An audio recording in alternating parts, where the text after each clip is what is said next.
People around anymore. Looks like that boat we took to Araneas might have been the last one. Vache. Looks like we're back here again. Huh? Traveler? Are you hearing voices again? Ugh. That's kinda spooky. Are you sure we don't want to come back in the morning? Vache? Vache! Hey, why are you still walking towards it? There might be something nasty in the water. Huh? Hang on. Paimon can kinda hear a voice.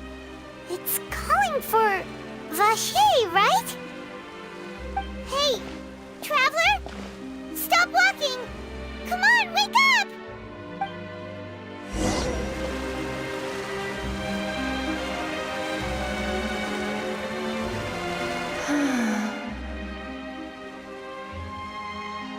Vache! Are you... my dear Vache? No, wait. You seem to be someone else. Do you know Vache? Do you know where my love is? Wait. Who am I? I'm very sorry. I fear I do not know. My memories feel like they have been washed away like a flood. So many fragments dissolved amidst the tide, never to be recovered. How much have I lost? How many things that I once held dear while on land have I since forgotten? Yes, that is what I was once. But now, I am but the consciousness of one who is lost, therefore. I do not know how I came to be like this either. I only vaguely remember being covered in light blue water, and then all grew dim. I also remember going to many places. I loved adventure, loved exploring places of peril. No matter where I went, Vache would go with me. I knew how dearly he loved me, and I also loved him equally as much. But now, we can no longer go back. The pain of such parting, I never knew how heavy it could be. No, our reunion no longer has any meaning. There is no way for us to create any new memories. The thought of me gives him no succor, so let it lie forgotten beneath the waters. If you meet Vache, tell him not to look for me. Tell him to move on. That is the only thing I still remember. Perhaps that is so. As I was submerged in the waters, losing consciousness, I saw Vache above the surface. His eyes were filled with such sorrow, such longing. If only I could have comforted him, told him that I did not suffer. Indeed, I had felt a great warmth. Is that what you call it? Dissolving? If anything, I consider it a form of release. It was a state of neither fear nor frenzy, with only an endless peace, like the water's still surface. I could also liken it to being a thirsty person who drinks water for the first time, and only then sees how they have lived for so long in a world of endless want and anxiety. I think I hear your companion. It's time for you to go, I think. Farewell, then. I am glad that you were able to sense my presence. Remember, if you see Vache, tell him not to seek me out any longer.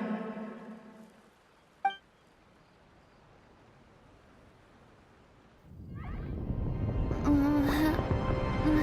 up! Come on, hurry! Navi is outnumbered!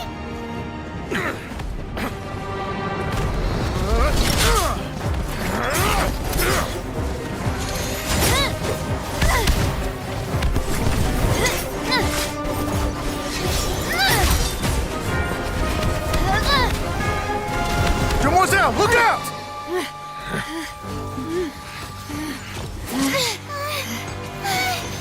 Dear God, it's a whole army of Gardamex.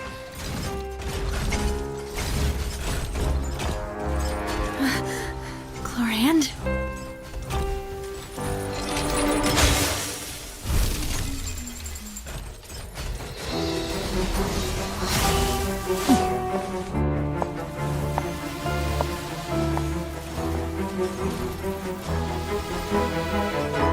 Quick, now's our chance!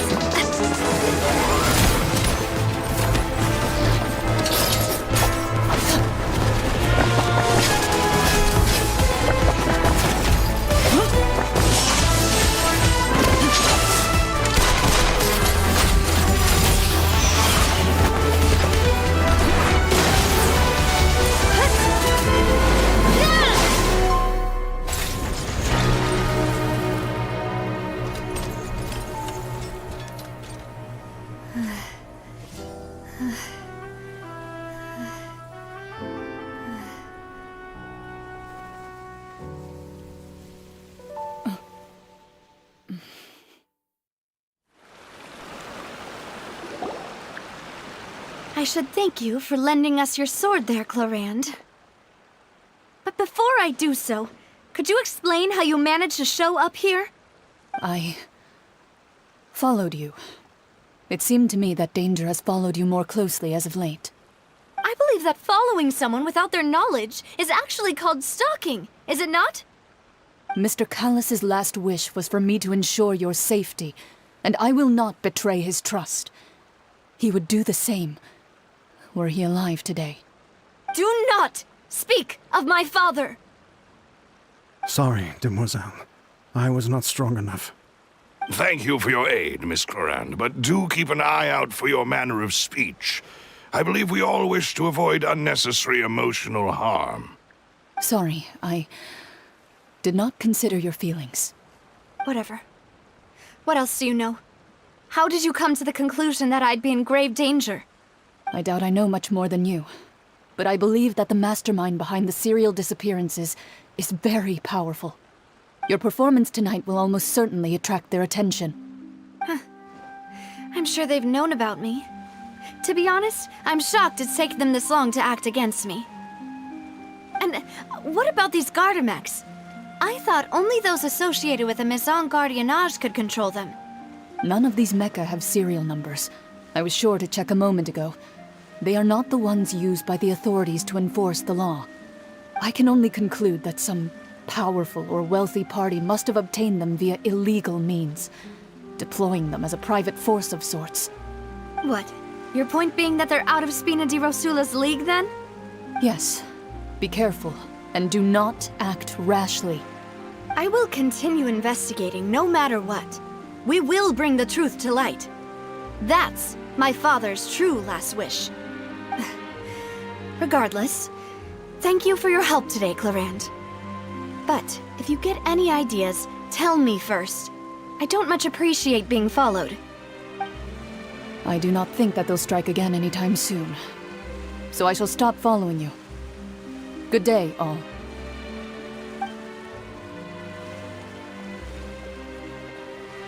Right. I suppose that's the best news we've gotten today. Demoiselle, I believe that Miss Clorand was being sincere with you. If we tried, we could attempt to thaw relations a little. I know, She's... Oh, thank goodness! Paimon thought we were done for! Those Gardamex came out of nowhere while you were unconscious, and Nadia and her gang saved us!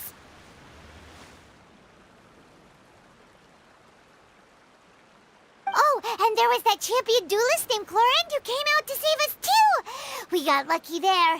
Paimon probably couldn't have fought them off otherwise. Oh, come now. Forget all that polite talk. That wasn't really a farewell meal we had back there. Not for me, anyway. In truth, I hope that every meal we have together shall be a victory feast. As such, we're still partners. There's no need to thank me. It will take 50 years for me to match Demoiselle's magnanimity. If it were me, I would have joined the Spina di Rosula on account of her goodwill long ago. All right, you two. That's enough. Actually, Navia, how did you know that we were in danger? You sure did show up in the nick of time. Well, to be honest, you're the one who tipped us off, Paimon. Huh? Really? Paimon contributed somehow? Ooh, Paimon's even more amazing than she thought! Yes, all thanks to you grabbing my drink by mistake. How did that help? After we parted ways, I was on the way back to one of our bases when I suddenly thought of what you said. That the Fonta tasted kind of salty and icky. Fonta only comes in sweet flavors, so how could it have tasted salty? The color of the drink, if I recall, had also been a bit off. So the Fonta had been spiked with water from the primordial sea? Yes. So, if you hadn't drunk that cup for me... Spina di Rosula is preparing the grandest of awards for you as we speak for saving the boss. Huh? Really? I sent people to Hotel de Boer to investigate, but whoever did this left no trace at all. That's when I figured out that you might be in danger and hurried here as quickly as I could. But why would they go after us too? All we did was defend Linny in court and help clear his name. Ugh, now we're caught up in this mess too, aren't we? Well, you did foil a plan that they were probably pretty proud of, and almost got their name in the process.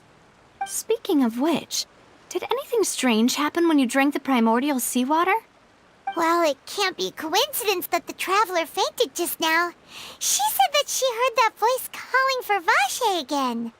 Oh, and this time Paimon heard it too, but it was real faint. Does this situation have to do with the primordial seawater then? Does that mean the primordial seawater raises someone's sensitivity to hydro when it's used on people who are not from Fontaine? That doesn't sound like too much of a bad thing, to be honest. New intel? While you were out cold? Well, let's hear it, shall we?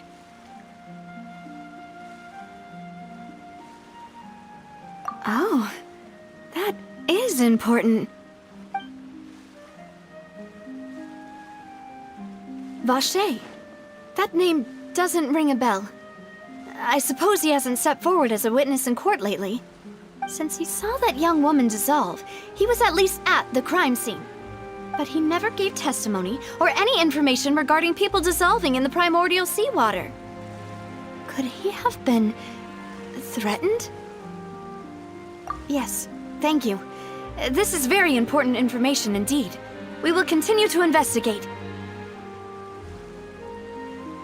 Oh, you mean you'll help us investigate? Well, you did say that our farewell meal didn't really count. That means we're still partners, right? And besides, we're in this now whether we like it or not. You're not gonna let those people who targeted us get off the hook so easily, are you, Traveler? Demoiselle, do try not to look quite so pleased. You are the face of Spina di Rosula, after all. You talk too much. Well, in that case, let's head back to one of our bases, shall we? I'll arrange accommodations for you. We also have some plans to go over, and hopefully we can deepen our bonds as partners.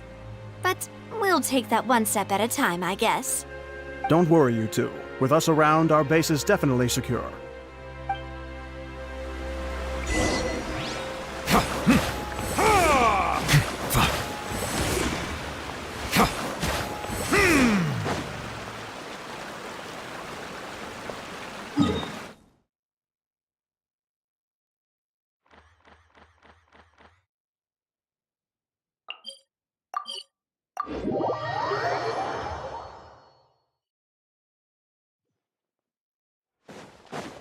Add astro...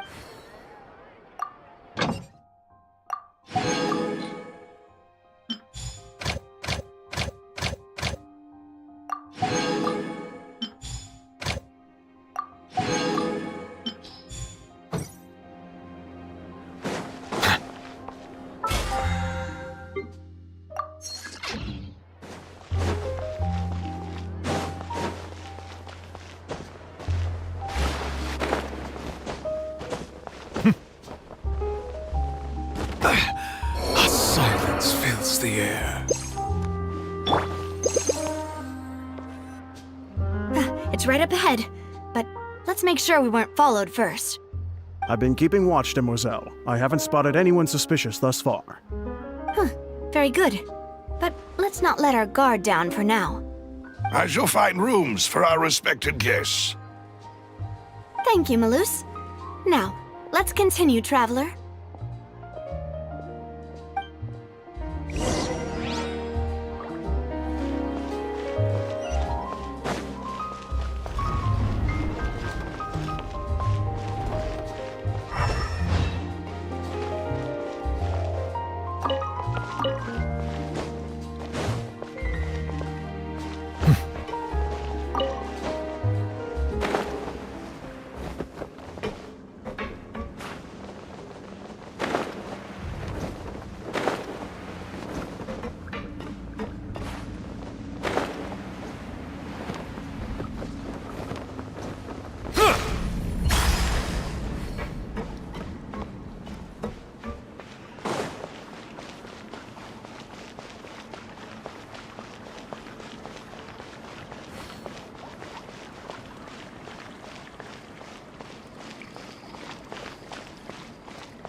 This is your base? It's not quite what Paimon imagined. Your accommodations have been arranged. Under the present circumstances, I can confidently say it's the best we have. Well, our funds have been a little tight lately. After all, we don't allow illegal or unethical profiteering. In fact, our funds often come from citizenry who support us. Seems like it's tough times for everyone. But if you have the support of the people, that does sound like it's worth it. To be honest, our financial situation was a lot better back when my father was in charge a few years ago. I'm afraid I'm not quite his equal. Your father... he was the previous boss of Spina di Rosula, right? How did he... Demoiselle, if you'll allow me to explain. No. I'll explain it myself. I suppose I couldn't run from this topic forever. And as partners, this is something I hope they can understand. My father's name is Callus. Yes, the same one they call Callus the Unfaithful in the streets. 3 years ago, he was accused of murdering his own friend. But he chose a duel to defend his honor instead of standing trial. He died in the duelist's ring. Oh no. But I do not believe my father was a murderer. I'm sure he was set up. At the time, I believed that if he only stood trial and was duly investigated, something amiss would crop up and prove his innocence. But strangely, he not only requested the duel himself, but rumor has it that even after being seriously injured, to the point where he could be deemed as having lost the duel, he refused to surrender, determined to die in the arena. 3 years later, I still don't understand why he did that. How could he protect his honor if he's dead? If anything, he gave up his chance to defend himself. The closest piece of info I have is that my father had been investigating the serial disappearances case at the time of his death. Ah, so that's why you're so determined to get to the bottom of that case. That's right.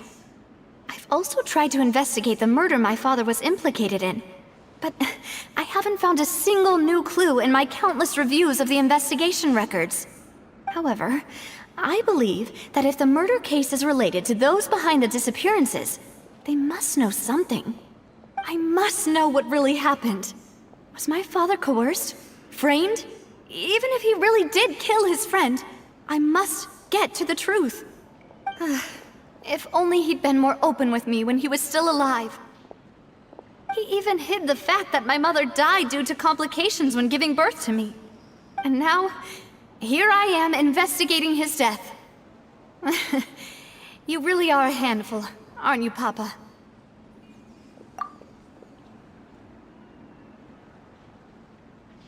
Demoiselle, please, if there is anything I can do, anything at all.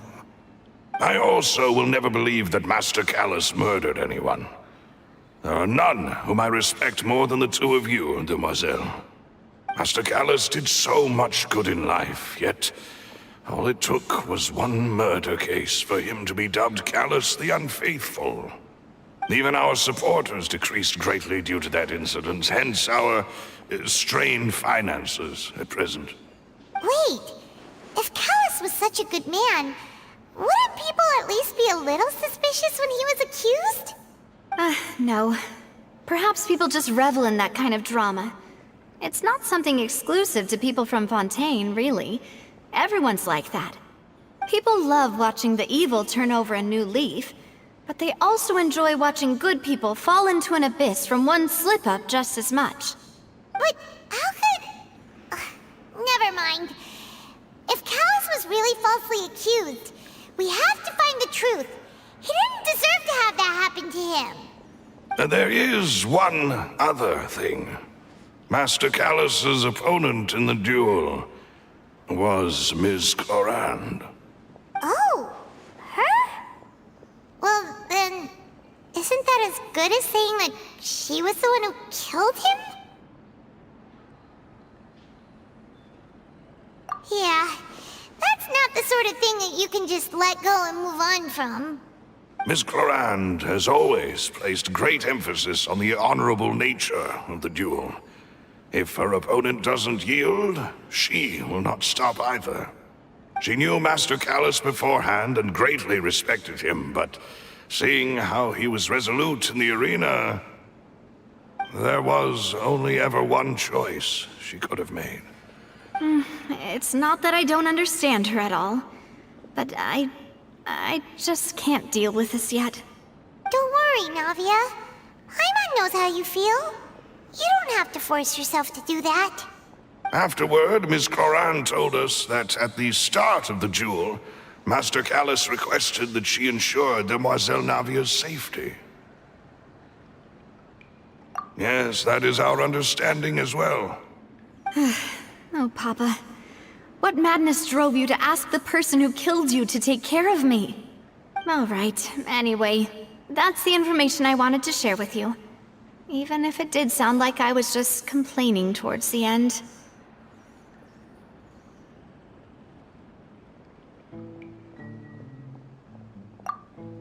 Thanks.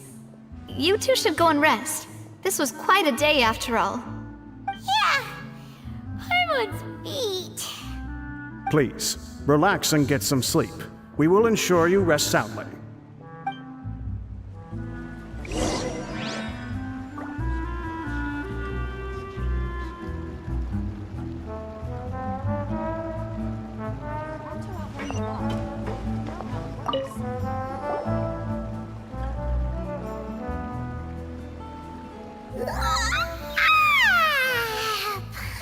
slept so well. This place feels almost too safe. Huh? Navia?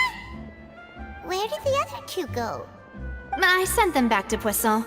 It's Spina de Rosula's place of origin, and where we have our headquarters. There's not much for them to do here at the moment. Paimon gets the feeling that you're just trying to get them off your back. But never mind that. When did you get back? Were you waiting here the whole time? No, I just returned after going out for a while. I did some investigating yesterday regarding the name Vache. Wait, so you didn't sleep at all? How could I after having such critical new evidence appear? Guess Paimon wasn't speaking for everyone just now, huh? Unfortunately, this name seems to have been wiped from existence. It doesn't seem to have a match anywhere. I suspect that those behind this have already taken steps to hinder an investigation from this angle. But that does prove that this Vache person is a key witness in the incident. Does that mean we're too late, though? No. There is one ray of hope. One place in Fontaine that they would find almost impossible to threaten, no matter how much they wanted to. And that is the archives kept by Chief Justice Neuvillette. A place where detailed files on all the cases in recent years are kept. If the Oceanette you met is one of the young women who went missing recently, we should be able to find some related information there. So Neuvillette maintains an archive of case files? Whew. Guess that's the hard-working Chief Justice for you. In that case, let's go talk to him, shall we? Aren't you coming along, Navia? Did you get tired? No, it's nothing. Let's go see the Honorable Chief Justice.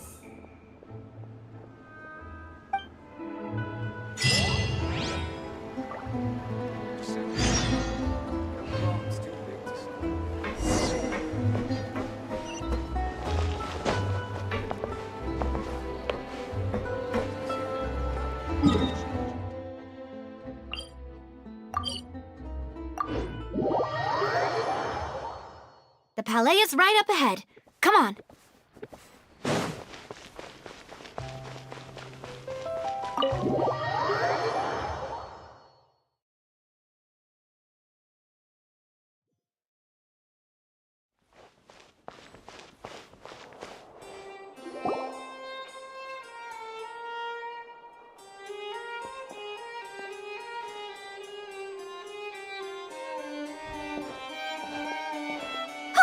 Please state your business here. The Chief Justice is presently occupied with official matters. This place does look pretty heavily guarded. Guess that proves that Neuvillette's files are really secure. Hey, don't you recognize us? Huh? Who are you? Just to be clear, I don't care who you are or who you might be related to. Our rules make no exceptions. See? They've got great discipline, too. Yep. Paimon can tell. If you're here just to crack jokes, I can point you towards the exit. Unlike some, we're busy, so please leave if you don't have a reason to be here. No. What I meant to say is, shouldn't you remember us from a few days ago? We were at the trial of the great magician Linny. Oh, yes, I remember. I read about it in the Steambird. You must be Linny's attorneys. It's all coming back to me now. We're here today to report and archive some information on a follow-up case. Huh, is that even a thing? Of course. Don't worry. We're here on official business. You can trust us. All right then, I'll let you through. The Chief Justice is just inside. Thanks so much.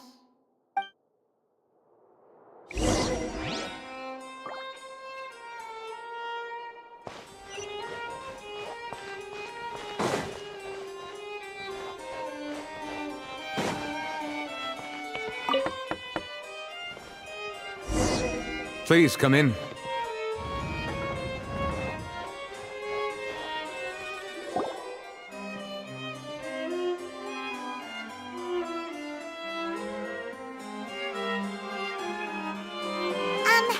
Sorry to barge in, Monsieur Nervalet.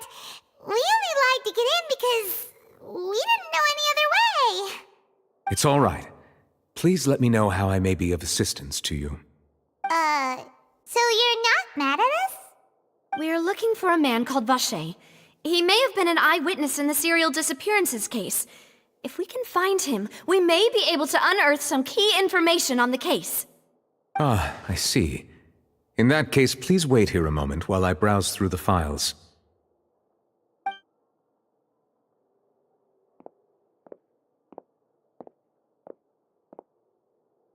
Who knew that Nervalet would be so easy to talk to?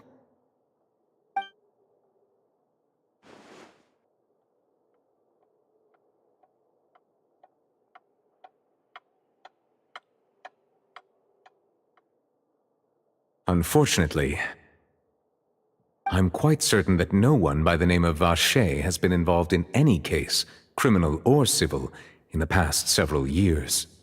There are no records of him either in the files or in my memory. Traveler, what if it was really just a dream? Is that so? All right then. Thank you so much, Monsieur Neuvillette. We'll take our leave now.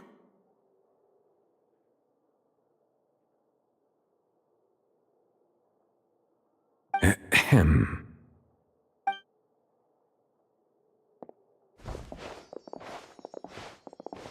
Miss Navia, I can understand how you feel. Your father, Callus, was a truly exceptional man.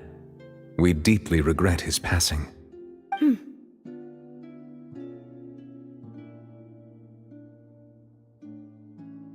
And what are you trying to say, Monsieur Neuvillette? Are you trying to console me? Extend your sympathy? Or just express some tendril of regret? No. You are not trying to do any of that. I can hear it in your voice. There's no emotion behind your words. You only said those things because you felt like you should.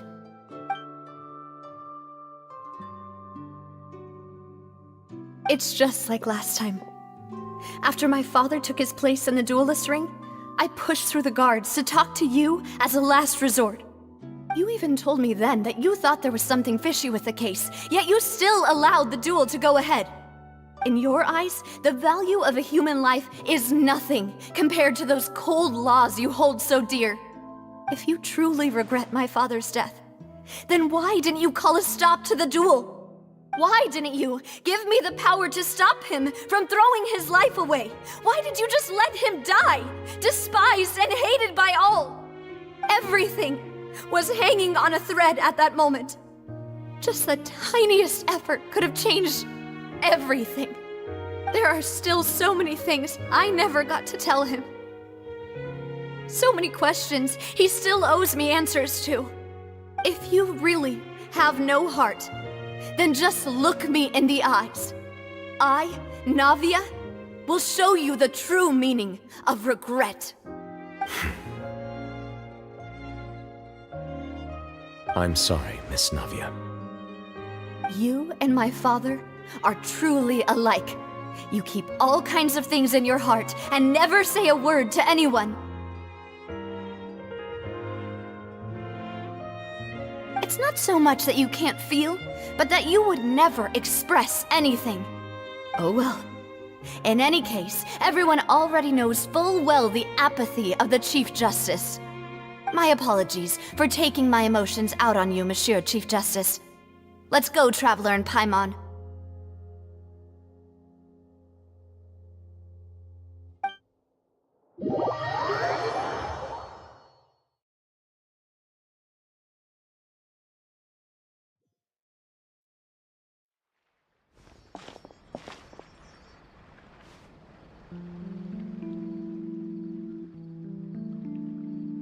Navia, are you okay? I'm fine.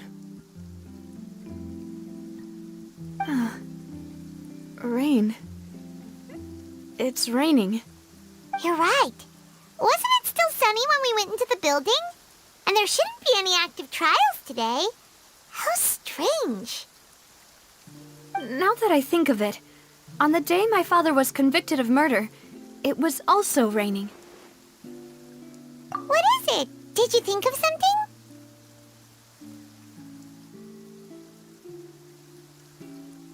Yeah, he was outside.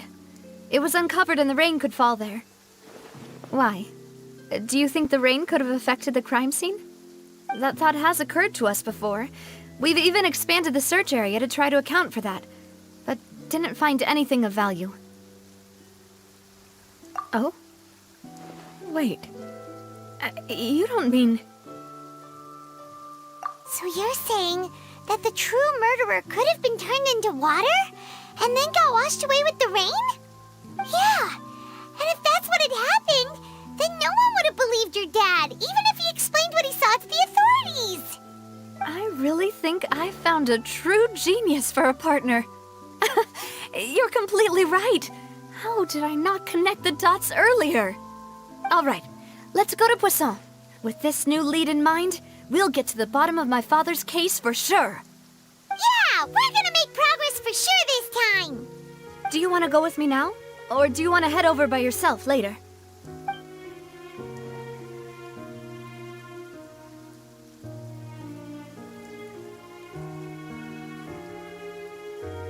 Great. Let's go then.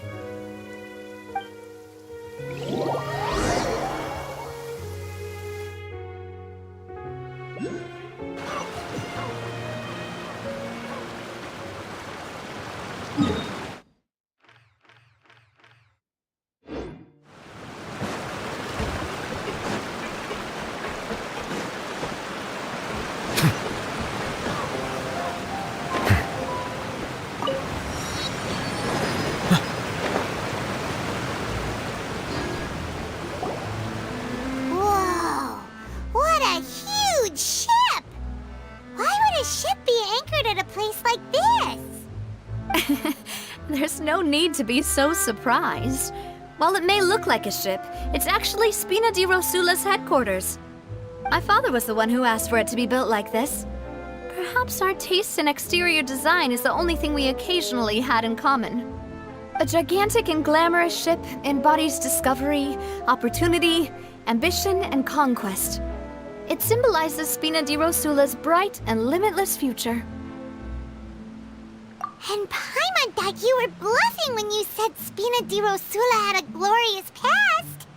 Paimon was confused why a group with such a history would live in the sewers. But now that Paimon has seen this ship for herself, she's been convinced. Well, Poisson is where Spina di Rosula began, after all. It's our main base, our home.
Melus, we're back!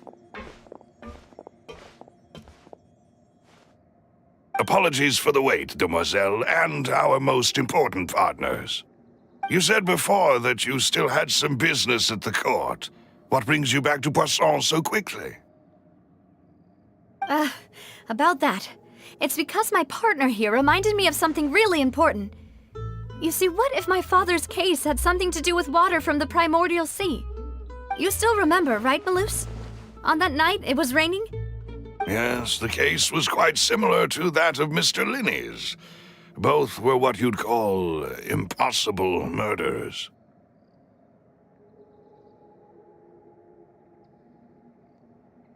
Could you tell us a bit more about what happened before? Yeah, of course. Many years ago, something called synth began to gain popularity in Poisson. At a glance, it was a kind of drink that could excite your mood and produce many pleasant hallucinations.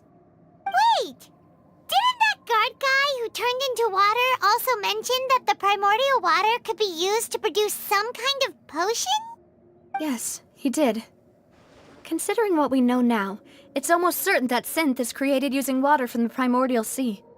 If you drink synth for an extended amount of time, you'll suffer many side effects, such as losing the ability to focus or control your emotions. And if you were to stop drinking it completely, you'll experience flashes of paranoia and anxiety while lacking energy to do anything. It's an extremely dangerous substance. As he oversaw Poisson, my father was compelled to put a stop to synth abuse and called for a complete ban of it. Boss's uncompromising attitude incurred the synth vendor's wrath, but no matter how much they threatened or bribed him, he refused to yield. Not only that, Boss became determined to find the mastermind behind the synth operation and put an end to the problem once and for all. Yes, but the enemy was very cunning. So he could never get anything out of the dealers, all of whom only sold the stuff and weren't privy to the rest of the operation. Recognizing that, my father decided to contact the dealers in secret and cultivate personal relationships with them. Finally, he was able to convince someone to become his informant. The man's name was Jacques. He felt greatly ashamed about his work after seeing many families destroyed by synth abuse. That night, my father hosted a banquet at his countryside estate. He planned to meet up and exchange information with Jacques over some food. But then, we heard 2 gunshots from the courtyard.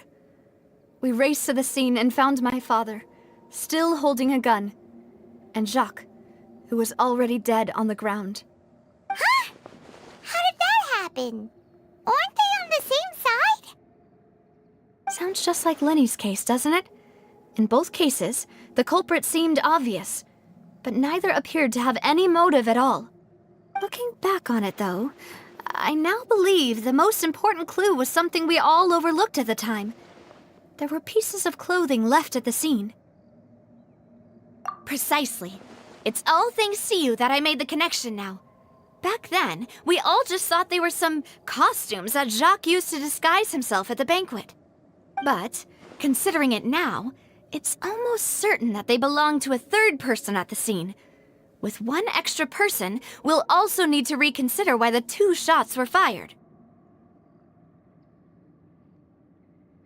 You're right. We still don't know what happened. But my intuition tells me that we're on the right track to figuring it all out. I'm finally headed towards the truth. Jacques was an empathetic man who was infinitely remorseful for his past actions. It's unlikely that he turned on Boss with 0 warning. I think this third person is probably the key to the full truth. On that note, however, even though this will not please you, demoiselle, as your and your father's butler, I must still offer a word of warning. Our opponent is insidious and cruel. They are extremely difficult to deal with, and Boss has already lost his life trying to bring them to justice. Even though Spina de Rosula has lost most of its former glory, Poisson has welcomed a new time of peace, and we have been allowed to live out our lives. There is no need to follow your father's path. It would be both wise and in line with Boss's wishes to step back and give up on the case. If that's indeed what he wished for, then he should have told me that himself. Was I not the closest person to him? And yet, I was the one most kept in the dark. What was the point of him dying without sharing any of the secrets he knew? Did he manage to protect anything in the end? Synth is still here. Callous the Unfaithful is still his epithet.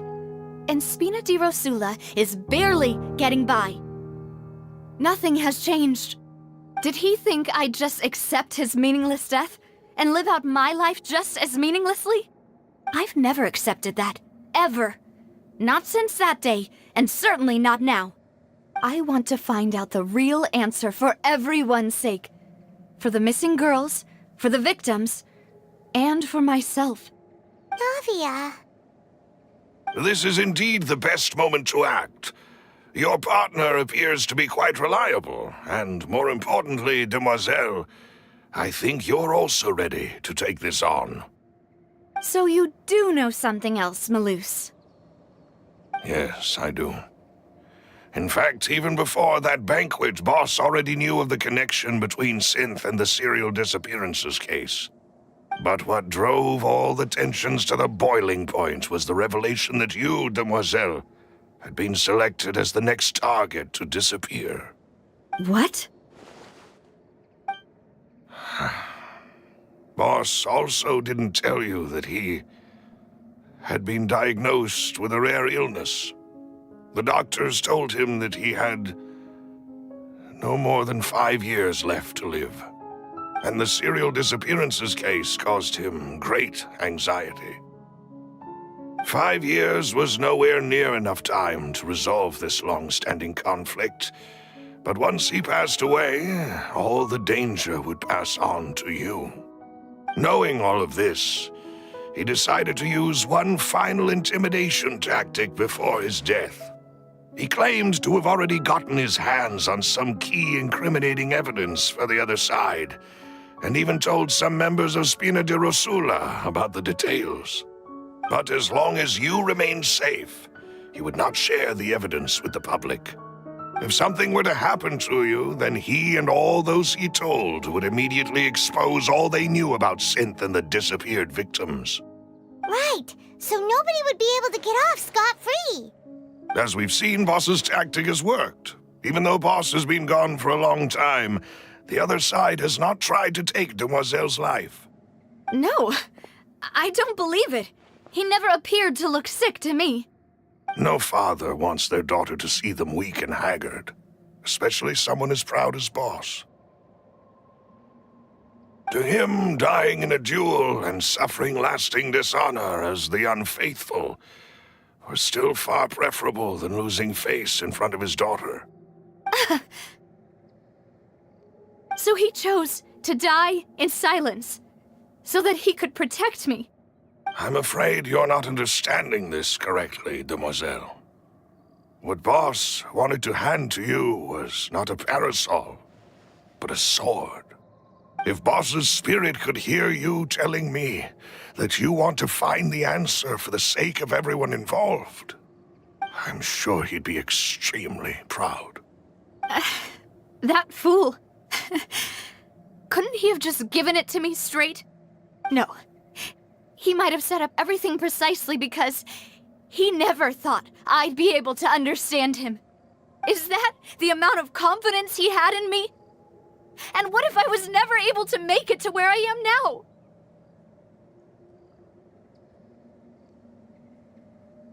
Yeah.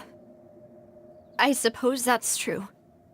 With the way he'd set things up, if I had wanted, I could have just lived out my life without a care in the world. But thankfully, he rarely talked to me about complex matters, and thus understood little of me as a person. In this case, he really didn't need to give me an easy way out. Malus, what was the key evidence that he shared with you? It's the location where Synth is produced. Essentially, it's the enemy's headquarters. When he was threatening the enemy, Boss didn't share the specifics of the incriminating evidence he found. But if you want to use it against the enemy, you'll still have to take several things into consideration. Why? If we know where the place is, can't we just go storming in? You mustn't forget that we're fighting against a mysterious and dangerous organization that's been in operation for decades. There's no telling what might be lying in wait at their headquarters. We also have no idea what kind of evidence we may be able to find inside. nor what people we may be able to capture. But a single visit to their headquarters would be tantamount to a formal declaration of war. The worst case would be that we leave empty-handed, but also open ourselves up to full retaliation. Then, in that case, why not work with the Fontaine authorities? Well, you saw one of them dissolve during Mr. Linney's case. We have no idea just how thoroughly they may have been infiltrated. That's true. Seems my father really had no choice. But things are different now. It should be a lot easier to prove the other side's guilt, now that we've connected Synth with the disappearances case. You sound like you've put a lot of thought into this, Maloose. I am the butler, after all. I live but to serve the boss and Demoiselle's will. I've always been willing to take on any kind of risk for your sake. But considering my relative lack of ability, I've spent my time keeping secrets, performing basic investigations, and waiting for the right time to come. Thank you for all of that, Maloose. Have you discovered anything new in the past few years? Let me think. One conclusion I came to was that the enemy must be quite familiar with Spina di Rosula, or at least have an informant planted here. When I announced orders to the organization's members on Demoiselle's behalf, I used to deliberately keep a few people in the dark and observe the reactions of the synth vendors. If the vendors didn't change their plans, then the individuals informed of our orders must be innocent.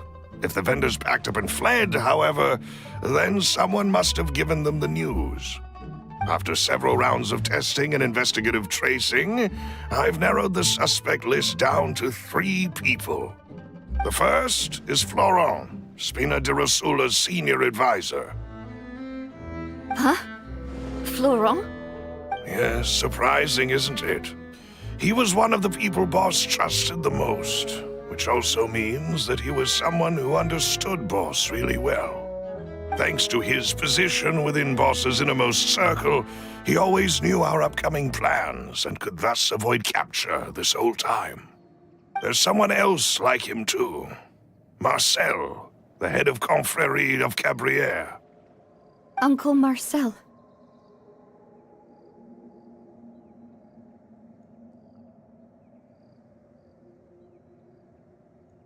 It's a guild in Poisson. Boss helped it to grow to its current size and prominence.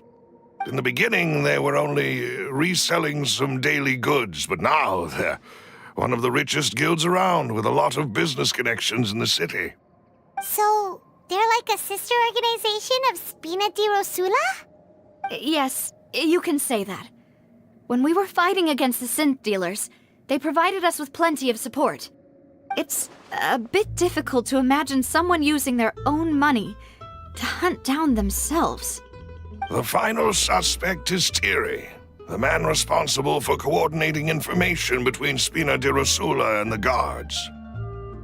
Although the guards mostly leave us to our own devices, there are still many activities we have to report to the local authorities. Since Thierry is always in the know about our current activities, he could theoretically always plan one step ahead. I see.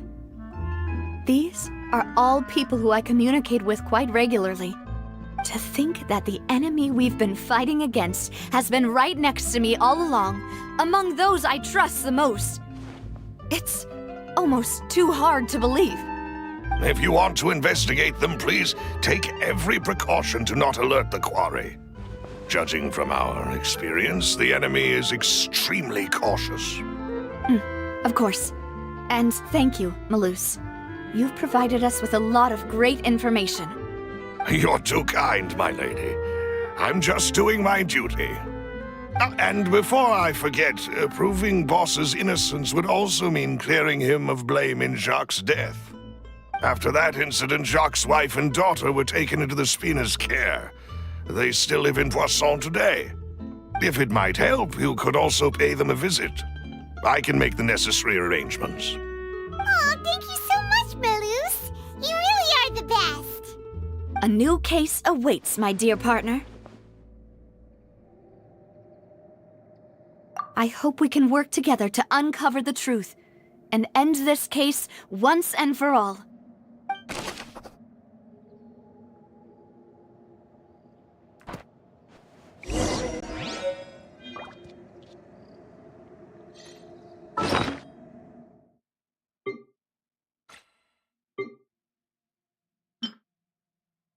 Whoever the murderer was, why would it be him? Here we go again, trying to crack an impossible case. All proof and no motive. Who would have imagined that people could really turn in?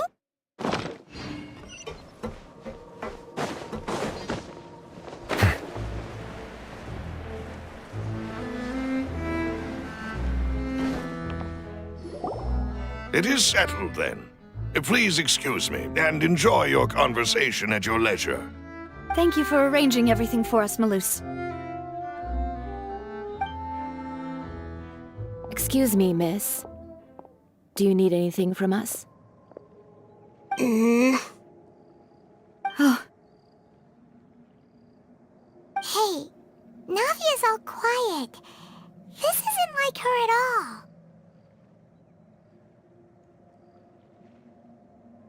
I'm sorry that I only came to visit after all this time. After what happened, I didn't know how I was supposed to face the two of you. Ah, if it's about that, there's no need to apologize. After my husband died, Spina di Rosula sent us a lot of mora and support. I understood your guilt and apology to be genuine. But aren't all of those things nothing compared to the loss of Jacques? I can understand the kind of pain that comes with losing a father so needlessly. You don't understand at all. I didn't know how to face you, because I didn't know what I could possibly bring as a consolation gift. I know only the full truth could bring closure to you, and to all of us. Mm-hmm. I'm sorry. I appreciate the sentiment, but you don't have to carry all that guilt. On the matter regarding my husband, my daughter and I have more or less found our answer already. Would you mind sharing it with me? I really can't believe that my father could ever bring himself to shoot Jacques. I always knew that my husband's money was earned through others' suffering. He told me countless times that if he could turn back the clock, he would never go into the synth business again. He had many regrets, and felt that he took the idea of providing for his family too literally. For the longest time, he thought Mora was everything. So when Mr. Callis came to him with a proposal, he accepted it almost immediately. He tried to be as careful as he could, but even so, he was still found out by the higher-ups. They found out about his betrayal? Papa didn't say that exactly, but Papa did tell me that I should never be ungrateful. Before he left that day, he told me that he had no choice. It was only later that I realized it was his final farewell to the two of us.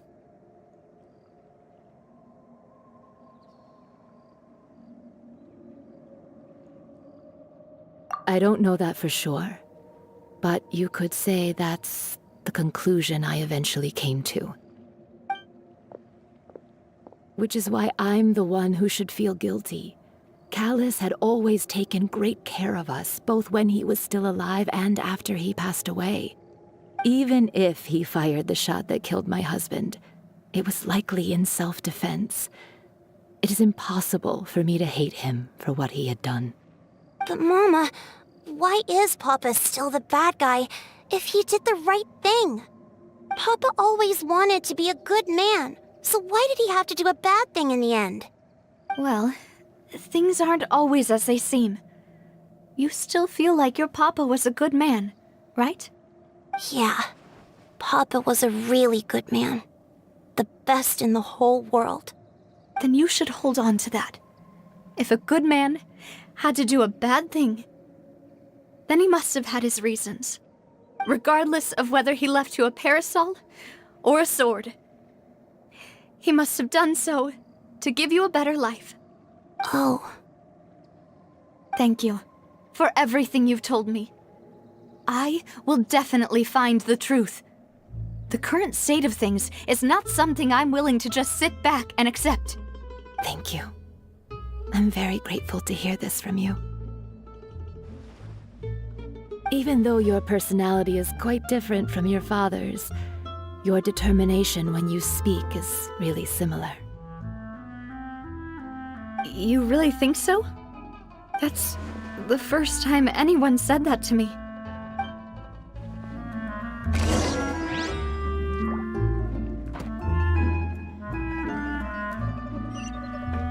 Are you okay, Navia? I'm fine. Don't worry.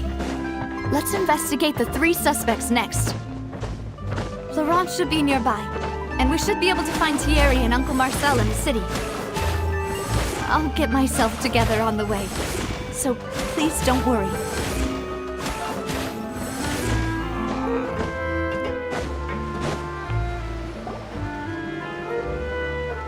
Greetings, boss. How may I be of assistance today? I'm sure you've heard about what happened at the Opera House. Someone got turned into water right in front of us. Yeah, I've heard. With something that dramatic, I'm sure journalists will milk it for all it's worth. And it'll be all the talk for the next several weeks. It also reminded me, on the day that the incident happened with my father, it was raining outside, and we found some clothes left at the scene. After my partner here put the dots together for me, I feel like we should try to reopen his case. Can you do me a favor and try to recall what happened that night? Let me think. Mr. Callis was feeling pretty upbeat that day. So he was drinking and bantering away with us at the table. After that, he told us that he wanted to go get some fresh air. So we let him go without thinking much of it. Who knew that we would hear 2 gunshots ring out right after? My first reaction was that Mr. Callis's life was in danger. So I grabbed my holster and made a mad dash toward the scene. But when I got there, it was already too late. Mr. Callis was standing over a dead body with a gun in his hands. All we could do was look back and forth at each other, not knowing what to say. So you also remember 2 gunshots then? Indeed. The guard said that the first shot didn't hit anyone, while the second killed Jacques. But I've never really bought that explanation. Reason being, Mr. Callis had left his gun on the table. I even made sure to confirm that before running to the scene. But according to the guards, that doesn't mean he couldn't have had other guns on his person. About the clothes left at the scene that you mentioned, do you think there was a 3rd person there who was turned into water? At least from our perspective, my father had no reason to kill, so he would also have no reason to bring an extra gun with him. The gun he was holding probably belonged to Jacques, or a 3rd person on the scene. Yeah, that makes a lot of sense. So you're saying Mr. Callis ended up with the gun because he seized it from one of the other guys? But hold on. If that's what had happened, then why didn't he share the truth with any of us? He didn't even want to face the Oratrice machine, and chose instead to prove his honor in a duel. Did he lose all faith in the courts after seeing someone dissolve right in front of his eyes? About that, Malouse told me a thing or two. So, I think I can understand why he committed to the duel. I'll tell you everything once the whole truth has been revealed. I understand. Then I'll leave Mr. Callis's honor in your hands, boss. And if I may just say one more thing. The whole Callis the Unfaithful epithet has been a thorn in my side since the day it was invented. Many people have laughed at me for still calling him Mr. Callis, even after so many years have passed. But it was Mr. Callis's trust that allowed me to rise through the ranks of Spina di Rosula and live the life I lead today. No matter what others might say, he'll always be the man I respect the most. And he'll always be my boss. Don't worry. I will definitely find the truth. You and all our other comrades at the Spina deserve to know the truth as well.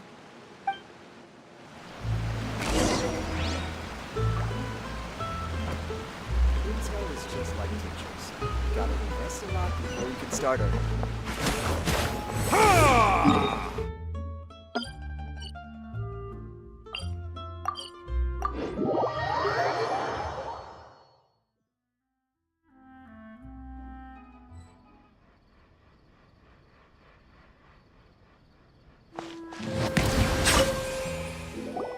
Hey, Thierry!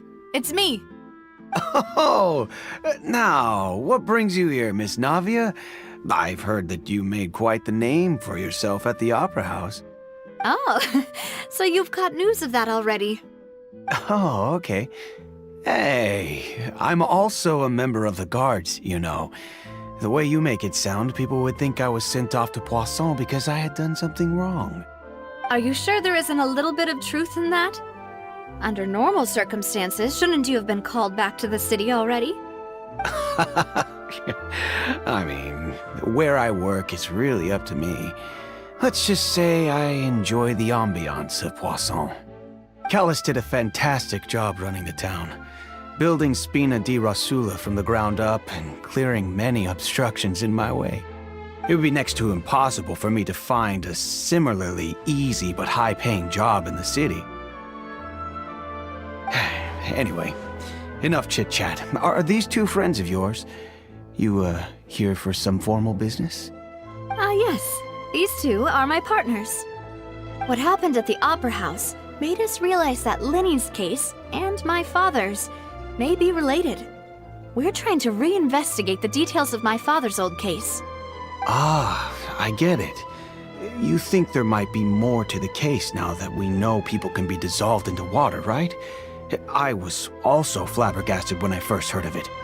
If you want to go through the original files from your father's case, I can help you look for them. That'd be much appreciated. Thank you. Actually, I have another question. Do you have the authority to dispatch Gardamex? Of course. Without them, I couldn't possibly handle Poisson on my own.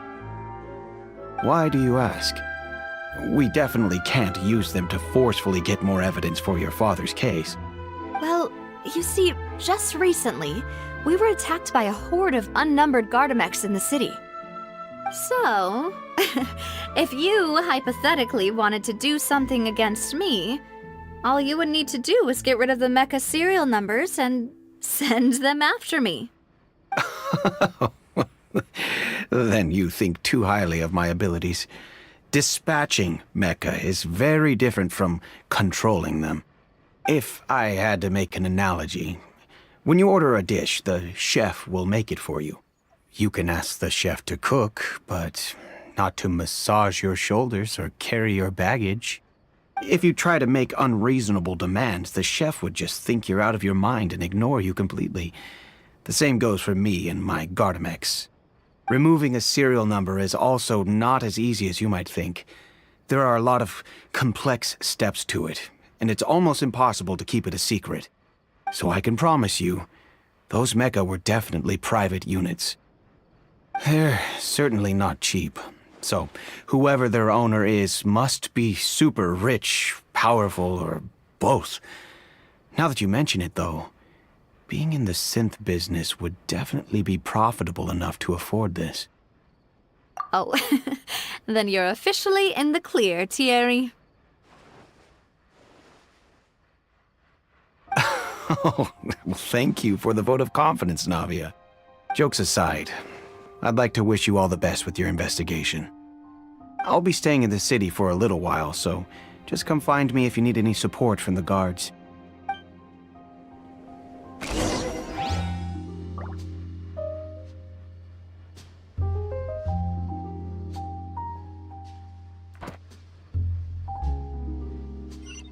Welcome to Palais Mermone.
Hello. How may I help you? I'm here to see Marcel. Could you please let him know? You can just say Navia's looking for him. Sure. I will let him know right away.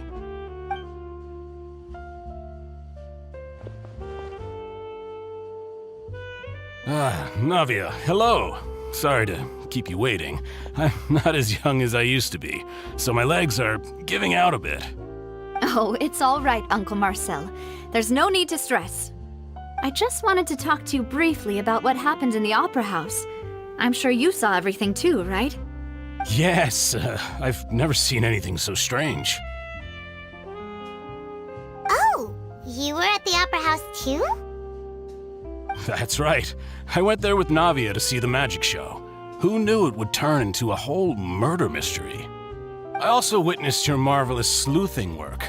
Quite impressive. To beat the Hydro Archon at her own game on her own turf, I can already imagine everyone in Fontaine discussing your exploits over a few glasses of wine. Oh, Paimon doesn't want to become the talk of drunkards. Apologies. It's just how Fontaine is as a nation. Everyone loves drama and theatrics.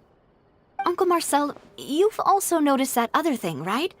The fact that humans can dissolve in water? Yes, I was reminded of your father's case right away. Is that what you're investigating now?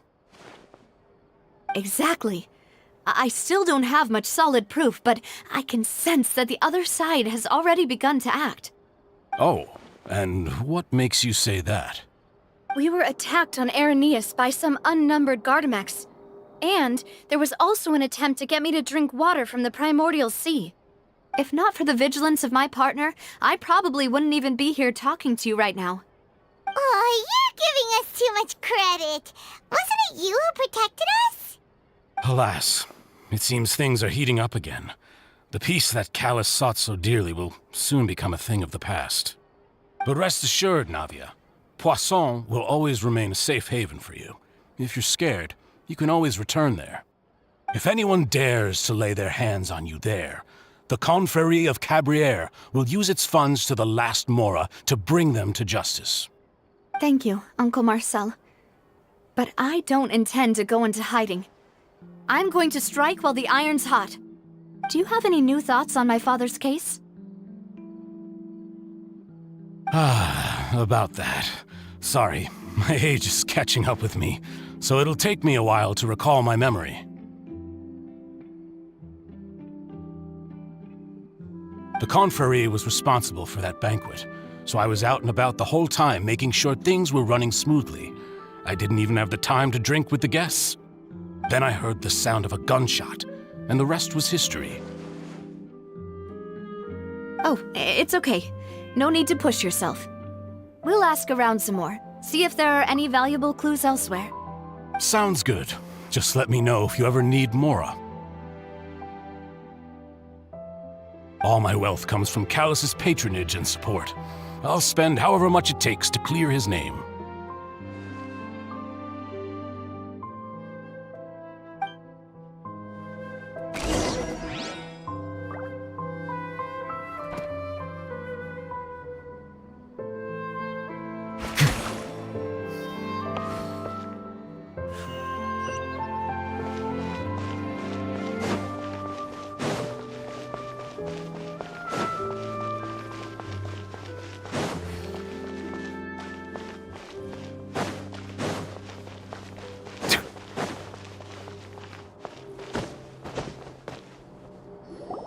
We've talked to all three suspects, purely based on their conversations with me. None of them sounded particularly suspicious.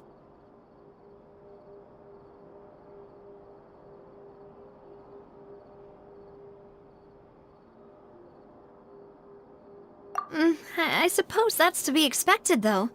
If a single conversation's all that's needed to find them out, then my father wouldn't have needed to investigate the case for so many years.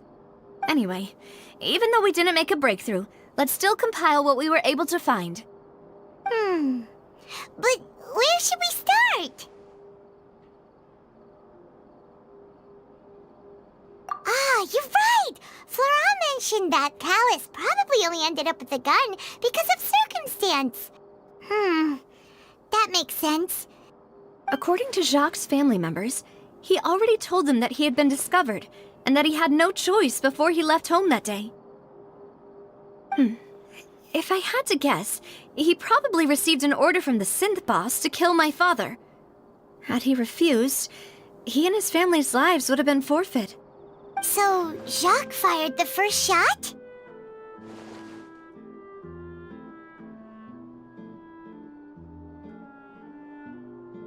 Oh?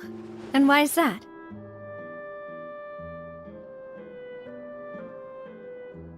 Ooh, that's a good point. Jacques probably already knew that he was just being used as a tool for murder.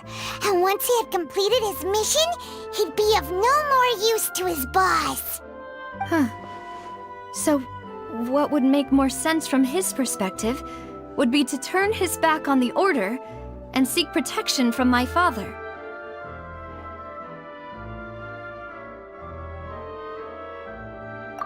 Makes sense. But without evidence, that's still just a theory. Besides Jacques, the attack from the Gardamex has been bothering me quite a bit as well. It's obvious that our enemy has become more antsy after the secret of the primordial seawater was revealed. Do you think he knew, even then, that we'd follow this lead to the end? Given everything that's happened since, it's quite possible. But who among the 3 suspects would have the ability to control privately owned Gardamex?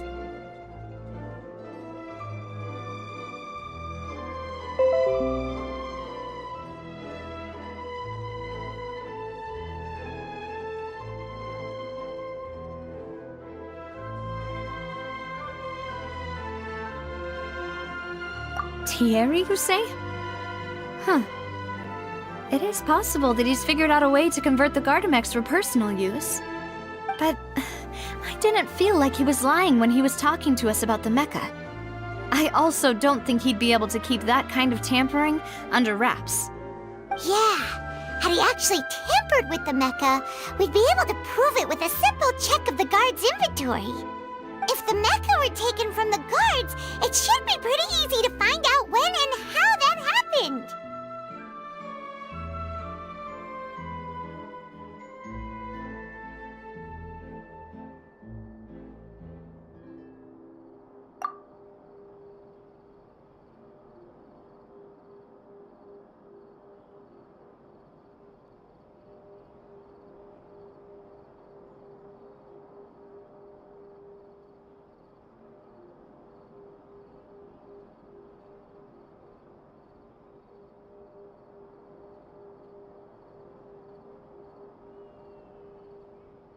Florent? It is true that he was closest to my father, and thus had the best chance of learning about his dealings with Jacques. But as Spina di Rosula's advisor, his work mostly deals with personnel and security, so he shouldn't have much means when it comes to finances. So you're saying he's too broke to afford a mecha army? Exactly. He can't. And even if he could, I don't think he would be able to dispatch a whole group so quickly.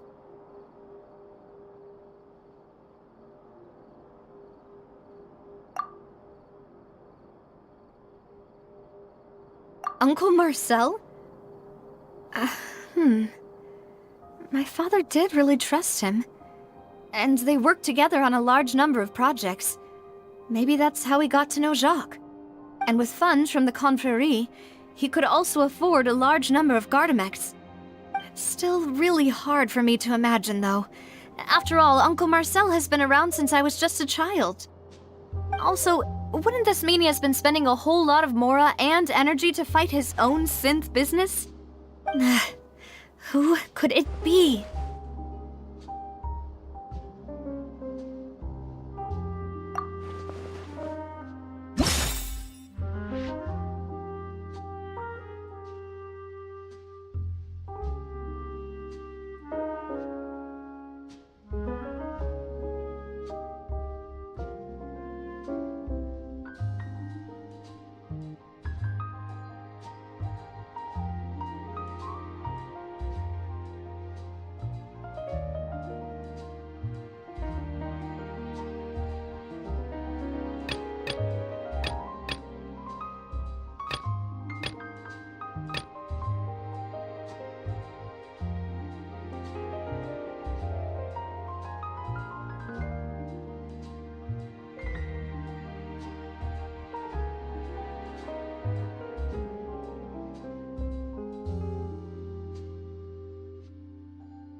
You know, if you think everything through, Uncle Marcel is indeed the most suspicious of them all.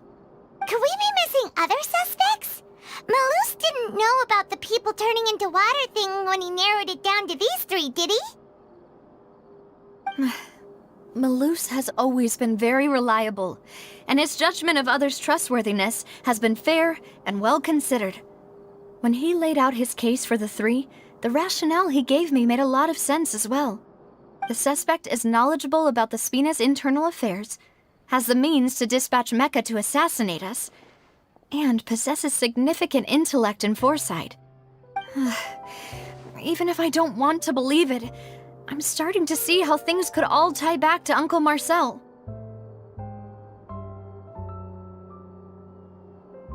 Well, we still have another trump card on top of all the theorizing and speculating.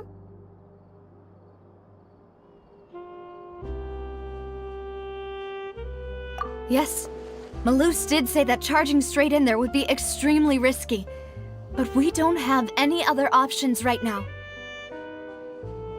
We need far more solid proof before we can hope to go charging in on our enemy. Navia, here you are. Oh, I've been looking for you. Huh? Aren't you the guy from the guards? Did something happen? Yeah. News came from Irenaeus just after you left. We've got another trial on our hands. Wasn't that place built specifically for holding trials? What's so newsworthy about this one? I know. But they said the person they're putting on trial is a Fatui harbinger called Tartaglia.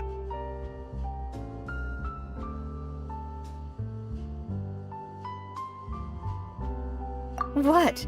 Is that someone you know? Yeah, we know him. Maybe even a little too well. Well, he's been accused of being the true culprit behind the serial disappearances case. It's absurd, don't you think? Wait, how? None of our investigations have had anything to do with him. That's what I thought was strange about it, so I came to tell you the news right away. If the charge against him stands, then it'll be next to impossible to get the guards to support any of our planned investigations. Right, because they'll think they've already found the culprit. Yeah, and it'll be a lot harder then to clear Mr. Callus's name. I understand.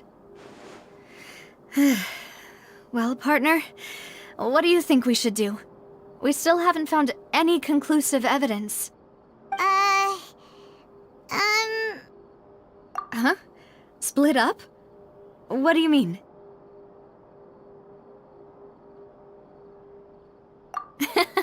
Just as expected of my partner.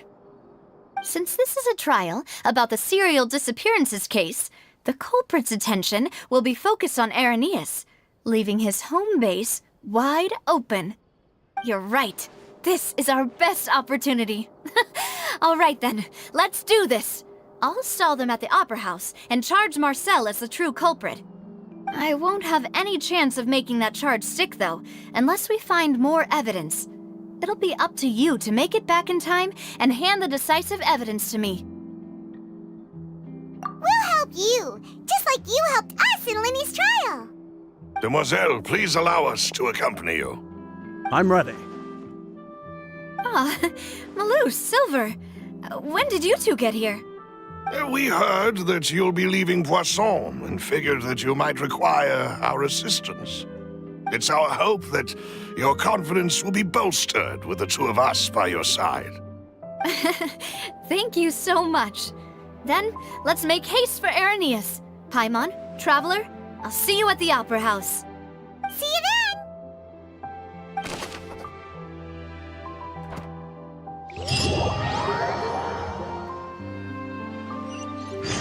Now that Navia has set out for Irenaeus, we should also get going.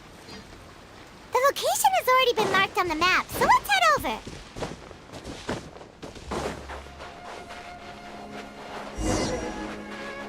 Huh. According to Malus's info, the synth production base is underwater. Let's go and try to find the entrance.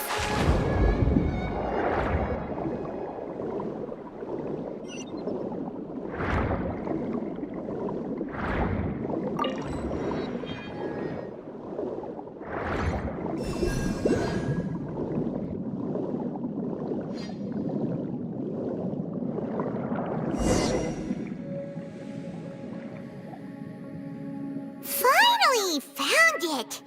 Huh. So this is the entrance that leads to the synth production base. It sure doesn't seem out of the ordinary at all. Ah, you're right.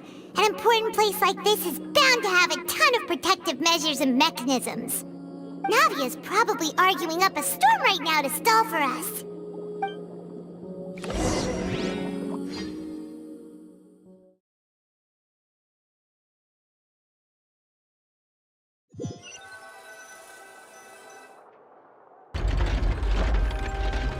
It would appear that I must repeat my question again, Mr. Tartaglia. Do you accept the charge that you are the true culprit behind the serial disappearances case?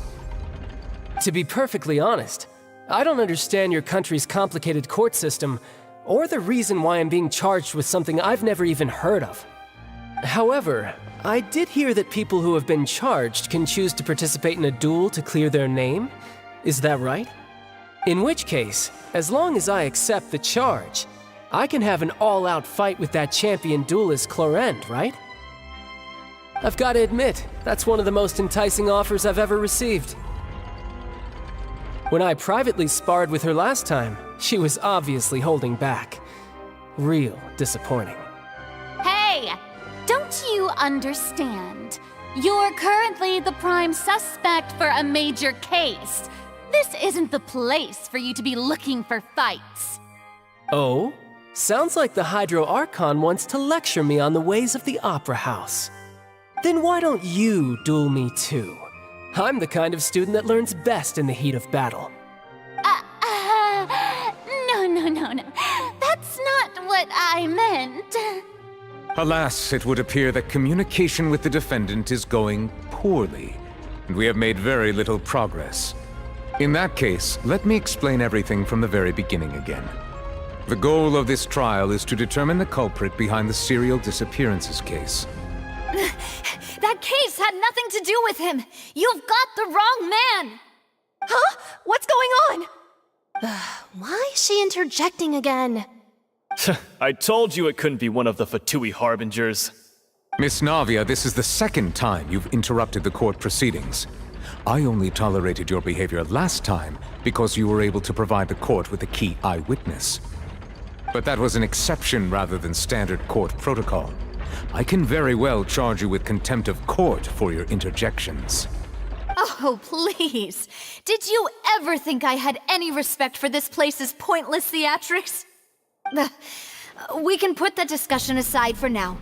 I'm not here to argue with you. I'm here to charge the true culprit behind the serial disappearances case. And if my charges prove true, then Tartaglia here will be proven innocent by default, correct? Oh, a young lady has charged in and offered to clear my name. How fascinating. Well, I'd gotten half bored to death by all these rules and procedures anyway, so I'll take you up on that offer. So, Your Honor, is there nothing else for me to do now? You may take a seat for now in the audience, but that doesn't mean the suspicions against you have been lifted. Now then, Miss Navia, who is the person you would like to charge instead? That person is...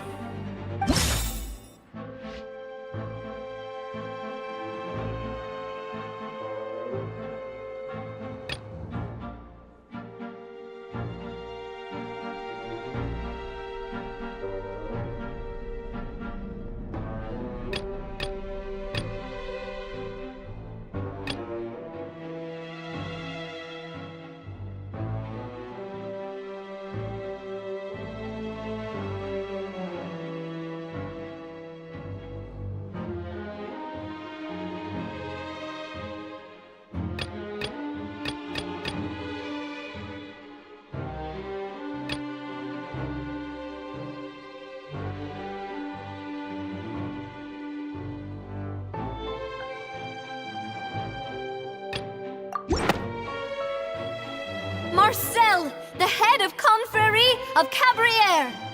Huh? What confrérie? Never heard of them in my life. I've heard of them, but weren't they Spina di Rosula's sister organization? Oh, is this going to be a friends to enemies type situation? Please let me remind you, Miss Navia, that charging someone is an incredibly serious matter. committing to the charge also means taking on the legal responsibilities associated with it. And if the charge fails, depending on the circumstances, you may also be charged with the crime of making a false accusation. Knowing this, do you still wish to charge this man? Yes, I do. In that case, I declare the charge to be valid. Miss Navia and attorneys, please take your places on the court.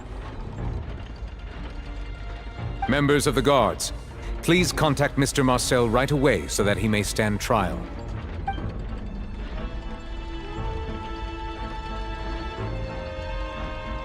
Mr. Marcel, you will not require an attorney. Is that correct? Apologies. It all just happened so quickly. I still haven't figured out what's going on. I think an attorney won't be necessary. This is probably just a misunderstanding between me and Navia. Very well.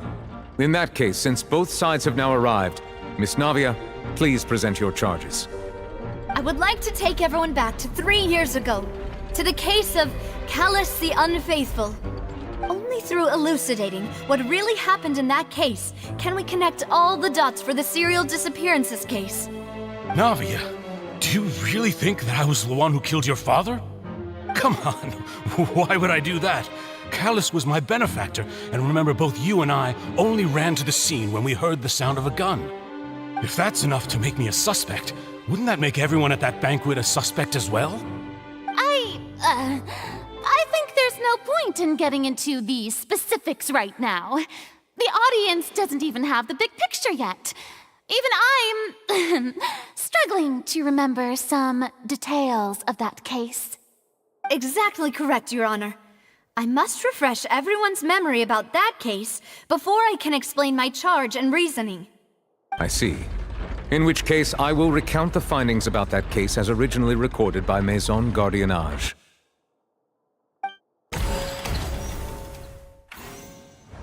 On the day of the murder, Spina di Rosula hosted a large banquet in a countryside estate owned by the Confrérie of Cabrières.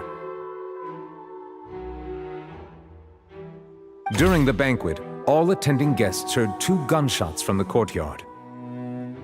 When the guests arrived at the scene, they found the primary suspect, Callus, holding a gun, while his acquaintance, Jacques, lay dead from a gunshot wound. The guards' investigation did not recover any other firearms from the scene. As a result, they concluded that the suspect's first shot must have missed, while the second must have taken Jacques' life. The suspect did not dispute this conclusion, and also declined to defend himself in court. Instead, he chose to prove his innocence through a duel. Callus was defeated by champion duelist Clarande in the ensuing duel, and soon succumbed to the injuries. These are the known facts about the case.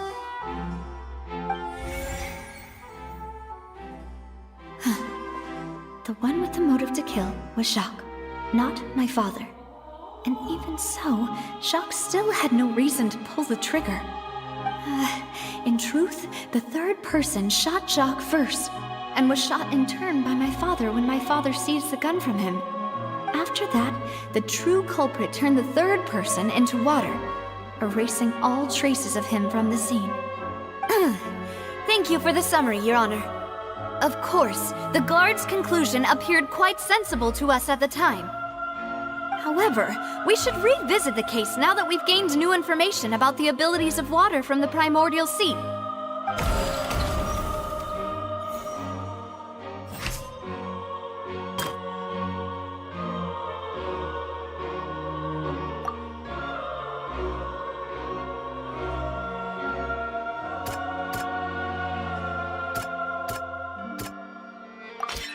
The testimony of the victim's family confirms that Jacques had thoughts of assassinating Callus when he set out for the banquet. However, in the end, he reconsidered, and instead shared everything with Callus, hoping to seek the latter's protection. Unfortunately for Jacques, the true culprit had already considered this possibility, and had sent out another assassin.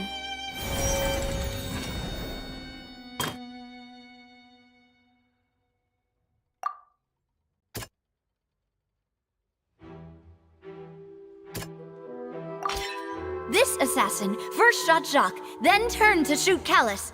only for Callus to wrestle the gun from him and kill him instead.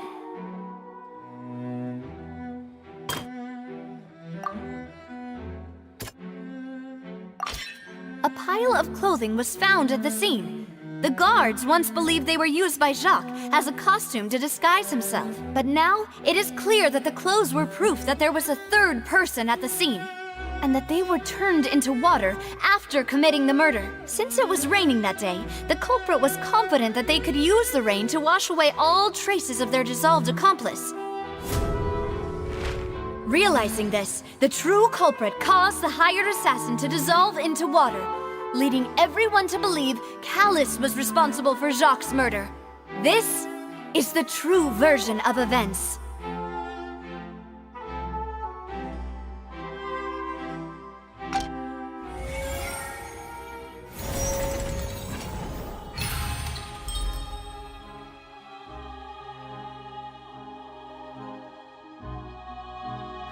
So that's what happened. Wait, you're telling me something as dangerous as water from the primordial sea has been used for all these years? What a great theory. It also explains Callus's and Jacques' respective motives. I guess they didn't shoot each other after all. Mr. Marcel, you are the one being charged with the crime. You should provide a rebuttal if you wish to prove your innocence. Ah, but I think I agree with everything Navia just said. In fact, there was nothing in her speech that directly implicated me. Then, may I ask some questions? In my opinion, we primarily need to determine two things. One, do you have the evidence to back up your claims? I'm afraid not. At least not at this very moment. Boo! If you don't have any evidence, you should just go home! I may not have the evidence with me, but I know where I could go to collect it. If we look up the deserted clothes against a record of people who went missing around the same time, we should be able to find a match. Considering the serial disappearances case, the guards probably kept careful records of all missing persons from around that time, regardless of age or gender. That makes sense to me. Monsieur Neuvillette, I would consider this to be a reasonable investigative direction. Why do I feel like Farina's acting a little differently today? Maybe she's scared of embarrassing herself again? Alternatively, she's become more diligent after charging an innocent citizen in the last trial. My second question has to do with the ensuing duel. If the truth is indeed as you described, then why didn't Mr. Callus explain himself in court? If he had testified that a person had been dissolved, he could have at least mounted a defense. I thought about this too, and the answer is actually pretty simple. He felt there were things that were more important to him. The dissolving power of water from the primordial sea is an important secret for the true culprit of the serial disappearances case. My father could have exposed it for all to see, but he chose to take it to the grave. At that time, Spina di Rosula was in dire straits, and his reputation had already been shattered. He had no guarantee that going forward with the truth would allow the culprit to be brought to justice. What was certain, however, was that it would paint a gigantic target on my back. Boss once told me that Demoiselle had already been selected as the next target of the serial disappearances case. What? If the secret had gotten out, the culprit would have fought an all-out war with Espina right there and then. I wouldn't have been the only one in danger. All of us would have stood to lose our lives. Of course, the guards might eventually figure out the truth of the matter and determine that we were in the right. But what good would that do? How can a hollow verdict protect anyone? Had this opera house ever given my father any kind of confidence in its brand of justice, Spina di Rosula would have had no reason to exist. But by staying silent, we retained the ability to deter our opponents and continue the stalemate. I was able to become Spina di Rosula's president, which made me harder to target, as well as giving me more time to grow and learn. And once I have figured out the truth and stepped up to the challenge, I will do what this opera house cannot, and restore my father's truth and honor back to him. So, you mean to say, your father intended to die in the duelist's ring? That's right. Do you have any proof? Of course. All you need is to ask his opponent, Clarand. I don't need your apology, your guilt, or your support from the shadows. You don't have to do anything for my sake. But since he entrusted his will to you, Clarand, you should tell us the truth about his sacrifice. So, during the duel, did you believe that Callus was intending to die? Yes, I did.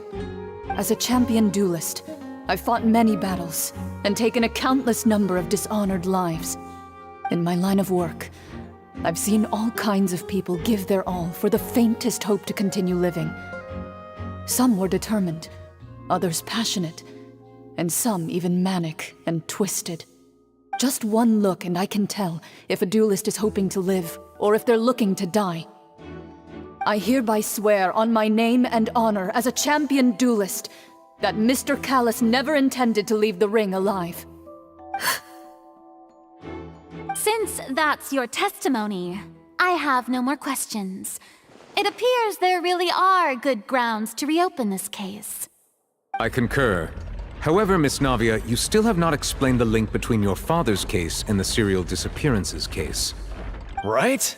What she said was fascinating, but kind of beside the point. Wait, weren't they just talking about the serial disappearances case?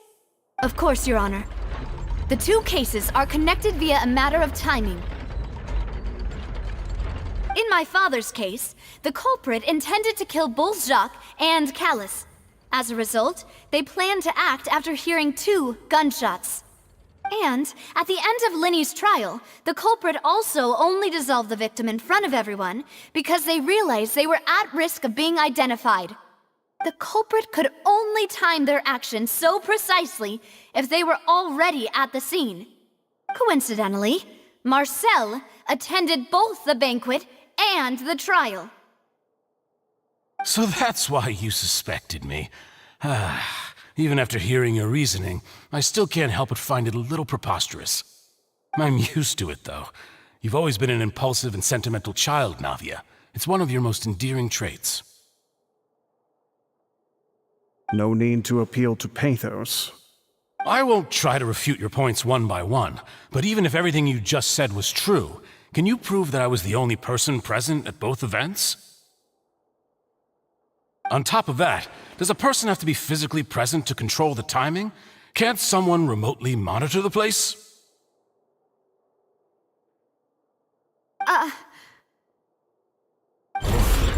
Know what she can say to that.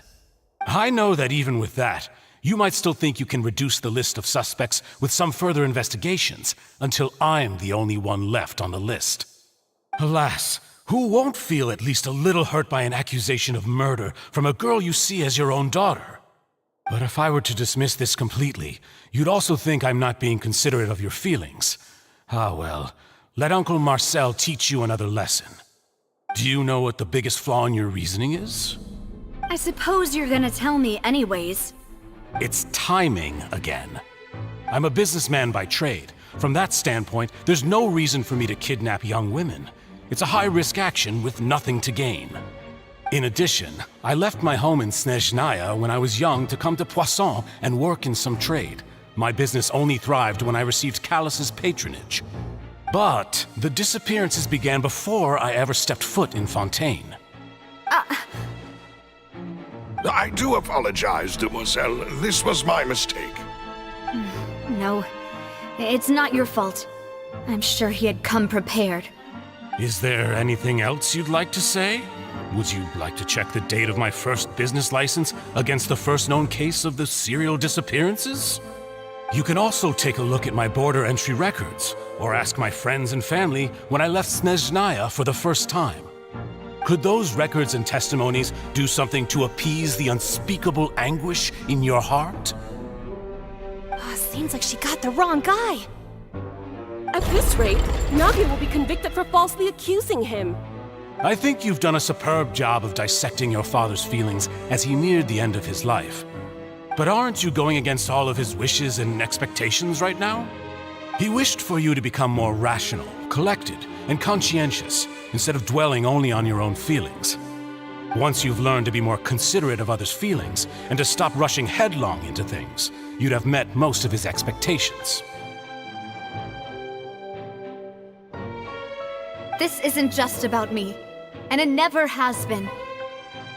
The biggest difference between me and the rest of the victims is that I still have the ability to search for the truth, while that same agency has long been taken from them. The people whose families were destroyed by synth abuse, the people who lost their loved ones to the serial disappearances, and the people who suffered tragic ends due to their sense of justice. Many people's images are flashing before my eyes. I'm sure some are coming to those of you in the audience as well. And whose image do you see, Marcel? Is it a man named Vacher? Oh, so you do know that name. I'm merely surprised you'd suddenly say the name of someone I've never even heard of. I was waiting for you to say that.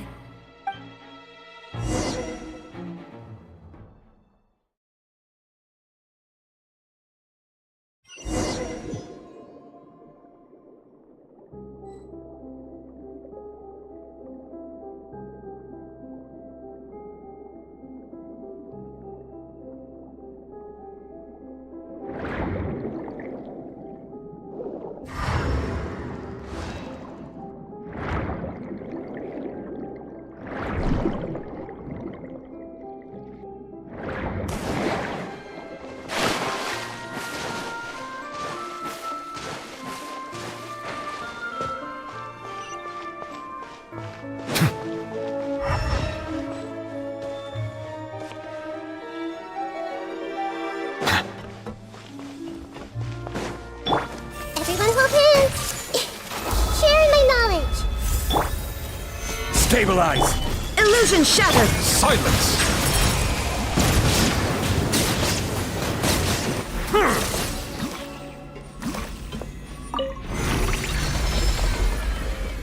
Whoa! The floor is going up! Is it because of this mechanism in the middle? That guy really prepared a lot of stuff for this place.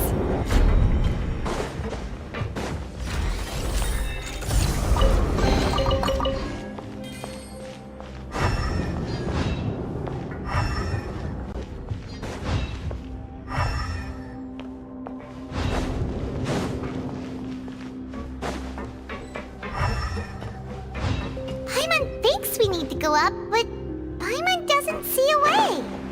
Let's take a look around. Maybe we'll find a hidden mechanism that'll show us the way up.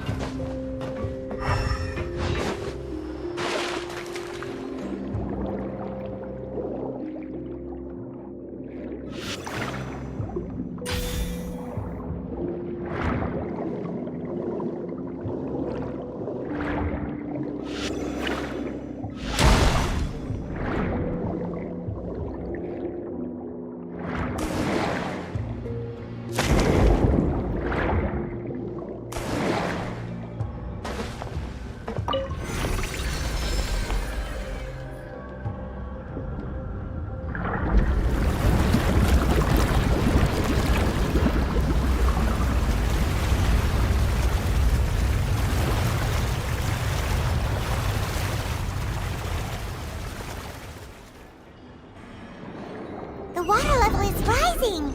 Now we can swim to the top. But this is still a ways away from where we need to go.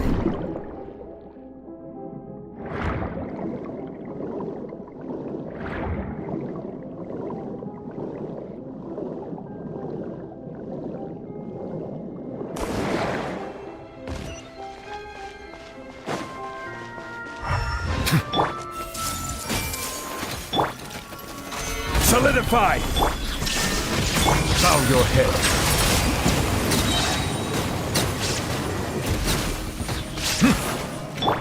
Hey!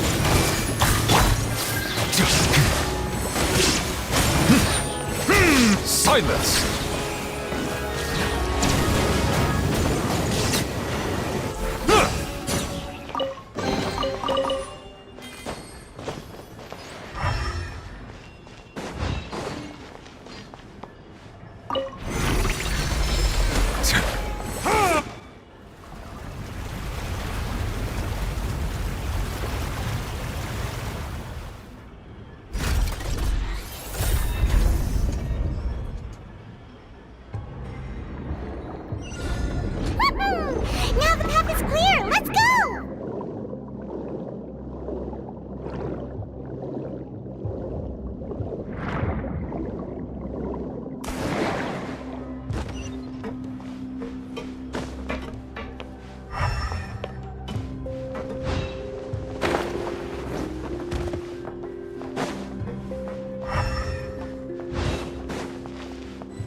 Master!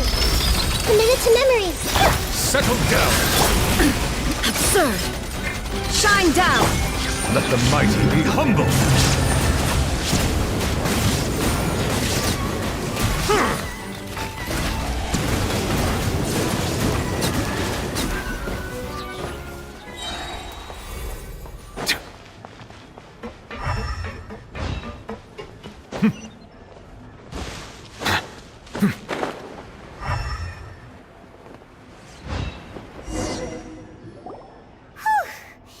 After all that, we finally made it to the innermost sanctum. Though, as expected, the mastermind isn't here. That's right. Then let's hurry up and find some evidence so we can get back to the Opera House and help Navia.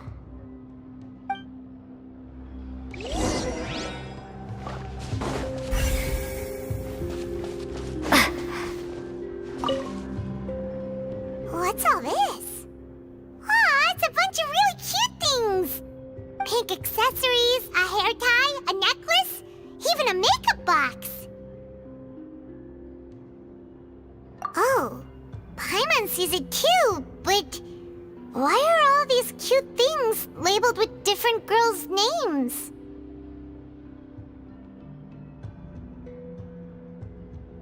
Huh? You mean the girls from the serial disappearances? They were brought here? And then they were turned into water. And all the boxes of things. These names. That means... Oh, this is terrible.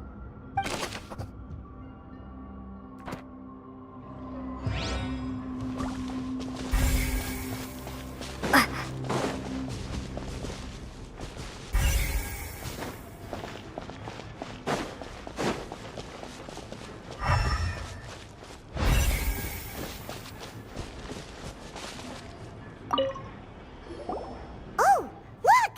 There's an important-looking basin over here, and it's full of water. That means this is where they make all the synth, and that special water is the main ingredient. If you dilute it with normal water, you'll get synth, but the pure stuff can dissolve a human. Paimon will take notes on this incriminating evidence.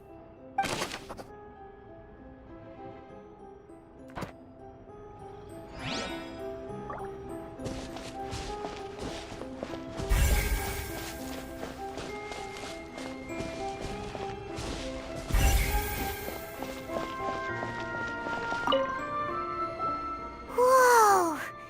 There's so much synth here! And so many bottles of ingredients that probably just contain the waters of the primordial sea.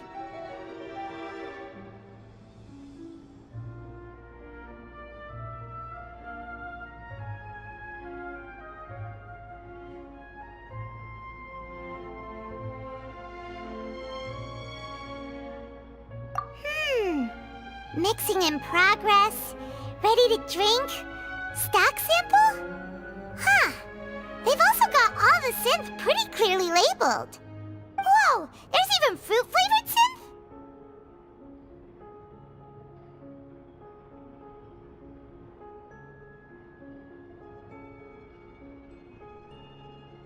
Yep, it's super obvious.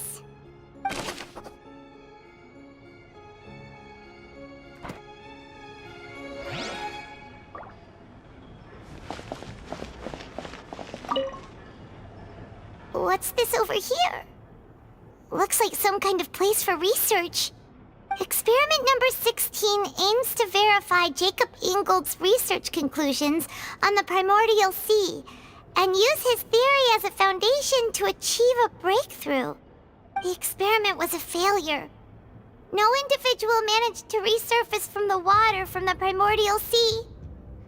Female specimens 22, 23, and 24 were dissolved.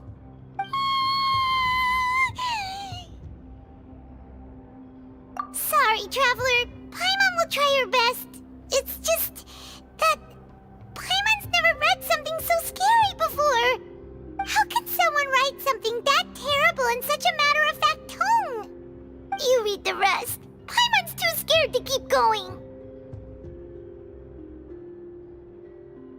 So that's why he did all of these experiments.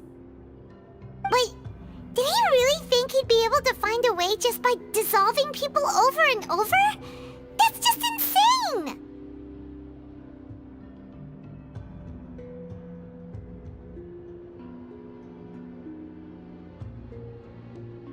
Huh? Isn't that the name you heard by the fountain? Paimon thought he was an eyewitness in the serial disappearances case.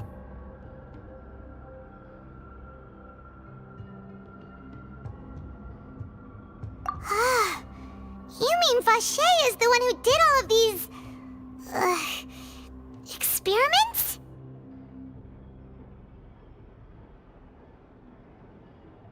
So that's it! Vache was no victim, but personally took his lover and... No, that's not it either! If that's the case, why would he want people to resurface from the water?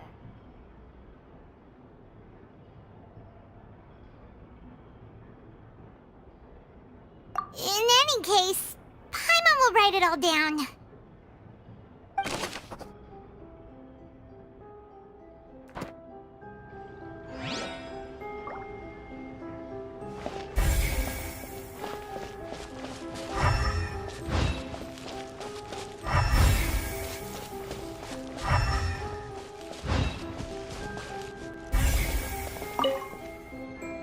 Let's see what's written here. Nothing escapes Detective Paimon's eyes. Callus. Navia's father. Oh, this seems to be an investigation report on him.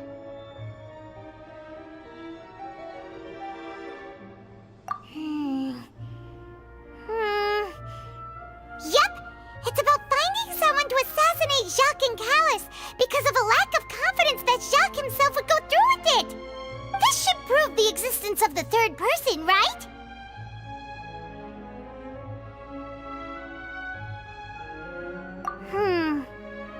We still have not determined the exact content of the key information Callus has passed on to certain members of his organization. The old dog's a real menace to deal with. Even if he abides by the promise he's made to us, he will still have the upper hand. He can act whenever he wants to make our lives miserable. The only option left is to remove him from the picture entirely. I concur. Let's send someone to kill him. He won't declare war as long as we don't touch Navia. Oh, seems like we've got a bunch of correspondence between the higher-ups.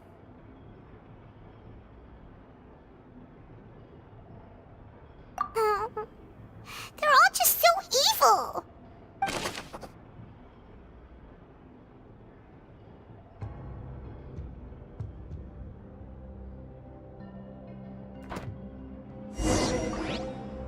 We've looked at almost everything here, and it seems like our theories were spot on, but...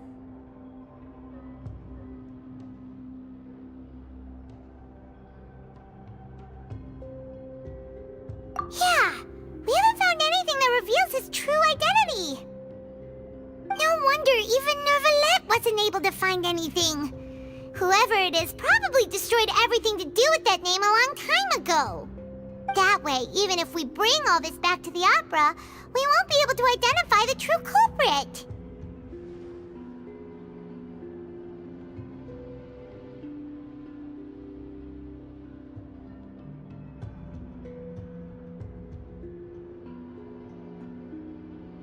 Sure thing. Paimon won't admit defeat to this guy either.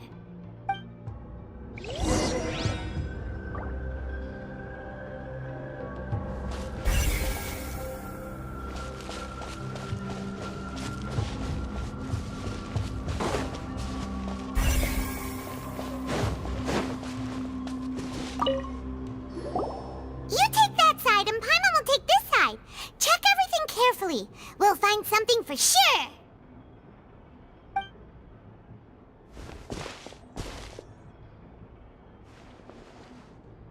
Ugh. Nothing at all. And Paimon can't even find snacks either.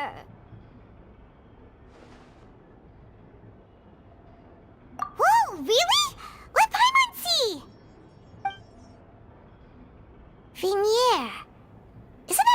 lover's name? Then you found her diary. Let's see! Aw, it's just a normal diary chronicling their love story. She was so sweet, too.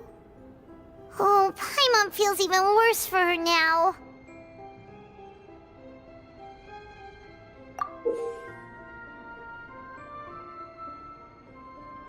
So many! A whole page's worth!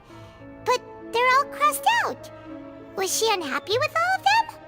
The final name she decided on was... Marcel. Wait, but Marcel's pretty old.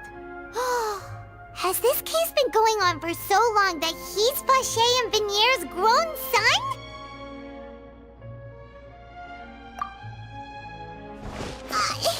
Hey! Paimon still hasn't figured it out yet.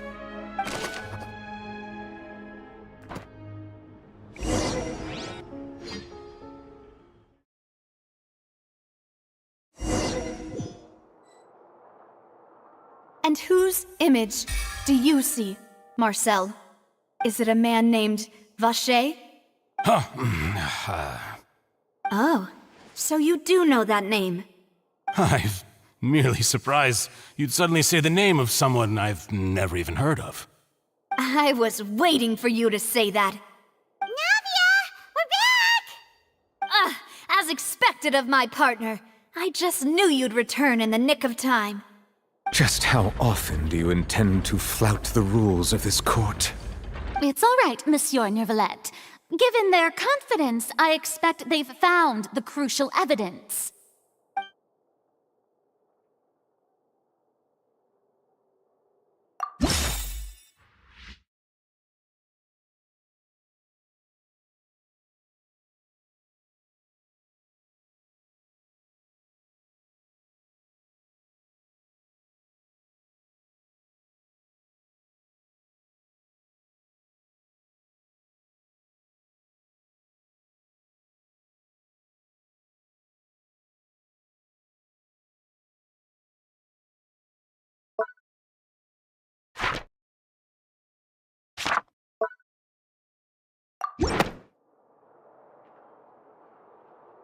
But the truth of it, Marcel, is that you've always been Vacher.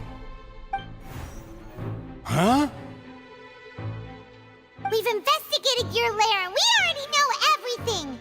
After your lover, Vinier, was dissolved, you kept abducting young women to experiment on the hopes of bringing her back to you!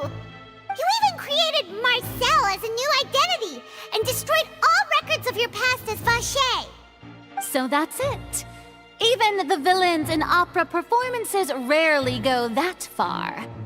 And with that, Marcel's motive has now been established. This information regarding your past also dismantles your prior timing defense. Well, Marcel, do you know where you went wrong? You fixated your gaze on the lover that passed away, instead of paying attention to the living people around you. So, you never noticed how we changed, or how we grew as individuals. You also never understood Boss's real expectations for his daughter. Or our determination to see things through. Your determination. Mr. Marcel, please speak up now if you would like to defend yourself. Otherwise, the trial will move on to the next stage. Do you really think I wanted to do any of this? Pay attention to you? What for? Have you ever paid attention to me? Ever empathized with my pain? Ever known how it feels to watch the love of your life dissolve right in front of your eyes? No one helped me. No one even believed me. All those decades ago, even the officers from the Maison Gardiennage were laughing at me. They said there's no way a human being can turn into water. So I must have gone mad from grief. Vinier's death was brushed away by all of you as if it didn't matter at all. Well, now you know, don't you? Ha! Well, it's too late now. All those who were dissolved are gone forever. You only have yourselves to blame. You set up this ornate opera house in pursuit of your so-called justice, your beloved drama, while turning a blind eye to the suffering of the people. Vignier is dead. We promised each other that we would always be together. Wherever she goes, I will follow. But I'm not from this blasted place, so I can't be dissolved, no matter what I do. Hey, is that water from the primordial sea that he's drinking? I can't dissolve! Can't dissolve! Can't dissolve! Do you all see? I can't go! I can't follow! So if I can't go where she is, what choice do I have but to try to bring her back? I did all of that, and in the end, that accursed Callus still got the better of me. I spent my entire life living on pins and needles, only to get stabbed by his idiot daughter at the very end. The suspect is exhibiting signs of mental distress. Guards, please restrain him. Don't touch me! Don't anybody come near me! I still need to save Vignier. A promise. We made a promise. Vignier. Vignier! Please, Vignier. Don't think badly of me. All I want to do is fulfill our promise. At this point, the verdict of this trial is clear. With Mr. Marcel's conviction, the charges against Mr. Tartaglia no longer have any basis. Fine by me. I was in a bad mood, but after a show like that, I'm actually feeling pretty good. Traveler, please submit all the evidence you have collected to the guards, so that I might review and summarize the truth behind the serial disappearances case. The man now known as Marcel was originally named Vacher and worked as an adventurer with his partner and lover Vignier. During an underwater expedition, Vignier accidentally came into contact with water from the primordial sea and was dissolved in front of Vacher as a result. Vacher learned of the primordial water's existence through the work of others and began to kidnap young women for research, with the goal of discovering a method to restore Vignier back to life. To cover his tracks, he invented the new alias of Marcel and began to operate a business in Poisson. During the course of his research, Vacher discovered that a diluted concoction of water from the primordial sea can induce feelings of euphoria, and began to manufacture and market synth. However, as he accumulated wealth to fund his continued research and expanded the scope, he came into conflict with Spina di Rosula. After exchanging blows with Spina di Rosula for many years, Vacher decided to assassinate their president Callus at a banquet. Although the assassination did not go as Vacher expected, he was able to turn Callus into the murder suspect by dissolving the assassin he sent to the scene. And just recently, Vacher attempted to frame Linny as the culprit of the serial disappearances case, using a similar method. However, his attempt to frame Linny failed, and the power of water from the primordial sea became public knowledge.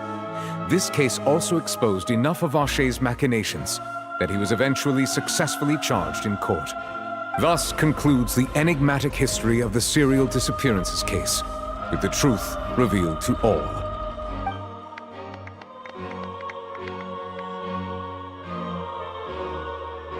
The Oratrice will now deliver the final verdict regarding the charges against Mr. Vacher.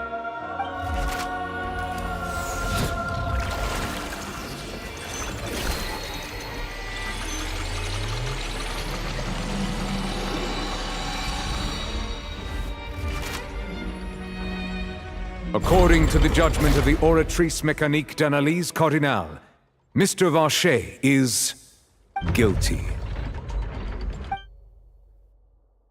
Guards! Take Vacher away. Good. It's what he deserves. With that, the serial disappearances case is over now. We really just witnessed history. Who would have thought the true culprit would be such a polite and well-spoken guy? Yippee! We helped Navia bring the bad and now he's finally getting what he deserves. Huh? Are you okay? Demoiselle, you were absolutely brilliant. The day our late boss had always hoped for has finally come. You can rest easy now, knowing justice has been served. Yeah. Yeah. It's finally over. It's all thanks to you guys. And my partner. See, Papa? Spina di Rosula's still doing well with me at the helm. Well now, hasn't this been a most delicious piece of drama? The villain has been caught, justice has been served, past wrongs have been righted, and it's a big ol' happy ending. Since it's been such a great show, I'll just let the false accusations against me slide. Either way, I've still got some business to attend to. So, if you'll excuse me... Please wait just one moment, Mr. Tartaglia. What now? None of this has anything to do with me. According to court protocol, since this trial was initiated due to a charge against you, a verdict must also be made regarding the initial charge before the trial can conclude. Oh, come on. Is this really necessary? Haven't you already caught the real criminal? Isn't it time for side characters like me to exit stage left? Please respect the laws of Fontaine. This has always been the rule. All right, but this sure is a lot of hassle. All I need to do is stand over there, right? Let's just get this over with. Through evidence presented in the public trial that was just held, it has been established that Mr. Tartaglia has no direct connection to the serial disappearances case. The guilty party has been identified, and thus it is logical to suppose Mr. Tartaglia is innocent of the charges. We now turn to the Oratrice Mécanique d'Analyse Cardinale to render the final verdict on the charges.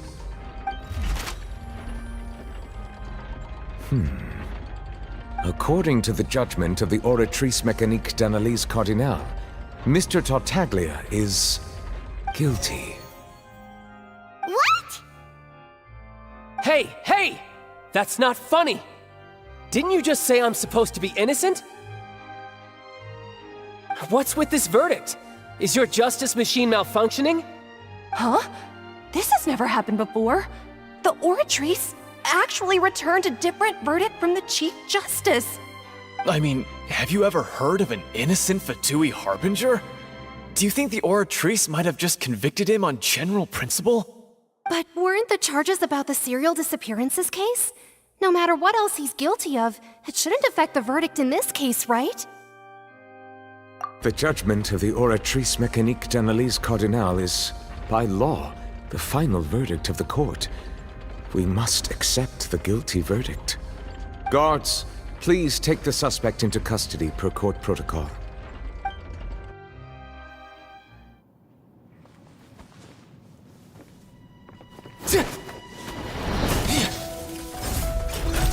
So this is how justice is done in Fontaine. What a joke. You've got your rules. Well, I've got mine too!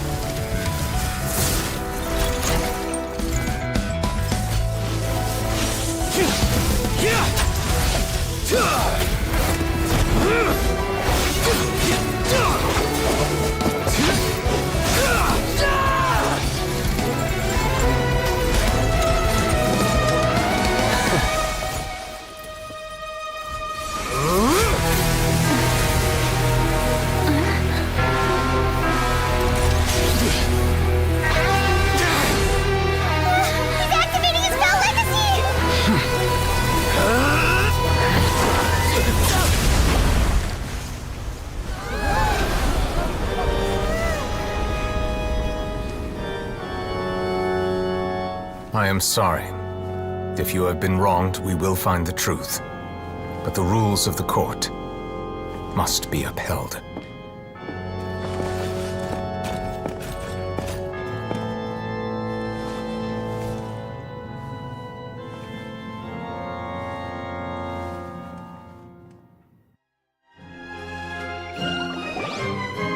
Hey, Monsieur Novelette, what's going on? Shouldn't they have been cleared already? Apologies. This is also the first time I've encountered such a situation. However, according to the rules established at the conception of Fontaine's court system, the Oratrice's judgment is the final verdict of the court.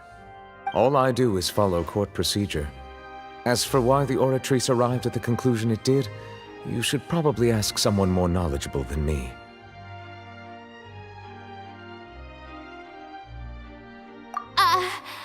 Why are you looking at me?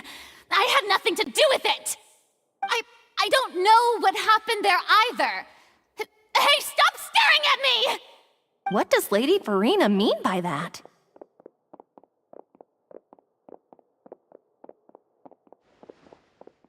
She says she has no idea either? But that's impossible. Didn't she create the Oratrice herself? Yeah, so are the verdicts reliable or not? Can results like this really be called justice?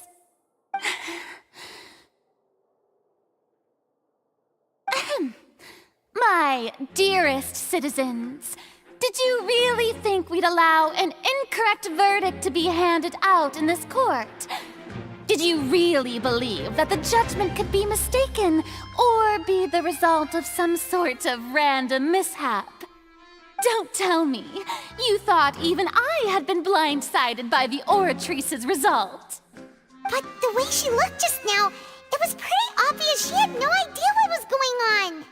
However, given the state of things, I shall give you an explanation.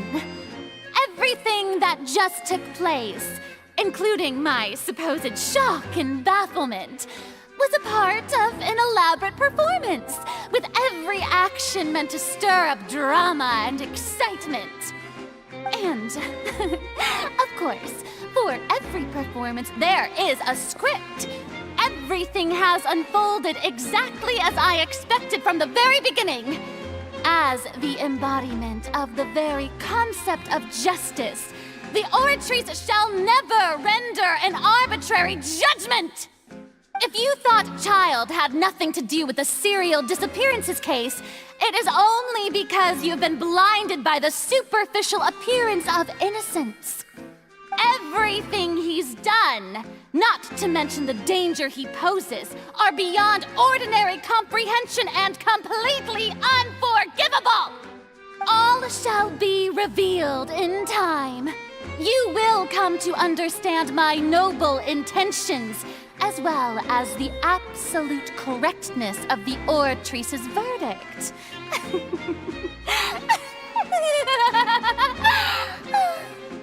Now, having said that, although I hate to leave things hanging in suspense, it is now time for this performance to end. As the lead actress, I shall be the first to take my leave. Toodaloo! So she chose to make her escape after all, did she? So you're saying we shouldn't put much stock into what she just said? She probably just put on that performance to save face. As for the truth, it's unlikely that she actually has any idea. However, please be assured that I will continue to investigate this case in a personal capacity.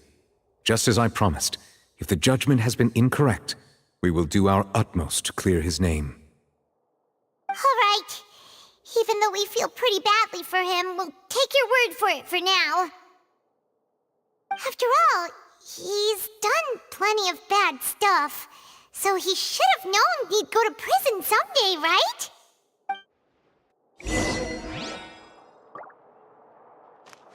Everyone hold hands!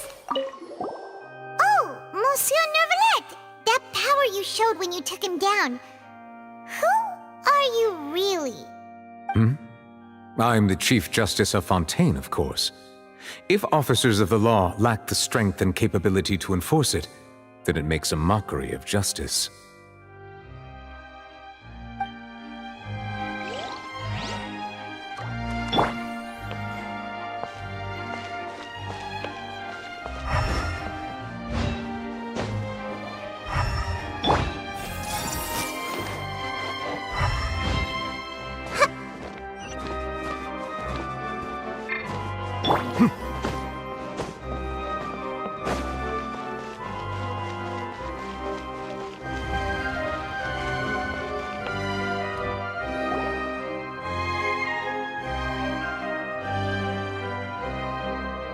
what are you doing? Quick, stop him!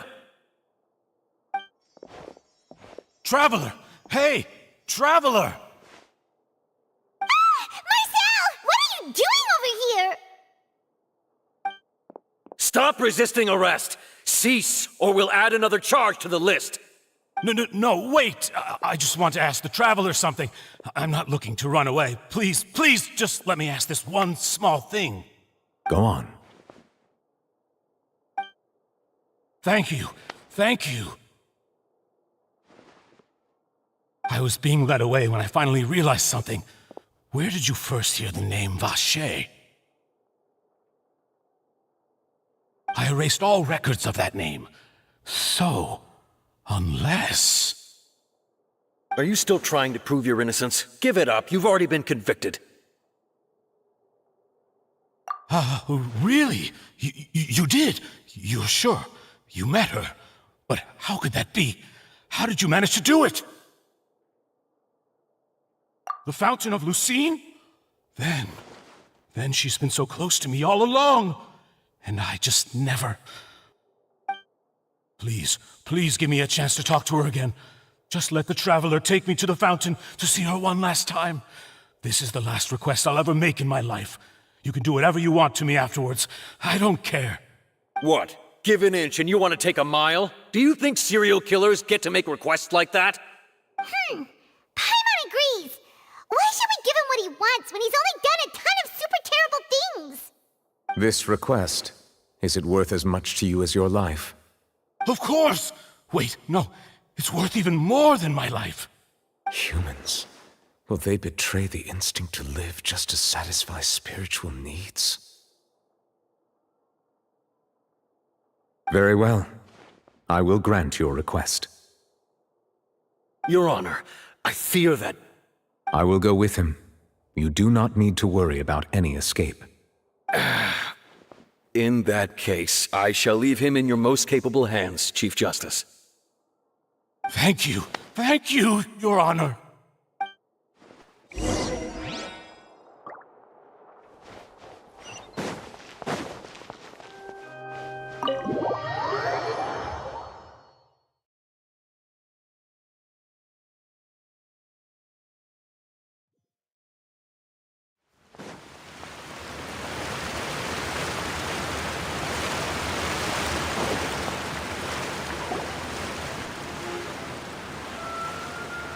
Is this the place? You said she's here, but what do I need to do to see her? Yeah, and even Paimon could hear her after drinking that thing. Didn't you just drink a lot of it on the stage as well? Oh, in that case... Vacher! Ah! Yes, that's it! So you heard it too! Vignier, it's me! It's me, Vacher! Vacher? Vacher! I'm here! Where are you, Vignier? I'm coming for you. I'm finally here for you. Hey, wait! Be careful! Hey, wait! Vignier, is that you? It's me, Vacher! Vignier! Vacher, why did you come? Didn't I say? You don't need to look for me. You look a lot older than I remember. How long has it been? It's been more than 20 years. I've suffered for over 20 years since the day you left. All this time, only the thought of bringing you back has kept me alive. Nothing else mattered to me. I must be dreaming. Who would have thought I'd get the chance to tell you all of my feelings like this? Vignier, you are my everything. I really don't know how I could live without you. But Vacher, if you ask me, this world would be better off without you. What are you saying? If not for you, I would have finished my law degree and probably become a top-tier attorney one day. If not for you, I would have continued to pursue my love of the arts, and my works would have been displayed in the Palais Mermonia itself.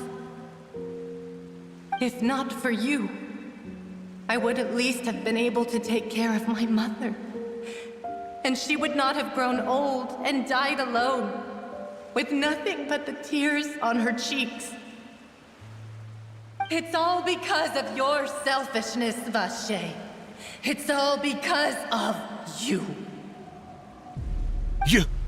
Wait, you are not Vignier. Who are you? You're right. I am not Vignier. I am the sacrifices. Every woman who died by your hand, as our bodies dissolved, our consciousnesses flowed back to the primordial sea. Our thoughts circulated endlessly within the primordial sea, and we were no longer individuals, but we became one, just as streams of water come together in the sea. I'm Cressy. I'm Lemony. I'm Azine. The only one I am not is Vignier. Why? But then, where is Vignier? She doesn't want to see you anymore. Every tendril of her consciousness is avoiding you. This is what you get for your selfishness. Your selfishness robbed us of our lives and our futures. You said time and time again that you'd do any and everything for her. But did you ever consider whether she'd want to see you do the things that you did? If she would despise you for what you became?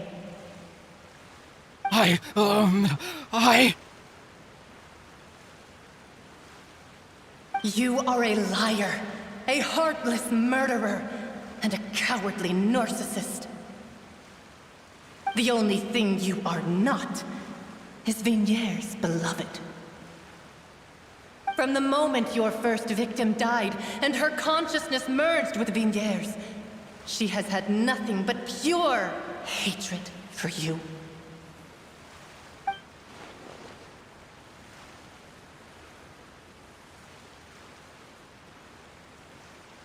No! Vignier! She can't hate me. Let me see her, please. Have mercy. You still don't understand. When I said don't look for me, that came from the real Vignier. She really doesn't want to see you anymore. But on top of that, she also said that because it's her final drop of pity for you. She said that because she knew that if you did come here, we will show no mercy to you. Vache. Vache? Vache? Vache? Vache? Vache? Vache? Drown.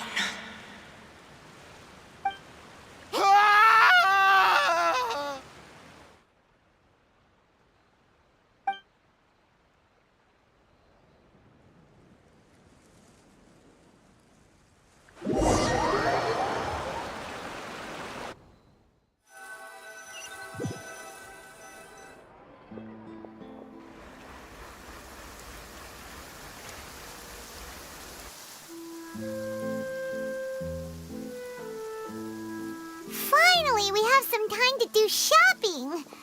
Gosh, it's really been a long time since we've been able to relax.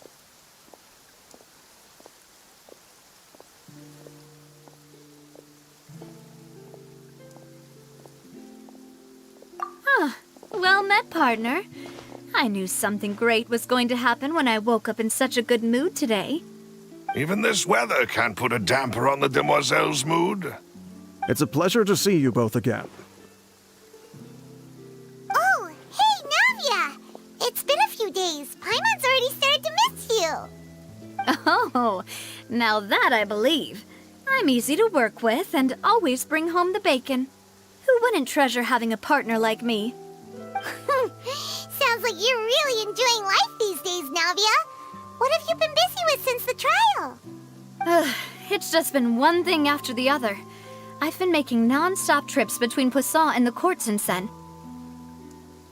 Everyone from Spina di Rosula organized a memorial for my father. We never held a memorial when he first died, since everyone knew that even if we held one back then, no one was going to come. This time, though, everyone in Poisson, and even many people from the court, all attended. So his name's definitely been cleared now. That's what we like to hear. It's been the dearest wish of Demoiselle all along. That blasted stubborn fool. I was right to put my faith in him. I'm so glad I didn't give up on the case all those years ago. Oh, by the way, I ran into Charlotte just after I left the memorial service. Well, maybe it'd be more accurate to say I knew she would be there, and there was no way she'd just let me go. Huh? So you know Charlotte too? The Charlotte? Journalist from the Steambird? Yeah, way back when I first became the president of the Spina di Rosula, she was all over me. Wouldn't take no for an answer. I believe the story was called The True Heart of Darkness, Secret Tales of the Yellow Rose. To be fair, though, it was a really flattering feature. So, we've been on pretty good terms ever since. She was trying to lean on our friendship to get me to do an exclusive piece on the serial disappearances case. Oh yeah, she told us about that. She's always been super interested in that case, so now her wish has finally come true too. Anyway, I told her to make sure that when she writes about you guys entering the opera house with the critical evidence, that you both sound really cool. Now that's another thing to look forward to. We trust Charlotte's skills with a pen for sure. Oh, and in other news, I also took Clarande out for a meal. Oh, are you two on better terms now? While you were investigating Vaché's headquarters, Clarande gave testimony on my father's behalf. It was thanks to her that we were able to turn the tide. I wanted to thank her. I mean, there's also no point in being awkward all the time, so we took the chance to reconcile with each other. Oh, that's great. Paimon also thought Clarande wasn't actually a bad person. It's always good to have more friends. Anyway, now that the case has finally been solved, perhaps it will slowly begin to fade from the public consciousness. Oh, actually, there's still one last thing I need to do. What is it?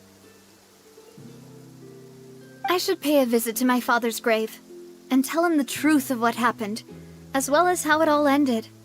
And on top of that, just how much people still look up to him to this day. That includes me, too. Miss Navia. Indeed.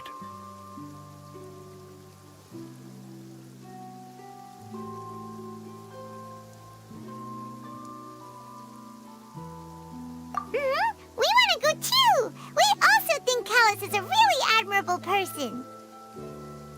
Sure thing. I'd like you two to share the moment with me. After all, without you, there might not have been such a positive ending. And in that case, everyone, let's be off. Considering the recent weather, we'll be lucky if we can reach Poisson before dark. Yeah, you're right. It's been raining non-stop for a few days now.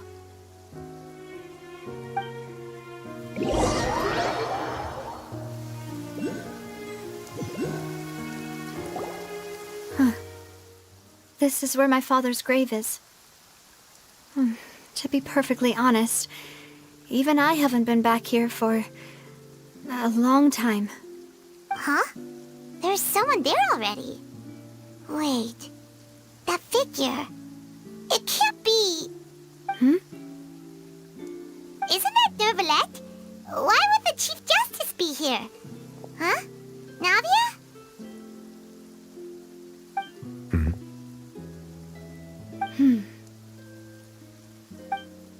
My apologies. I should have asked before coming to pay my respects. Don't say that. Sorry about that. Oh, I was trying to say there's no need for you to apologize. I wanted to show my father how much I've grown, but still, I doubt I've grown to the point that even the Chief Justice would feel compelled to apologize to me over and over. In that case, I will stop apologizing for now. You really could use some pointers on understanding human emotions, Monsieur Neuvillette. In any case, why did you come to Poisson? Well, ever since that day, I've been turning a question over and over in my head. Just what is justice anyway? There was once a time when I didn't want to believe that there could be anything more important to humans than life itself. Oh, rather than that, it's probably more truthful to say I didn't believe humans were capable of resisting the most basic instinct of living things. That they could rebel against their own nature, or consider certain things to be more important than their own lives. Which is also why I didn't stop your father from beginning that fateful duel. I believed that a truly innocent man would never throw away his life like that. That there was nothing, should have been nothing more important than one's own continued survival. But Mr. Callis proved me utterly and decisively wrong. If not for his sacrifice, the serial disappearances case would have remained unsolved to this day. Mr. Callis made the choice he did for his daughter, for his associates, and for many people completely unrelated to him. And in the end, from a certain perspective, one could say that he did it all for the sake of justice. A justice that's higher than life itself. So, you asked me why I came here. I just wanted to say my apologies to Mr. Callis in person. I should have noticed all of this much sooner. This regret has filled me with a sadness that has haunted me for days. That high and mighty chair in the Opera Epiclese indeed insulates one from many important things. Spina di Rosula, thank you so much for your hard work and perseverance. I'm sorry for being mad at you before. So, you're actually one of those types that's cold on the outside, but pretty thoughtful on the inside, huh? That reminds me of Silver, one of my guys. Sorry about that. Self-expression is not one of my strong suits. Didn't I just say you don't need to apologize? Ah, so Navia and Neuvillette seem to have made their peace as well. Let's not disturb them for now. We can wait till after they're done.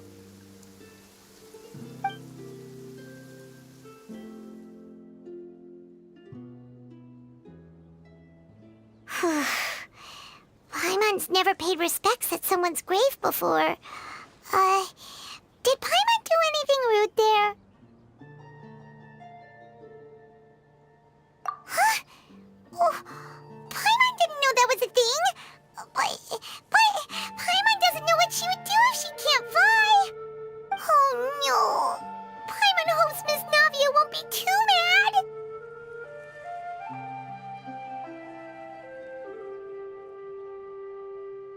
Anyway, Neuvillette is still standing around there. It's not often that we can catch him alone like this, so why don't we go talk to him for a bit? If we can't talk to Lady Farina, we can at least talk to him, right?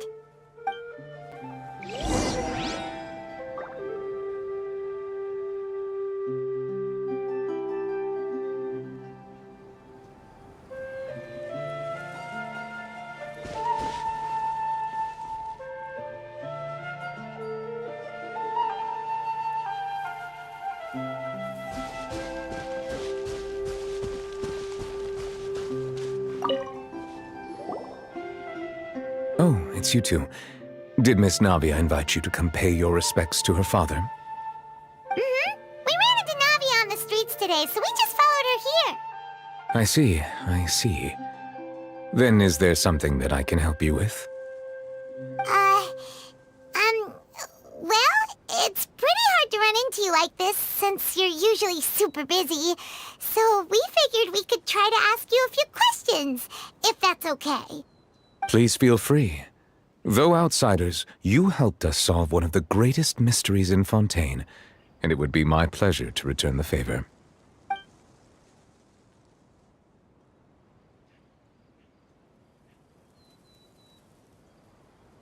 So, at court, the bad guys referred to that special water as water from the primordial sea, but what is it really? Truthfully, that name is already quite accurate. I can only surmise that Vacher and his ilk only learned of its nature and existence after extensive research. There used to be a special sea on the surface of this planet. The nature of its seawater was rather different from that of the sea we know today. Most of Tevat's life forms were first born in that special sea. You could say it nurtured much of the life on this planet. Huh. So it really was where everything began. It makes sense to call it primordial then. But today, the primordial sea no longer exists on the planet's surface. What Vacher discovered must have been some kind of special case, or a remnant from a truly ancient age. Huh. So that's how it is. Oh, you really know everything, Monsieur Neuvillette.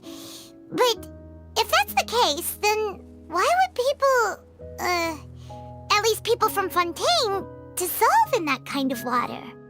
Indeed. Why would the primordial sea, which was known to engender and nurture life, suddenly reverse itself and devour life instead? To be frank, that also doesn't match my understanding of this world and its laws. There must still be some unknown secrets around the people of this land. Is there anything else you'd like to ask me about?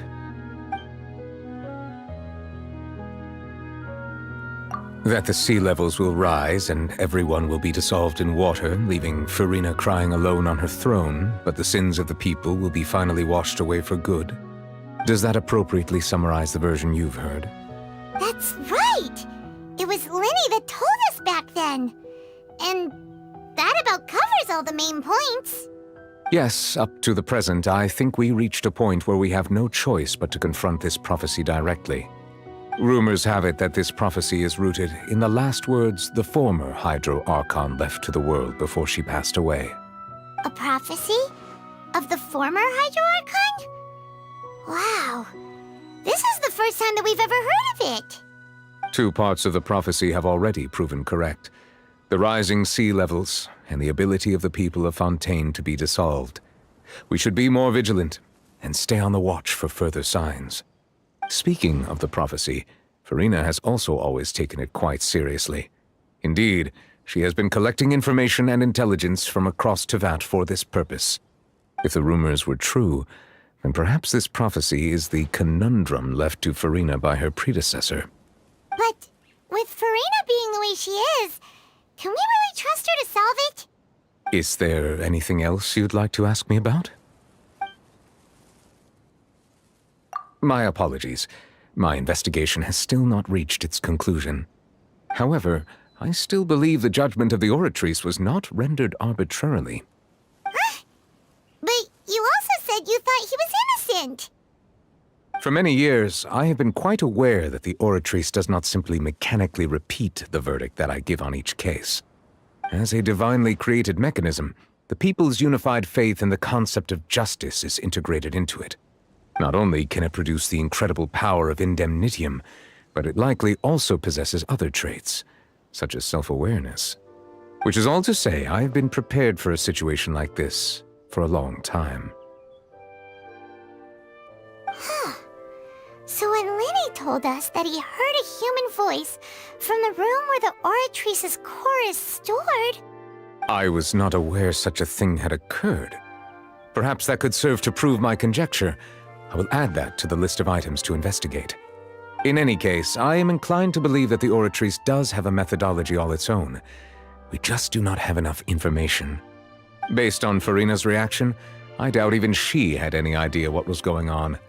She managed to bluff her way through it, though, with her time-tested twin tricks of bravado and drama. While we do intend to get to the bottom of this, for now, we regret to say that the Fatui Harbinger will just have to bide his time in the fortress of Meripede. If we did incorrectly convict him of crimes he did not commit, We will most certainly compensate him to the fullest extent allowed by the law. If you ask Paimon, the only compensation he'll want is a no-holds-barred fight with you. Is there anything else you'd like to ask me about? Your sibling, another blonde-haired traveler. I'm sorry, but I've never seen anyone who matches that description. If he ever stepped foot in Fontaine, I'm sure he followed our laws to the letter, and had no reason to appear on the stage of the opera Epicles. Is there anything else you'd like to ask me about?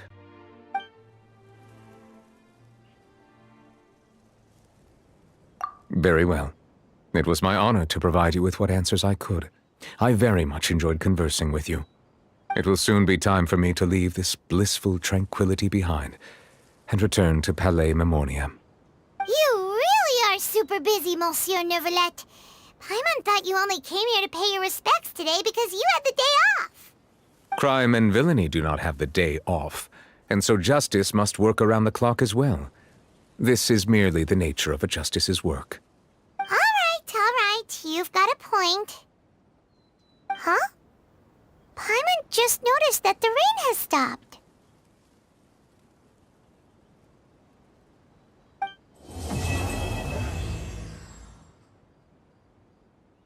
You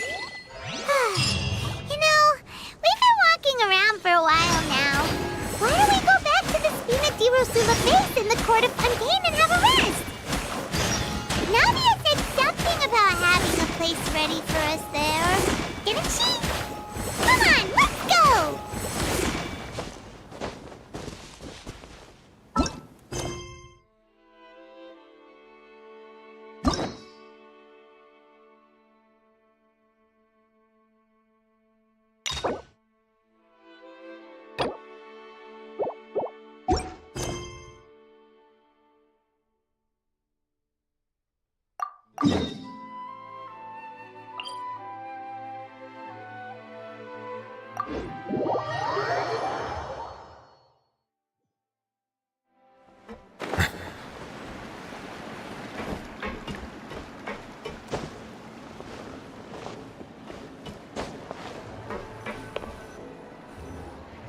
Yep, there's the room, and it's empty and waiting for us as promised.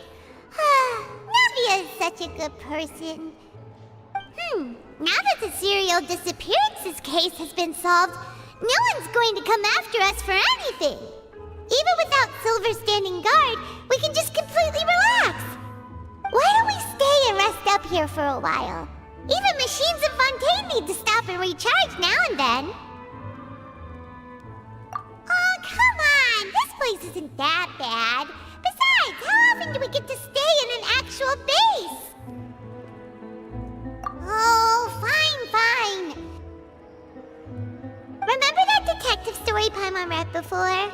Well, the author is about to release a new book, so Paimon wanted to buy it as soon as it came out and have a quiet place to read it.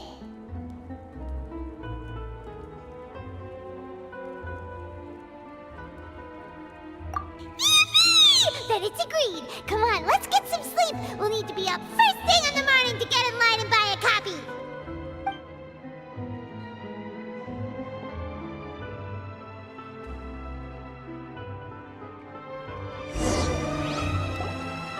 Paimon didn't expect that style at all. Even though it's a detective novel, it's also like a social documentary. Whew, it's actually pretty good. No! Paimon just spends a bit more time sleeping than you, that's all.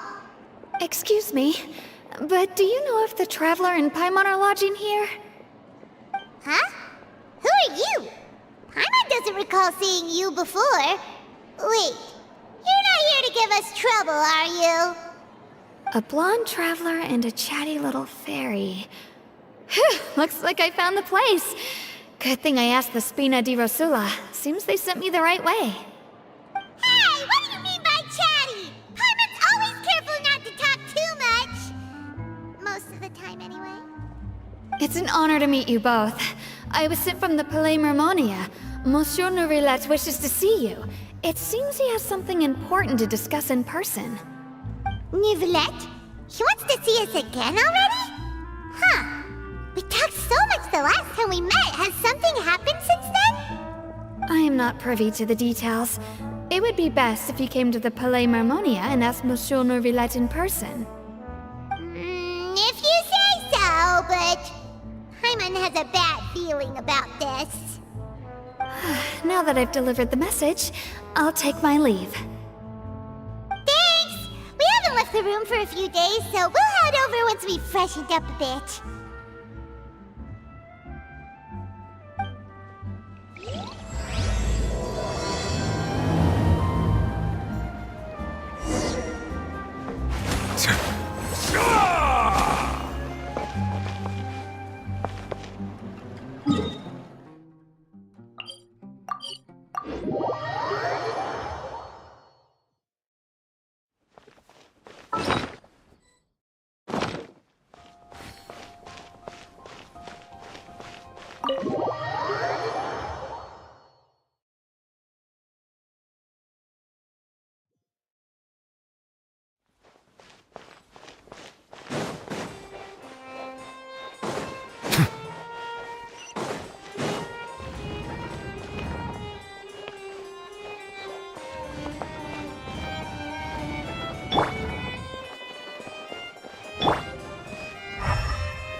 There. You daydreaming or thinking something over? Yes, I did send someone to fetch you. But as for what I'd like to discuss next, well, I still have some reservations. Given that we've already made the trip here, you should just tell us. Bet you need us to help you with something, right? I do indeed have something I'd like to ask you to do. However, you should wait until after I tell you the details, then decide for yourselves whether you'd like to help or not. The situation is this. If I'm understanding you correctly, the Snezhnayan Harbinger known as the Knave has essentially requested a diplomatic meeting with you, correct? I heard that she was originally from Fontaine, but for her to suddenly arrive here and abruptly request such a meeting like this, I sincerely advise you to refuse her invitation outright.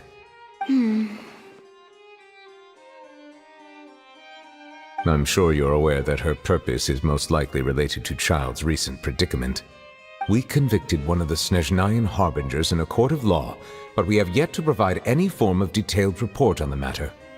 This does indeed provide an opportunity for Snezhnaya to put pressure on us. I believe we should adopt an evasive stance until we can provide a proper explanation and have a preliminary plan on how to deal with the matter. No, we shouldn't. I think we should agree to the meeting. Oh? Well, you see, we are the ones that owe an explanation. If we keep putting off the meeting, it could easily result in the problem escalating, right? It's like a fight between two friends. If they don't agree to see each other and talk in person, isn't it possible that the friendship could end entirely? Though diplomatic relations between Fontaine and Snezhnaya could be considered as friendly, it is only superficially so. You wouldn't go so far as to say that our nations are friends, as you did in your example. It was just an analogy. An analogy, okay? Moreover, even if we were to talk in person, if we don't have sufficient information prepared, it is quite possible the result wouldn't be restored relations, but a complete falling out. I don't think we should overthink those possibilities yet. Even if the logic of the divine is not immediately apparent, its wisdom will only be revealed with time. Besides, you'll be at the meeting. If any problems do pop up, you'll have no problem navigating them. I must clarify that interacting and communicating with people outside of court is not my cup of tea. It seems you think too much of me. But more importantly, when did I agree to join the meeting with you? You mean you won't come? No, that won't do. I can't go to the meeting alone. You have to accompany me. I must take you with me. Lady Farina, could there be something else regarding this matter that is being kept from me? No, not at all. Look, I am the Hydro-Archon of Fontaine, Focalor, the god of justice who is loved and adored by many. So I only hope that justice will be served in this matter. Don't overthink it. I'll go find someone to arrange the meeting.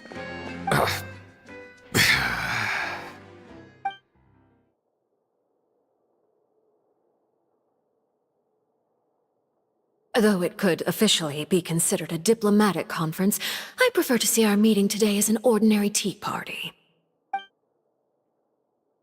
I assume you see it the same way, Miss Farina?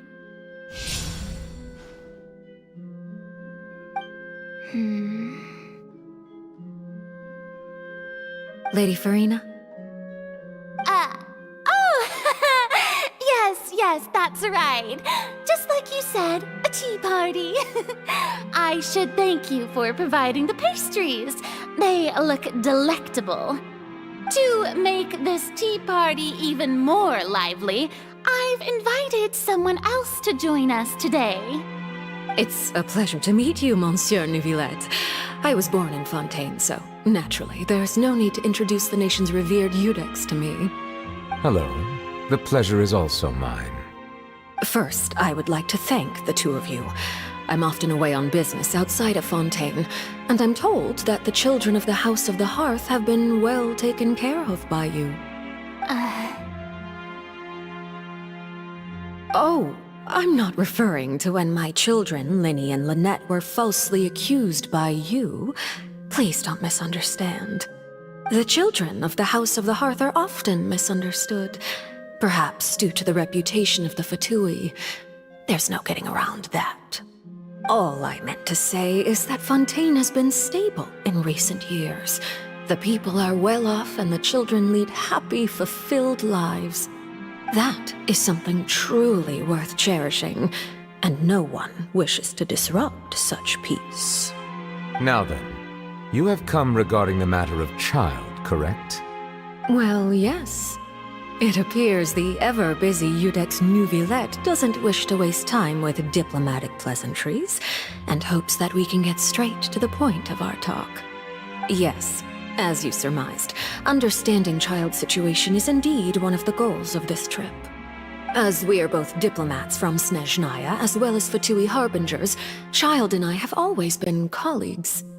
Were anything to happen in Fontaine, each of us would serve as the other's attorney to resolve the issue. So now, in my capacity as his attorney, I request that Child be turned over to Snezhnaya. We have a responsibility to cooperate with Fontaine and resolve what has happened to him together. The rules governing attorneys only apply before a trial has concluded. Since a verdict has already been rendered, we see the case as settled. I apologize for being unable to grant your request. An outright refusal. Very well. I respect all the rules of Fontaine's courts, just as I respect you as Chief Justice. Okay, why don't we back up a step? You don't need to transfer Child to us. I only request to enter the fortress of Meripede to see Child and confirm his condition.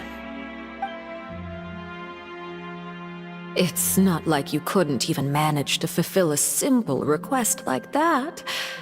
Right, Miss Farina? About that. The fortress of Meripede has always been completely autonomous.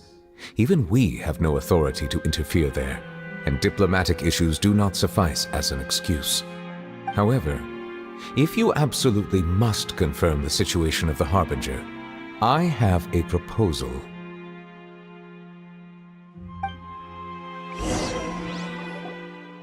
The knave showed up already?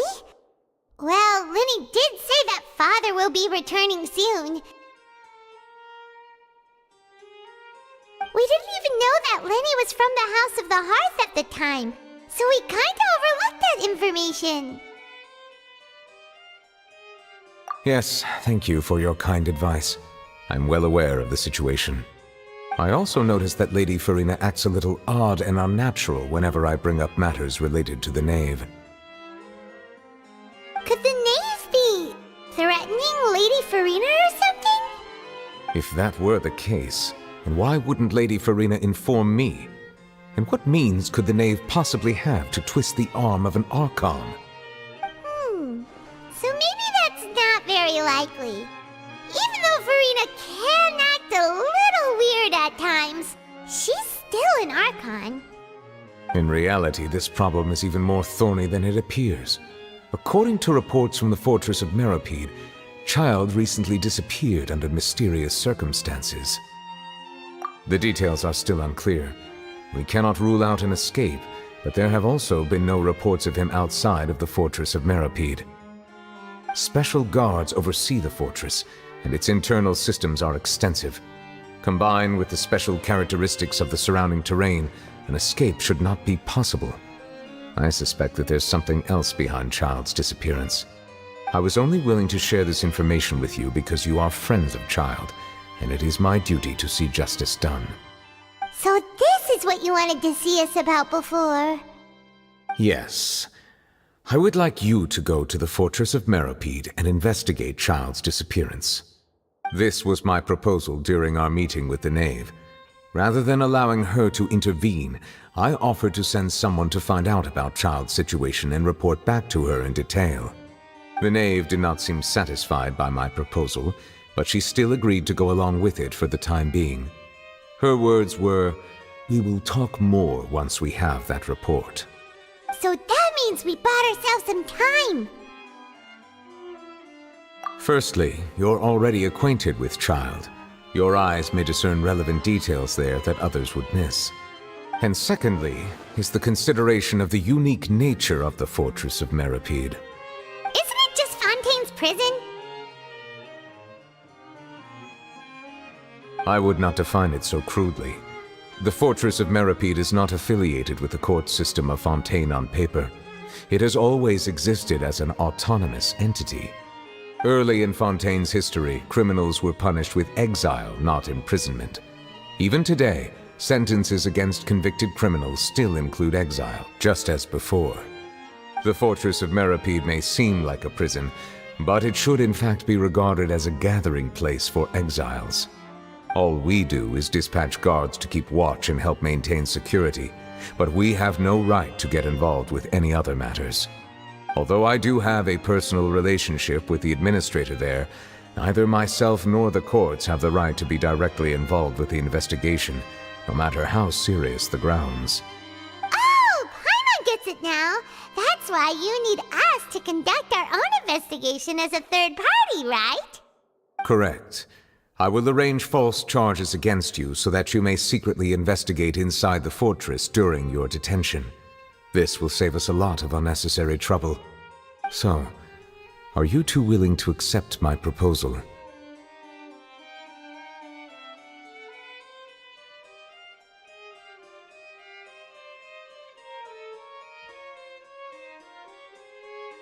Yeah, no matter how you look at it, it seems we're the best choice. Alright, we hereby accept this difficult task. Reluctantly. You two have my sincere thanks. This matter is of critical importance to Fontaine's current situation. Also, I hope that both of you can keep this operation a secret. We will rendezvous at the Fortress of Meropide's entrance on Erinius once you've prepared yourselves. I will arrange for someone to take you inside. Prepared ourselves? Is there something we need to prepare? Perhaps you could enjoy a good meal and have a nice bath. I'm afraid that living conditions inside the fortress are nothing like those on the outside world. Oh, right!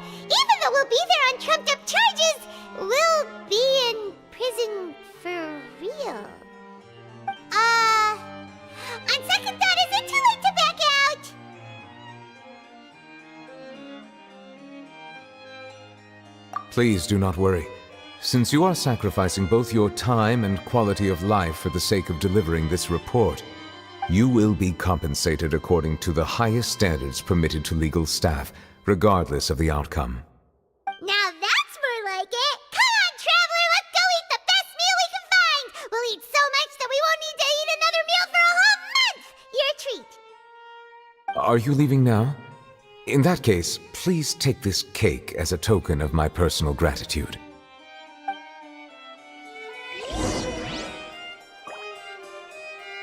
Oh, no need to thank me for it. Just be sure to enjoy it.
Paimon will have that, and that.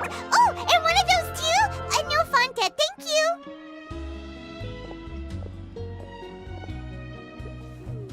That cake was pretty good. But as soon as Paimon remembered that we're about to go to prison, Paimon's stomach suddenly became completely empty! Now that Paimon thinks about it, we've always been super careful ever since we arrived in Fontaine. Just to avoid breaking any strange laws here. But here we are, about to willingly send ourselves off to the Fortress of Meropide. Maybe this is what they call fate. Let's just try our best to investigate everything quickly once we get there. Paimon doesn't want to stay in prison too long.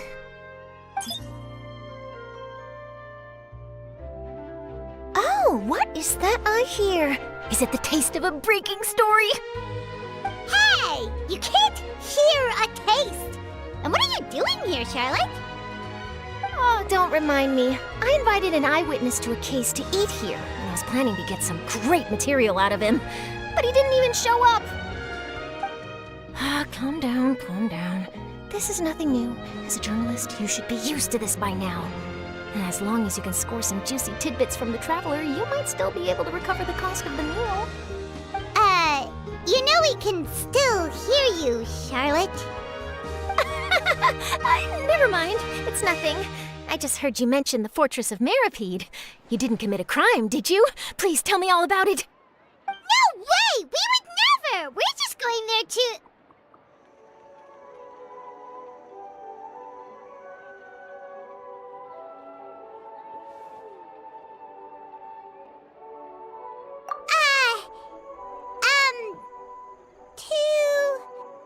Oh no, Paimon almost forgot that Neverlet told us to keep it a secret!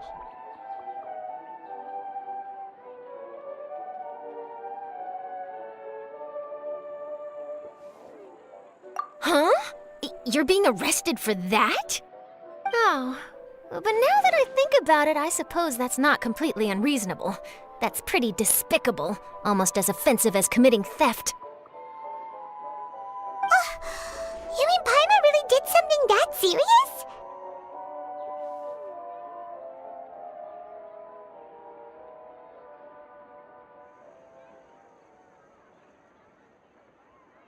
Sorry, Paimon really messed up. In that case, it's nothing particularly newsworthy after all. Oh, how disappointing. Oh, right, there's still a chance. Since you're going to be at the Fortress of Meropide, would you be willing to help me gather some material for a story? About that, Paimon doesn't think we'll have any time. it's nothing difficult. All you have to do is think of a way to get some time face to face with the warden of the fortress. He was awarded the honorary title of Duke in Fontaine. Sounds really cool, huh? Only those who have made significant contributions to the nation have been conferred this title. It's incredibly rare. On top of that, the fortress of Meripede has never been under the jurisdiction of the courts. Practically nobody, including journalists like me, knows anything about the person in charge there. Oh, if I could write an exclusive article about him, I bet it would sell a boatload of papers. You make it sound easy, but it really depends. Of course, I wouldn't ask you to do it for free, so this meal is on me. All right, you got a deal. We'll do anything you want. Then it's settled. The food should be here any second, right? Huh? Wait, just how much did you order?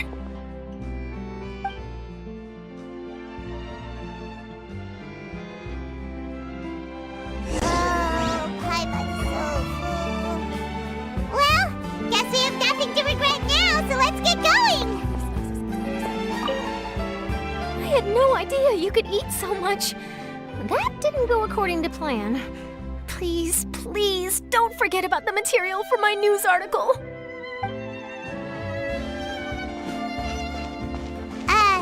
Wait. Paimon just said something really ominous, didn't she? Fresh fruits, sweeter than the Take a guess. Here's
Water comes in many flavors to the discerning palate. Mondstadt's water is crisp and pure, while water from Liyue has an enduring aftertaste. In Inazuma, the water possesses a depth of flavor unlike any other. Sumeru's water, meanwhile, has a rich and complex flavor profile, but it must be savored patiently to fully appreciate it.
Melusines are beautiful creatures.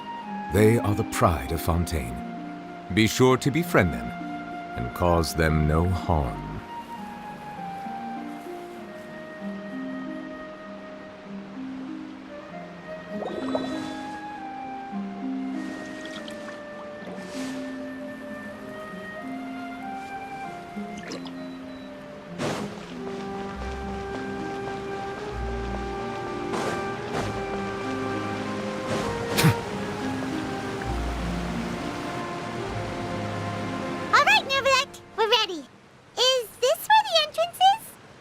You have come, just as promised.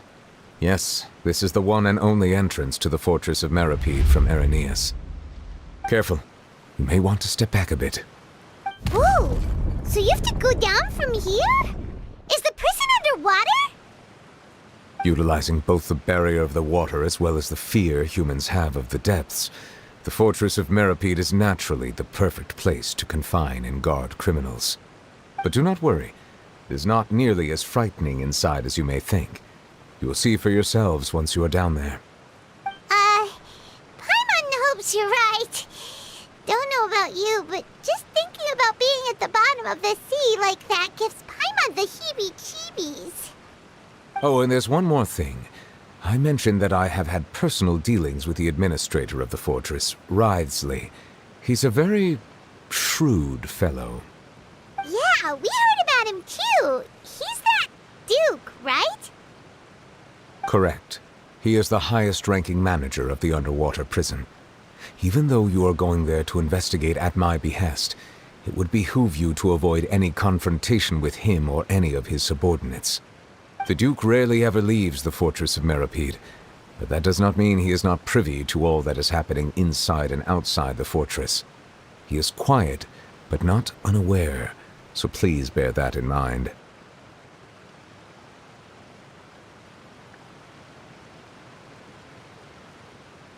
All right, that's about all the time that we have to talk privately. I'm counting on you two. Don't worry, we won't let you down. Good. Madeline! I'm here, Monsieur Nervalet. These two are the newest convicts, I presume? Don't worry, they won't escape on my watch. Like we would try. Please follow me, you two. I'll process your paperwork for entering the fortress of Meripede.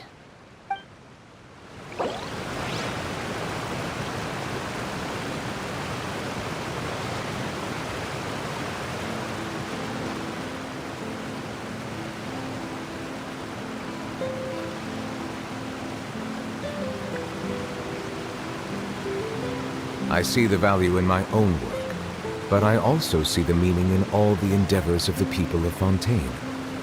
I believe I will continue to take pride in fulfilling my duties.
Water comes in many flavors to the discerning palate.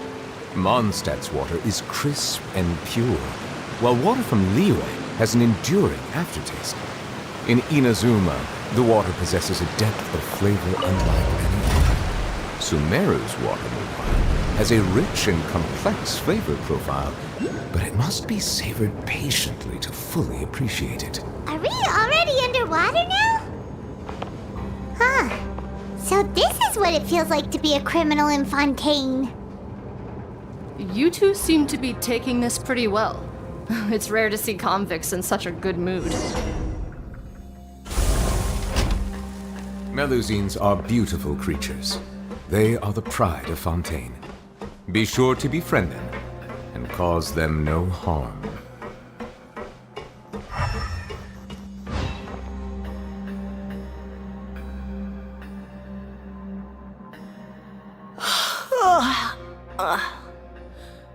Oh, it's you, Madeline. Why'd they make you make the trip down here today? Monsieur Nervalet personally requested I escort these two convicts. I suppose he was concerned others might not be up to the task. Well now, aren't you the lucky one? Must be nice to be on good terms with the big shots like the Chief Justice. The only people I get to see every day are the new inmates. Well, have you tried service with a smile? Who knows, it might help your professional reputation. Yeah, right. As if. Every criminal comes through here looking miserable. How can I smile with such a toxic work environment? And even if I did smile at them, the convicts would probably just think that I'm some freak getting some kind of twisted enjoyment from their pain. Oh, she's got a point. Well, I've finished transferring you. You two will register here, and Marette will guide you through the remaining procedures. Yep, I'll take it from here. You head on back to that bright and sunny world above. Okay, let me see. You are the Traveler and Paimon, correct? That would be us!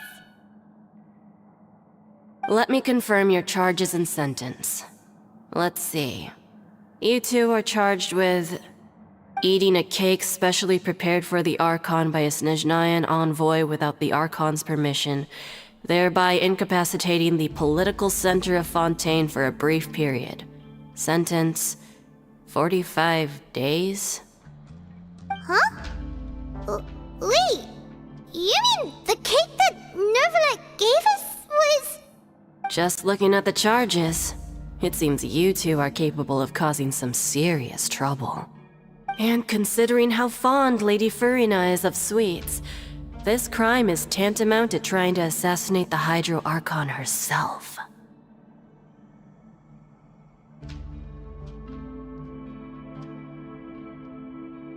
Now I've seen everything. Anyway, we still need to finish processing you before you can enter the Fortress of Meripede. Please stand in front of the board over there. I'll take your mugshots with my camera. Oh, all right. But be sure to catch Paimon's good side.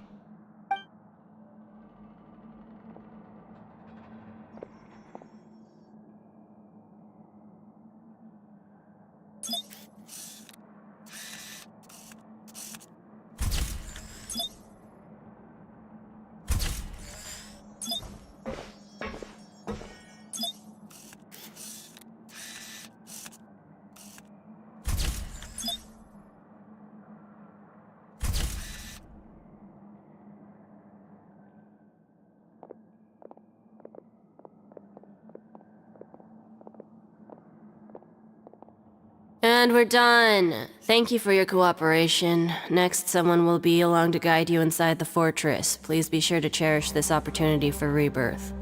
Huh? Rebirth? Isn't that a little much? We're only gonna be here for 45 days! You two are the new inmates, right? Follow me.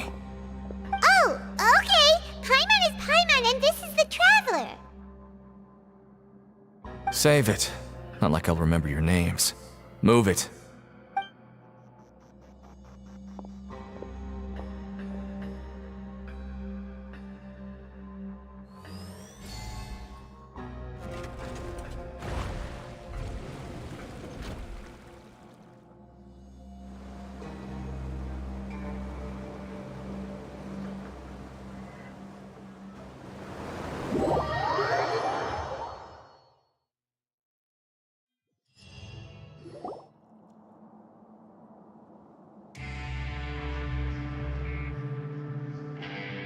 So, Are you one of the guards here?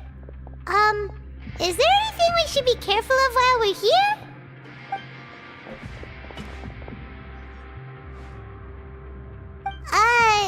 Did Paimon already ask something she wasn't supposed to? Why should I tell you anything? What's in it for me?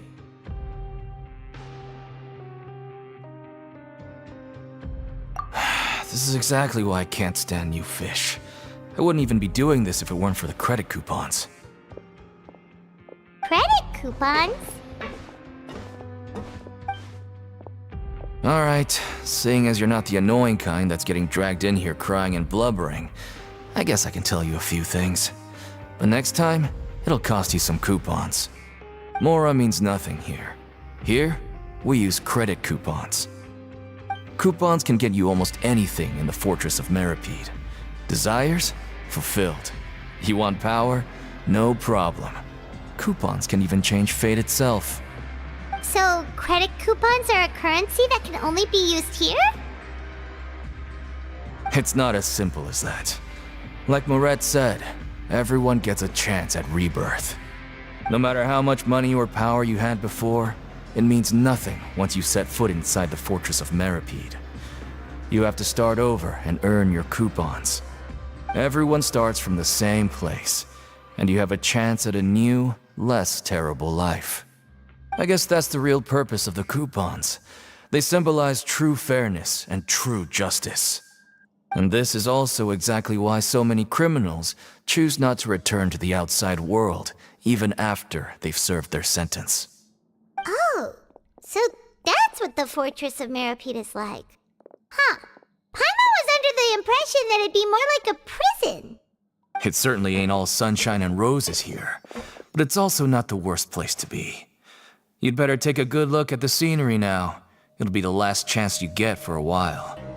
After being away from the sunlight for so long, even the terrifying depths of the sea start to feel like home. It just stops feeling oppressive, you know? Oh, I'm actually an inmate like you two. Welcoming newcomers is a job I've picked up to earn some extra coupons.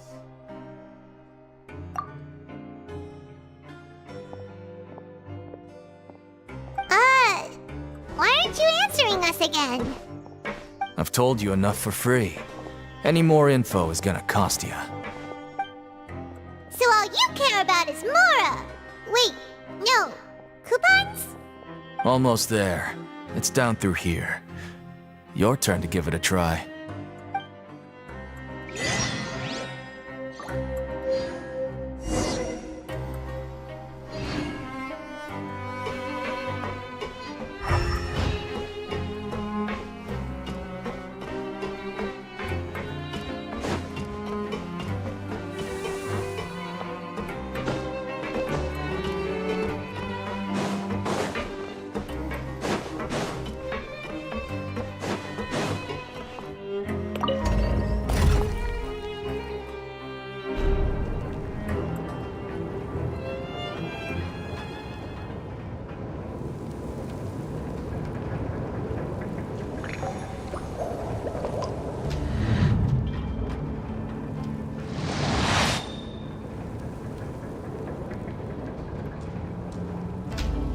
So, we're going even deeper now?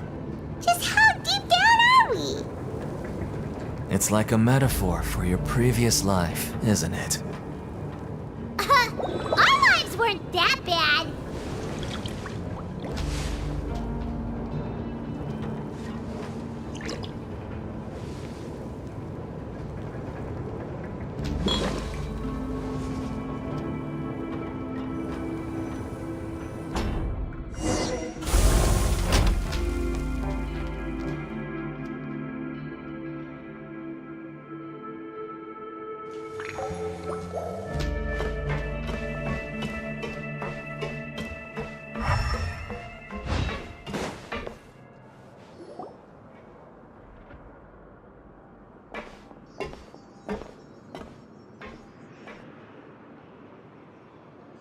So this is the actual entrance to the Fortress of Meripede?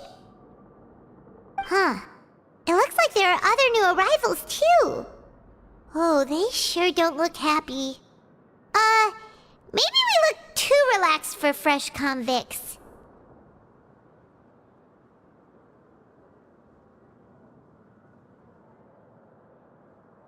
Oh, right. We're on someone else's territory now.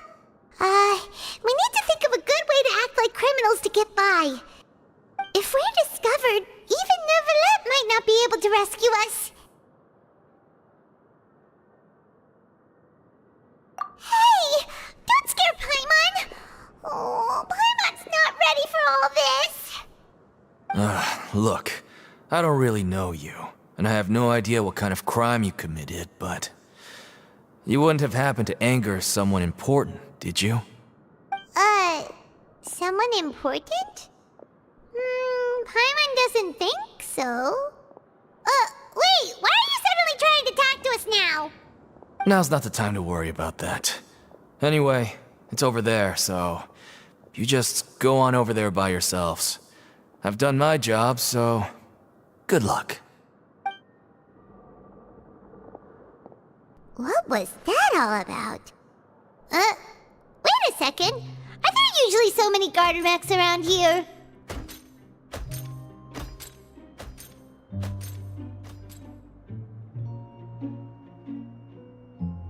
They're already onto us?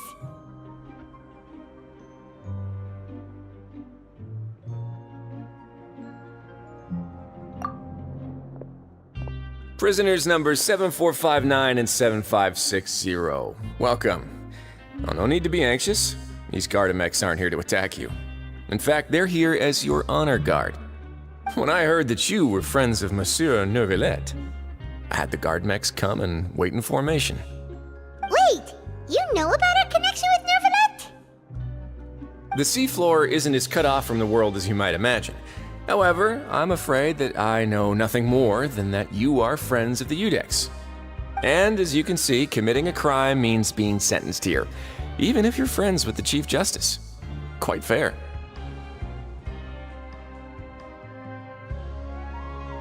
The Duke! Greetings, Your Grace. Lovely weather today, isn't it? Oh, greetings, my good fellow. Well, I'm willing to imagine that the weather is as good outside the sea as you say it is. How great it would have been if only the fortress of Meripede had been built on the coast, huh? It would have been so convenient to enjoy a nice chat in the sunshine. My profuse apologies. I just got so nervous when I saw you, So this is the Duke. He sure looks a lot younger than Paimon imagined. The Traveler and Paimon, correct? Mr. Deacon here was responsible for your welcome. I trust you were satisfied with his guidance?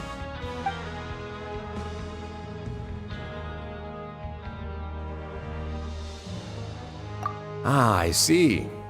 In that case, I regret to announce that Deacon here has just missed the best opportunity in his prison career to be promoted. I admit that I was only thinking about the coupons.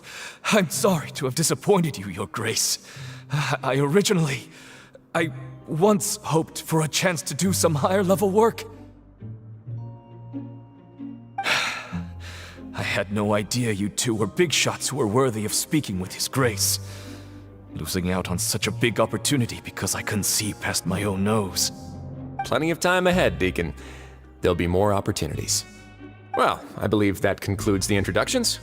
We've already taken enough time here. Deacon, if you would. Yes, Your Grace. I'll take my leave now.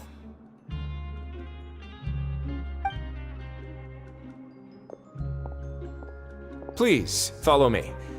To make you feel more welcome, I'll show you around the various facilities of the Fortress of Meripede. I hope it'll help you adjust to life here.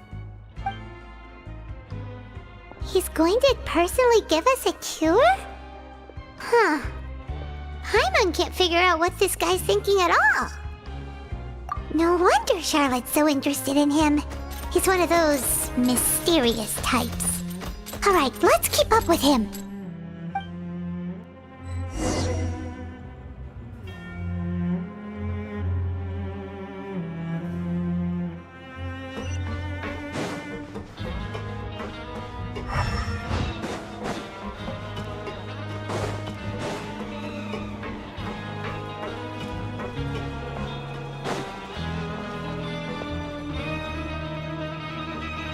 there's no need to be so reserved.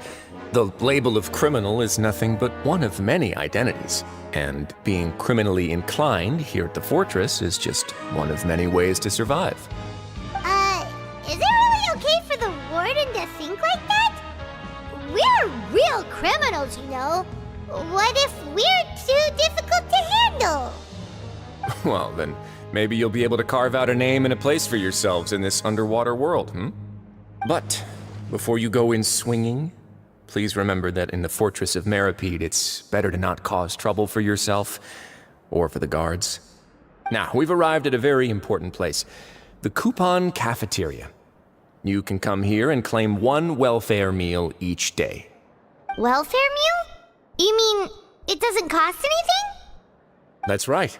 Criminals are essential to fortress operations, so we must guarantee that they at least have the basic means to survive. But that's not how it was. Back in the day, it cost you credit coupons just to get a cup of water here. For fish like you who just arrived with nothing, you'd have to go to work hungry until you earned enough coupons to eat. It was only after His Grace became the administrator that we got the free meal rule. Now everyone gets a square meal every day, even no-good slackers who've never picked up a wrench in their whole lives. Nobody starves to death here. In the Fortress of Meripede, credit coupons are the only currency, and everything must be purchased. In some sense, you could say using the coupons is a form of trade. But trade is always conducted by people. So if we want trade here to prosper, we need everyone to work hard and live their lives. If nobody could even afford a meal, then the whole fortress would be up in arms. And that would only make things more difficult for me. So, rather than saying that we're giving everyone a free meal here, you should say that everyone's hard work has improved the living conditions in the Fortress of Meripede. Your Grace's reasoning is correct, but what I said is also true. Whatever the case, hard work is rewarded here. You'd be hard-pressed to find anywhere else as fair and reasonable. Right! Paimon sees your point. By that logic, this place doesn't seem so bad after all. Oh, wait, no. We shouldn't drop our guard so quickly. But it seems the inmates really respect the Duke because of his attitude, right? We should still try to verify the truth with our own eyes. Let's continue this way.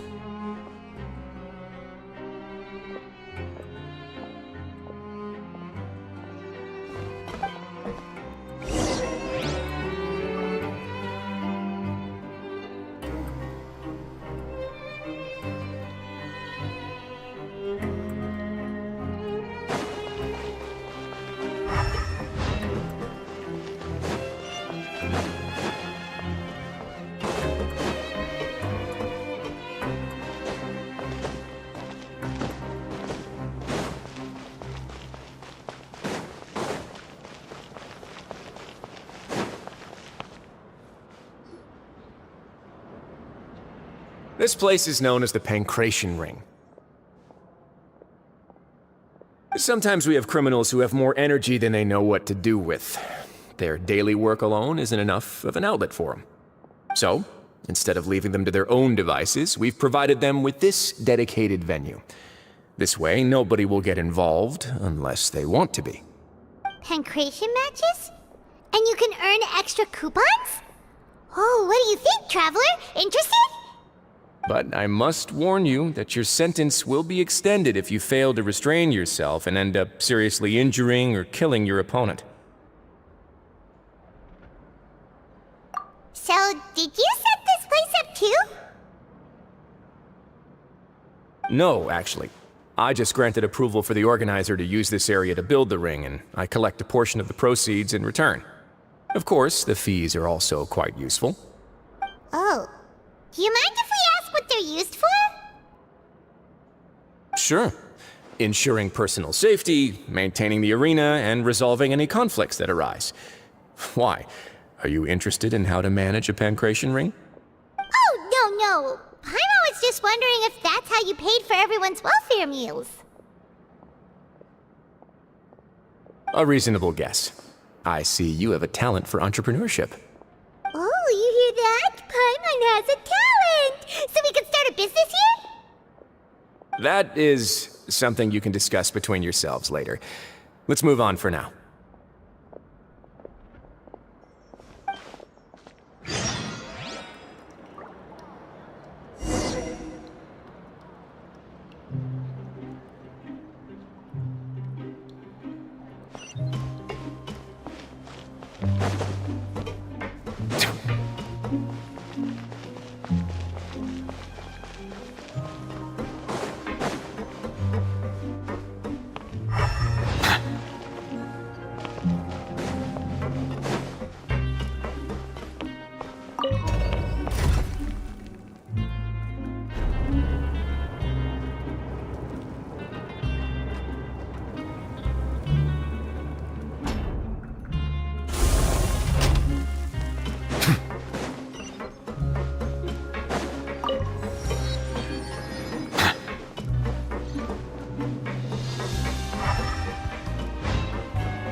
Your Grace.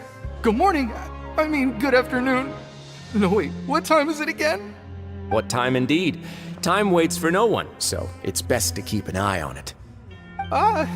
My apologies, Your Grace. Jeez, that guy's so nervous he almost forgot to breathe. Sorry, forgive my manners. These are the dormitories, which is where inmates sleep. The guards will inform you where your bunk is later. In the Fortress of Meripede, criminals usually spend most of their time in either the production zone or the sleeping areas. The production zone? What does it produce? Is that where we'll be working? Not necessarily. Though working in the production zone is the most reliable way to earn credit coupons. If you have other skills, you can skip your shifts to earn them in other ways. Wait, you're the manager of this place, and you're just telling us to our faces that it's okay to skip work? The fact that the Fortress of Meripede has continued operating completely autonomously is proof enough that most people are willing to work honestly and earn a stable income. As for what we produce, many of the clockwork machines seen all over Fontaine originate from our workshop.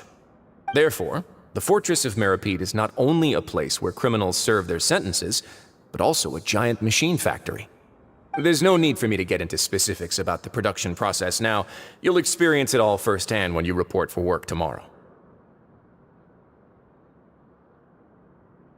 Let's move on. The tour continues over this way.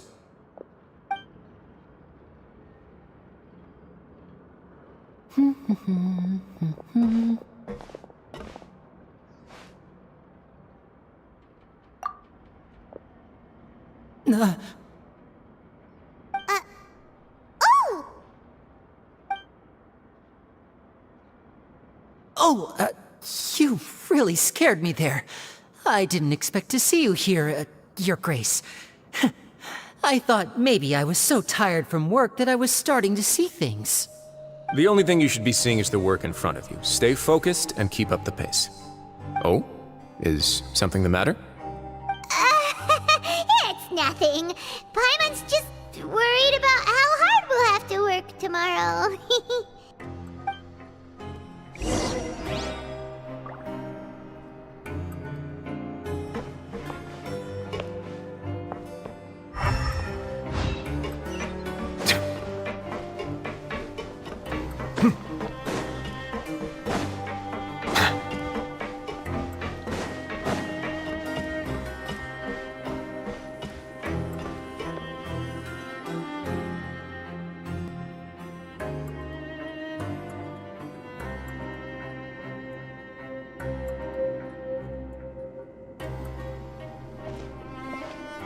Your Grace?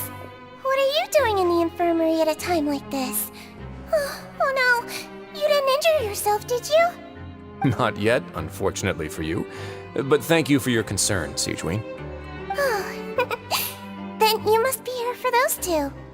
Allow me to introduce you. This is the infirmary, and Sigewin here is the Fortress of Meripede's head nurse. Hello, new faces. The call me the head nurse, but I actually handle all the nurse-related work all by myself down here. Since you seem to have some rare downtime with no patients, perhaps you could find the time to join us for dinner? Oh, then these two must be some important convicts. Sure, I'll join the welcome party. Thank you. Your presence will be the pièce de résistance for today's tour. Oh, so the tour part is over now? I believe I've already covered the primary aspects of life here in the fortress. As for your work, there'll be someone else to guide you through the details. Is there anything else? I seldom conduct tours, so why don't you just ask if you have any questions? Well, this is our first time here. Paimon's not sure what to ask. Then let's head back to the coupon cafeteria. Maybe a meal will help you think up some questions. You should at least try to be excited. Our free meals are actually pretty good here.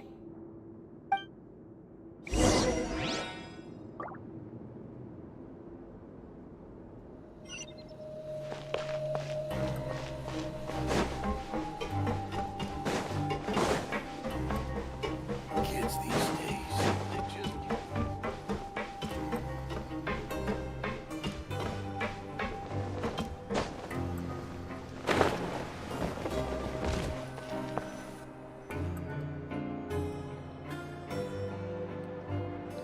What do you think of the food? Does it meet your expectations? Wow, it looks delicious! Neverlet made it sound like living conditions in the Fortress of Meripede wasn't very good. Who would have guessed that criminals get to eat tasty food like this every day?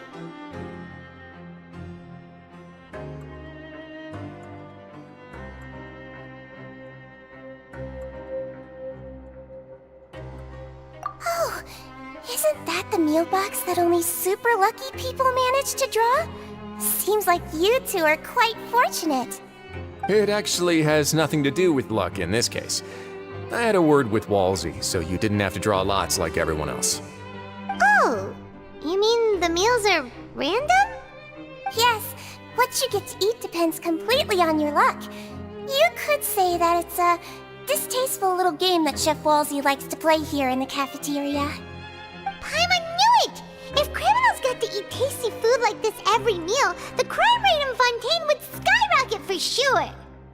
Excuse me, did I hear you mention Nervulette just now?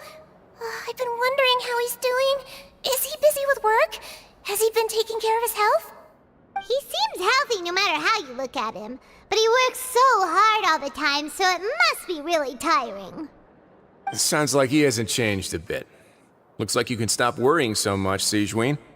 Oh, that's good. But I still feel like it's been too long since I've heard any news about him. No news is good news. Maybe next time I've got something to discuss with him, I can invite you to accompany us. But isn't the Fortress of Meripede independent from Fontaine's court system? What do you two have to discuss? Well, we provide all kinds of mechanical products for official use, and some essential goods have to be obtained from the overworld, so we naturally have to stay in touch about this and that. Monsieur Nervulette's character is unimpeachable. No matter the question, you can discuss it openly and freely with him. Talking with him feels quite effortless. In light of that, I am quite willing to go out of my way to show respect and accommodate him. In fact, right now, I'm treating you two as guests invited by Monsieur Nervulette. But unfortunately, I can only do so until the end of this meal. After this, you two will just be inmates here. You're very welcome. Well, your new life awaits.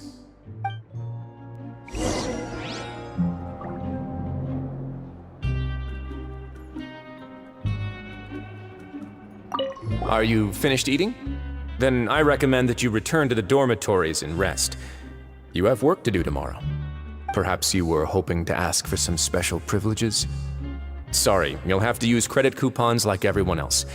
It's not as comfy here as you might imagine.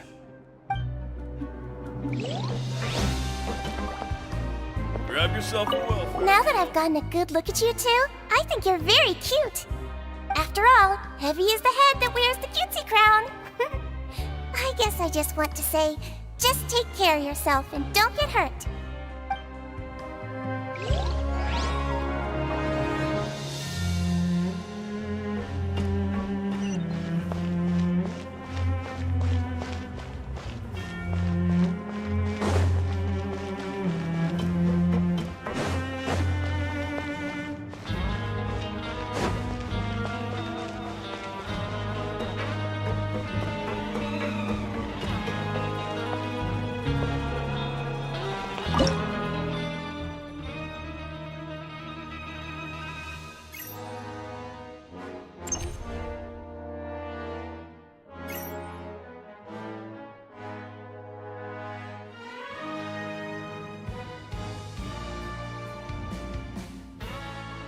Water comes in many flavors to the discerning palate. Mondstadt's water is crisp and pure, while water from Liyue has an enduring aftertaste. In Inazuma, the water possesses a depth of flavor unlike any other. Sumeru's water, meanwhile, has a rich and complex flavor profile, but it must be savored patiently to fully appreciate it.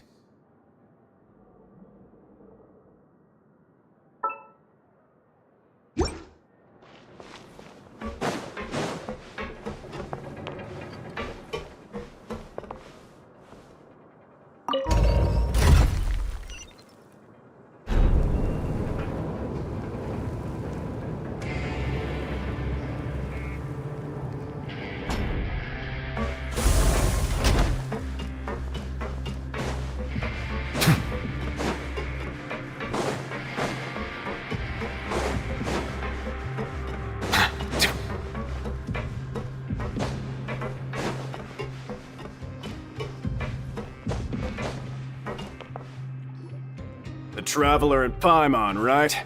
Listen up. As new inmates, the only thing you need to worry about is what to do and when to do it.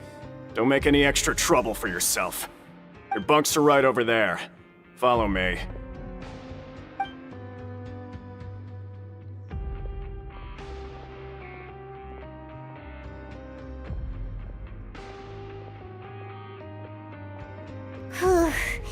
So this is where we'll be sleeping from now on.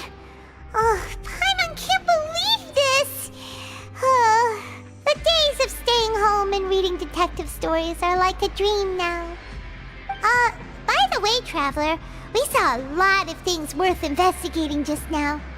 Even though the Duke didn't say it too directly, judging from what he said at the end, it seems that he was only welcoming because we know Neuvillette. We are criminals, and Paimon did eat that cake, but we're actually here to help Neuvillette. Is it possible that he knows we're here on a mission? Or is Paimon overthinking things? Yeah, Paimon thinks so too. He probably knew why we came here from the very beginning and intentionally wanted to send us a message. Maybe something like, "Hey, I have my eyes on you, so don't try anything funny." Yeah, you're right. It's not like we can go back to Neuvillette empty-handed and say, "The dude looks scary, so we gave up." And besides, the Duke said that he was willing to go out of his way to show respect for Neuvillette, right? So, we at least need to try. But Paimon hasn't gotten a clue where we should start our investigation.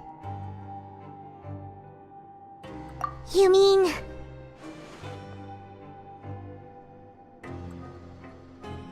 Yeah, that's what Paimon was thinking too! Paimon almost spilled the beans when we ran into him. Fortunately, based on his attitude, it looks like the Duke sees Linny as just another inmate.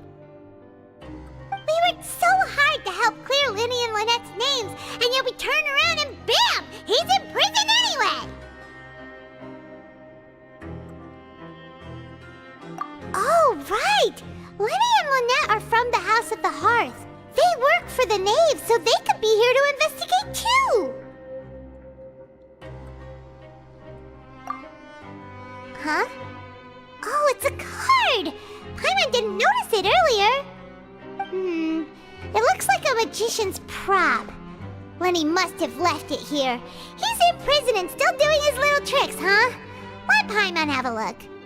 It was nice to bump into you again. Let's catch up in the production zone tomorrow. What in the world? It's written like he's greeting a buddy on the street. Paimon thought he'd write something important. If you say so, we can ask him what's going on tomorrow. Let's get some rest now.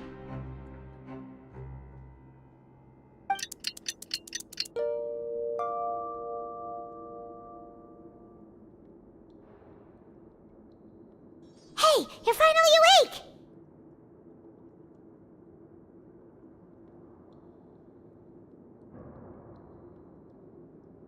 Well, it's Paimon's first day as a prisoner. Last night, Paimon dreamed about getting interrogated by the guards until Paimon told them everything, and then Paimon woke up. Hey, come on! It's just a dream, okay? Paimon wouldn't really squeal. Maybe. Hey, lazy bones! What are you still doing here? If you don't want to starve, then get yourselves over to the production zone. Sorry! We're going right away!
I see the value in my own work, but I also see the meaning in all the endeavors of the people of Fontaine.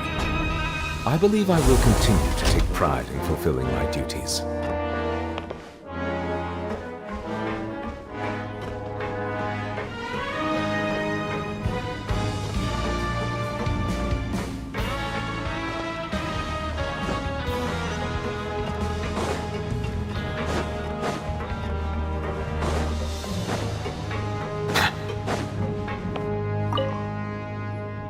Ah, you must be the catch of the day. Looks like you've got some luck getting assigned this space. Yep, we just arrived yesterday and... Don't interrupt me when I'm speaking! Yes, sir. Listen carefully to my instructions. I don't want any mishaps. Every machine here is worth more than the both of you. Working around these machines can be very dangerous. Do your job well, and you can eat in the cafeteria after your shift. Get sloppy, and you dine in the infirmary. Anyway, the Fortress of Meropide doesn't want to lose a single one of its machines. And it also doesn't want to waste the production potential of any inmate. You got that? Got it! Your job is to use the machine over there to process widgets. Watch carefully, and make sure you step on the pedal at the right time. If the machine gets jammed, then give it a little maintenance with your fist. Here, take this. Bring me the process widgets, and I'll give you some credit coupons in exchange.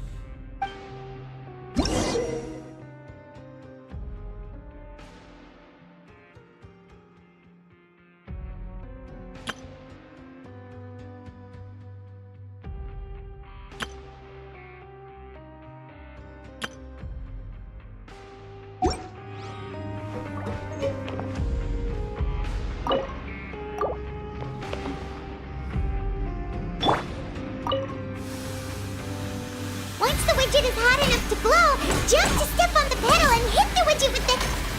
So if the machine gets jammed, you just need to attack it to fix the problem.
This one is tolerable.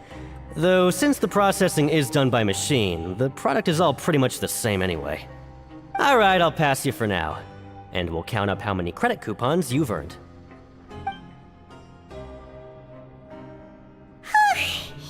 Paimon's exhausted. We're done now, right? Oh, that foreman. He's so scary that Paimon couldn't even speak. Ugh. Even though Paimon's starving and wants to head straight to the coupon cafeteria, we still need to meet Lenny first, right? He probably just finished up his work, too. He should be around here somewhere.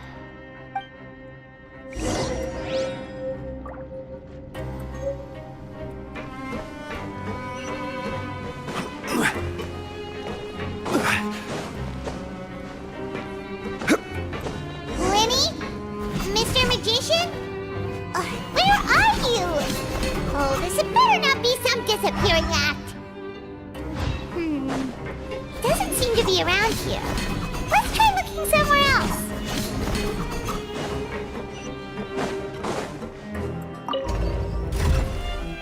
Crumble!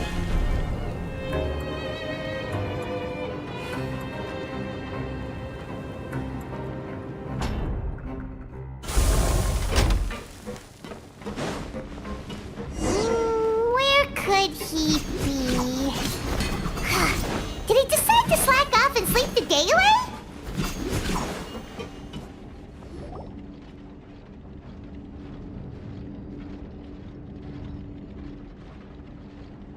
Hey, over here. Oh, you scared Paimon! How did you appear out of nowhere like that? Oh, you scare so easily now? Is there something worrying you these days? You little... The only thing we're worried about was trying to find you. Sorry. Come over here and keep it down.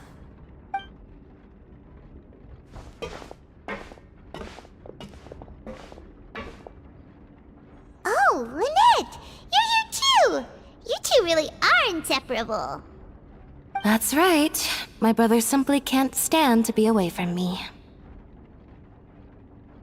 It's not just Lynette. Fremine is also here.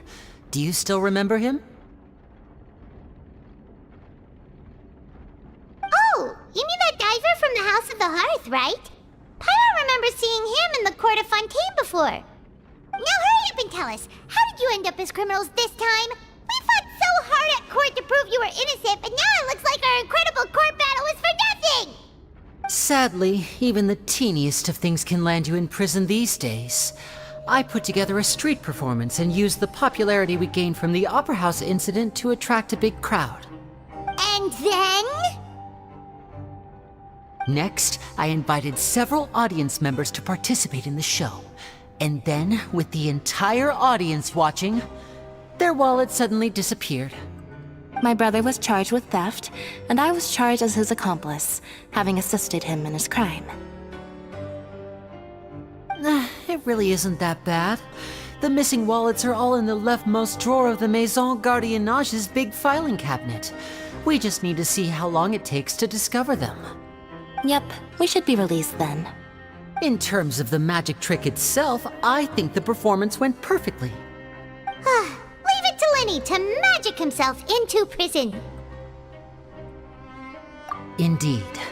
Last time I hid my identity from you, I promised that I'd tell you absolutely everything if you were angry about it. No more secrets. So I don't plan on keeping anything from you this time either. At the moment, the House of the Hearth's interests don't conflict with yours at all. We were instructed by the father of our house, the Knave, to come here and conduct an investigation. Told you so! See? Paimon guessed right! As for what we're investigating, perhaps you haven't heard, but the fortress of Meropide hides a secret. Some even say that the entire fortress exists just to protect it. The House of the Hearth has been investigating this for a very long time, trying to uncover its mysteries. But recently, all of our informants, including the ones that had infiltrated the guards, suddenly vanished and have not been heard from since. We believe that this is a direct provocation, and it's the reason why we came here.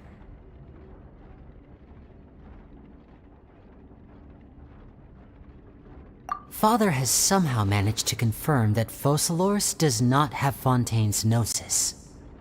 Huh? How did she manage to learn information that important? Father has her ways. Many of them are beyond our imagination, and we've never had the chance to see her at work. But we trust her conclusions. It was this information that led us to suspect that Fontaine's gnosis might be in the fortress of Meropide and is related to that secret. So it's all about the Gnosis again. Well, that's about it from our side. How about you two? Did Monsieur Nervulette send you here?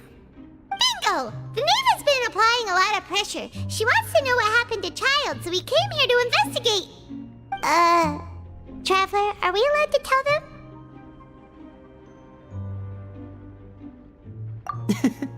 You don't need to worry too much about that. She's just asking for a report on Master Child's predicament as a means of pressuring you. Father used this situation as a pretext to negotiate with two high-ranking officials in the court of Fontaine. She actually just wants to be able to make concessions on this matter for gains elsewhere, almost like a bargaining chip. Sometimes you need an excuse to do things you otherwise couldn't. And a harbinger is more valuable than you might imagine. Of course, it's not a complete farce. If we do manage to find out what happened to Master Child too, then diplomatic relations with Fontaine could improve, and Snezhnaya might even be able to adjust its stance a bit.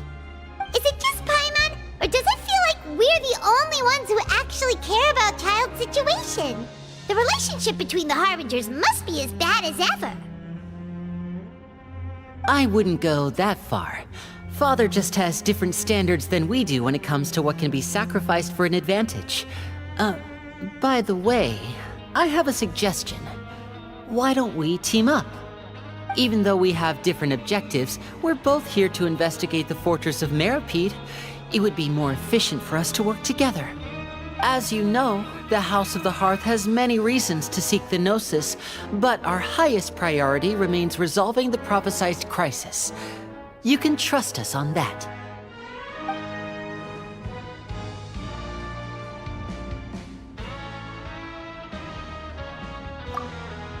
See, I told you. Is that so? Sure enough, it won't be easy to convince them to cooperate with us. Lenny seems to be thinking pretty hard about something. Of course he is. Lenny has been looking forward to a chance to reach an understanding with you ever since last we met. Or, I should say, we were really looking forward to teaming up with you this time. Lynette, just tell them everything, why don't you? It's okay to open up a little.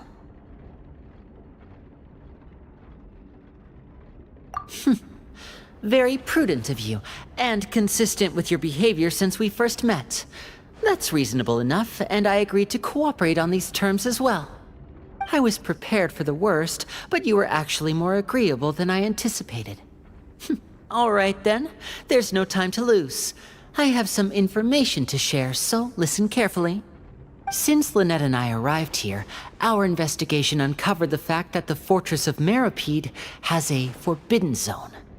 Most people just clammed up and wouldn't talk, but after asking the right questions, we were able to confirm the existence of the Forbidden Zone from the guards. You should be aware of that while you're investigating. A forbidden zone? Could that be where the child disappeared to? You're right, we'll definitely keep that in mind. Good. That's the most suspicious thing about the fortress that we know of so far. We have a few other unanswered questions, and we'll be investigating those as quickly as we can. Anyway, I hope you find our information useful at least. Oh, look at the time. You two must be hungry. You should go to the coupon cafeteria and get something to eat. I'll use my cards to get in touch with you again in the future. Oh, that's just what Paimon wanted to hear! Paimon's starving after all that work today. We can talk more about the investigation later. Let's go get some grub!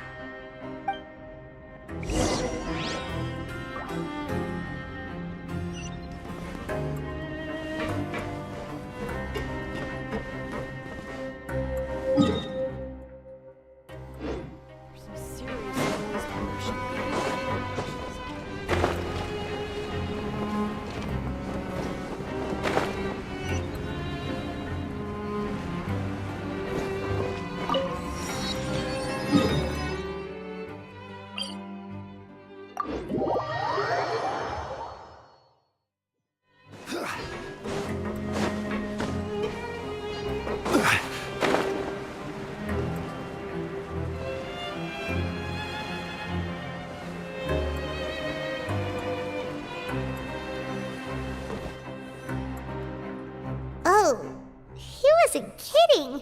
Today's meal is nowhere near as good as last time. Oh, who knows how long it'll be until we're lucky enough to get that super tasty meal again.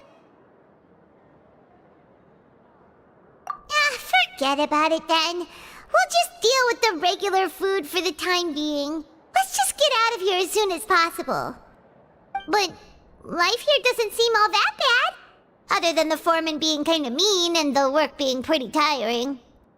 You think so, mate? If I had a coupon for every fish who said that. Seems you fishies still haven't learned your lessons from your life up on the surface. If you take things at face value, then by the time you reach a dead end, you won't even know how you ended up on that road in the first place.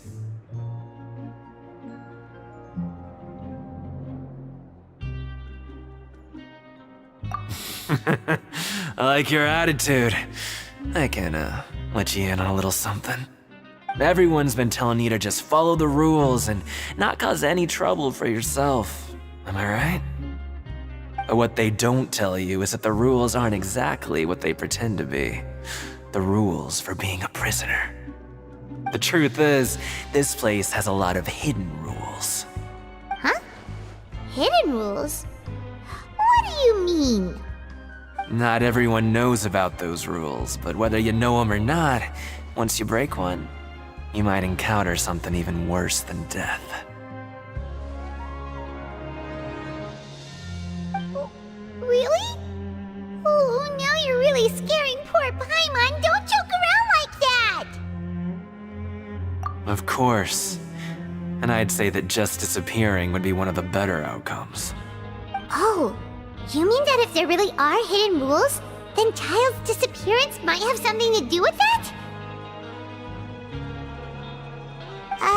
In that case, would you tell us some hidden rules? We definitely want to avoid breaking them. Come on, mate. This is valuable information. The difference between life and death. Do you really think you can just ask and I would tell you? Paimon understands, but we don't have many credit coupons yet. Yeah, I know. Not like I'm going anywhere. Just come talk to me after you've saved enough. Moreover, you're new fish, freshly caught, and completely out of your element. What'd be the point in even telling you anything before you've gotten a handle on your new lives? Come and find me once you've been here longer. I'm usually around the rag and bone shop. Just call me Vidoc. Bye-bye now.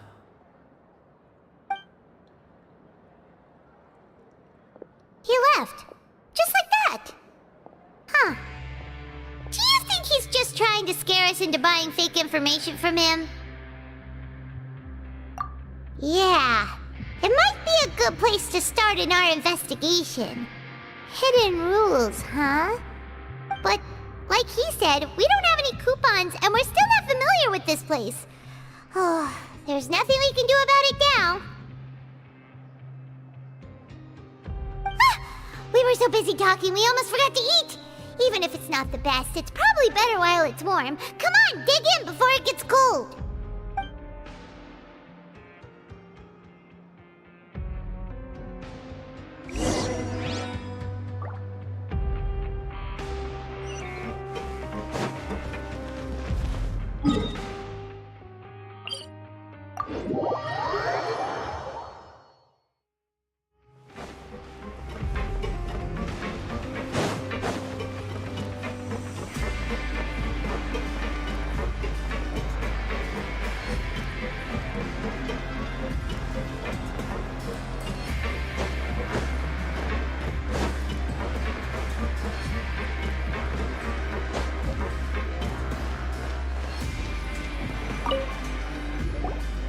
So Paimon just confirmed with the guards that our shift is set for every morning, and we're free to do whatever we want all afternoon.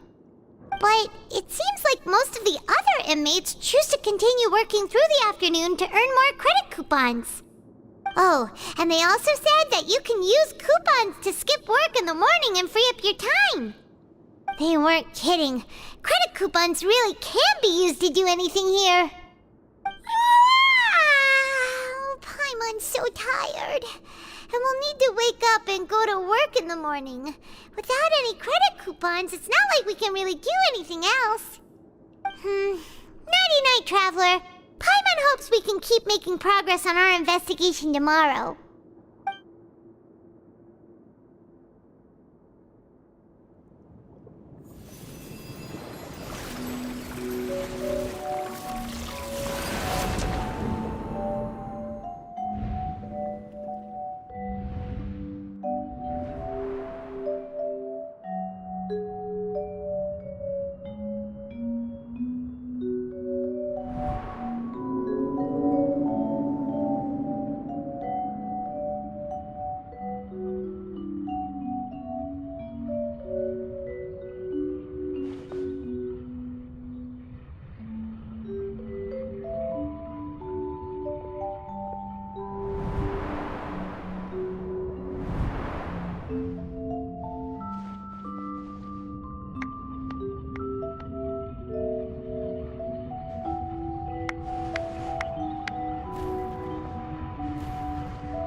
What's wrong? You seem to have something on your mind. Did you dream about something last night?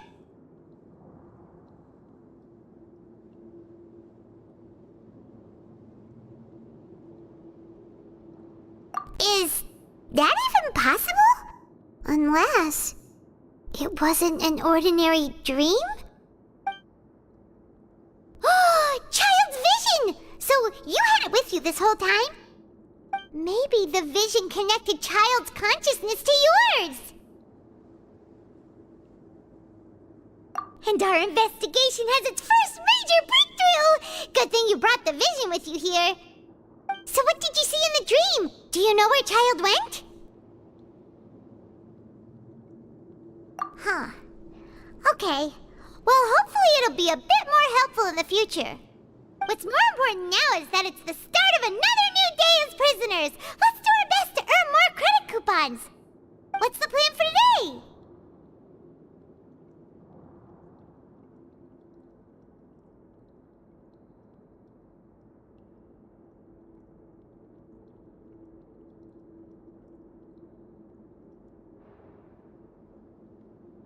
Let's go! It's time to start working. If that guard Fielding catches us skulking about, he's sure to give us an earful.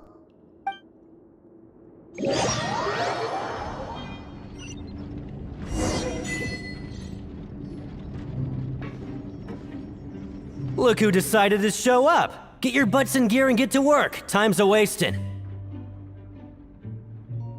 Good, here you go. Remember to give me the widget once you've finished processing it.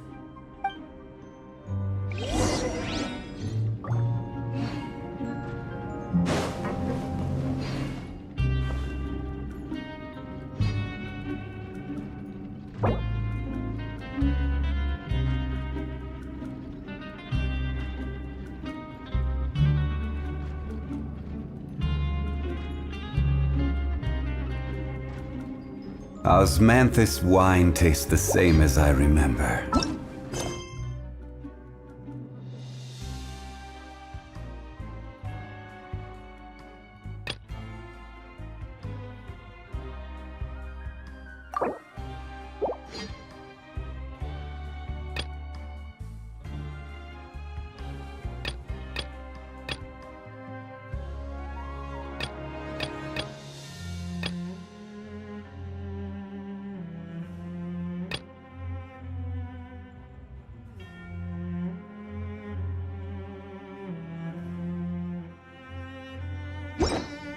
But where are those who share the memory?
On speed.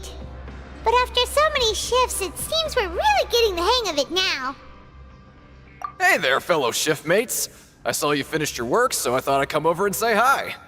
Oh, hey there! We've seen you before. Your assigned workspace is really close, isn't it? That's right. The name's Rowan. This past few days, I couldn't help but notice the new faces working nearby. I guess we were destined to meet. I've been working here for almost 15 years. Even the foreman, Grainville, always calls me Chief. Whoa, you've been working here a long time, Chief. Hey, not so loud. If there's anything you'd like to know, just ask me. I know the work here in the production zone better than the back of my hand. Alright, Chief. We'll be sure to come to you first.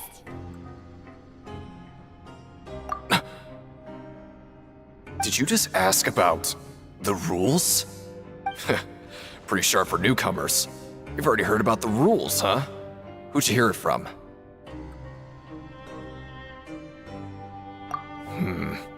Alright. Seeing as I'm the one who came over here, you're already calling me Chief, I guess I can tell you a little. Truth is, you two keep working like this, you might be putting yourselves in danger. Huh? Wait, there's even a rule about that? What would have happened if you never told us about this? Well, it's usually not that easy to break one on accident.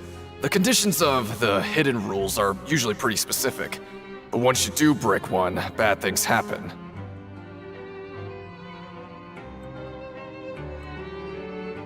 If you work continuously in the production zone for 3 days, and if all you do besides eating and sleeping is just work, then something bad will happen during lunch on the 3rd day.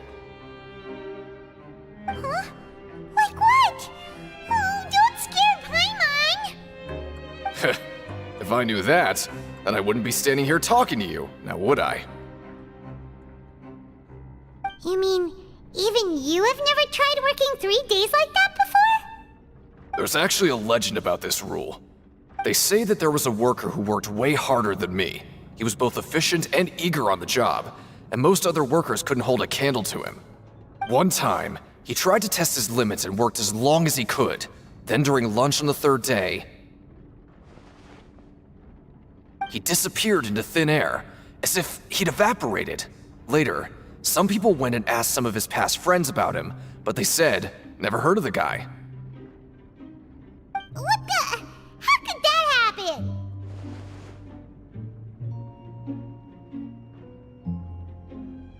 Unfortunately, we were assigned different production zones. I never saw for myself what he looked like.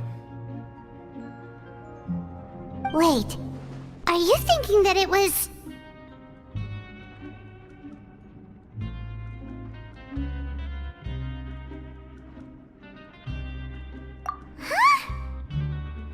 Oh?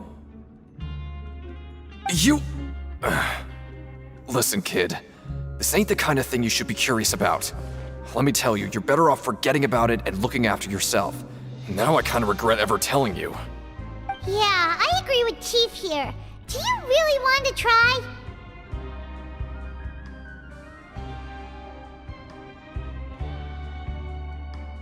Alright, if you insist.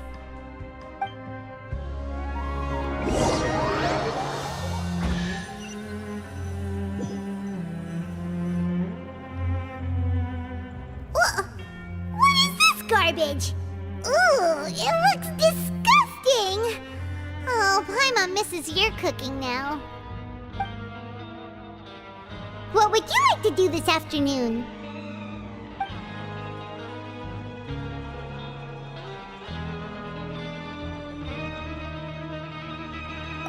Since we have time now, let's focus on investigating some more.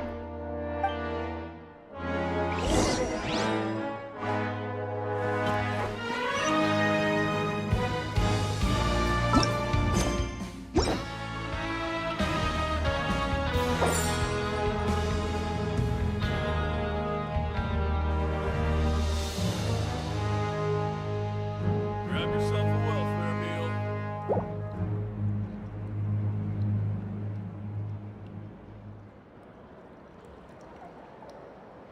Osmanthus.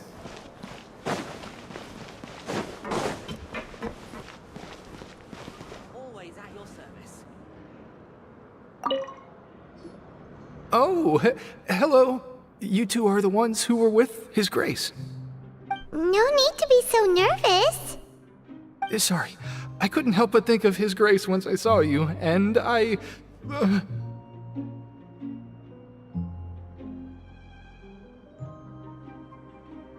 Oh, it's hard to say. Maybe I am. He's got a very overwhelming presence. It makes me feel like I'm just some insignificant little bug. Wait, seriously?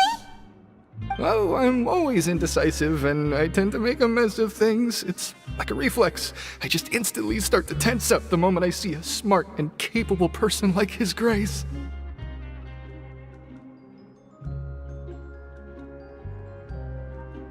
What? Please, don't say anything like that out loud. How could you possibly think something like that?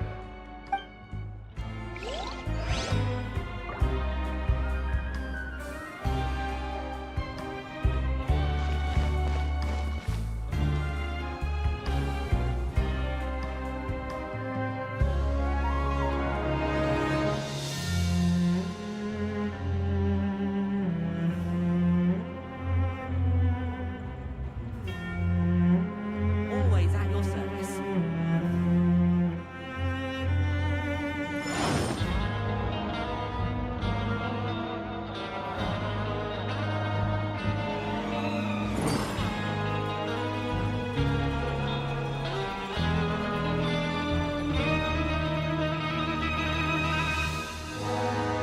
Always at your service. Where do you want to go next? If you'd like to see Liyue's tourist spots, I have a few references.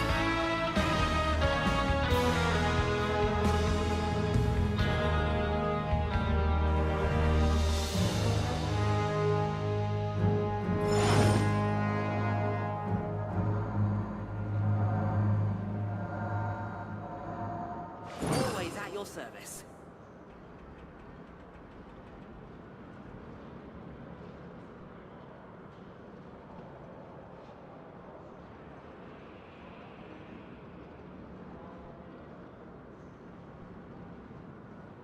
Every journey has its final day. Don't rush. Always at your service. Osmanthus wine tastes the same as I remember. But where are those who share the memory?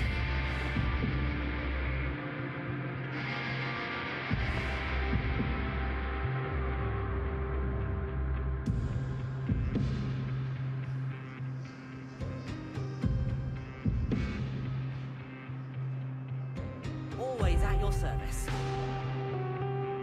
Where do you want to go next? If you'd like to see Liyue's tourist spots, I have a few references.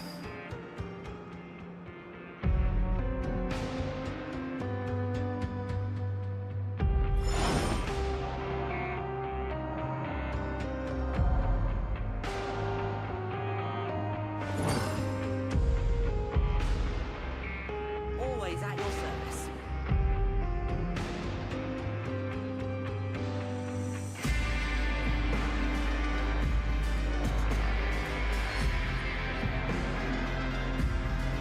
Boats are made for transferring commodities back and forth, and those that come across Liyue tend to stay a while.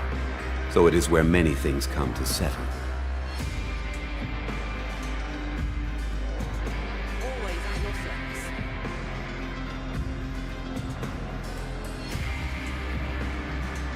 Osmanthus wine tastes the same as I remember. But where are those who share the memory?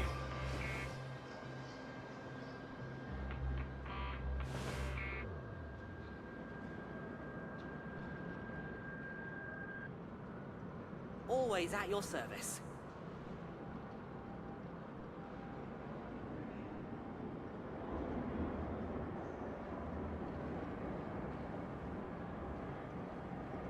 Where do you want to go next? If you'd like to see Liyue's tourist spots, I have a few references.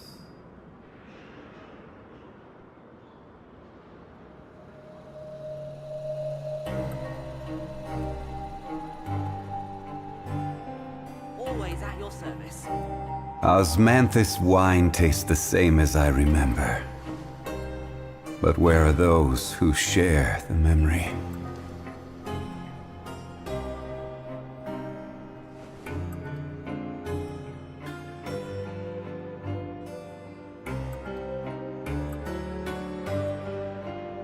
Always at your service.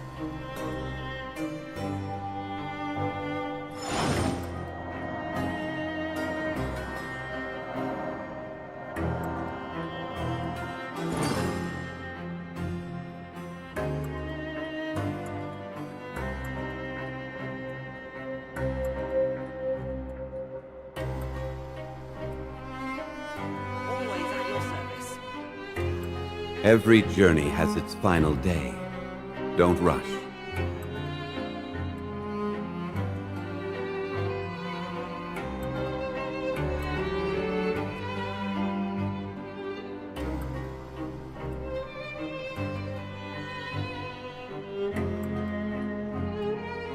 Osmanthus wine tastes the same as I remember. But where are those who share the memory?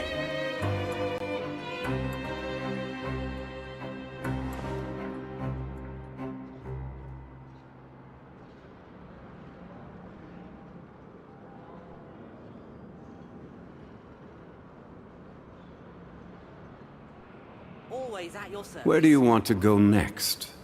If you'd like to see Liyue's tourist spots, I have a few references.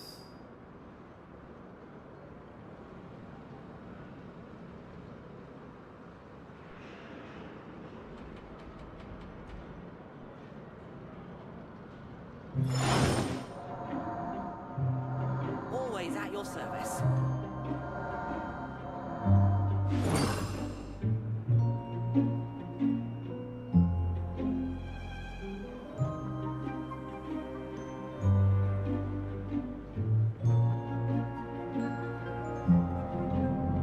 Osmanthus wine tastes the same as I remember. Always at your service. But where are those who share the memory?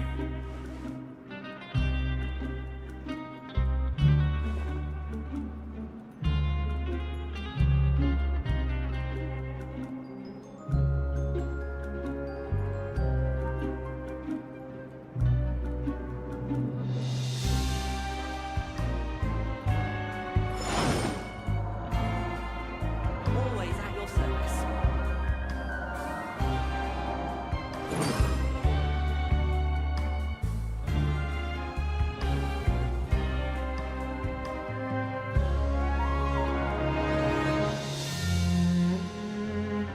Osmanthus wine tastes the same as I remember.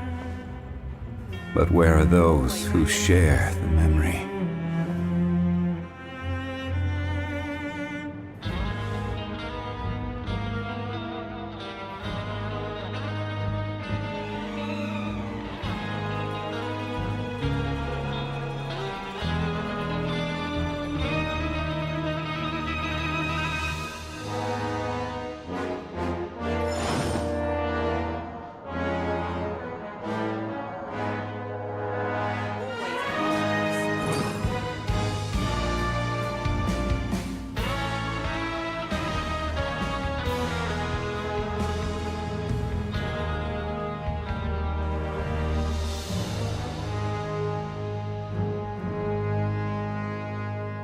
Boats are made for transferring commodities back and forth.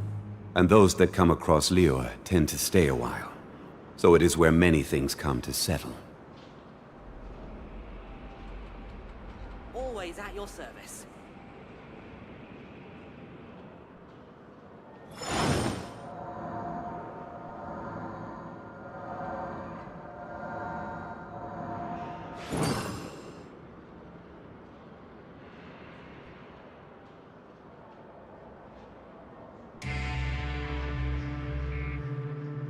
Always at your service.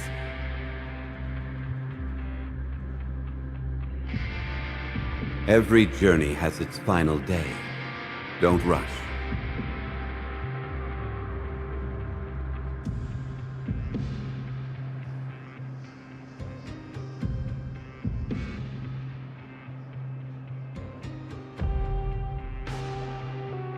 Always at your service. Osmanthus wine tastes the same as I remember. But where are those who share the memory?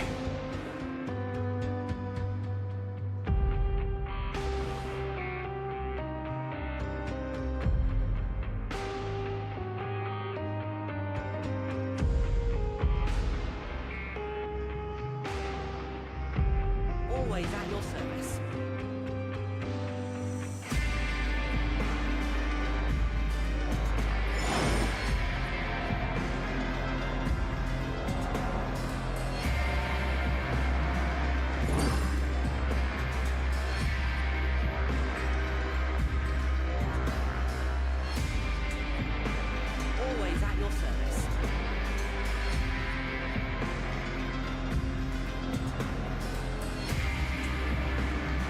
Boats are made for transferring commodities back and forth, and those that come across Liyue tend to stay a while.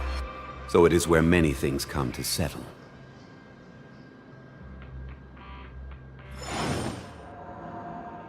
Always at your service.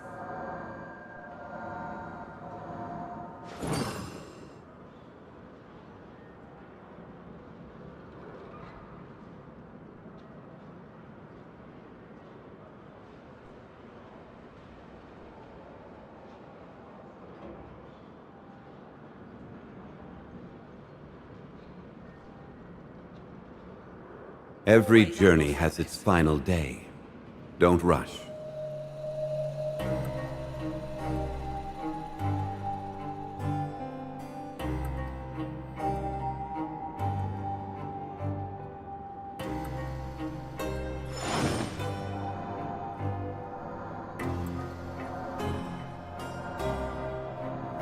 Always at your service.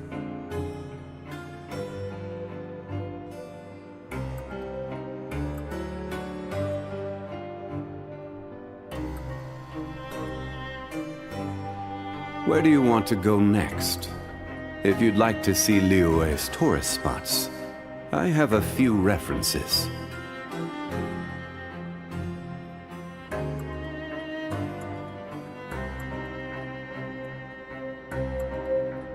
Always at your service. Osmanthus wine tastes the same as I remember. But where are those who share the memory?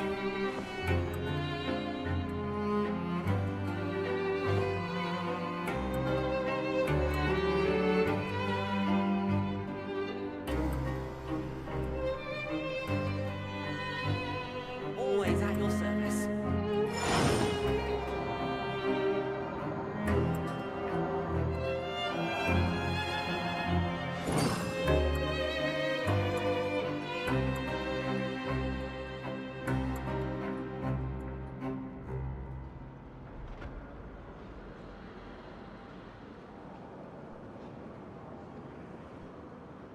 Osmanthus wine tastes the same as I remember.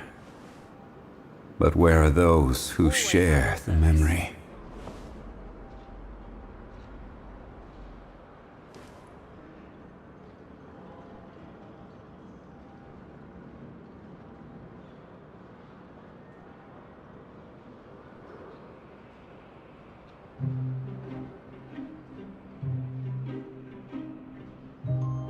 Always at your service. Every journey has its final day.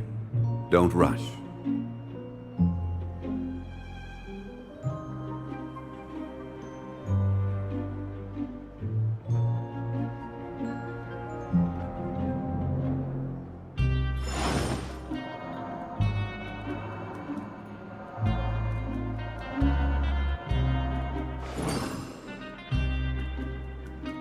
Always at your service.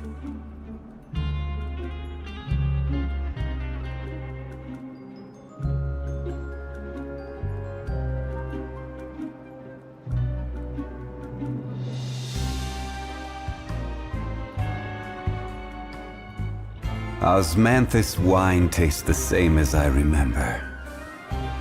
But where are those who share the memory? Always at your service.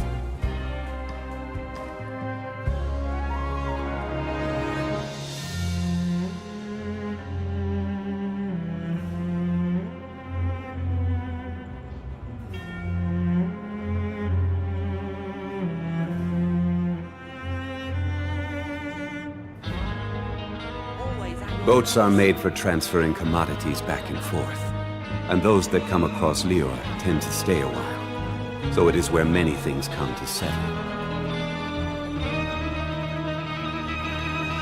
Osmanthus wine tastes the same as I remember. But where are those who share the memory?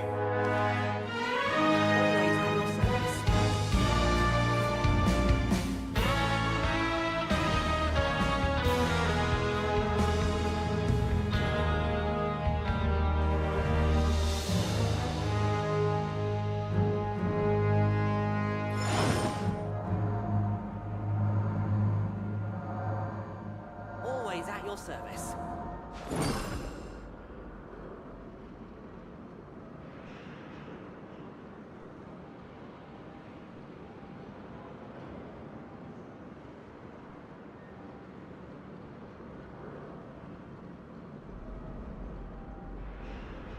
Osmanthus wine tastes the same as I remember. But where are those who share the memory?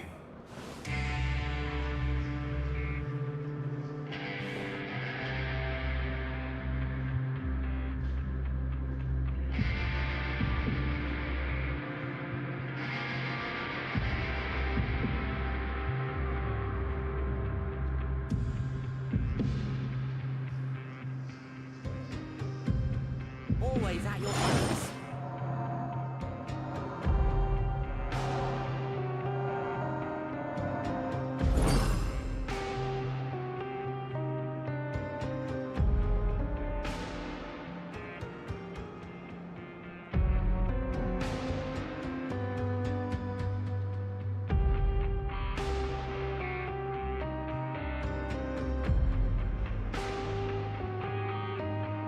Every journey has its final day.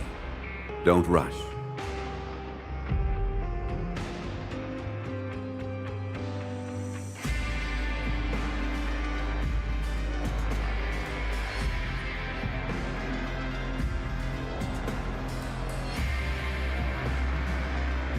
Osmanthus wine tastes the same as I remember. But where are those who share the memory? Always at your service.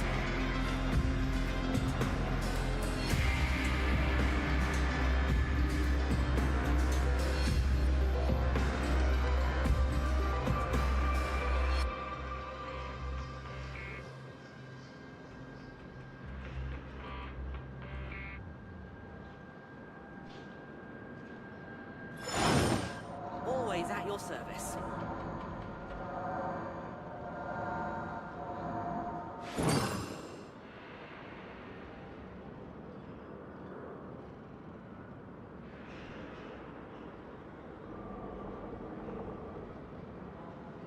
Where do you want to go next?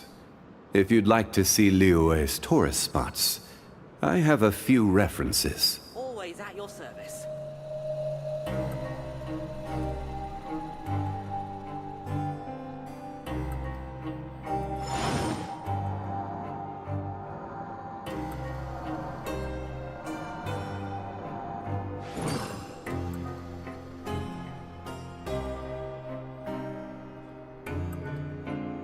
Always at your service.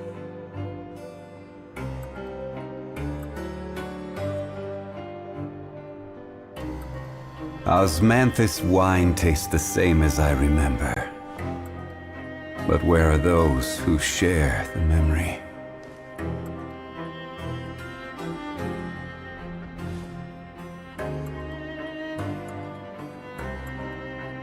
Always at your service.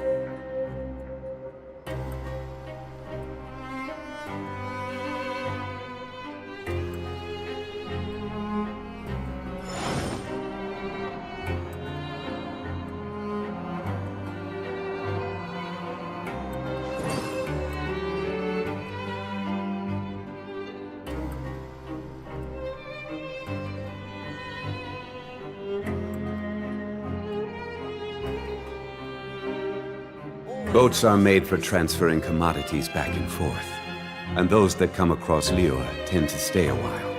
So it is where many things come to settle.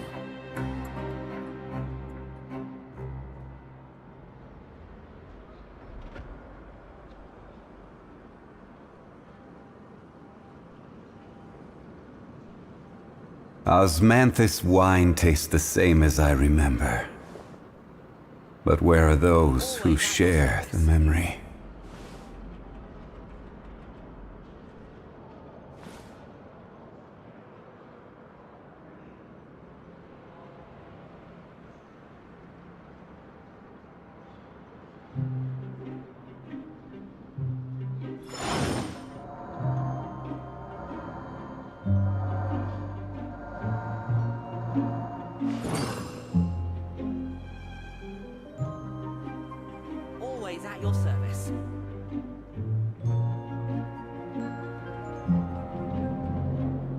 Every journey has its final day. Don't rush.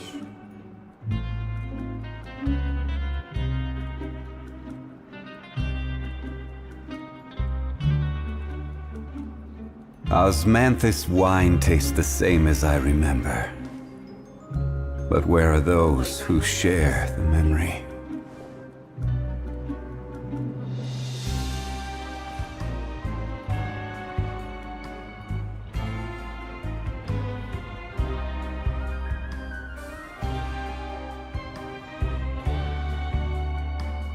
Where do you want to go next?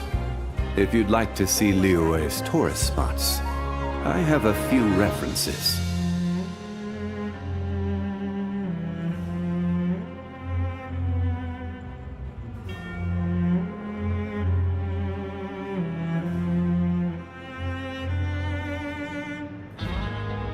Osmanthus wine tastes the same as I remember.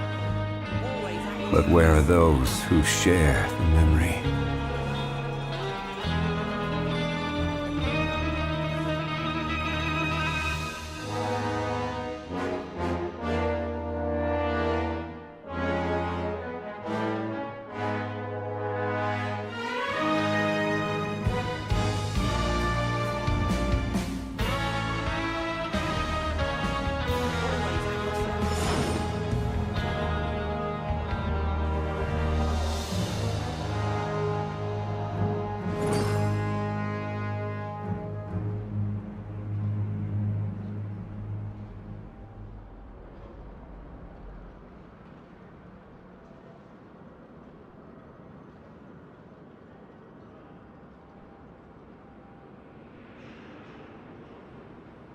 Osmanthus wine tastes the same as I remember.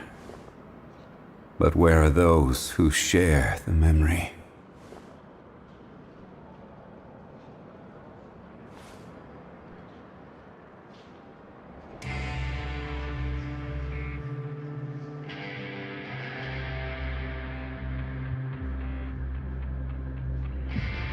Always at your service.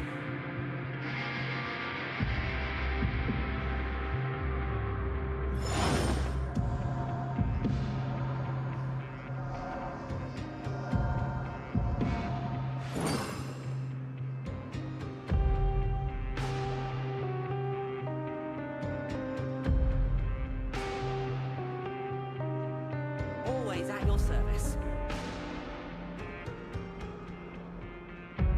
Osmanthus wine tastes the same as I remember. But where are those who share the memory?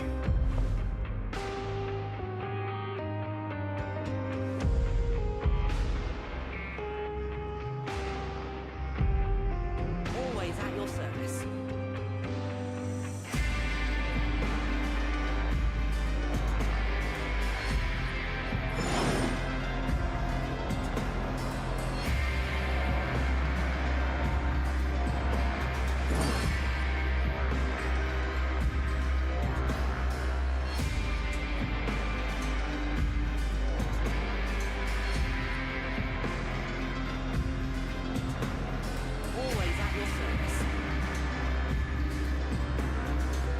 Osmanthus wine tastes the same as I remember. But where are those who share the memory?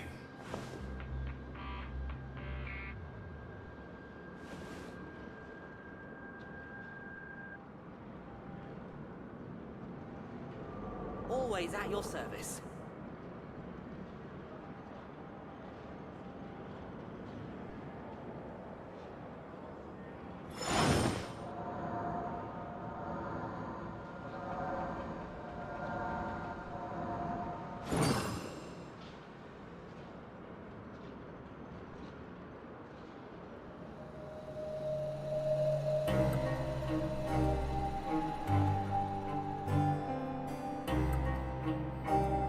Always at your service. Osmanthus wine tastes the same as I remember.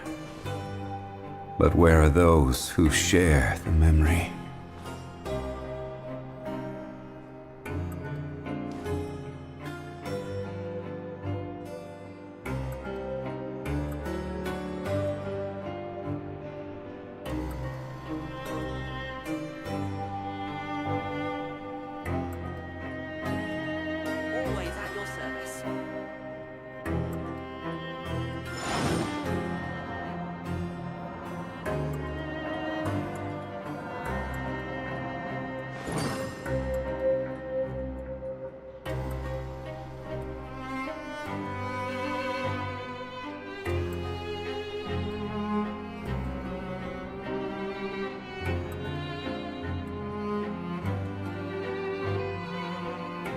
Osmanthus wine tastes the same as I remember. But where are those who share the memory?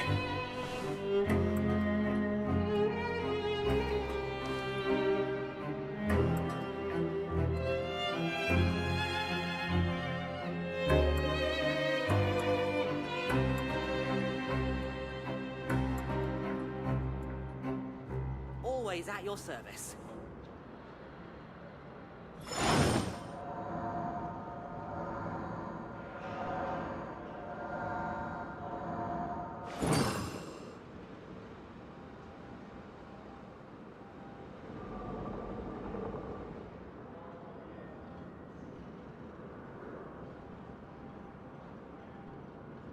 Every journey has its final day.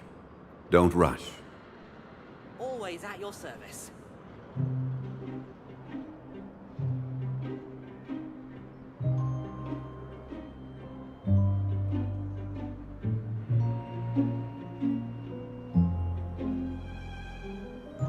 Osmanthus wine tastes the same as I remember. But where are those who share the memory?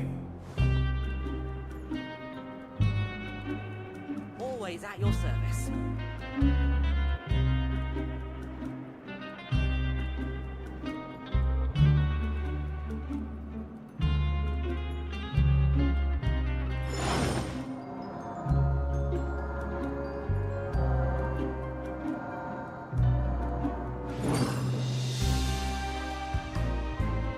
Always at your service.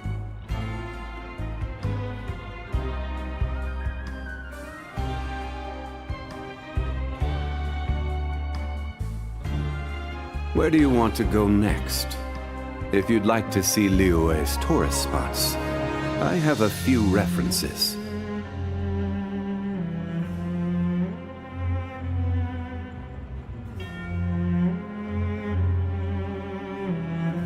Always at your service. Osmanthus wine tastes the same as I remember. But where are those who share the memory?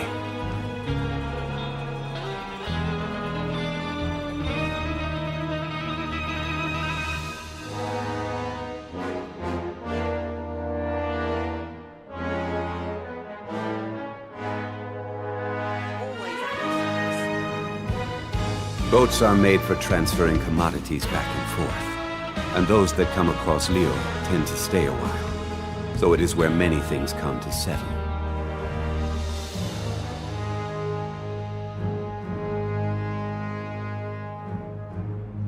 Osmanthus wine tastes the same as I remember. But where are those who share the memory? Always at your service.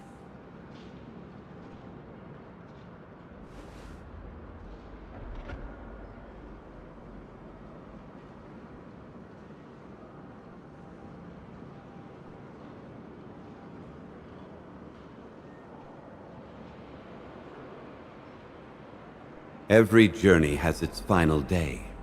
Don't rush. Always at your service.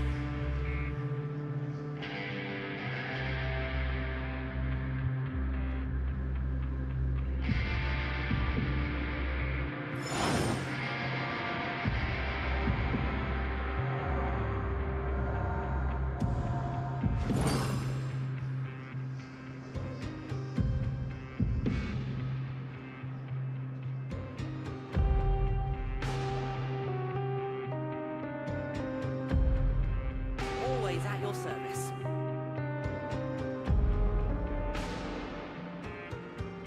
Osmanthus wine tastes the same as I remember.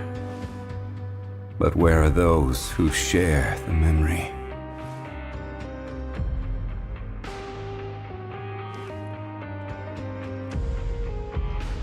Always at your service.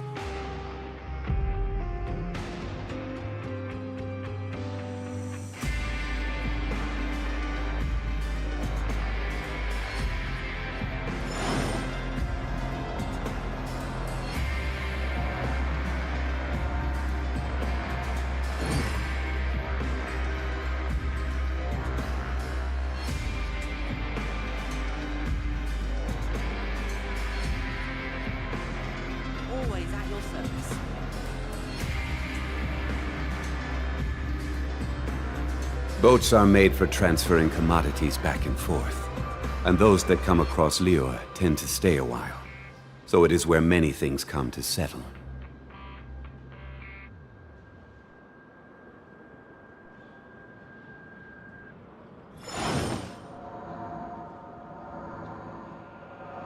Always at your service.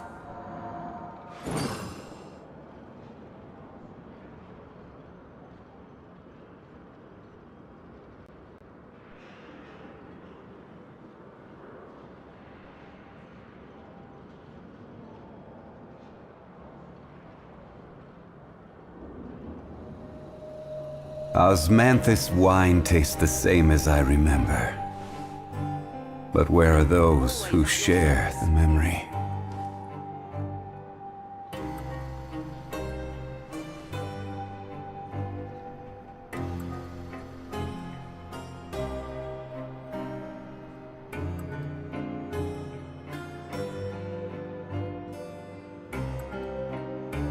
Every journey has its final day. Don't rush.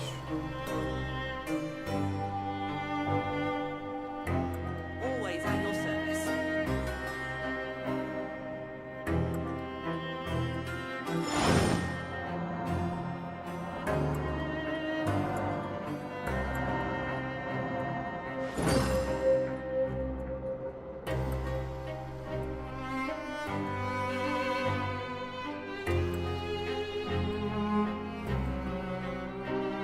Where do you want to go next? If you'd like to see Liyue's tourist spots, I have a few references.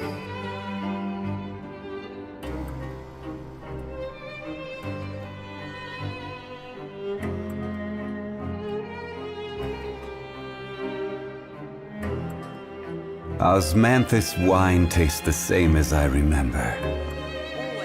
But where are those who share the memory?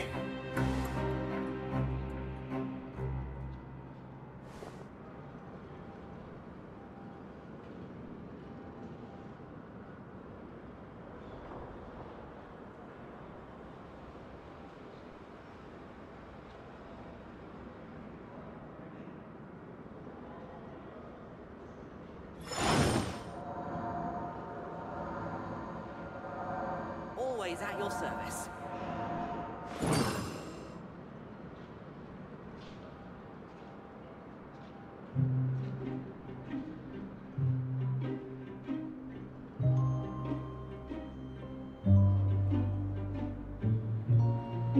Boats are made for transferring commodities back and forth, and those that come across Liyue tend to stay a while. So it is where many things come to settle. Always at your service.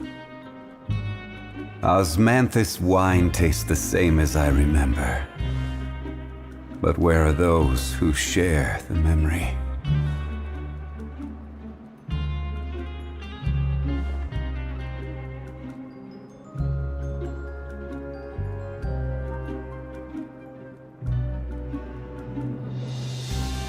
Always at your service. Where do you want to go next? If you'd like to see Liyue's tourist spots, I have a few references.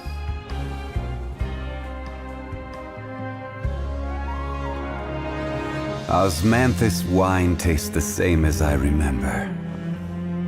But where are those who share the memory? Always at your service.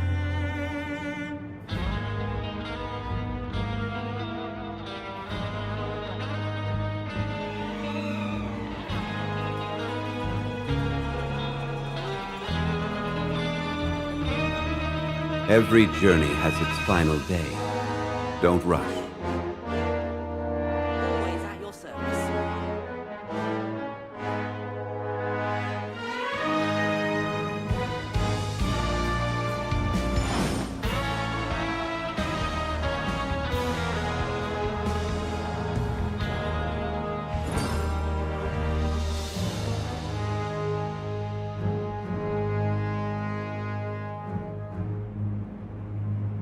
Always at your service.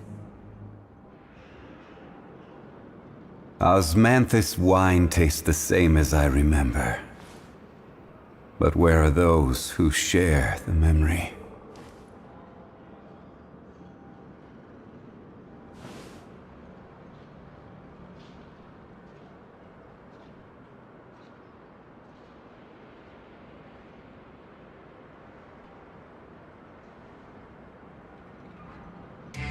Where do you want to go next? If you'd like to see Liyue's tourist spots, I have a few references.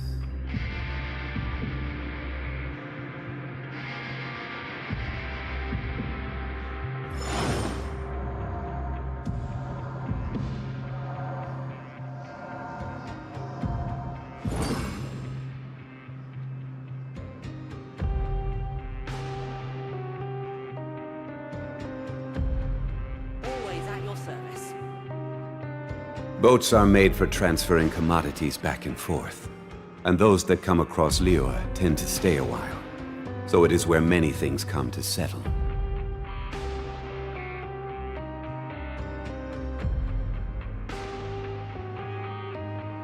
Osmanthus wine tastes the same as I remember.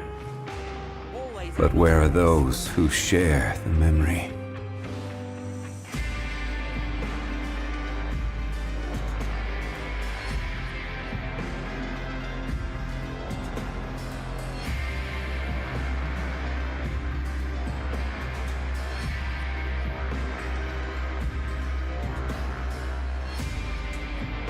Every journey has its final day.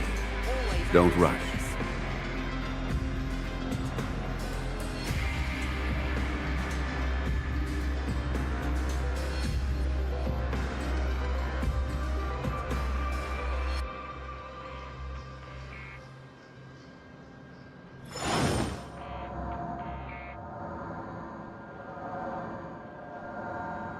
Always at your service.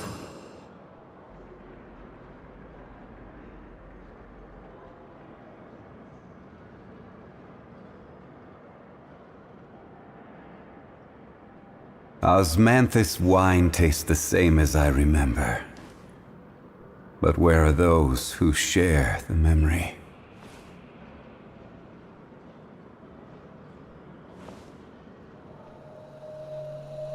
Always at your service.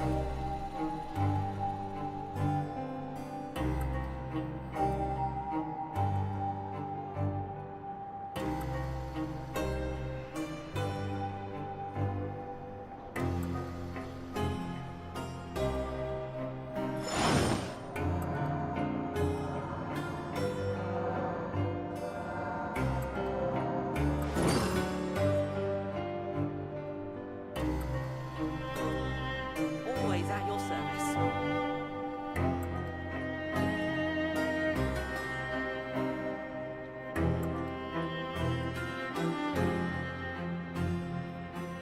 Osmanthus wine tastes the same as I remember. But where are those who share the memory? Always at your service.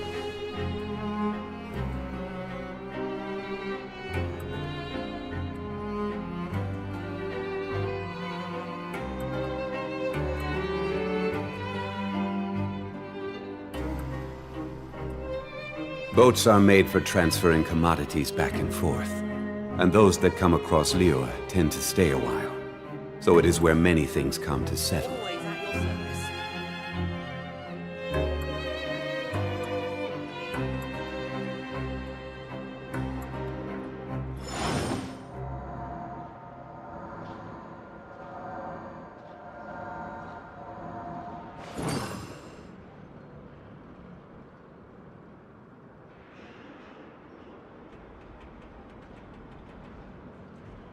Always at your service.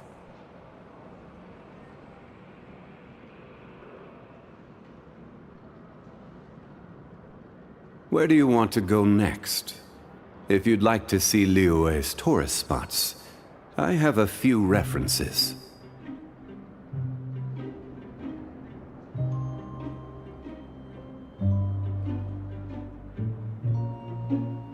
Osmanthus wine tastes the same as I remember. Always at your service. But where are those who share the memory?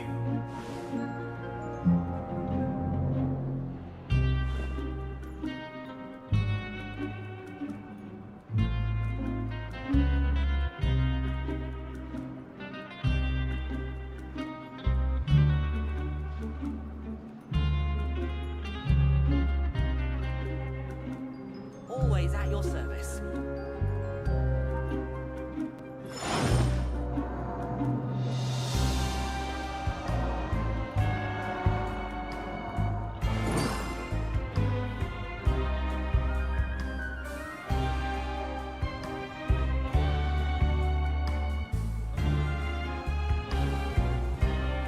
Always at your service.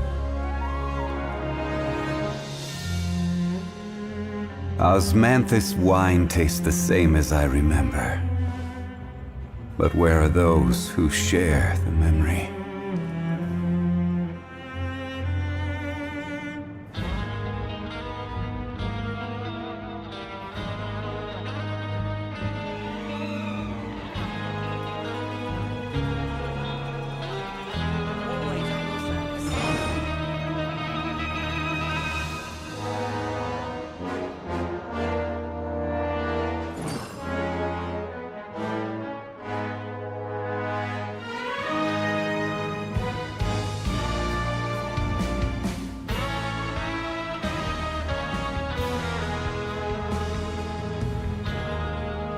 Osmanthus wine tastes the same as I remember. But where are those who share the memory?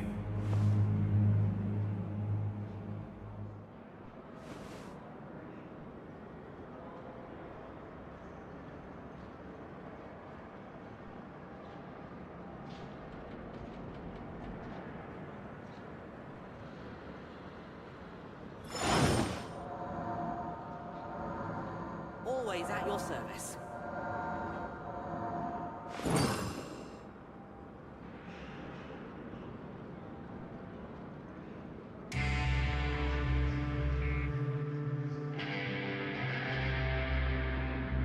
Osmanthus wine tastes the same as I remember. But where are those who share the memory?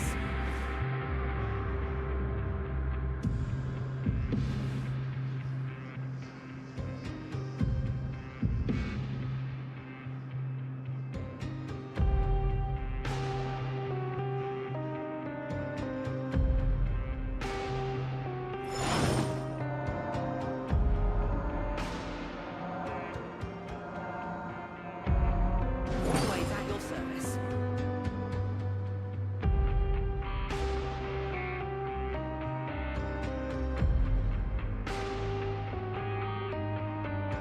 Boats are made for transferring commodities back and forth.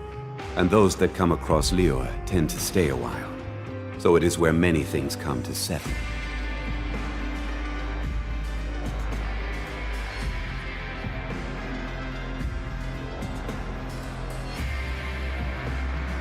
Always at your service. Osmanthus wine tastes the same as I remember.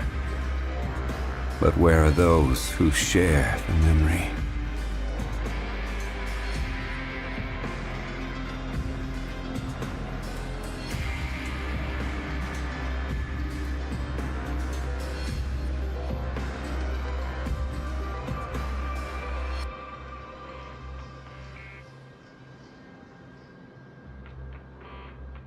Always at your Where do you want to go next? If you'd like to see Liyue's tourist spots, I have a few references.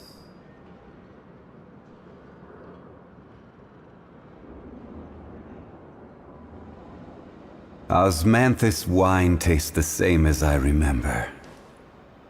But where are those who share the memory? At your service.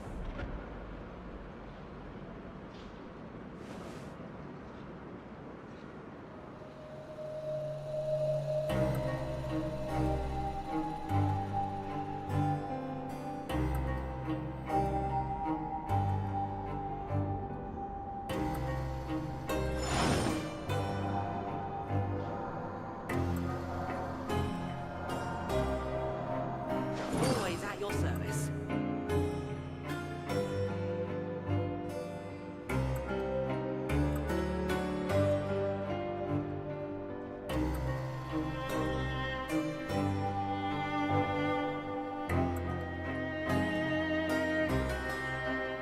Every journey has its final day. Don't rush. Always at your service.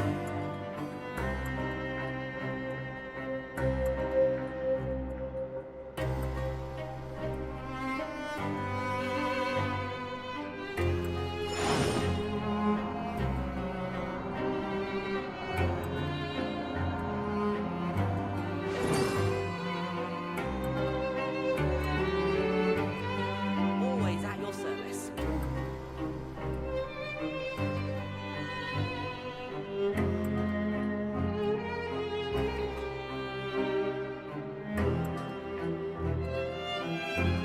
Where do you want to go next?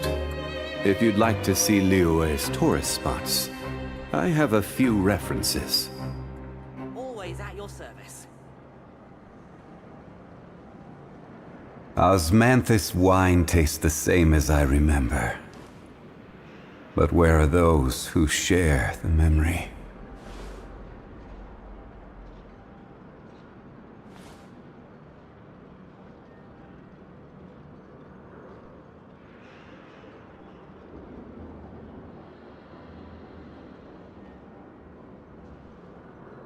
Always at your service.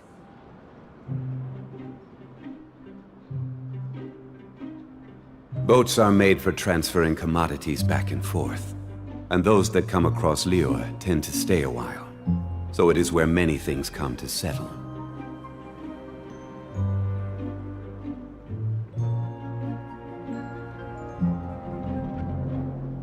Always at your service.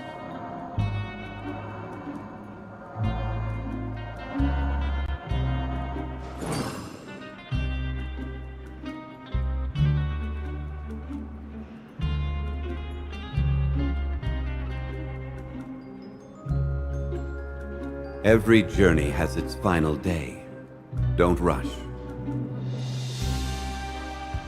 Always at your service.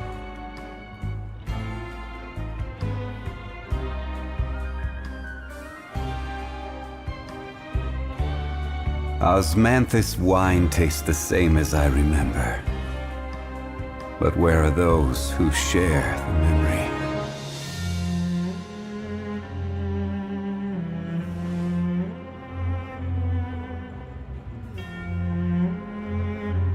Always at your service.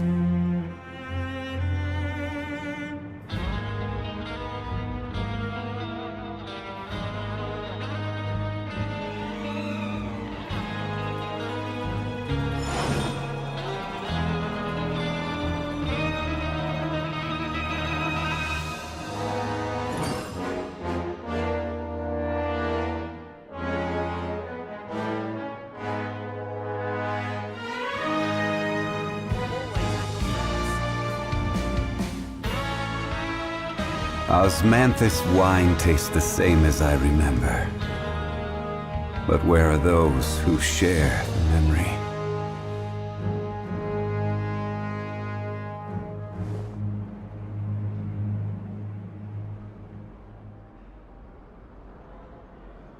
Always at your service.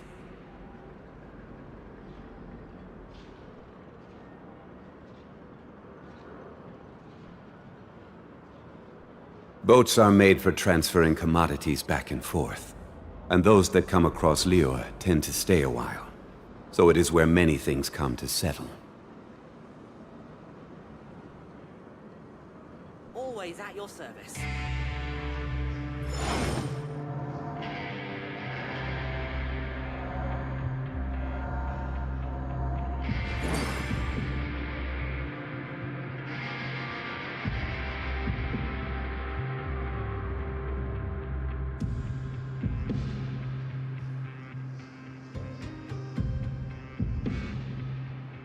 Every journey has its final day.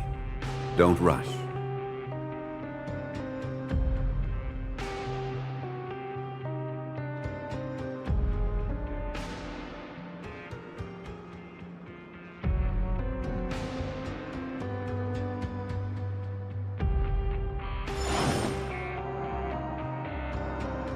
Always at your service.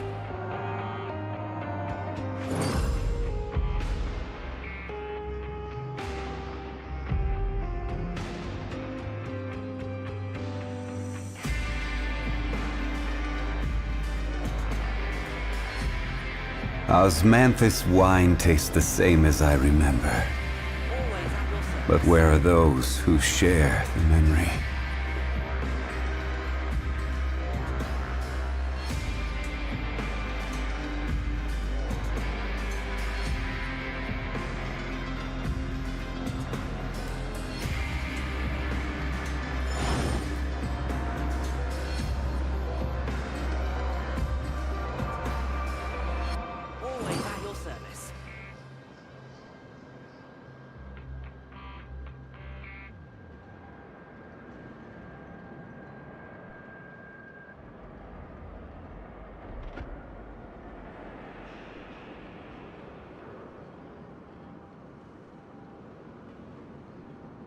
Boats are made for transferring commodities back and forth.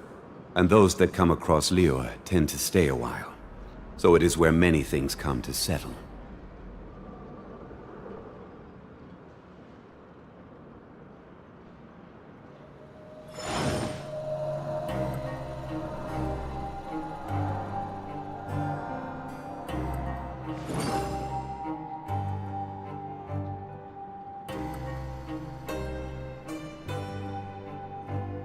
Always at your service.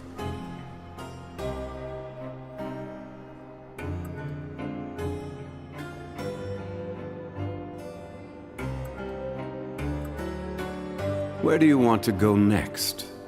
If you'd like to see Liyue's tourist spots, I have a few references.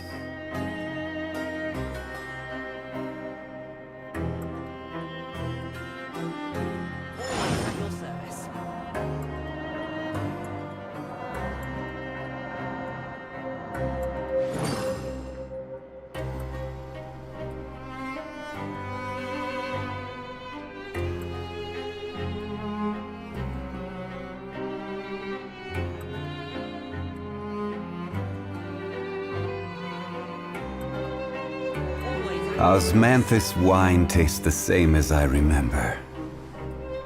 But where are those who share the memory?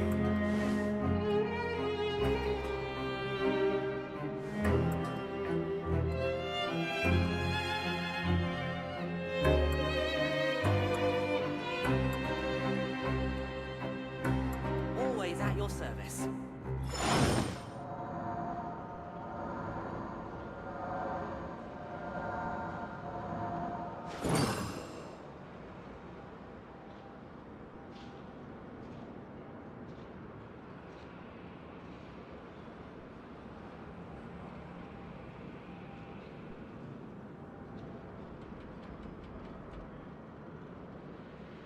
Osmanthus wine tastes the same as I remember.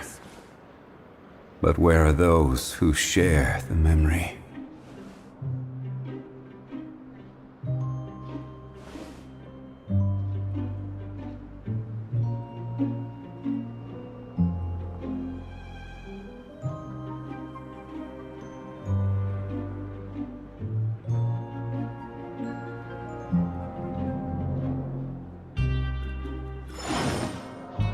Always at your service.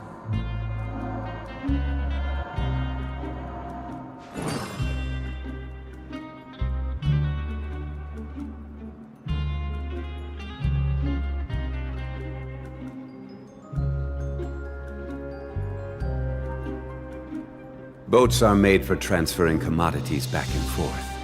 And those that come across Liyue tend to stay a while. So it is where many things come to settle.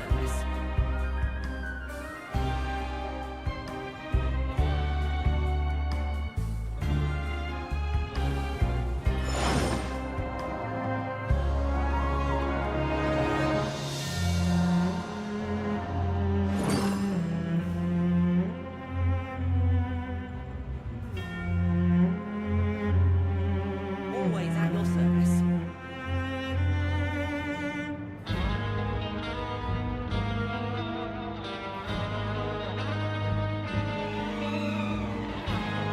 Osmanthus wine tastes the same as I remember.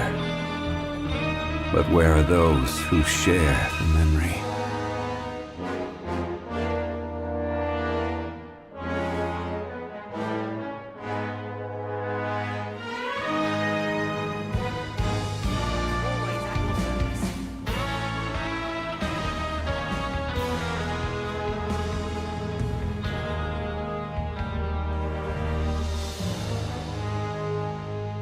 Every journey has its final day. Don't rush.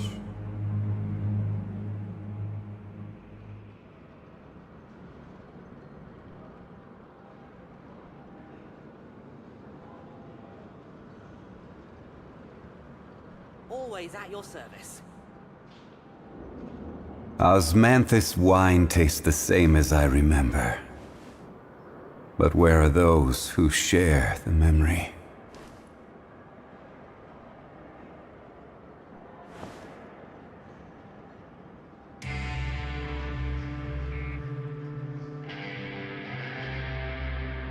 Always at your service.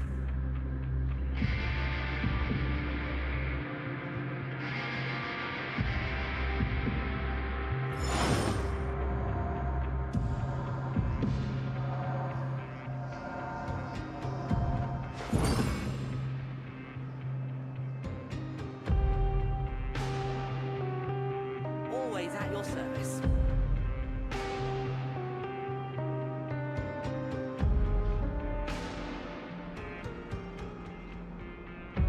Where do you want to go next?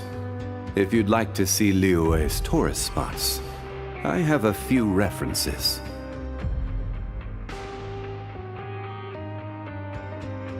Always at your service. Osmanthus wine tastes the same as I remember. But where are those who share the memory?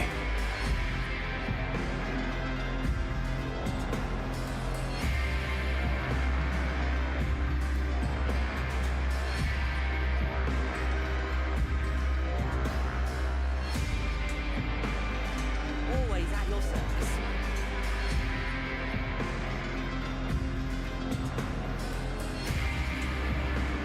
Every journey has its final day. Don't rush.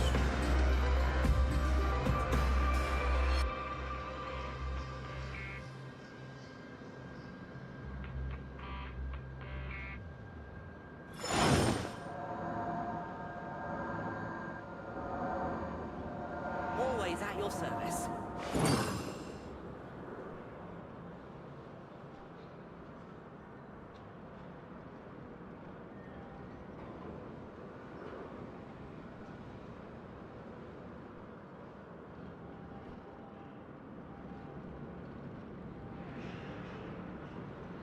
Osmanthus wine tastes the same as I remember. But where are those who share the memory?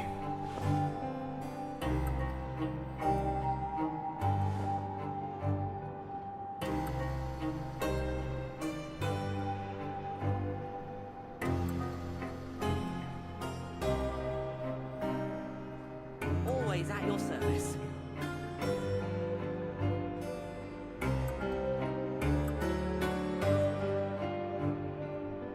Where do you want to go next? If you'd like to see Liyue's tourist spots, I have a few references.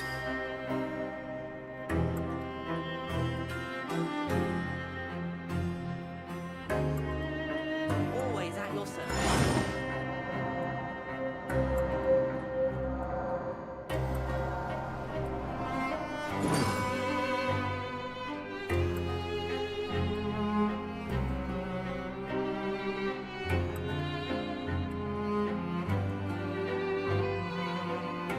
Osmanthus wine tastes the same as I remember. But where are those who share the memory? Always at your service.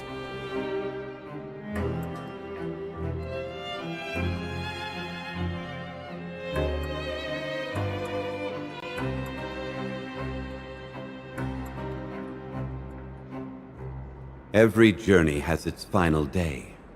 Don't rush.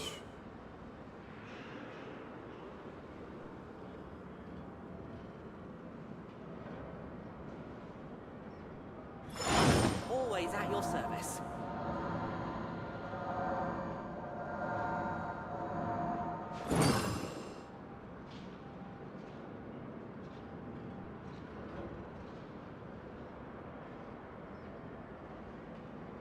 Where do you want to go next? If you'd like to see Liyue's tourist spots, I have a few references.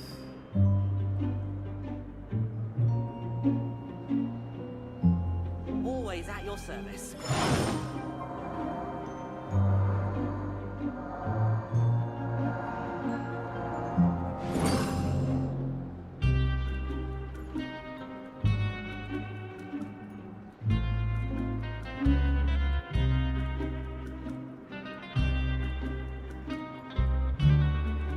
Always at your service.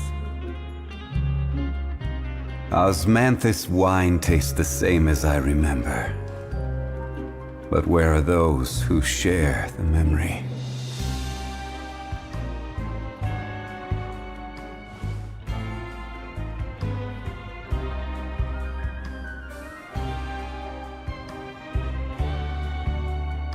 Always at your service.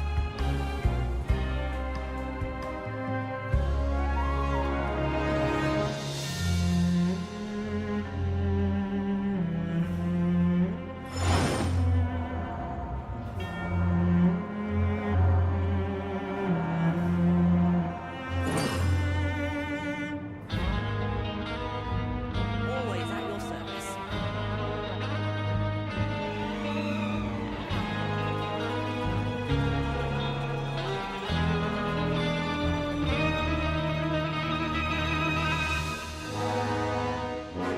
Osmanthus wine tastes the same as I remember. But where are those who share the memory?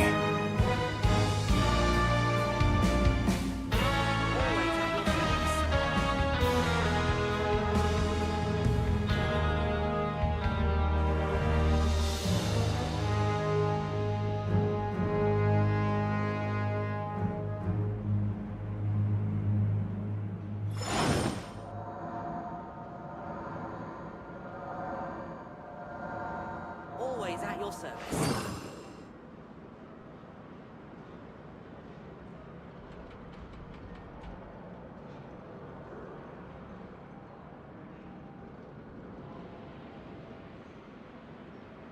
Osmanthus wine tastes the same as I remember. But where are those who share the memory?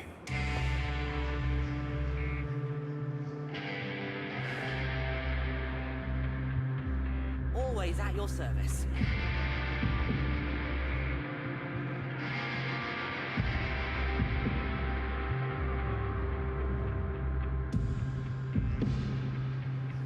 Boats are made for transferring commodities back and forth.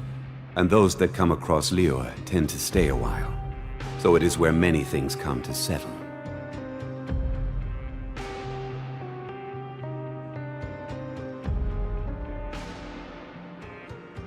Always at your service. Osmanthus wine tastes the same as I remember. But where are those who share the memory?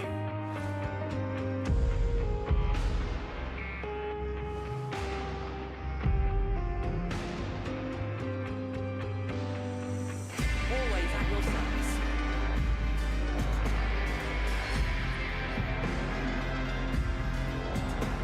Where do you want to go next? If you'd like to see Liyue's tourist spots, I have a few references.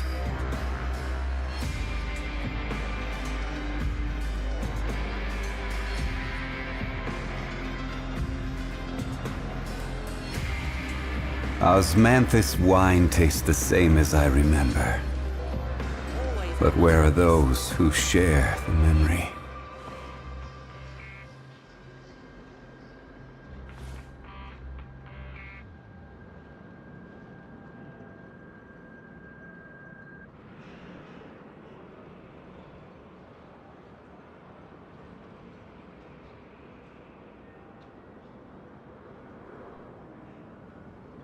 Every journey has its final day. Don't rush.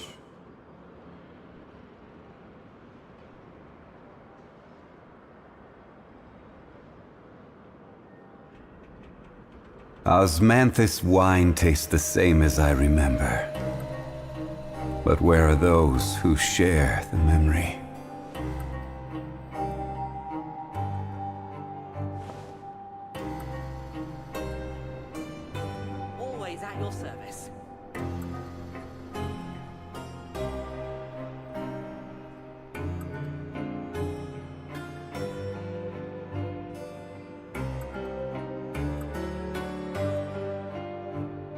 Boats are made for transferring commodities back and forth, and those that come across Lior tend to stay a while. So it is where many things come to settle. Always at your service.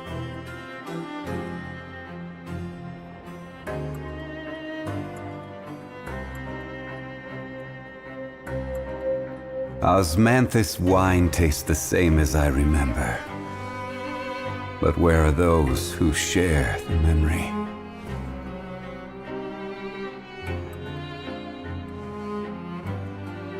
Always at your service.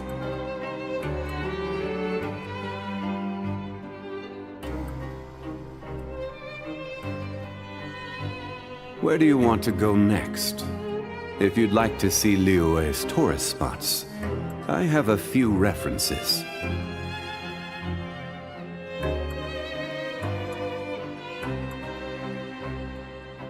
Always at your service.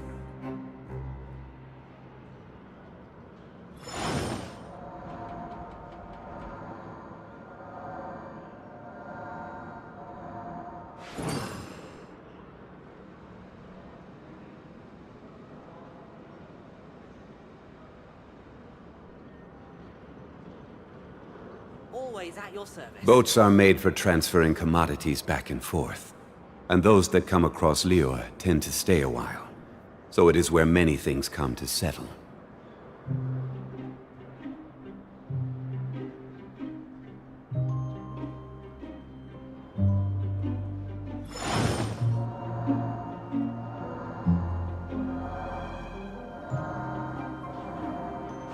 Always at your service.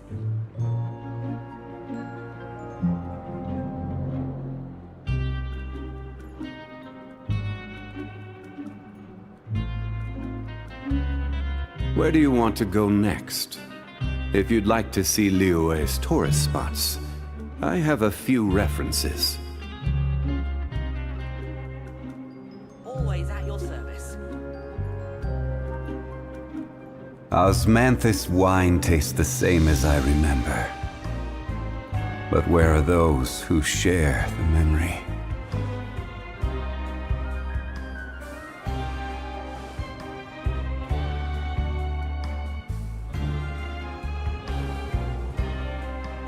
Always at your service.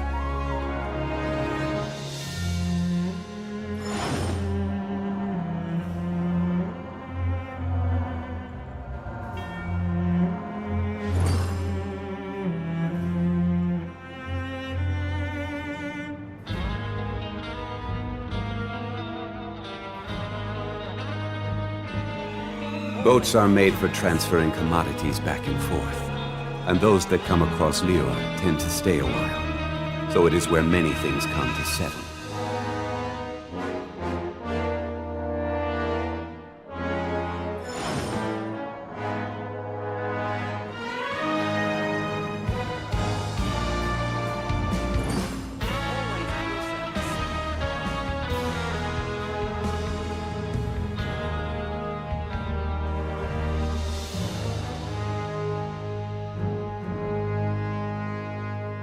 Osmanthus wine tastes the same as I remember. But where are those who share the memory?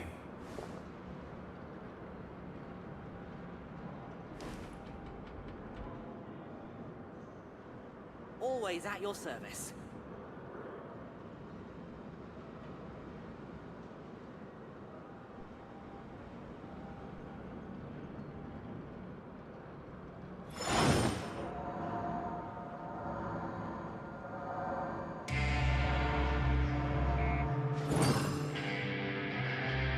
Always at your service.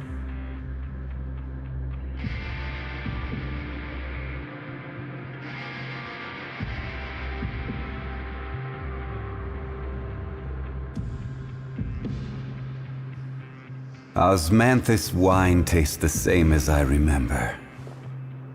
But where are those who share the memory?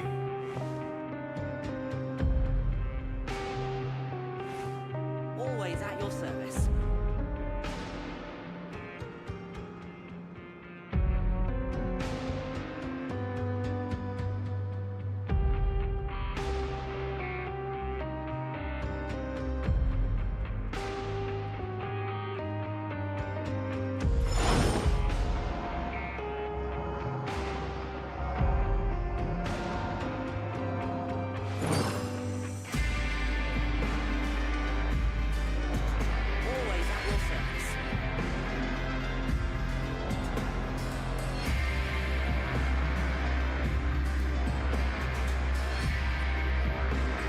Osmanthus wine tastes the same as I remember. But where are those who share the memory?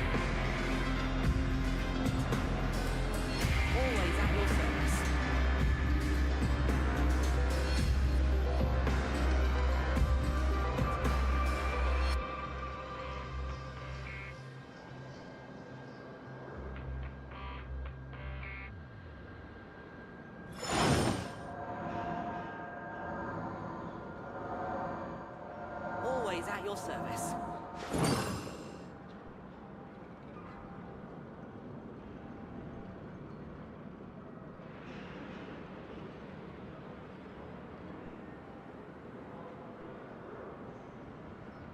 Osmanthus wine tastes the same as I remember. But where are those who share the memory? Always at your service.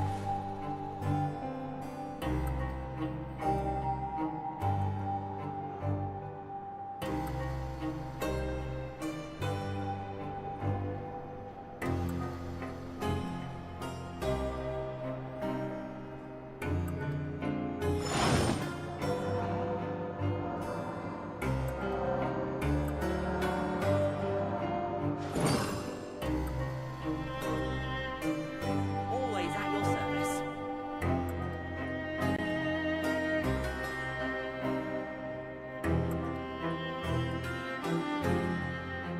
Osmanthus wine tastes the same as I remember.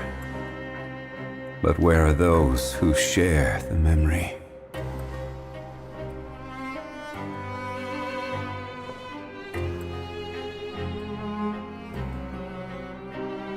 Always at your service.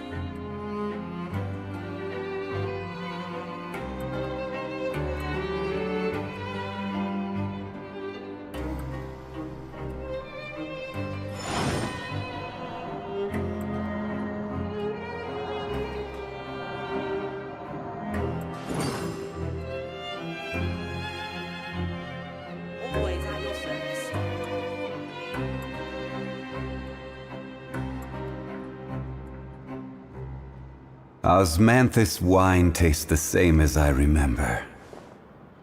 But where are those who share the memory?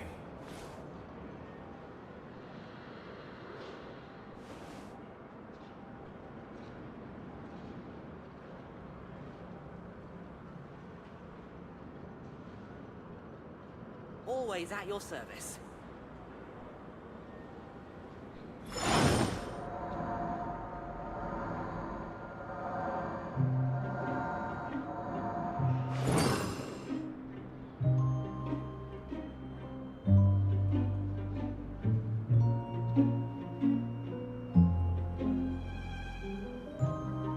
Every journey has its final day. Don't rush. Always at your service.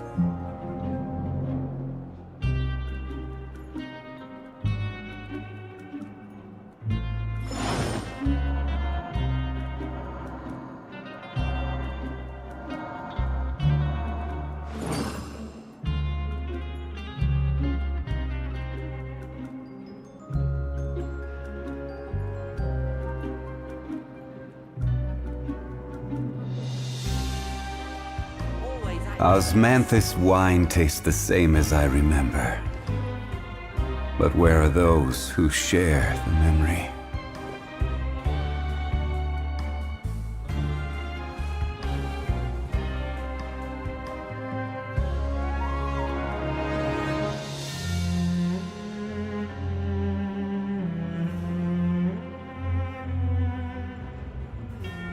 Where do you want to go next? If you'd like to see Liyue's tourist spots, I have a few references.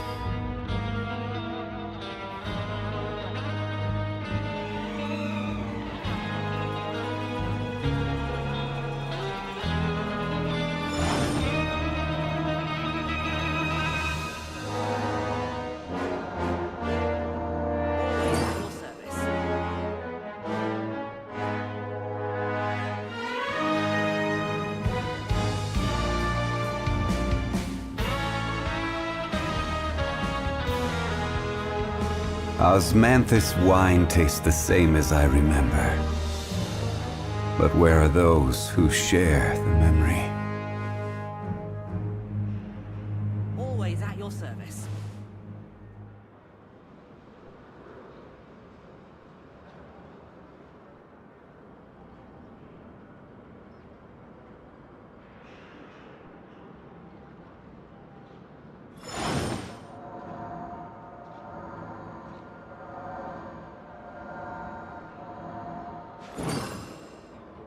Always at your service.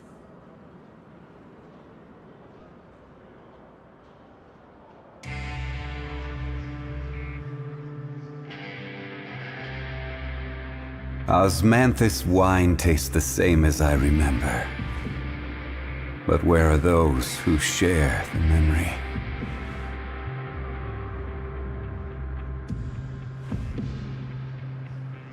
Always at your service.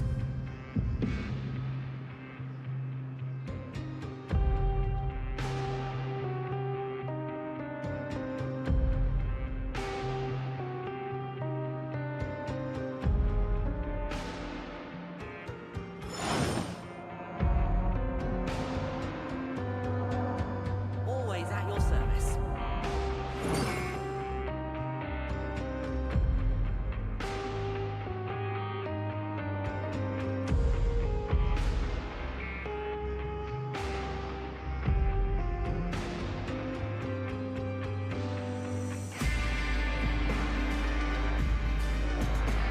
Osmanthus wine tastes the same as I remember.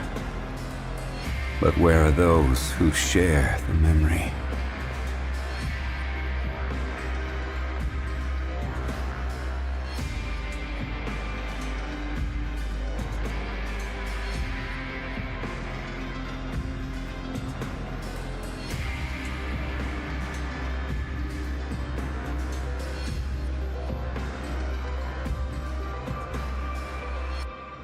Always at your service. Boats are made for transferring commodities back and forth. And those that come across Liyue tend to stay a while. So it is where many things come to settle.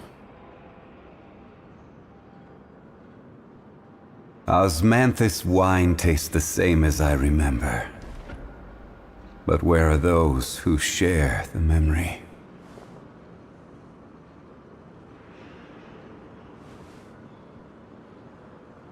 Always at your service.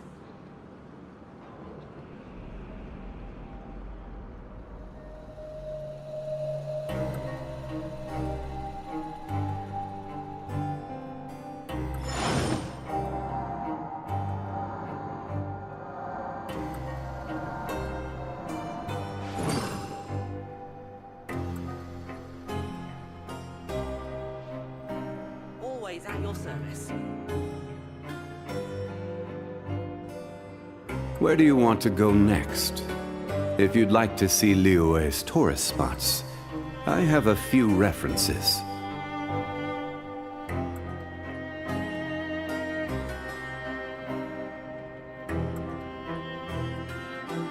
Always at your service.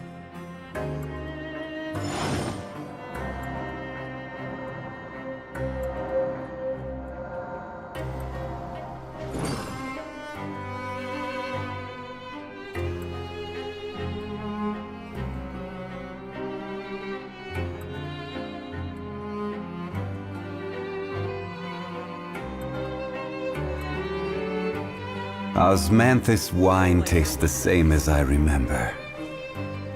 But where are those who share the memory?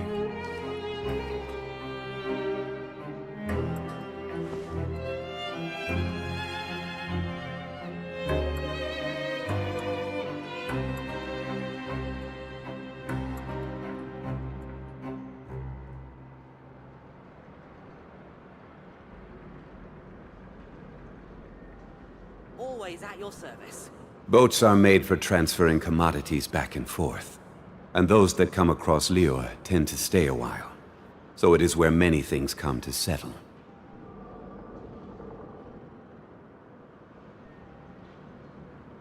Osmanthus wine tastes the same as I remember.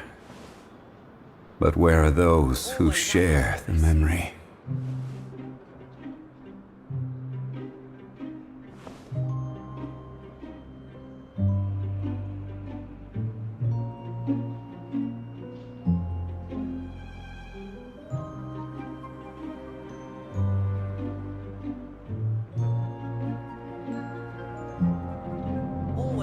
Where do you want to go next?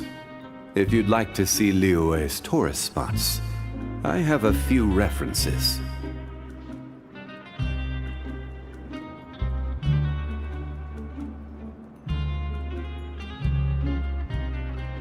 Osmanthus wine tastes the same as I remember. But where are those who share the memory?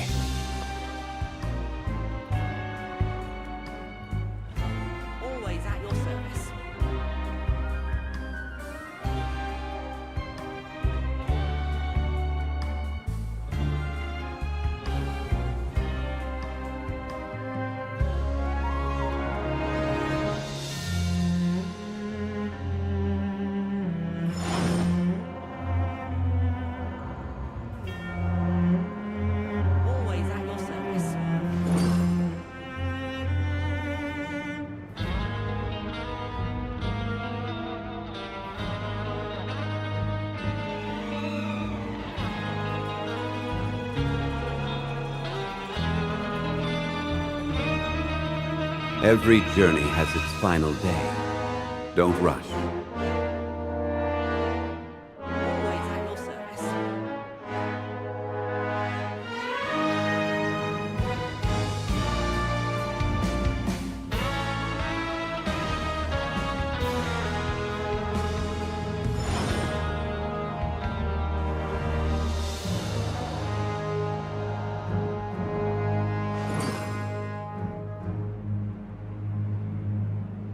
Always at your service.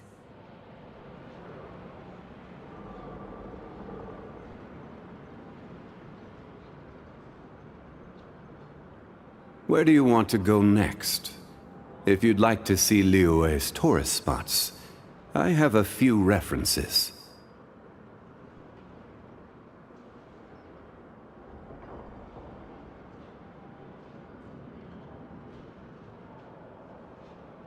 Always at your service.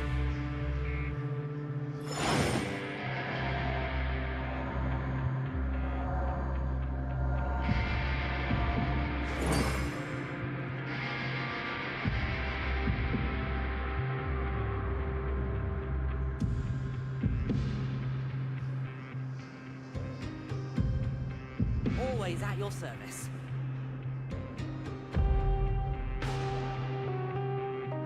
Every journey has its final day. Don't rush.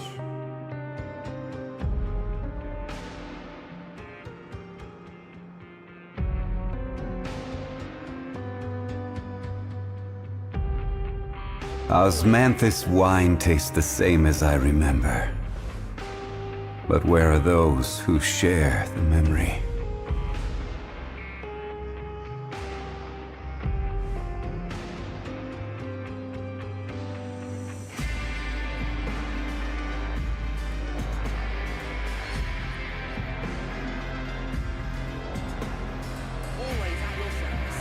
Boats are made for transferring commodities back and forth, and those that come across Liyue tend to stay a while, so it is where many things come to settle.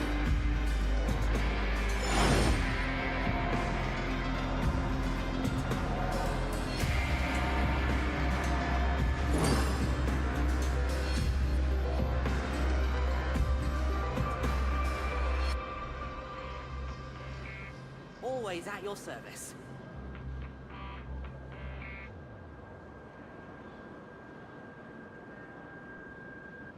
Osmanthus wine tastes the same as I remember. But where are those who share the memory?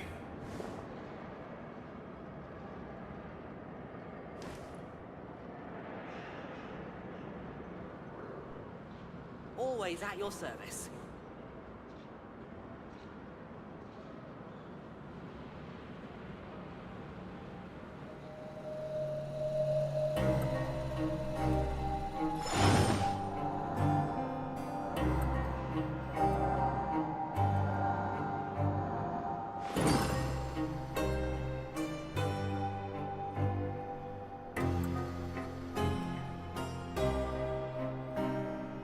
Always at your service.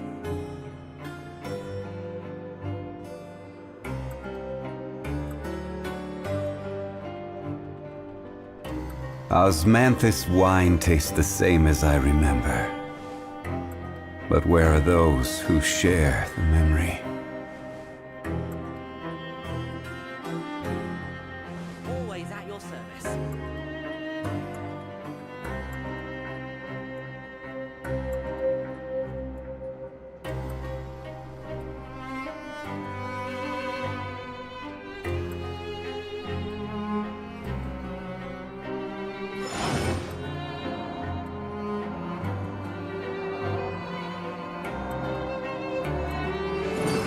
Always at your service.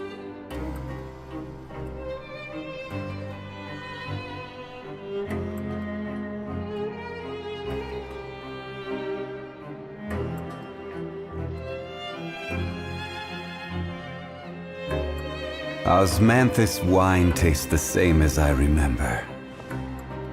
But where are those who share the memory?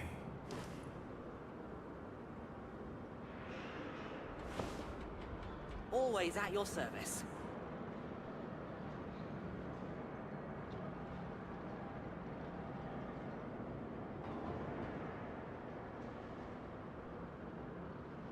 Every journey has its final day. Don't rush.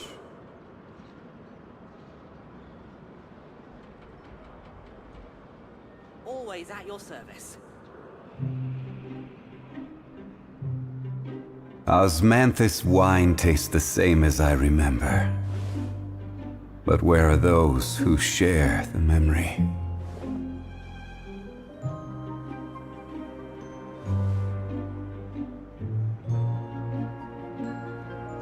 Always at your service.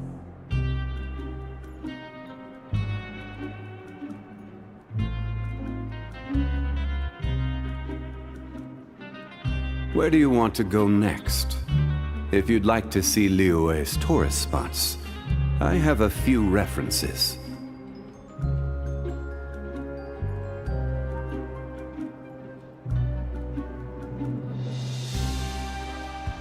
Always at your service. Osmanthus wine tastes the same as I remember. But where are those who share the memory?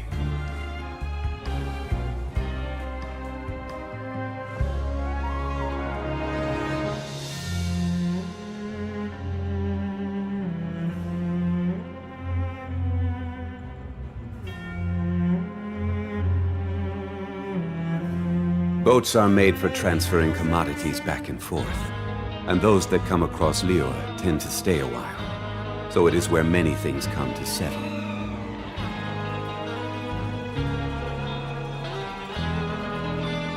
Osmanthus wine tastes the same as I remember.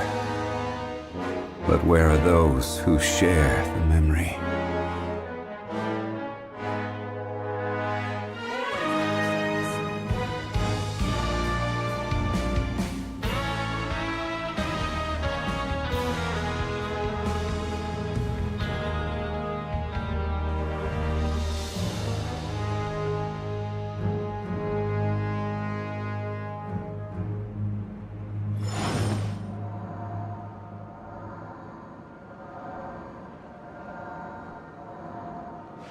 Always at your service.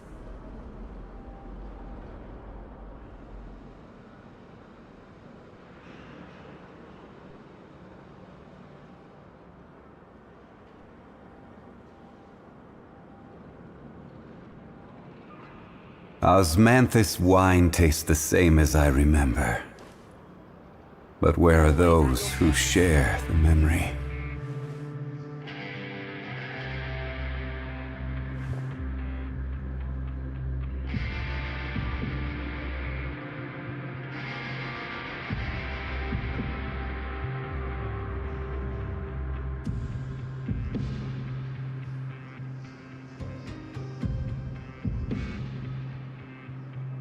Always at your service.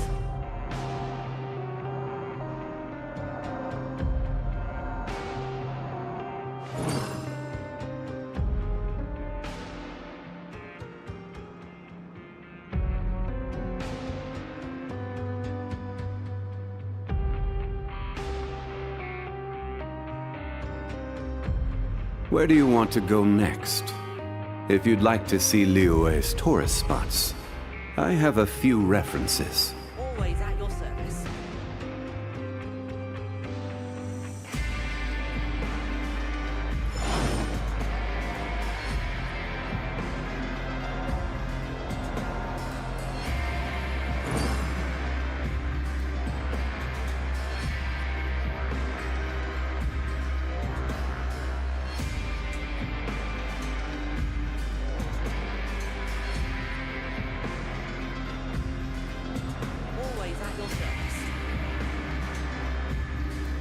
Osmanthus wine tastes the same as I remember. But where are those who share the memory?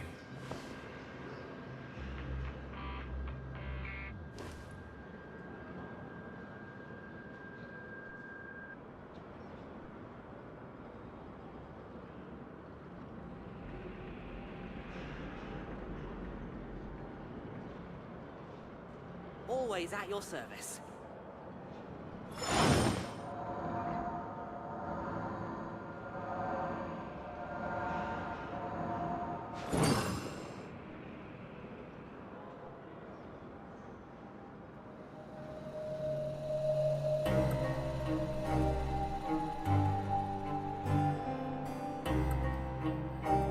Osmanthus wine tastes the same as I remember. Always at your service. But where are those who share the memory?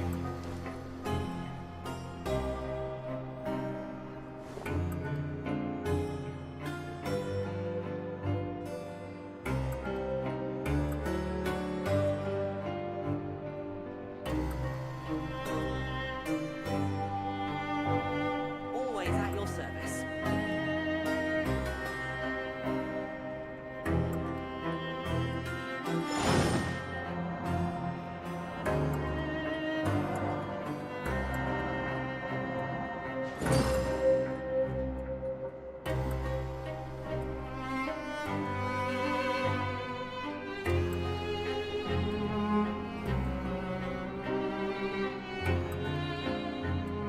Always at your service.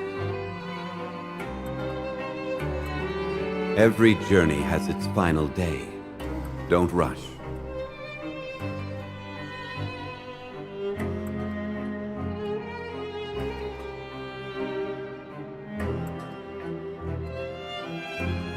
Osmanthus wine tastes the same as I remember. But where are those who share the memory?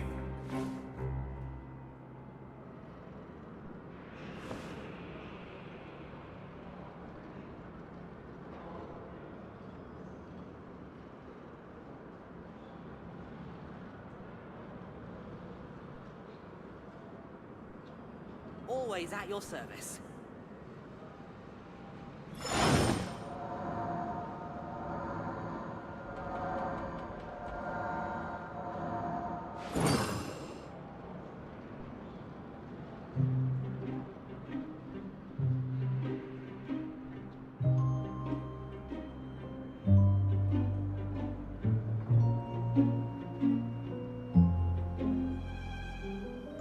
Always at your service. Where do you want to go next? If you'd like to see Liyue's tourist spots, I have a few references.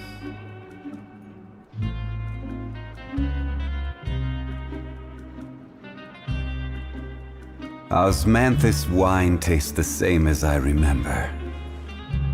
But where are those who share the memory? Always at your service.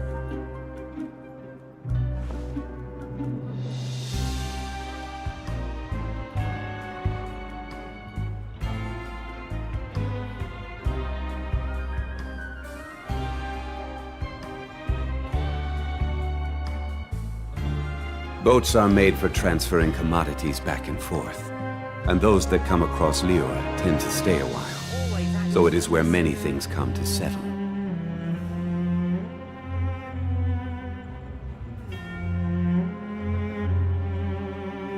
Osmanthus wine tastes the same as I remember. But where are those who share the memory?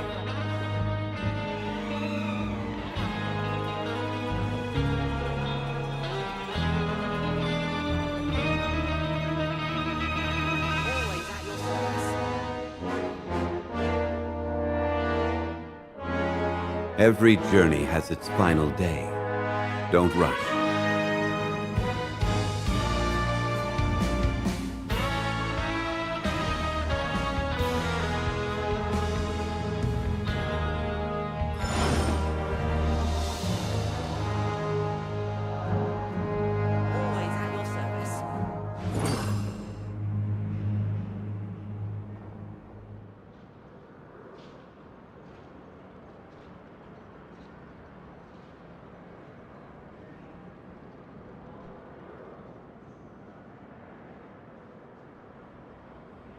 Osmanthus wine tastes the same as I remember.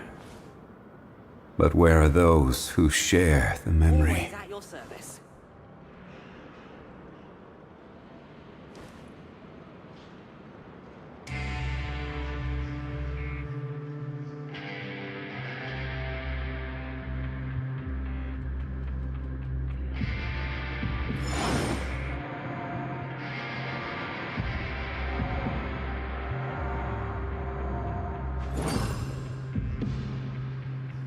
Always at your service.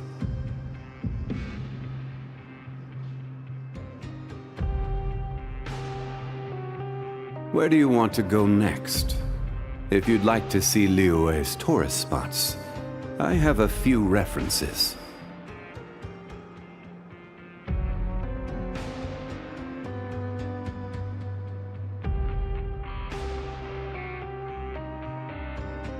Osmanthus wine tastes the same as I remember. Always at your service. But where are those who share the memory?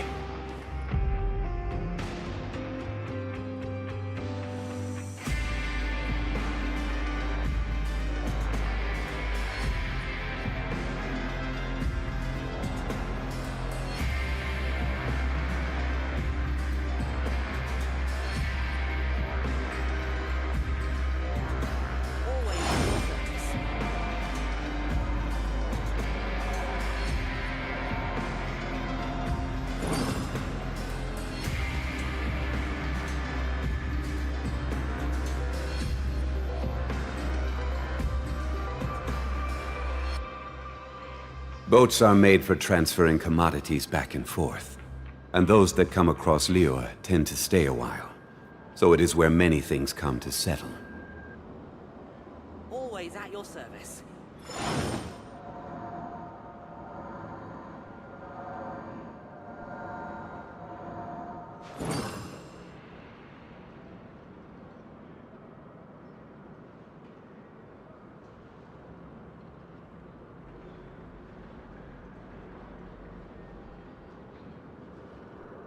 Osmanthus wine tastes the same as I remember.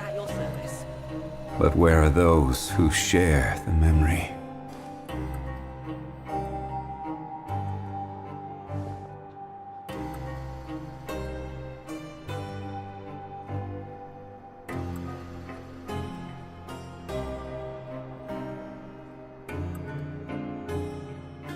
Always at your service.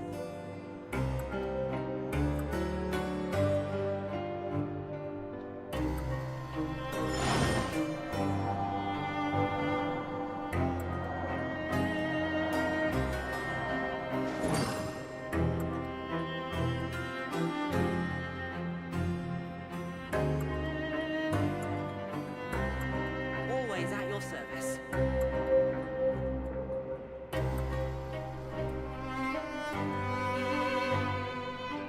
Osmanthus wine tastes the same as I remember.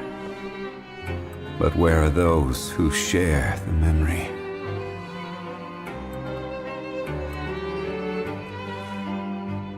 Always at your service.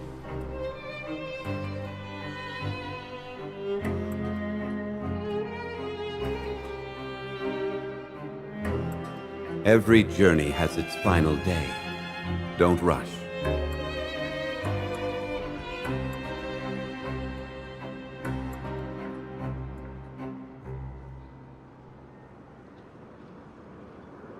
Osmanthus wine tastes the same as I remember. But where are those who share the memory?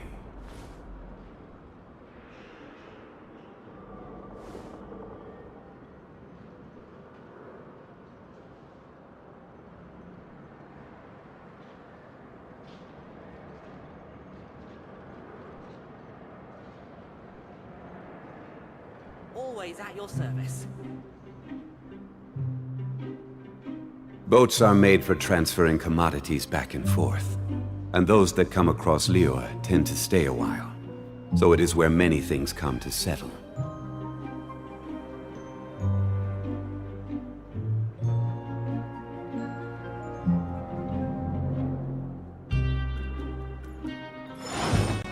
Always at your service.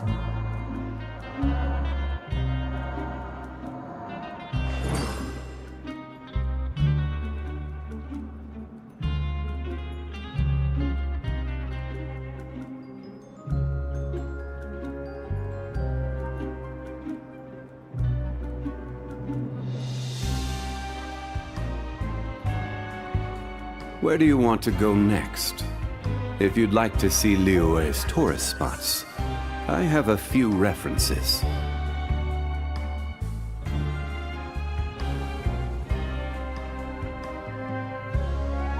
Osmanthus wine tastes the same as I remember. But where are those who share the memory?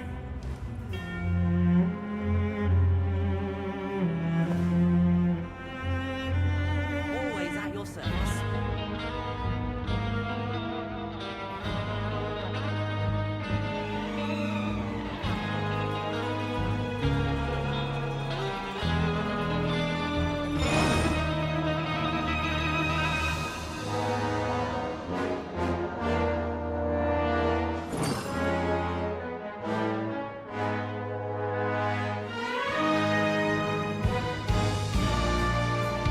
Always at your service.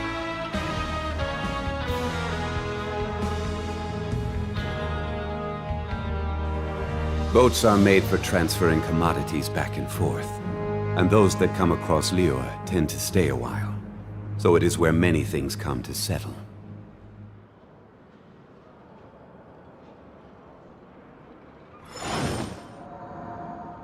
Always at your service.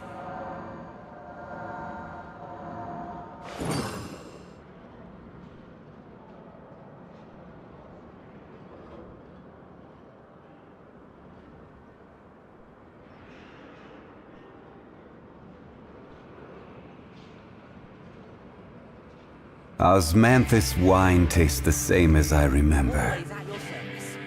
But where are those who share the memory?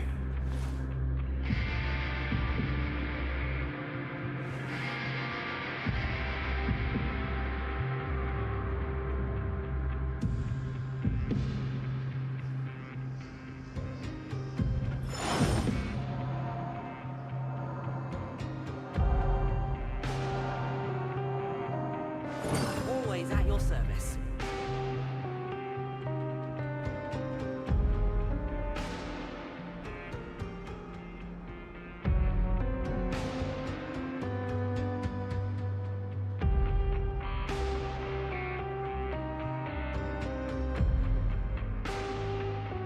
Where do you want to go next? If you'd like to see Liyue's tourist spots, I have a few references. Always at your service.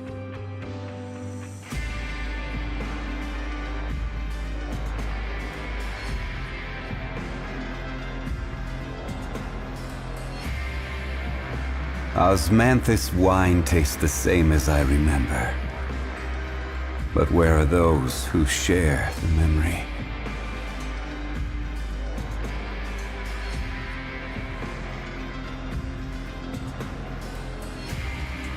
Always at your service.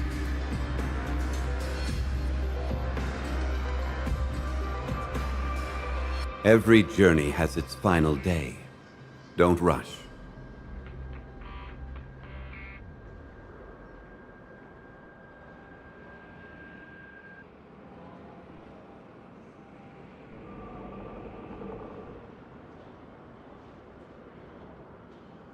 Always at your service.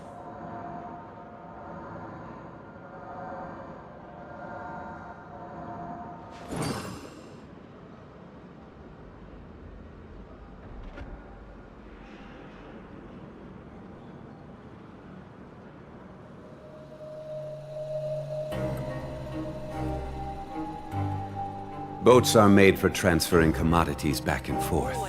And those that come across Liyue tend to stay a while. So it is where many things come to settle.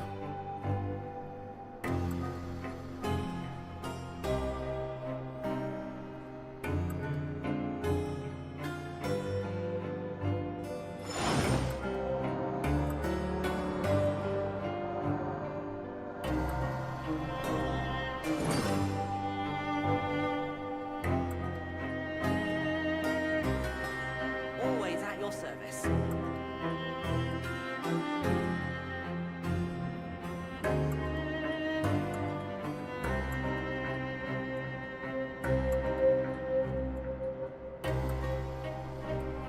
Osmanthus wine tastes the same as I remember. But where are those who share the memory? Always at your service.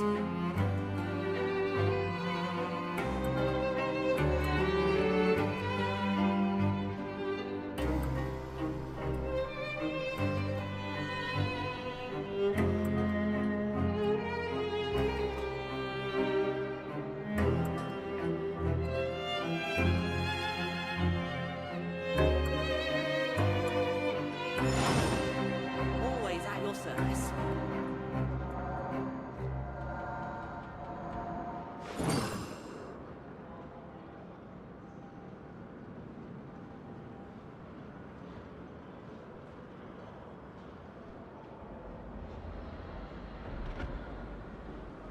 Where do you want to go next? If you'd like to see Liyue's tourist spots, I have a few references. Always at your service.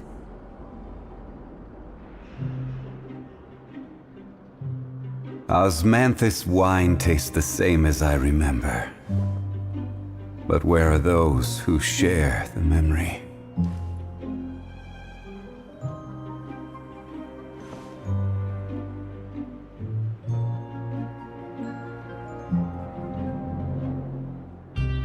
Always at your service.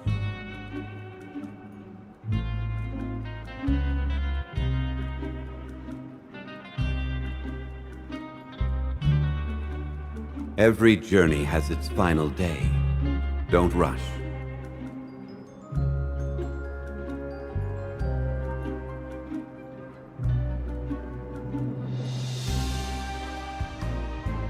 Always at your service.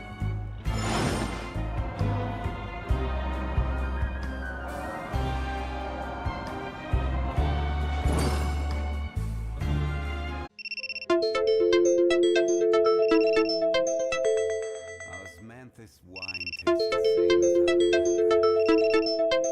But where are those who share the memory?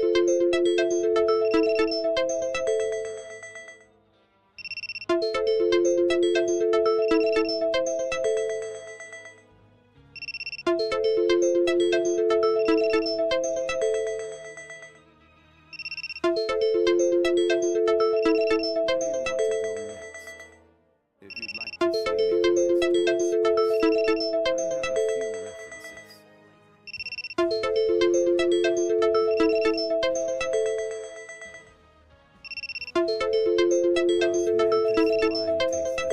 I remember. But where are those who share the memory?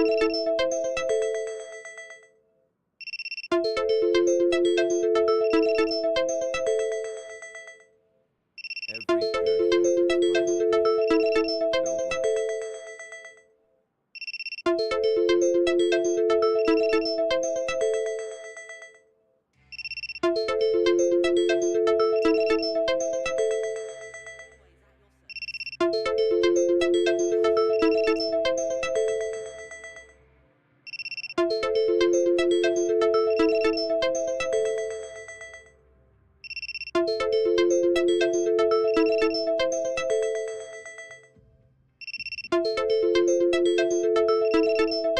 has its final day. Don't rush.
Every journey has its final day.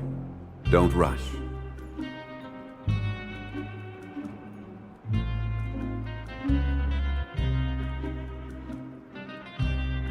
Always at your service. Osmanthus wine tastes the same as I remember. But where are those who share the memory?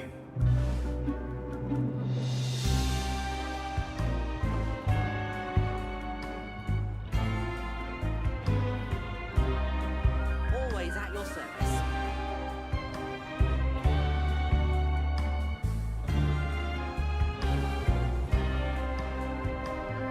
Boats are made for transferring commodities back and forth. And those that come across Liyue tend to stay a while. So it is where many things come to settle.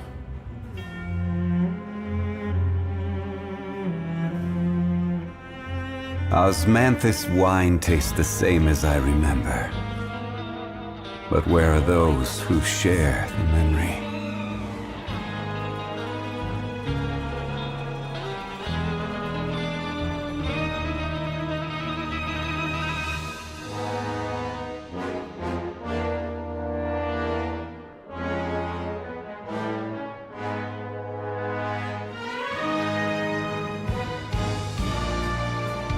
Every journey has its final day.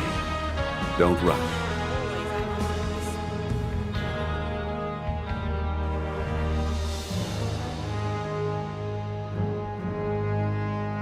Osmanthus wine tastes the same as I remember.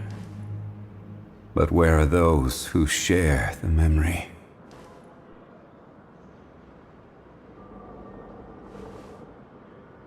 Always at your service.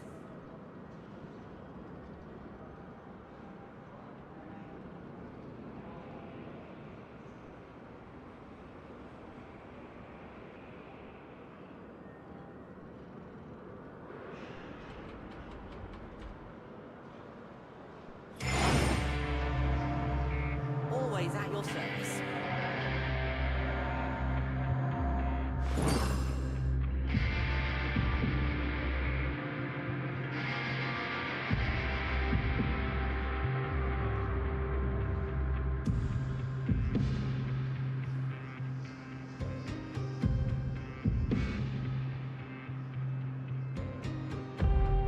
Osmanthus wine tastes the same as I remember. Always at your service. But where are those who share the memory?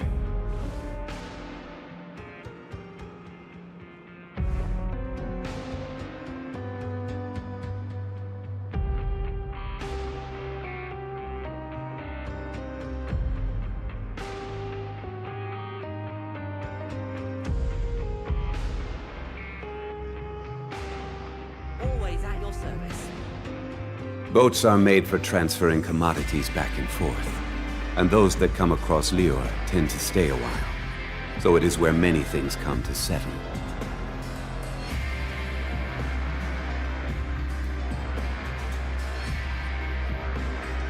Osmanthus wine tastes the same as I remember. But where are those who share the memory?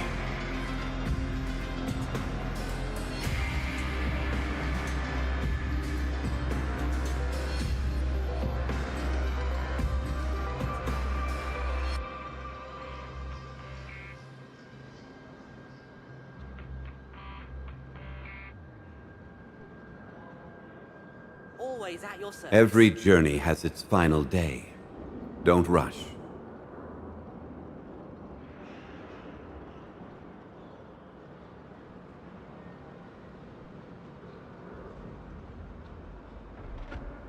Osmanthus wine tastes the same as I remember. But where are those who share the memory? Always at your service.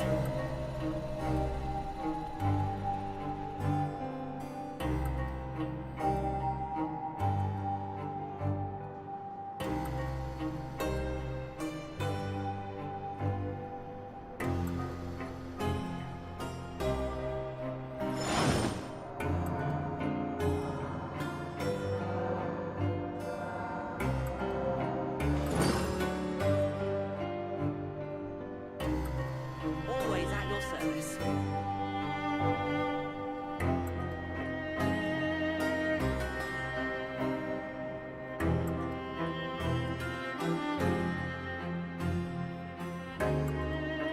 Where do you want to go next? If you'd like to see Liyue's tourist spots, I have a few references.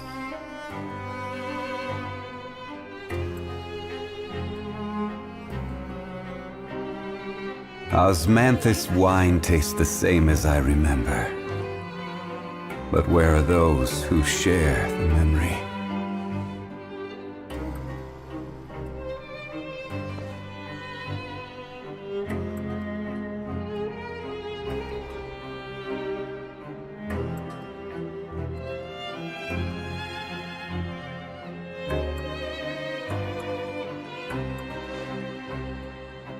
Always at your service.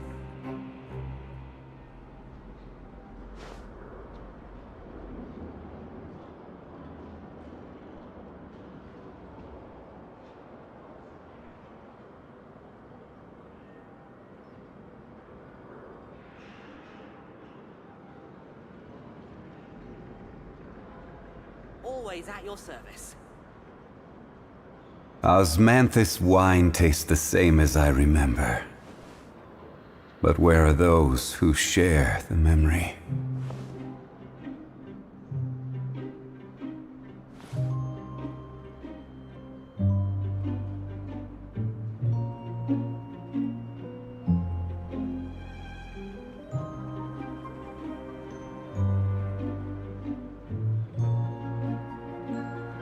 Always at your service.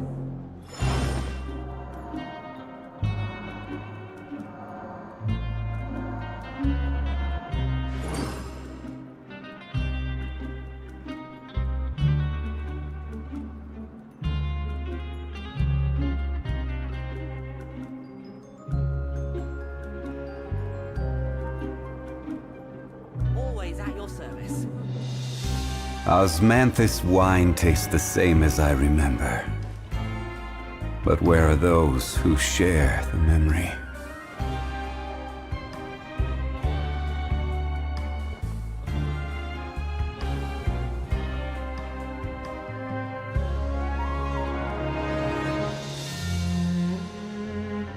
Always at your service.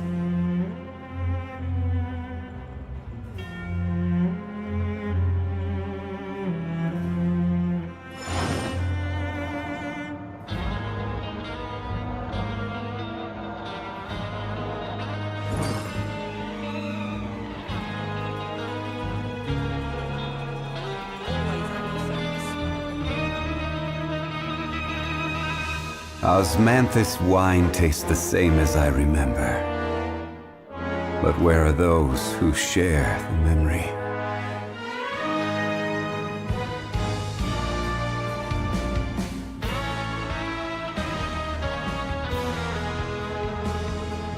Always at your service.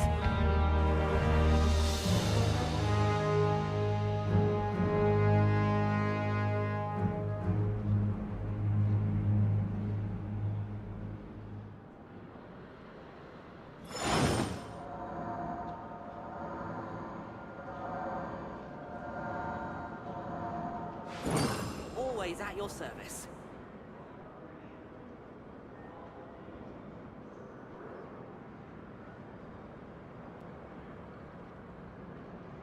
Boats are made for transferring commodities back and forth.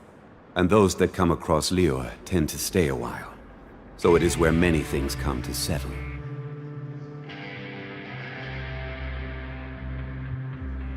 Always at your service.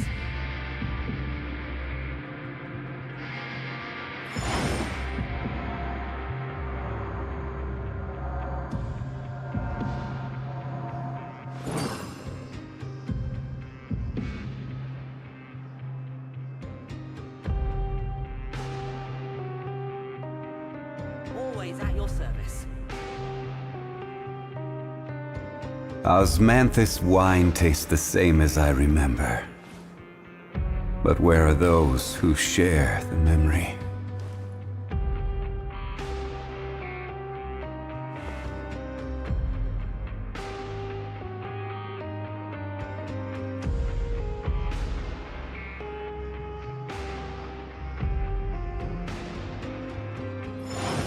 Always at your service.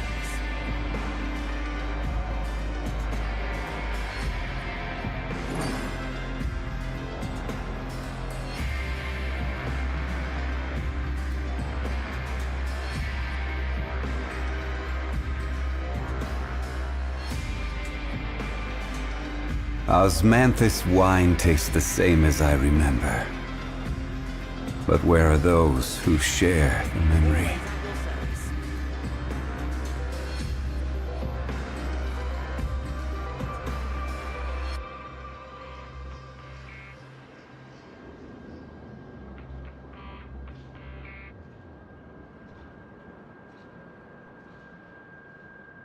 Every journey has its final day.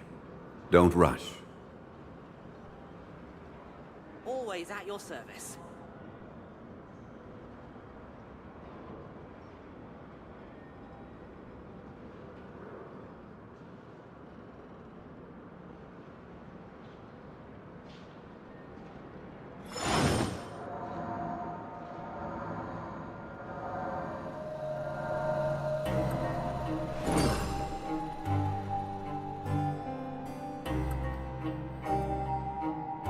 Always at your service.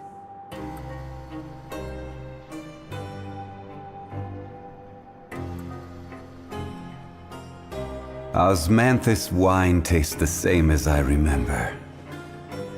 But where are those who share the memory?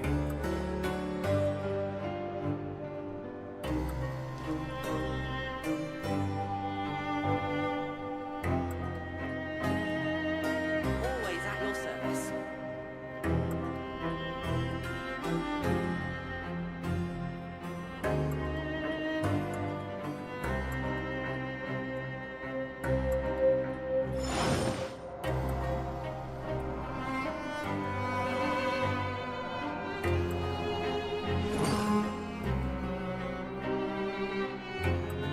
Always at your service.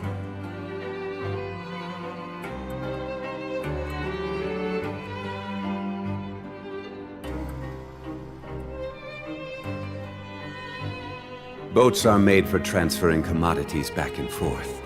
And those that come across Liyue tend to stay a while. So it is where many things come to settle. Always at your service.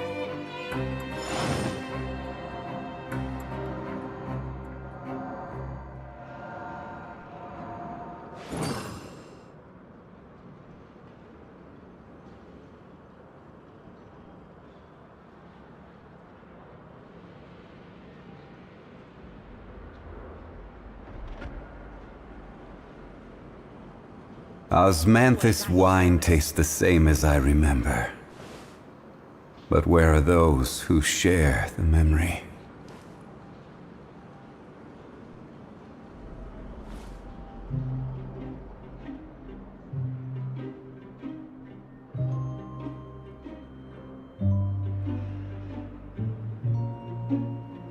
Always at your service. Where do you want to go next? If you'd like to see Liyue's tourist spots, I have a few references.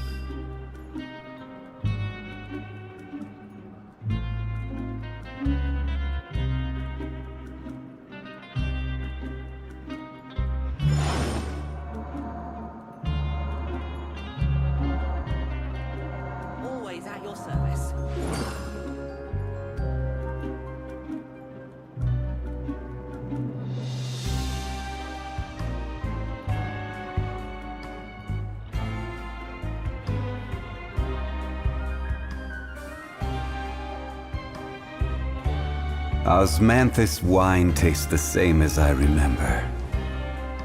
But where are those who share the memory? Always at your service.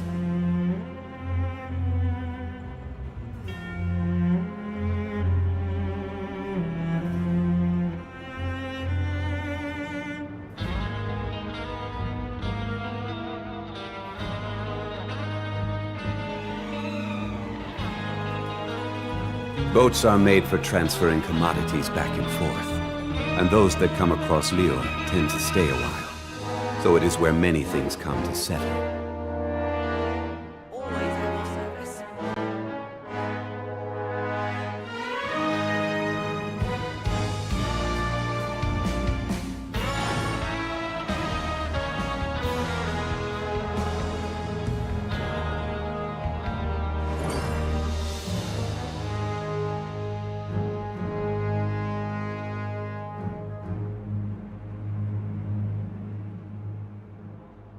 Always at your service.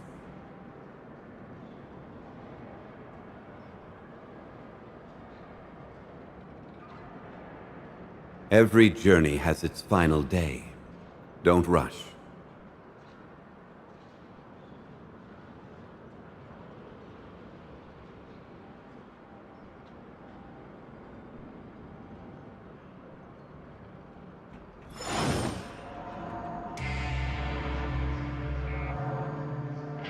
Always at your service.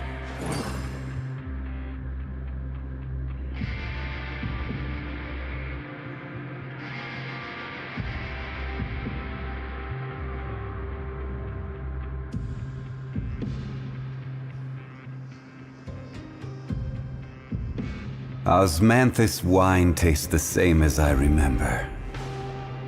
But where are those who share the memory?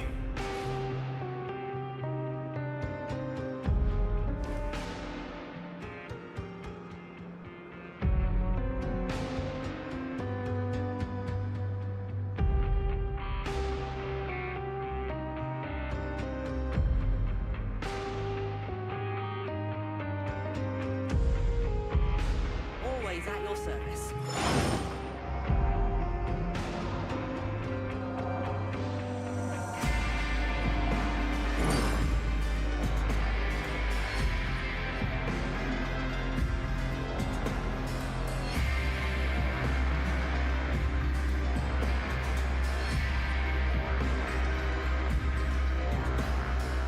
Always at your service. Where do you want to go next?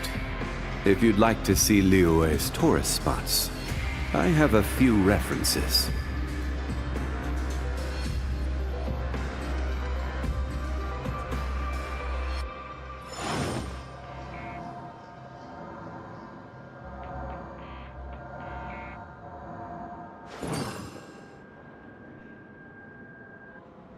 Always at your service.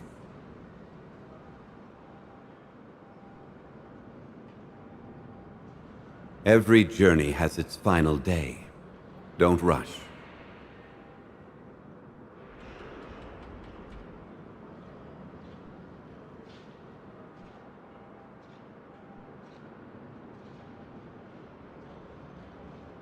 Osmanthus wine tastes the same as I remember.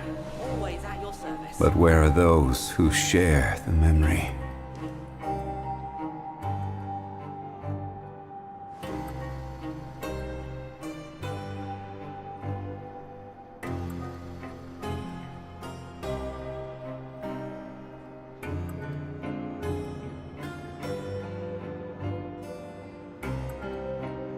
Where do you want to go next? If you'd like to see Liyue's tourist spots, I have a few references.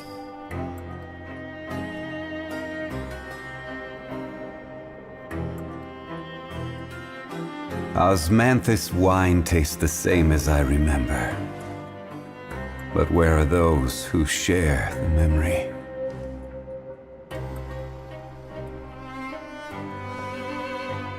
Always at your service.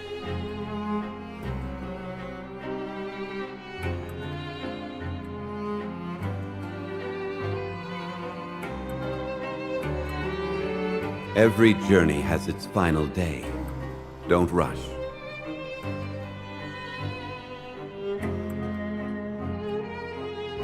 Always at your service. Osmanthus wine tastes the same as I remember. But where are those who share the memory?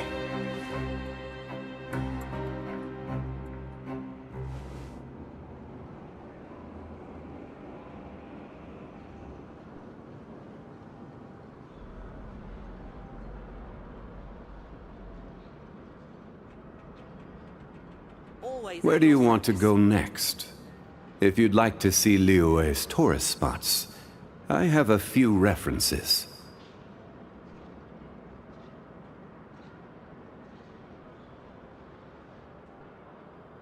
Osmanthus wine tastes the same as I remember. But where are those who share the memory? Always at your service.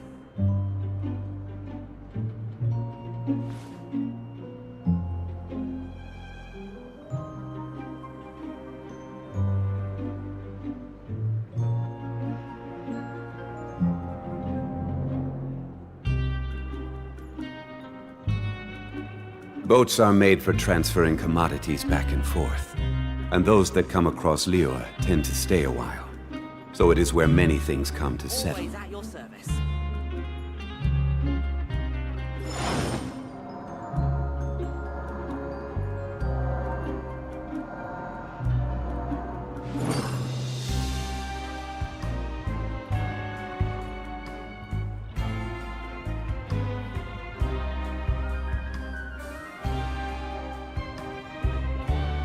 Always at your service. Osmanthus wine tastes the same as I remember. But where are those who share the memory?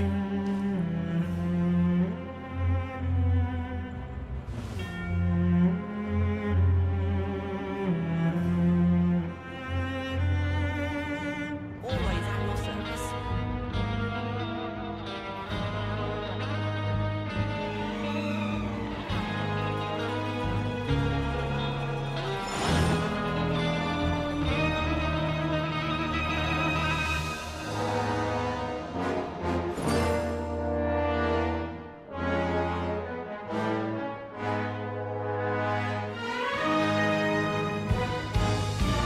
at your service.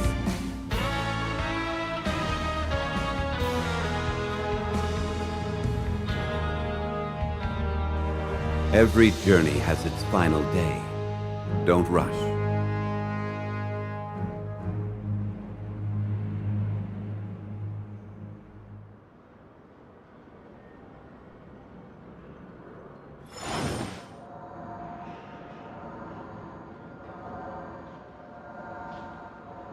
Always at your service.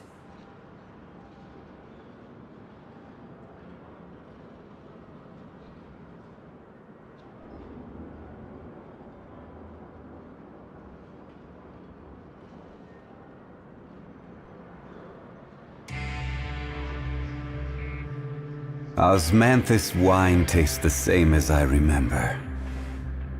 But where are those who share the memory? Always at your service.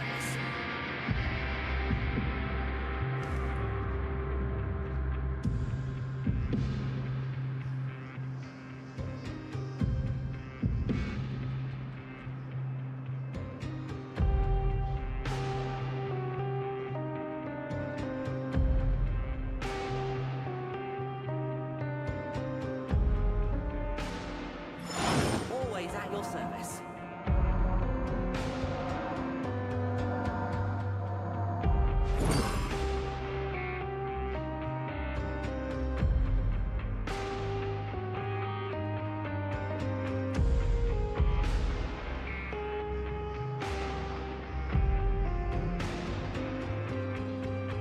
Osmanthus wine tastes the same as I remember.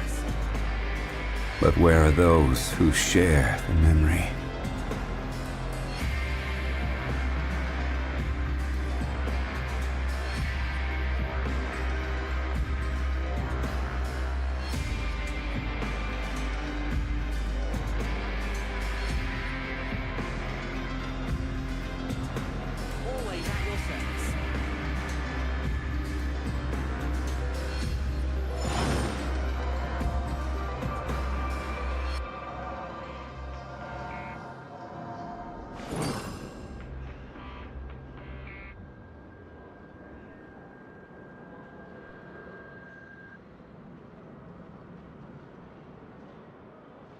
Boats are made for transferring commodities back and forth.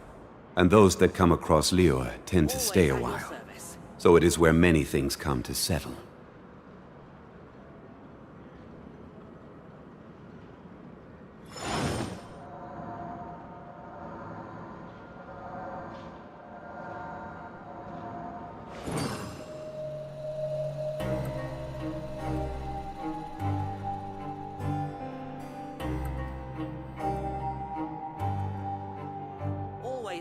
Every journey has its final day.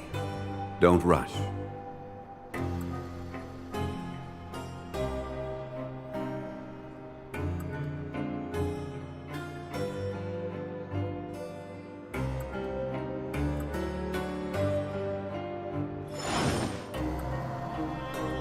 Always at your service.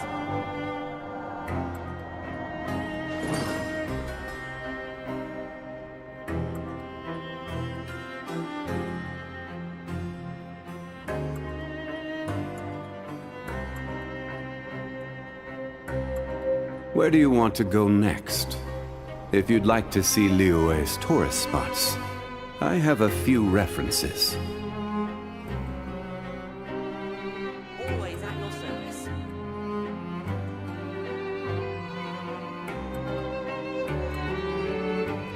Osmanthus wine tastes the same as I remember. But where are those who share the memory?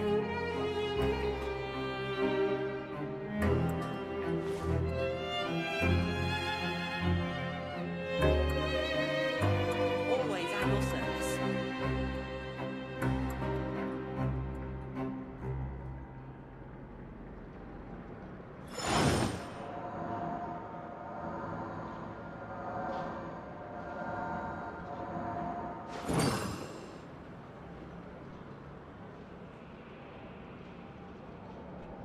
Always at your service.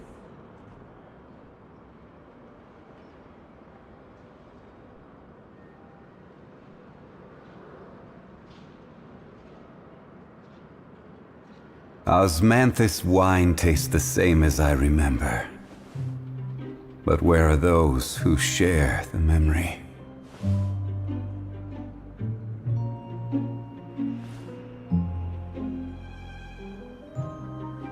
Always at your service.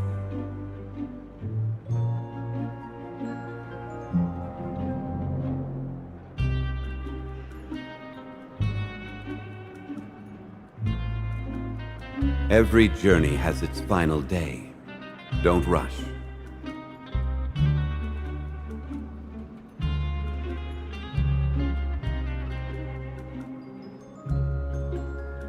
Osmanthus wine tastes the same as I remember.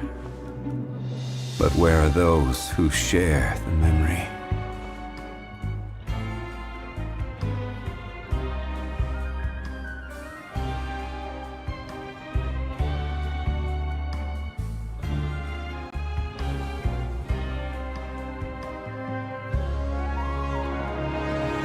Always at your service.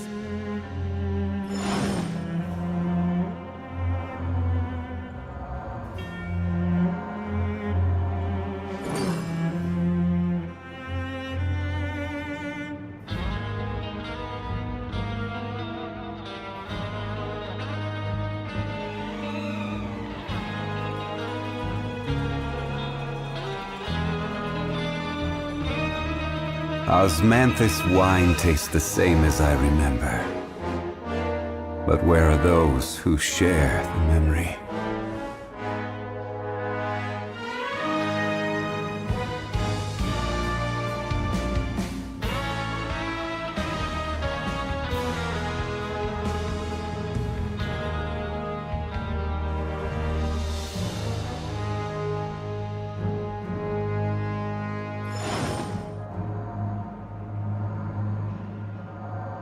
Always at your service.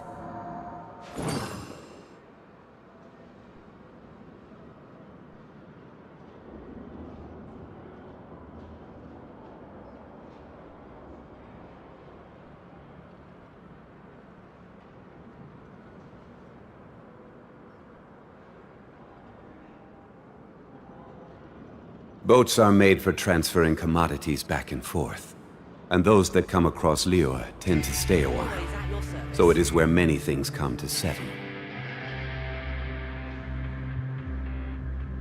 Osmanthus wine tastes the same as I remember. But where are those who share the memory?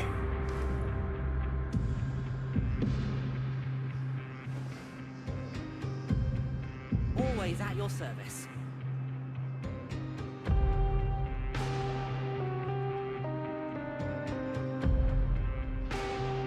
Every journey has its final day. Don't rush.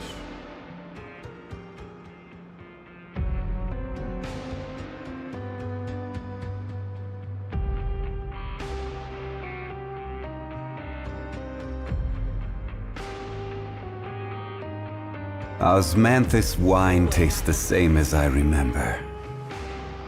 But where are those who share the memory?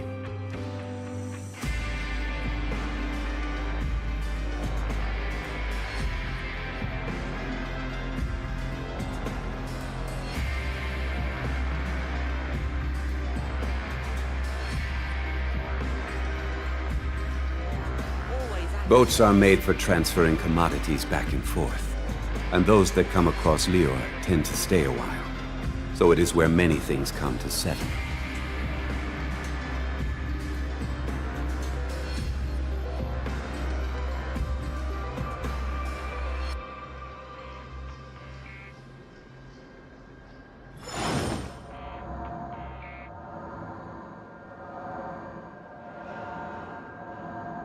Always at your service.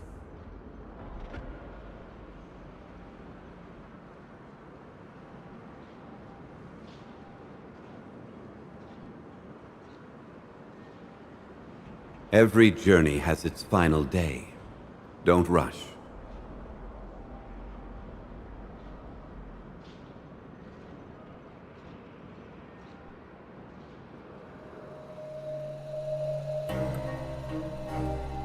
Always at your service.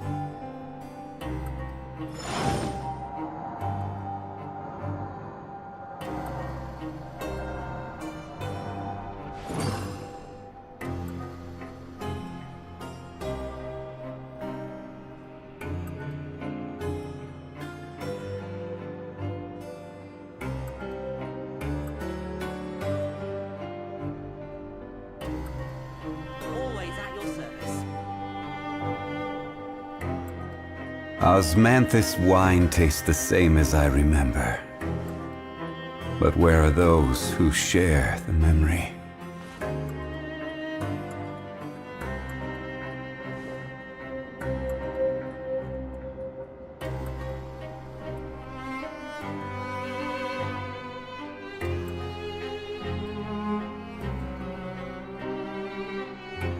Always at your service. Where do you want to go next? If you'd like to see Liyue's tourist spots, I have a few references.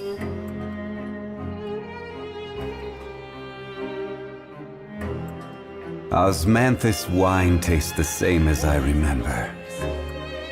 But where are those who share the memory?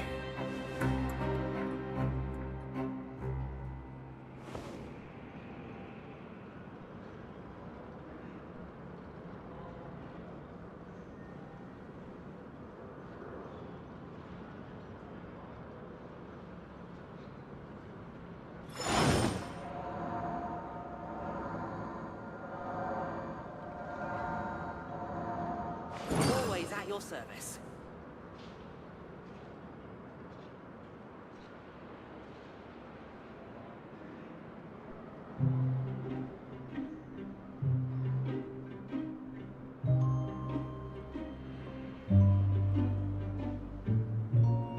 Boats are made for transferring commodities back and forth. And those that come across Liyue tend to stay a while. So it is where many things come to settle.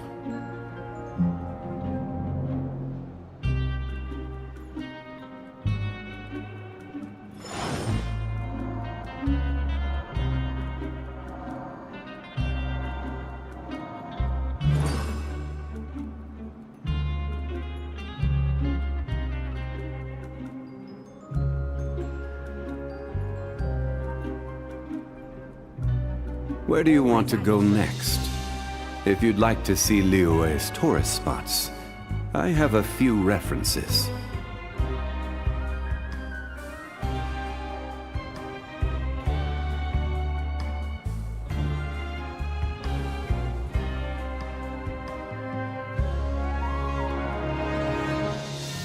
Osmanthus wine tastes the same as I remember.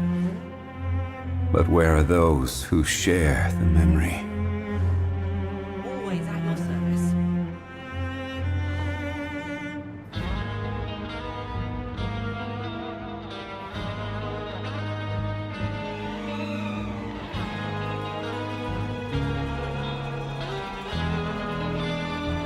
Every journey has its final day.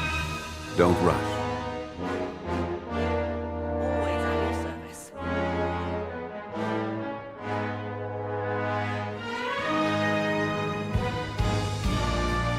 Osmanthus wine tastes the same as I remember. But where are those who share the memory?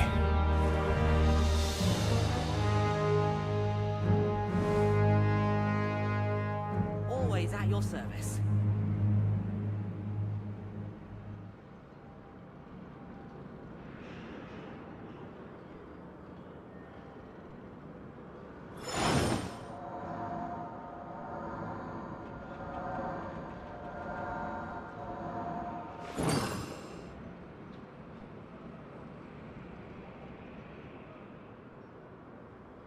Always at your service.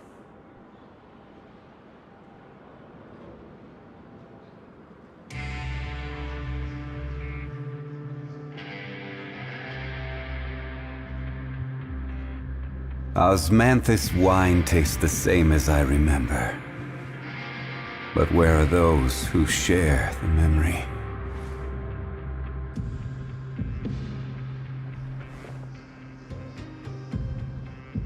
Always at your service.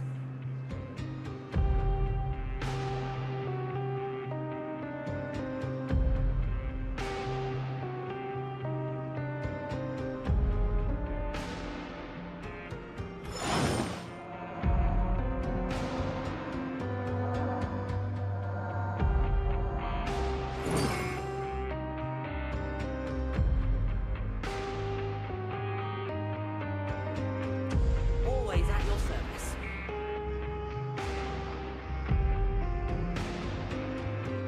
Osmanthus wine tastes the same as I remember.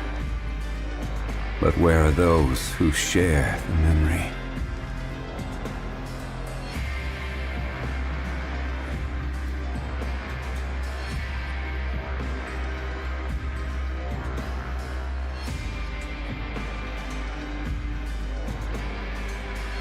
Always at your service. Where do you want to go next? If you'd like to see Liyue's tourist spots, I have a few references.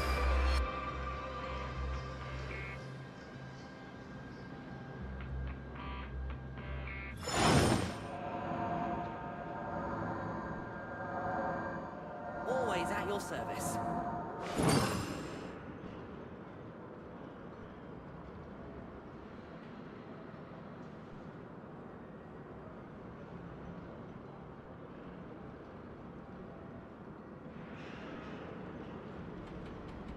Osmanthus wine tastes the same as I remember.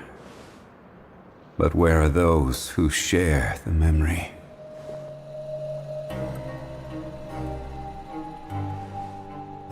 Always at your service.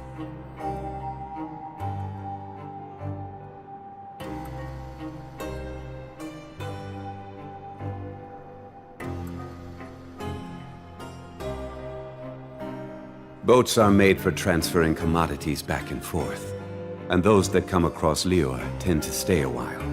So it is where many things come to settle. Osmanthus wine tastes the same as I remember. But where are those who share the memory?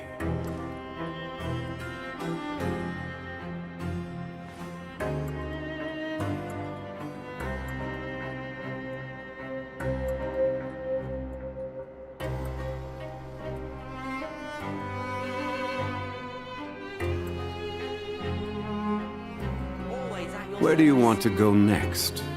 If you'd like to see Liyue's tourist spots, I have a few references.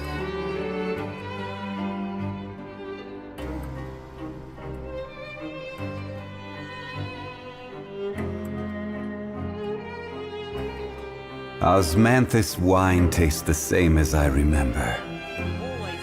But where are those who share the memory?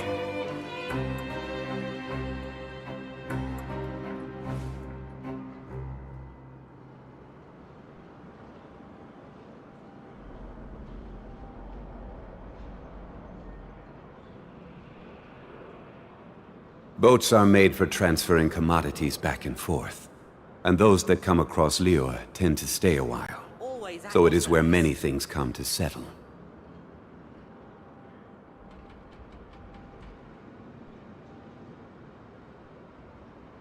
Osmanthus wine tastes the same as I remember. But where are those who share the memory?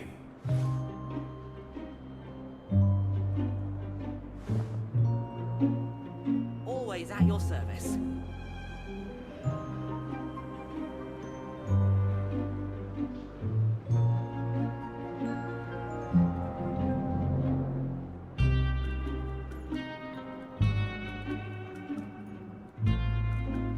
Every journey has its final day. Don't rush. Always at your service.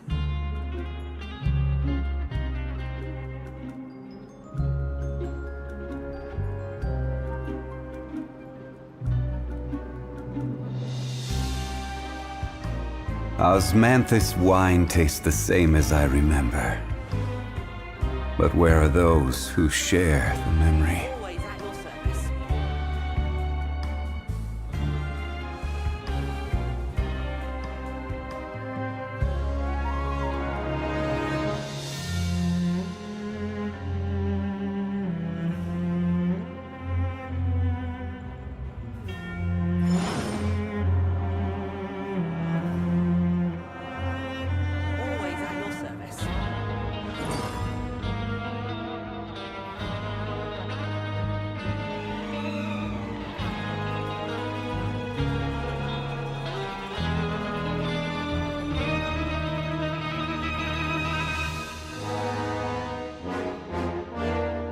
Osmanthus wine tastes the same as I remember. But where are those who share the memory?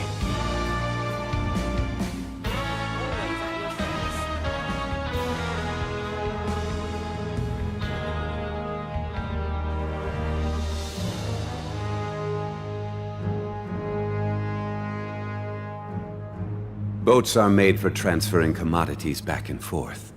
And those that come across Liyue tend to stay a while. So it is where many things come to settle. Always at your service.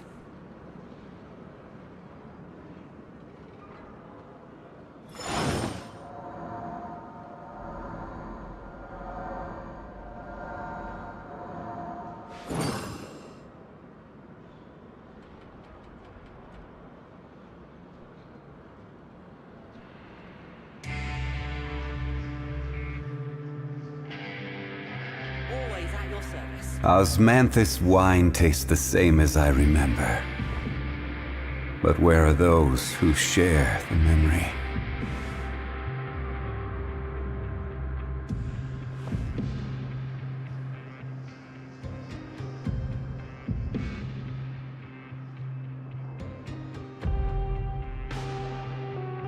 Always at your service.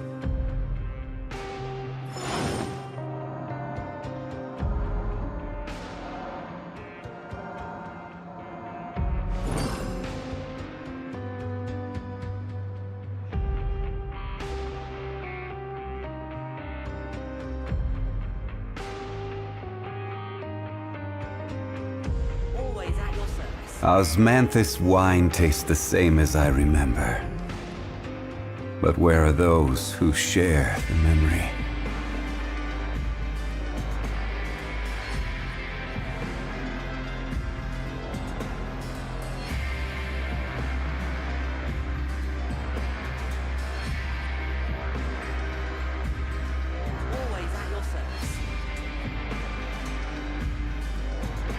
Every journey has its final day.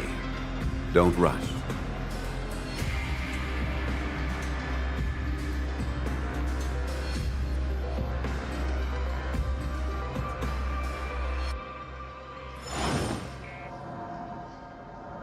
Always at your service.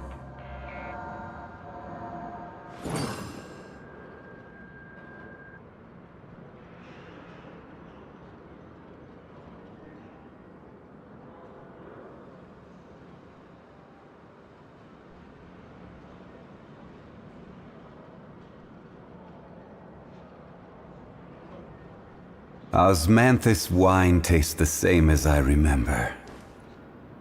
But where are those who share the memory?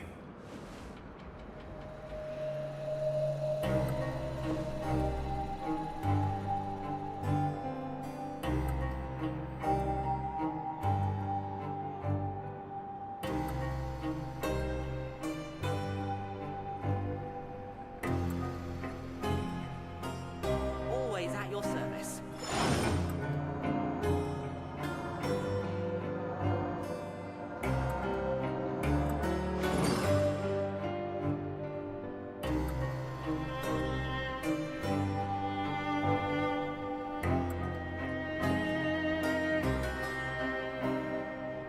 Osmanthus wine tastes the same as I remember.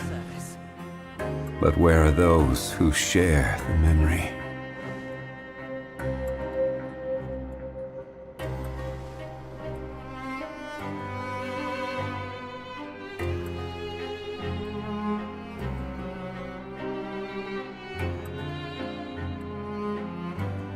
Boats are made for transferring commodities back and forth. And those that come across Liyue tend to stay a while. So it is where many things come to settle.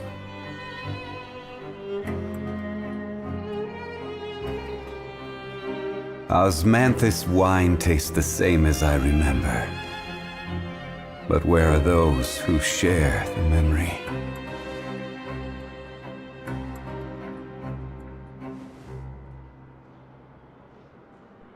Always at your service.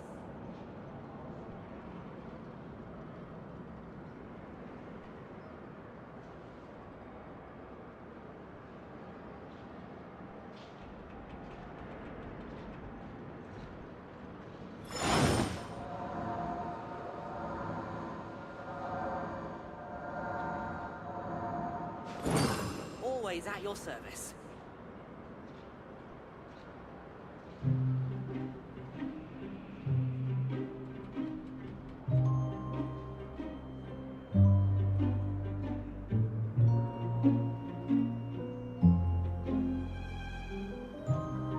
Osmanthus wine tastes the same as I remember.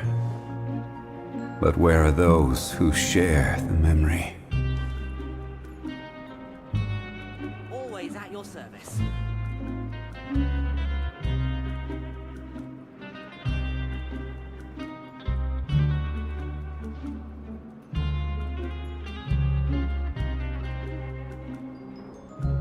Every journey has its final day.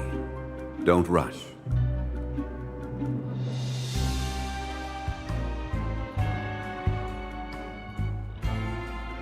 Always at your service.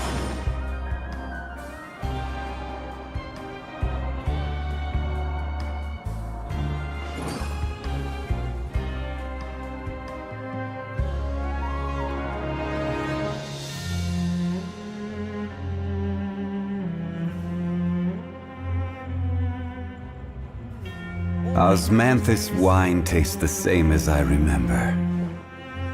But where are those who share the memory?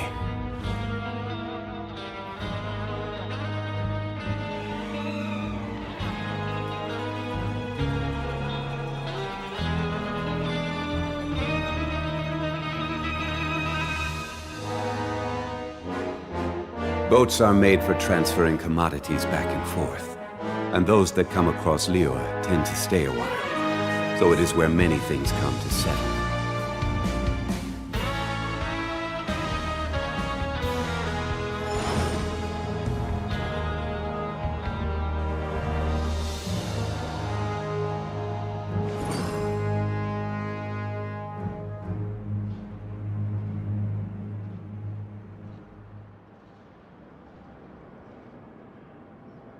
Always at your service.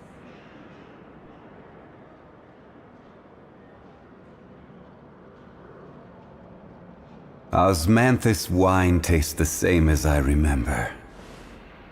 But where are those who share the memory?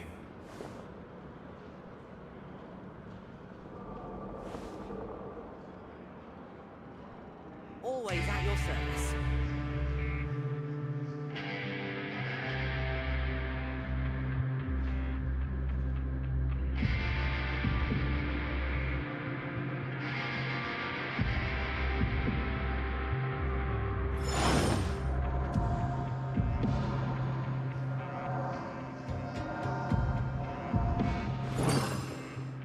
Always at your service.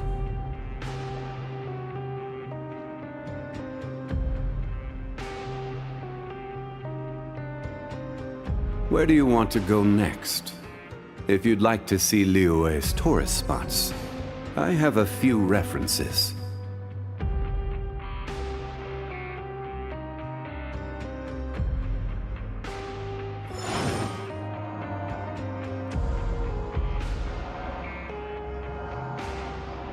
Always at your service.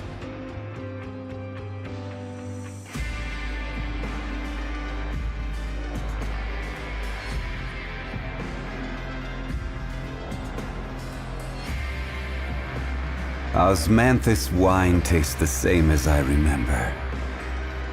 But where are those who share the memory?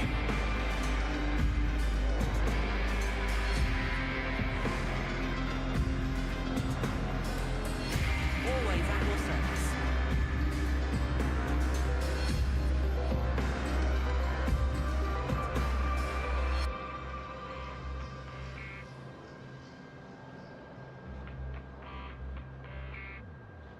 Boats are made for transferring commodities back and forth.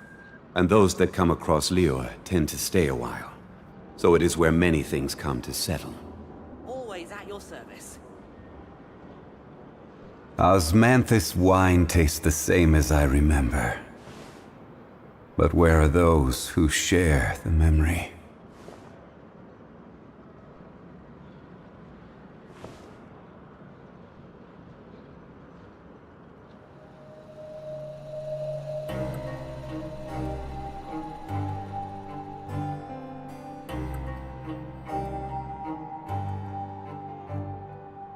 Every journey has its final day. Don't rush.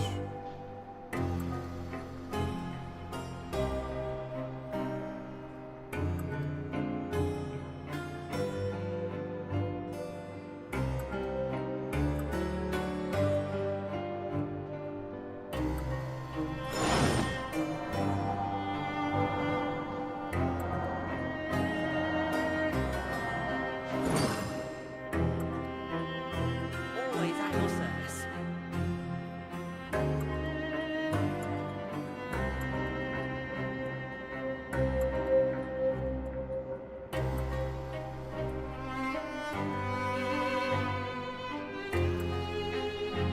Osmanthus wine tastes the same as I remember. But where are those who share the memory?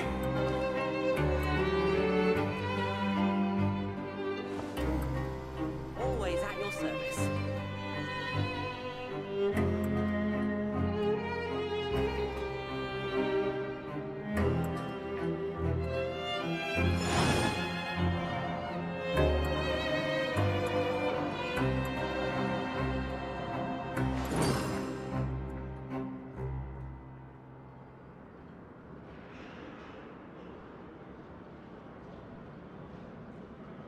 Always at your service.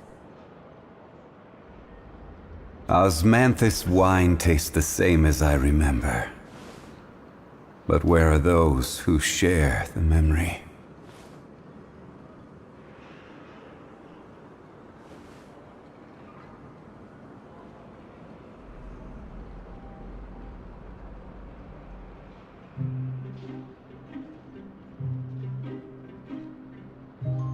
Always at your service.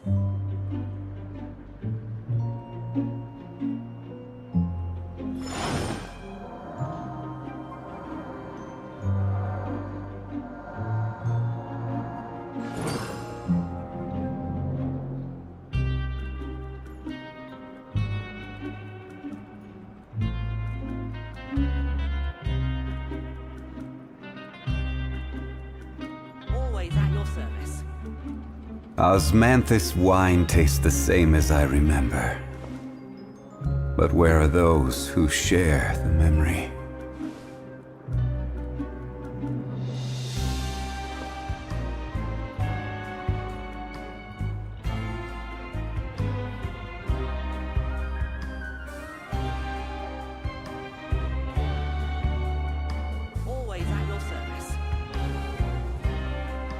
Boats are made for transferring commodities back and forth, and those that come across Liyue tend to stay a while. So it is where many things come to settle.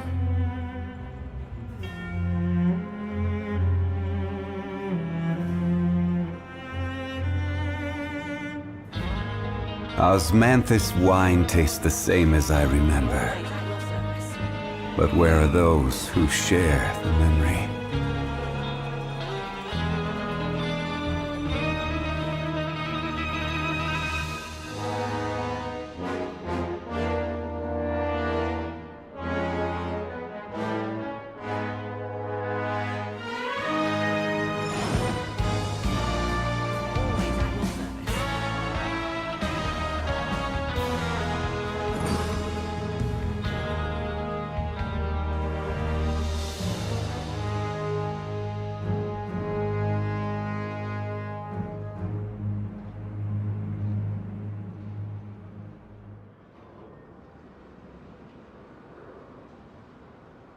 Every journey has its final day. Don't rush. Always at your service.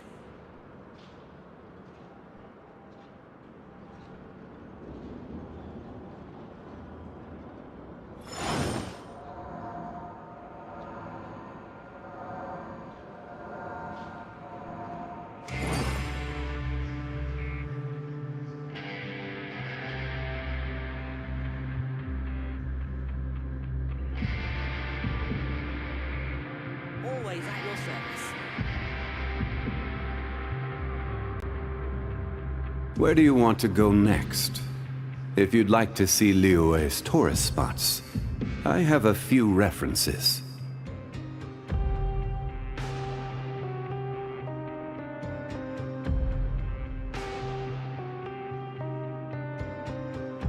Always at your service. Osmanthus wine tastes the same as I remember. But where are those who share the memory?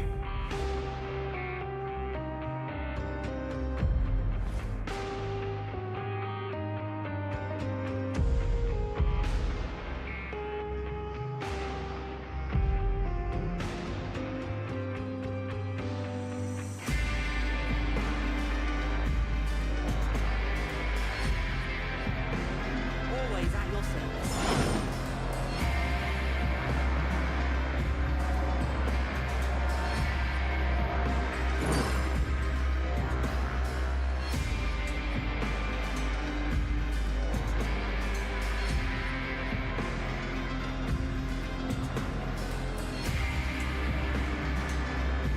Osmanthus wine tastes the same as I remember.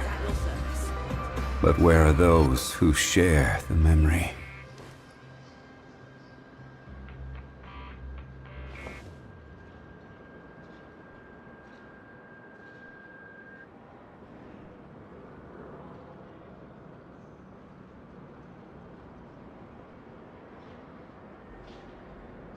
Boats are made for transferring commodities back and forth, and those that come across Liyue tend to stay a while.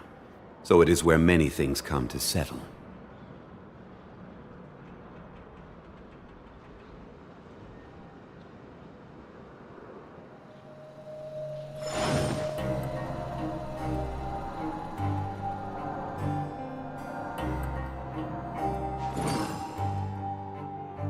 Always at your service.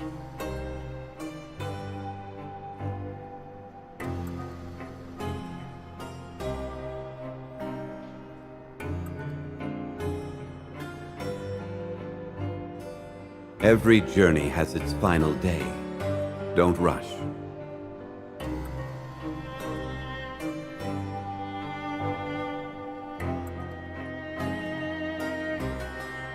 Always at your service.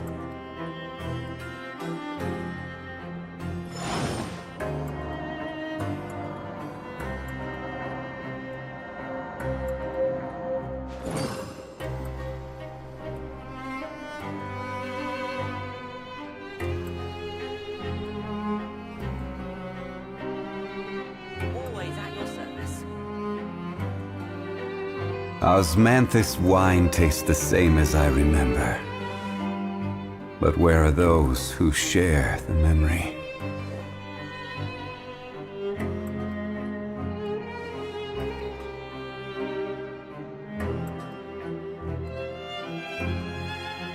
Always at your service.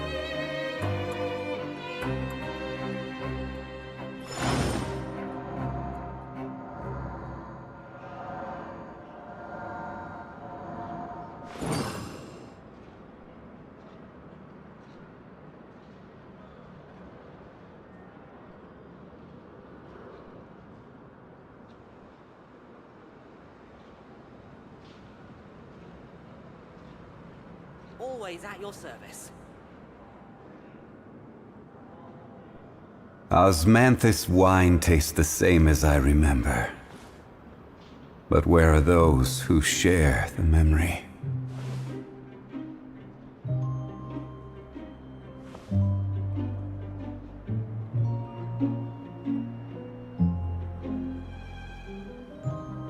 Always at your service.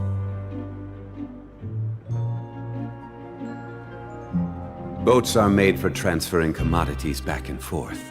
And those that come across Lior tend to stay a while. So it is where many things come to settle.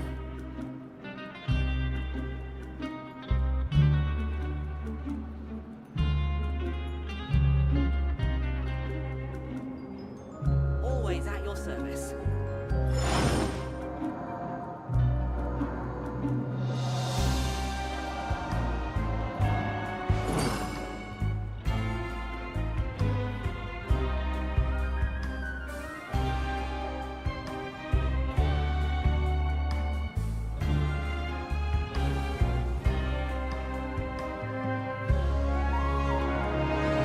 Where do you want to go next? If you'd like to see Liyue's tourist spots, I have a few references.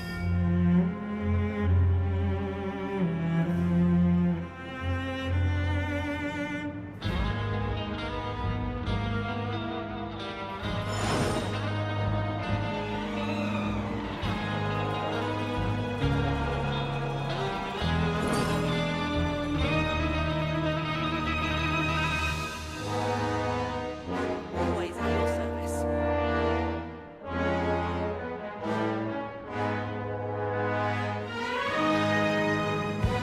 Boats are made for transferring commodities back and forth. And those that come across Lior tend to stay a while. So it is where many things come to settle.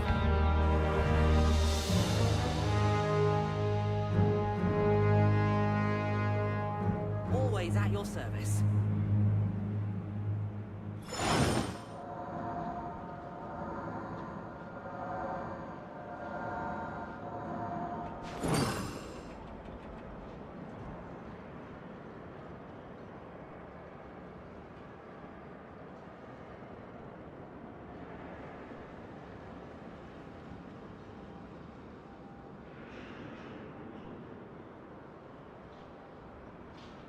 Where do you want to go next?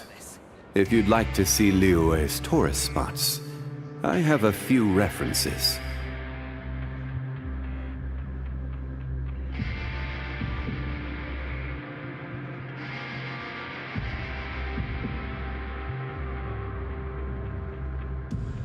Osmanthus wine tastes the same as I remember.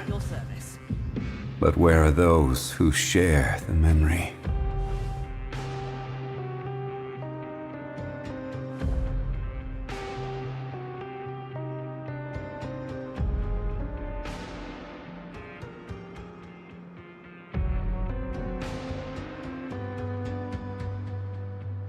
Always at your service. Every journey has its final day. Don't rush.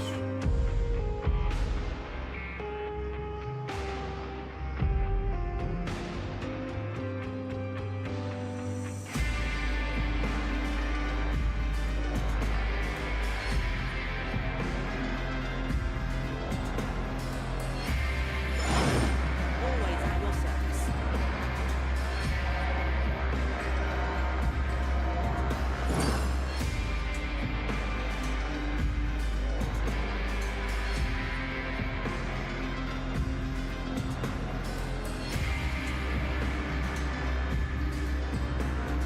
Boats are made for transferring commodities back and forth, and those that come across Liyue tend to stay a while. So it is where many things come to settle.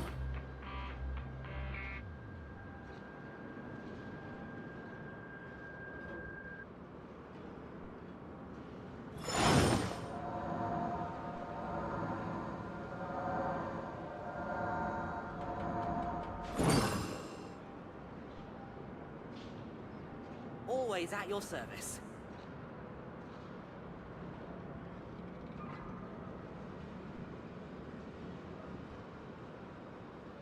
Osmanthus wine tastes the same as I remember. But where are those who share the memory?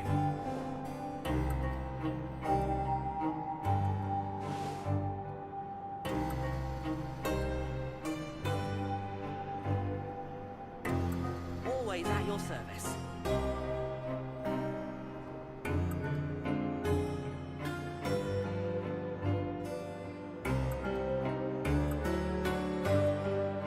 Every journey has its final day.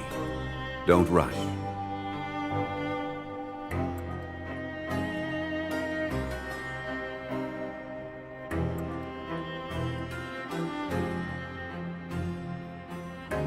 Always at your service.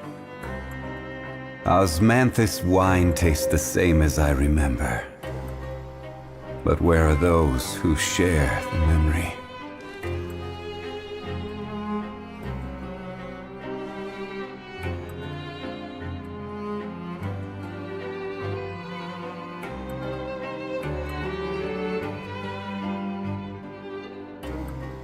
Always at your service. Boats are made for transferring commodities back and forth, and those that come across Liyue tend to stay a while. So it is where many things come to settle.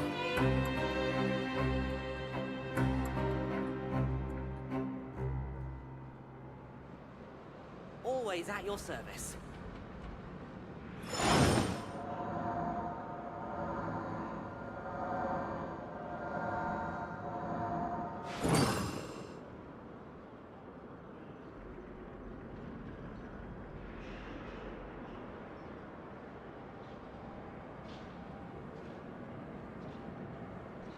Always at your service. Every journey has its final day. Don't rush.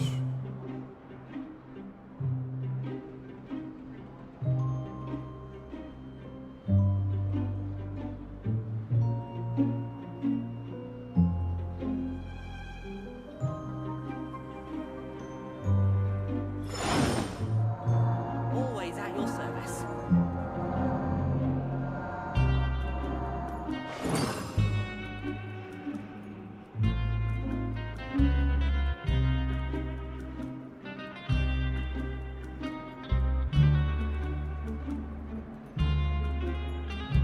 Boats are made for transferring commodities back and forth, and those that come across Liyue tend to stay a while. So it is where many things come to settle.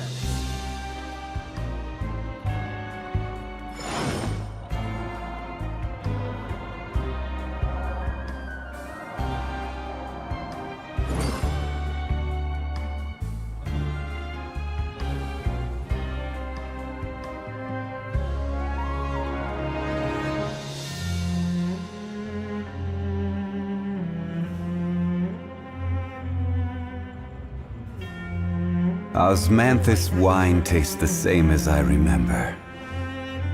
But where are those who share the memory?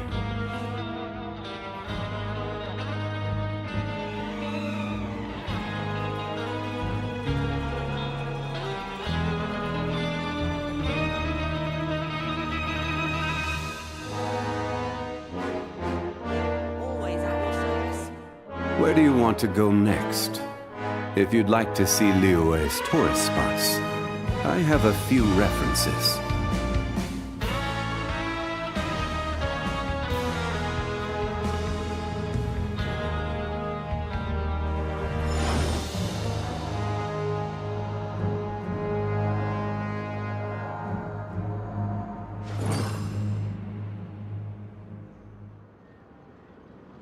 Always Always at your service.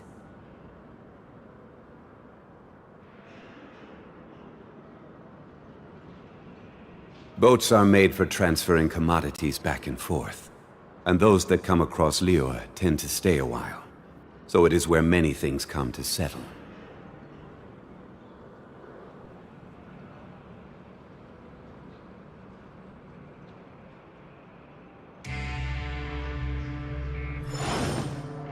Always at your service.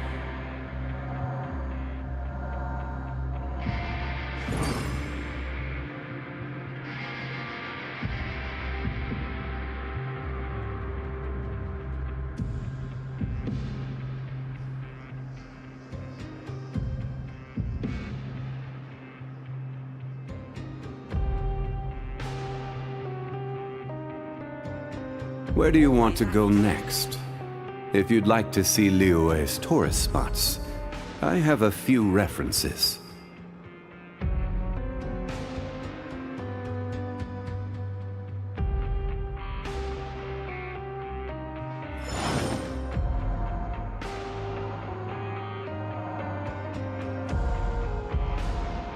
Always at your service.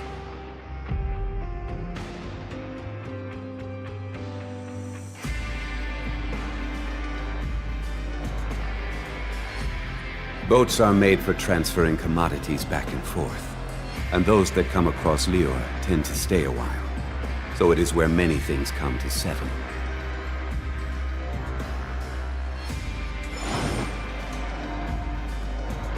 Always at your service.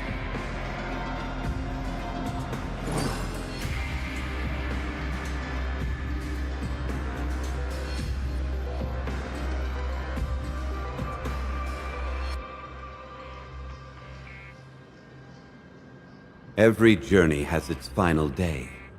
Don't rush.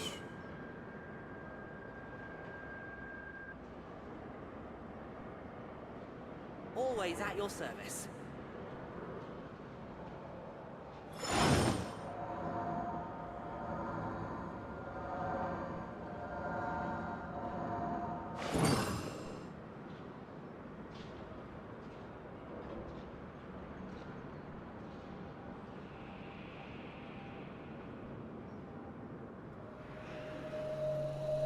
Always at your service. Where do you want to go next? If you'd like to see Liyue's tourist spots, I have a few references.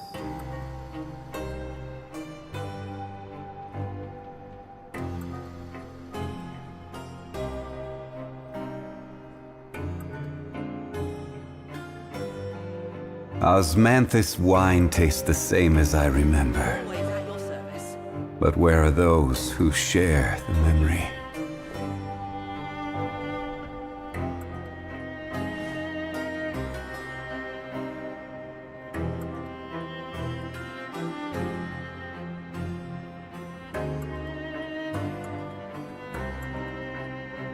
Boats are made for transferring commodities back and forth, and those that come across Liyue tend to stay a while. So it is where many things come to settle. Always at your service.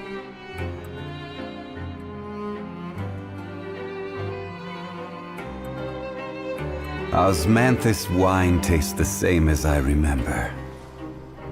But where are those who share the memory?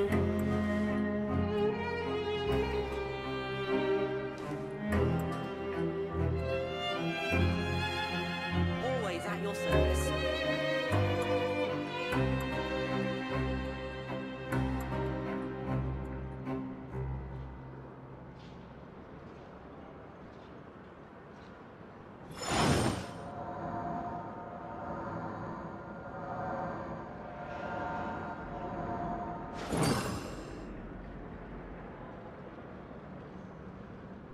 Always at your service.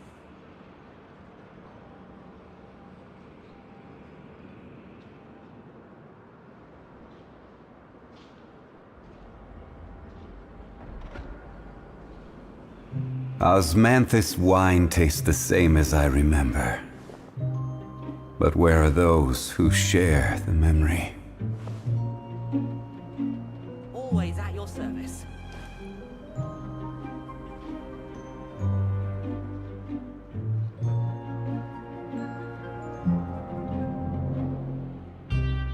Every journey has its final day. Don't rush.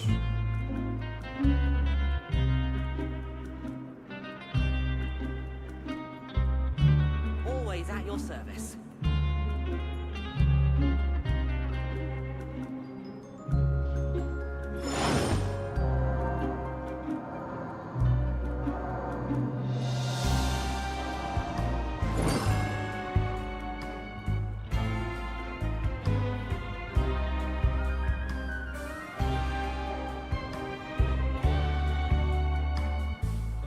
Always at your service.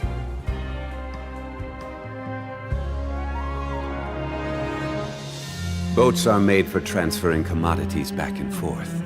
And those that come across Liyue tend to stay a while. So it is where many things come to settle.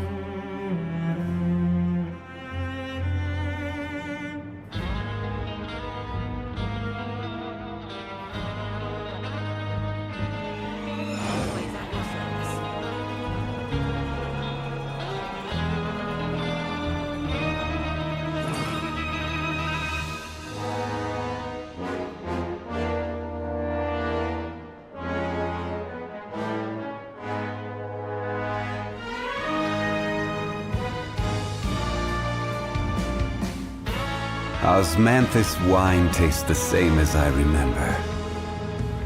But where are those who share the memory?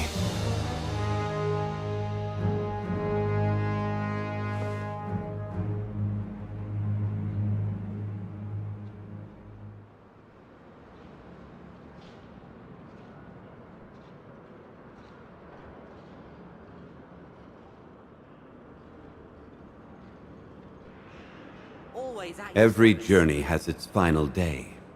Don't rush.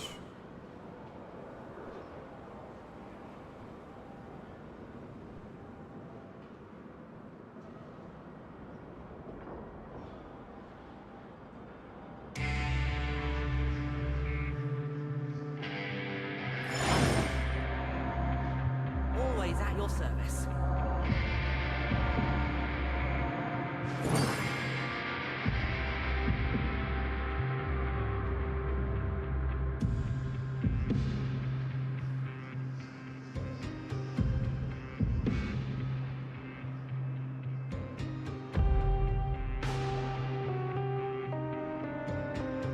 Boats are made for transferring commodities back and forth.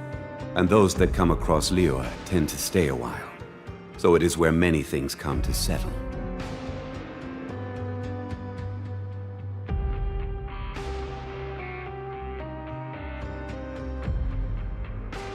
Osmanthus wine tastes the same as I remember. But where are those who share the memory?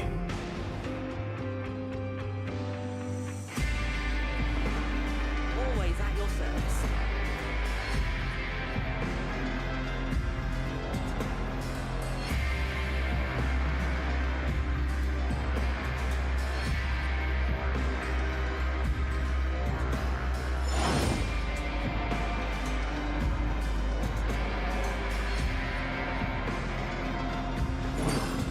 Always at your service.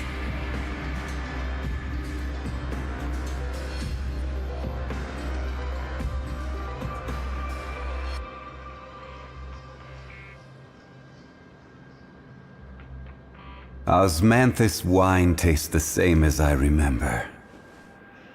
But where are those who share the memory?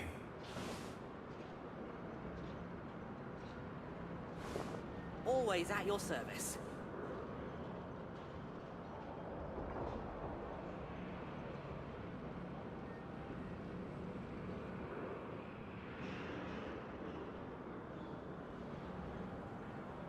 Where do you want to go next?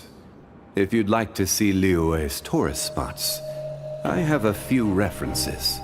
Always at your service. Osmanthus wine tastes the same as I remember. But where are those who share the memory?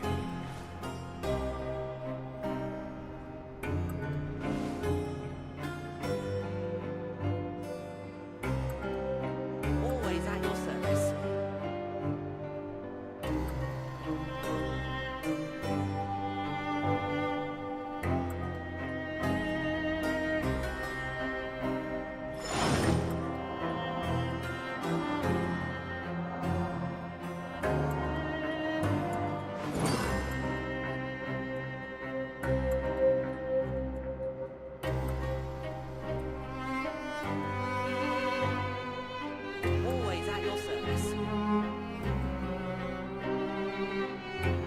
Every journey has its final day.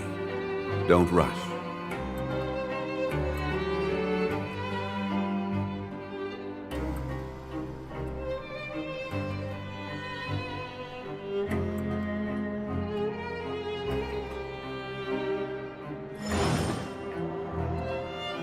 Always at your service.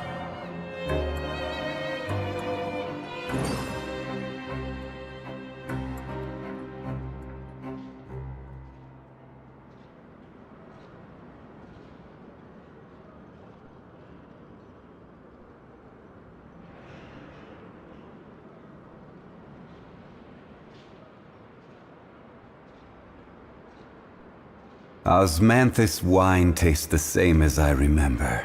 Always at your service. But where are those who share the memory?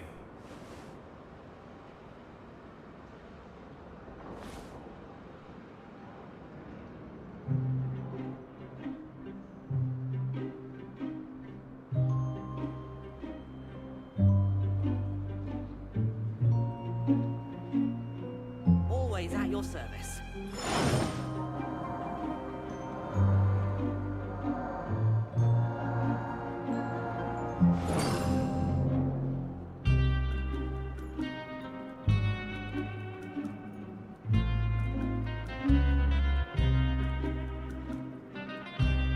Where do you want to go next?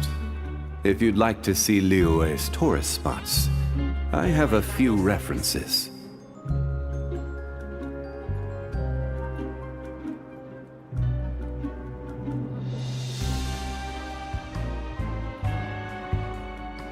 Osmanthus wine tastes the same as I remember. But where are those who share the memory? Always at your service.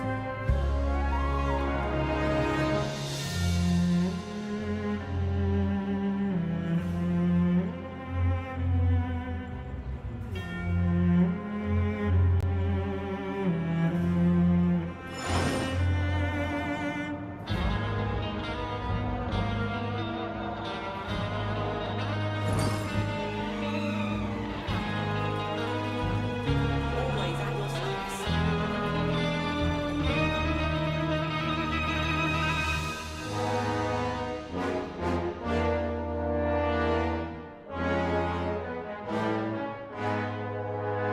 Boats are made for transferring commodities back and forth, and those that come across Liyue tend to stay a while. So it is where many things come to settle. Always at your service.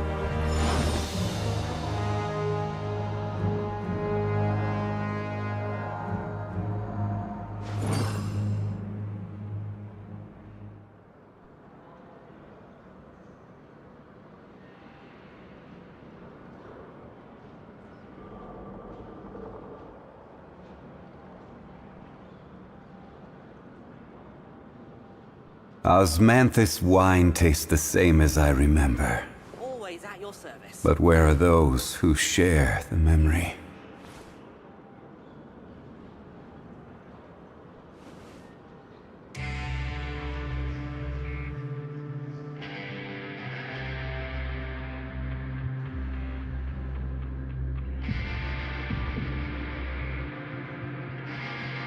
Where do you want to go next? If you'd like to see Liyue's tourist spots, I have a few references.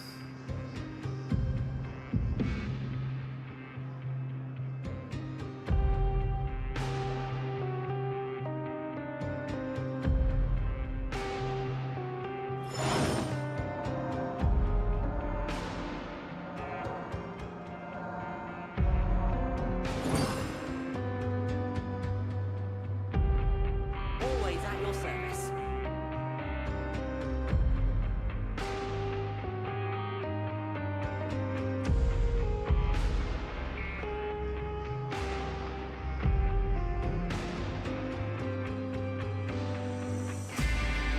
Osmanthus wine tastes the same as I remember. But where are those who share the memory? Always at your service.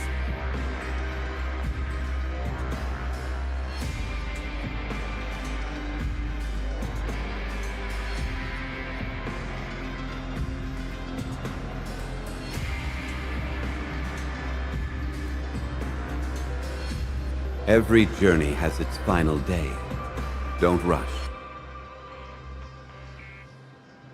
Always at your service.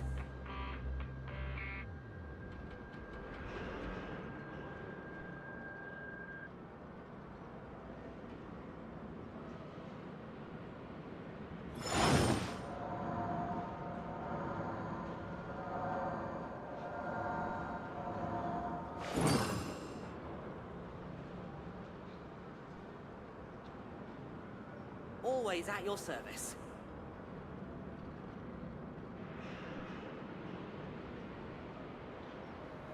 Osmanthus wine tastes the same as I remember. But where are those who share the memory?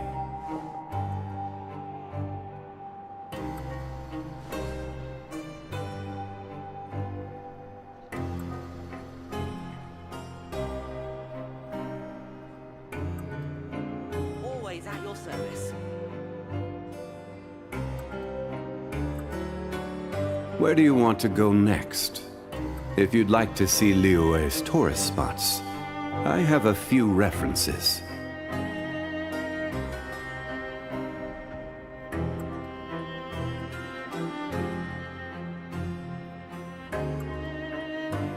Always at your service.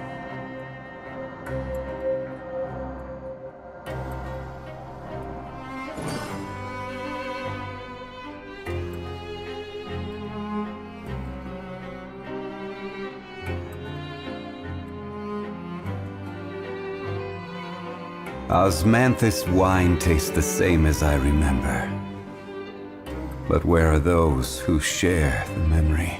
Always at your service.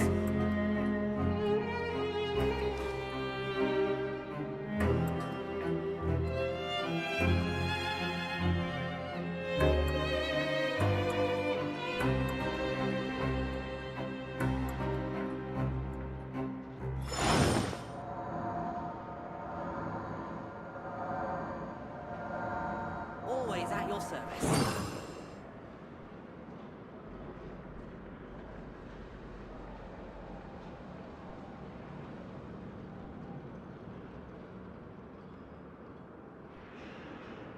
Boats are made for transferring commodities back and forth. And those that come across Liyue tend to stay a while. So it is where many things come to settle.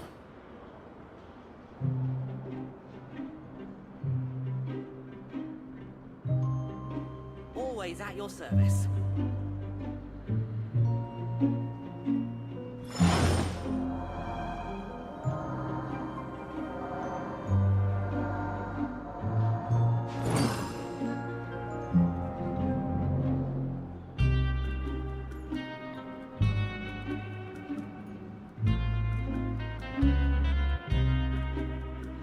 Osmanthus wine tastes the same as I remember. Always at your service. But where are those who share the memory?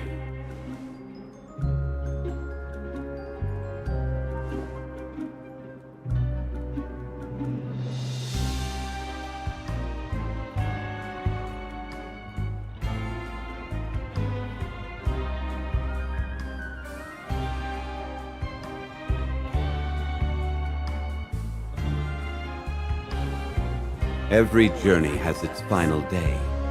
Don't rush.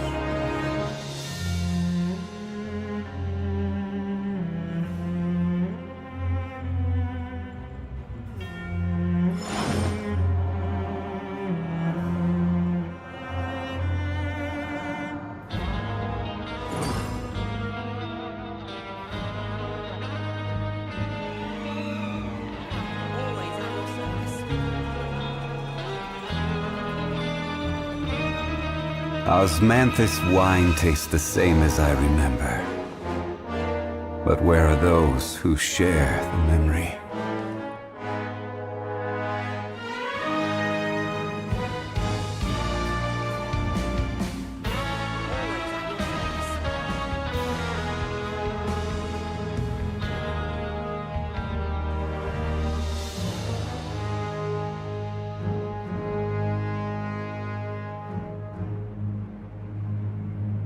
Where do you want to go next?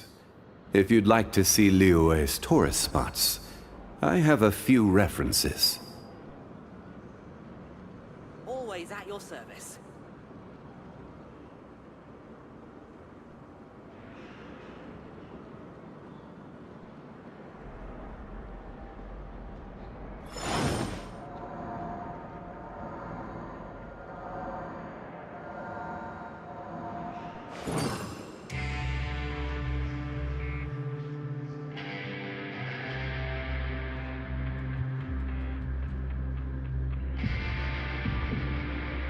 Always at your service. Boats are made for transferring commodities back and forth. And those that come across Liyue tend to stay a while. So it is where many things come to settle.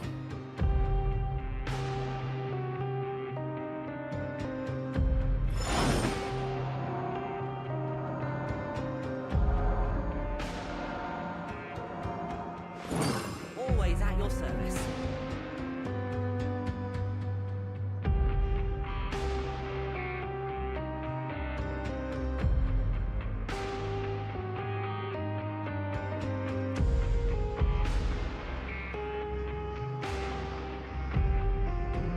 Osmanthus wine tastes the same as I remember.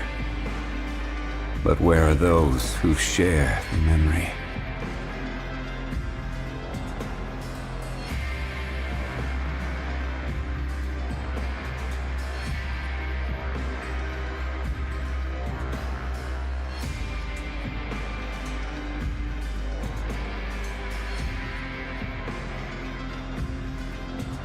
Every journey has its final day. Don't rush.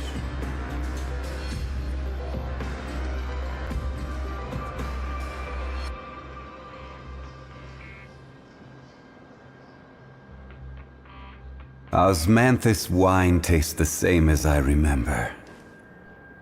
But where are those who share the memory? Always at your service.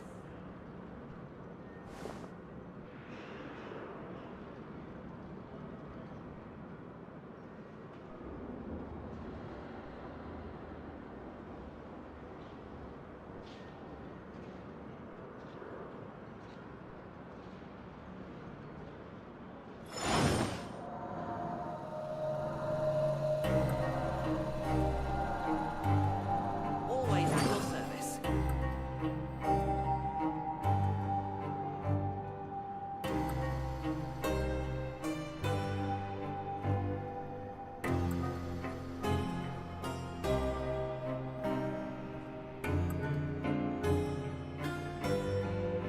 Where do you want to go next? If you'd like to see Liyue's tourist spots, I have a few references.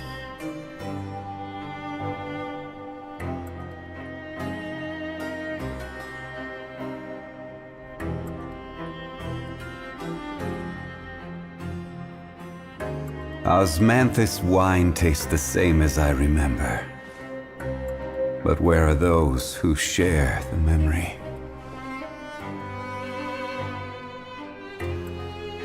Always at your service.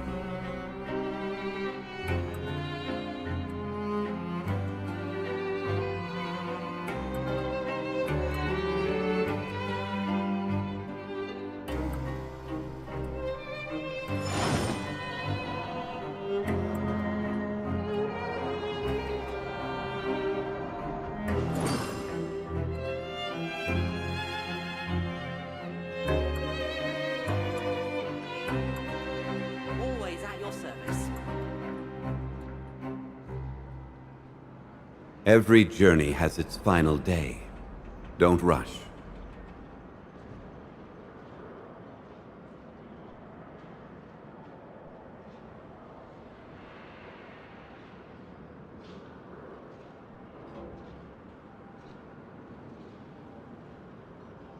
Always at your service.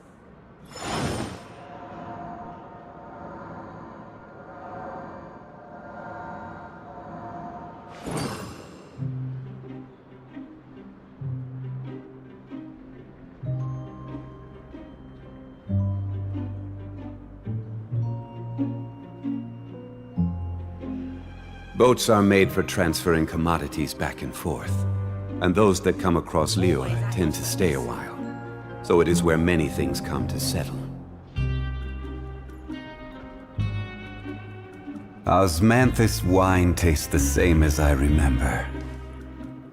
But where are those who share the memory?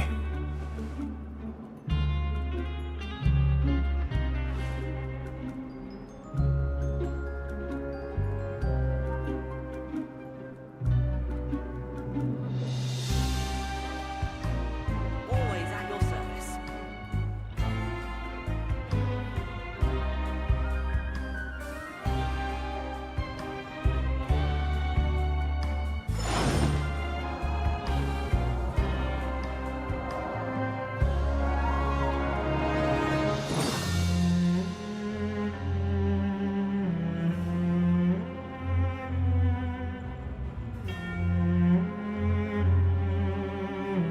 Always at your service.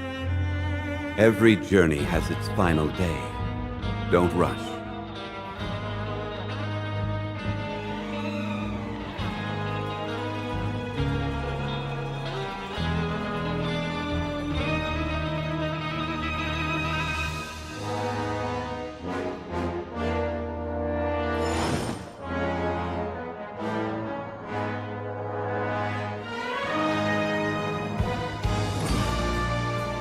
Always at your service.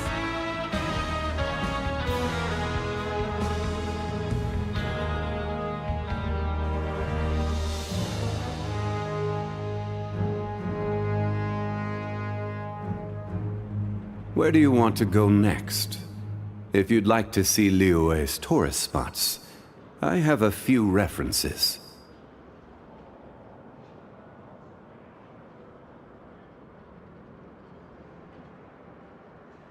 Always at your service. Osmanthus wine tastes the same as I remember.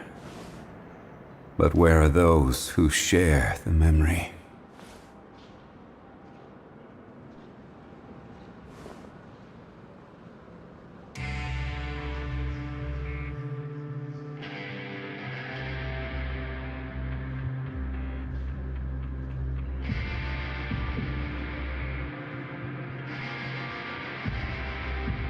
Always at your service. Boats are made for transferring commodities back and forth, and those that come across Liyue tend to stay a while. So it is where many things come to settle.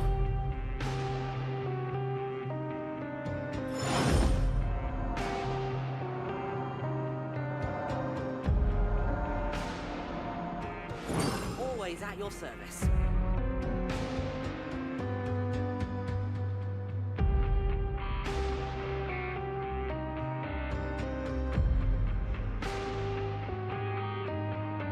Osmanthus wine tastes the same as I remember. But where are those who share the memory?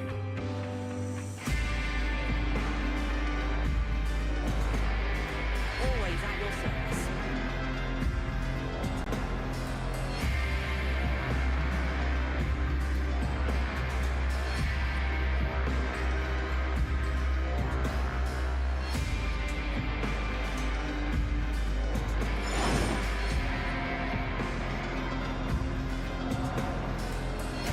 Always at your service.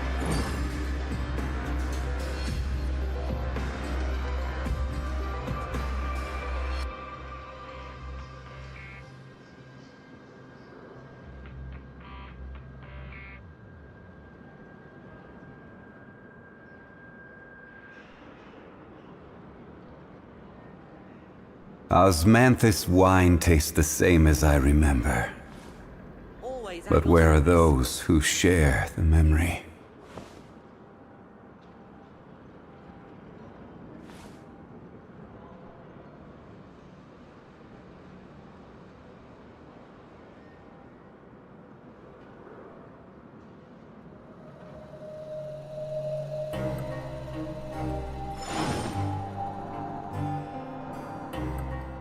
Always at your service.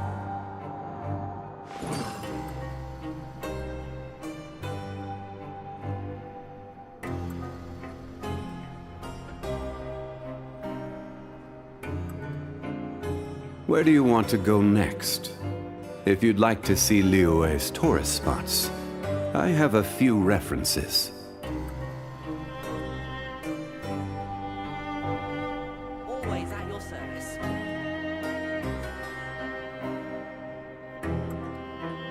Osmanthus wine tastes the same as I remember. But where are those who share the memory?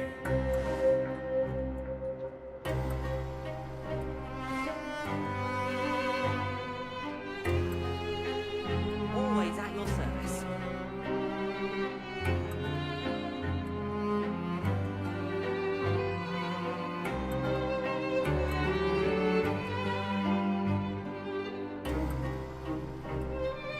Boats are made for transferring commodities back and forth, and those that come across Liyue tend to stay a while. So it is where many things come to settle. Always at your service.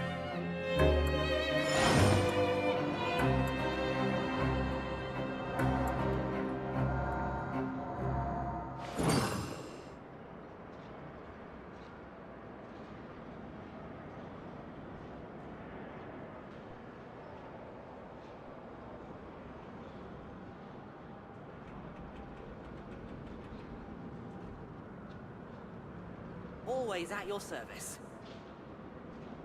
Every journey has its final day. Don't rush.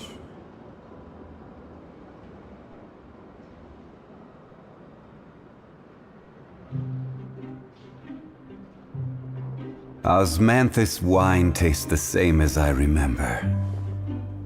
But where are those who share the memory?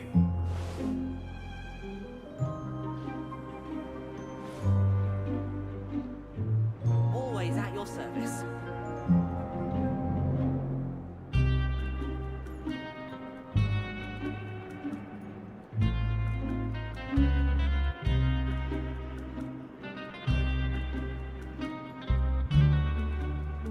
Boats are made for transferring commodities back and forth, and those that come across Liyue tend to stay a while. So it is where many things come to settle. Always at your service. Osmanthus wine tastes the same as I remember. But where are those who share the memory?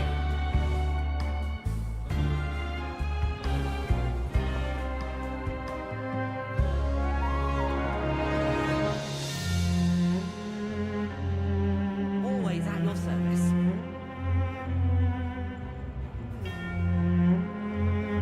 Every journey has its final day. Don't rush.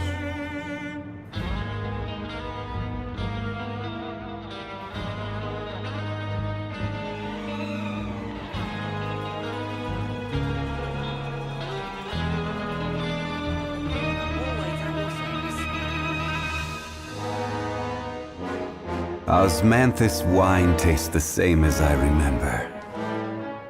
But where are those who share the memory?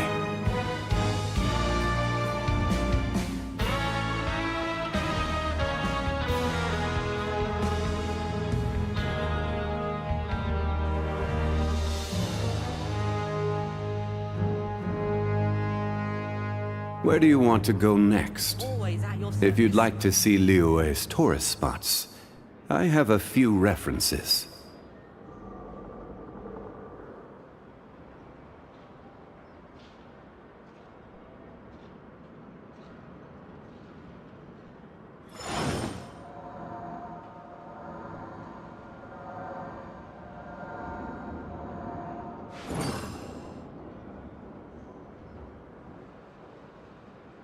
Always at your service.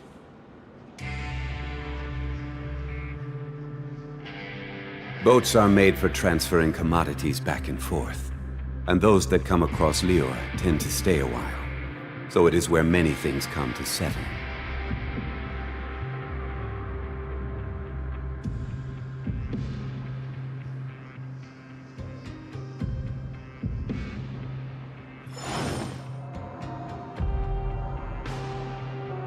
Always at your service.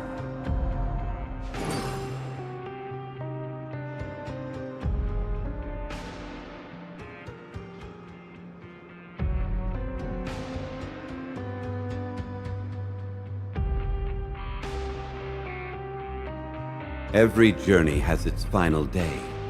Don't rush.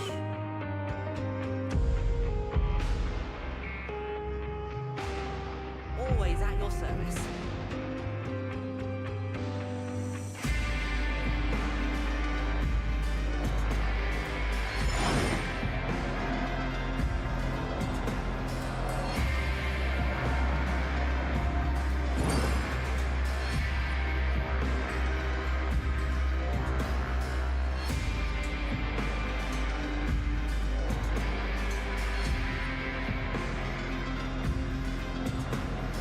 Osmanthus wine tastes the same as I remember. But where are those who share the memory?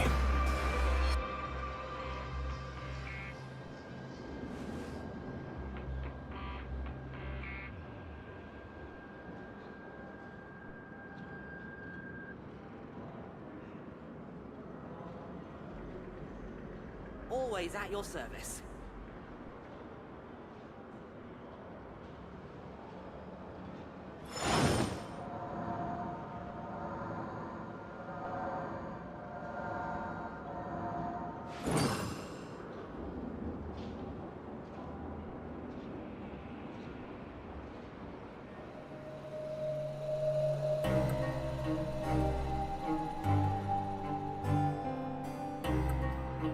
Always at your service.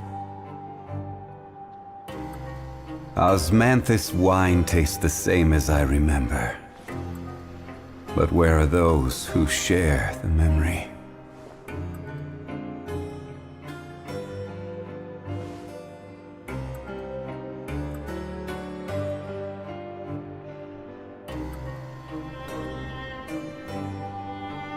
Always at your service. Where do you want to go next? If you'd like to see Liyue's tourist spots, I have a few references.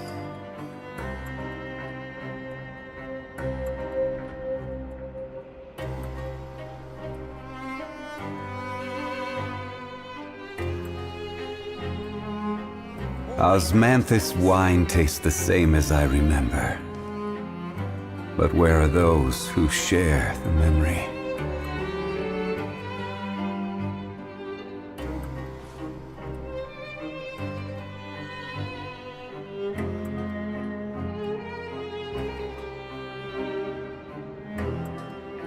Always at your service.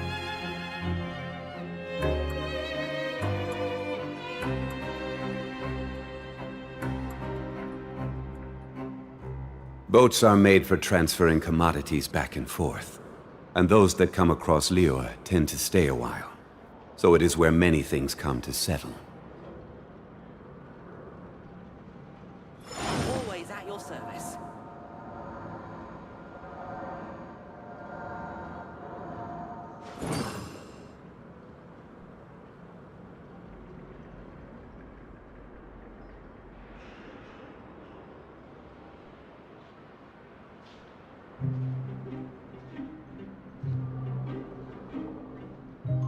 Always at your service. Osmanthus wine tastes the same as I remember. But where are those who share the memory?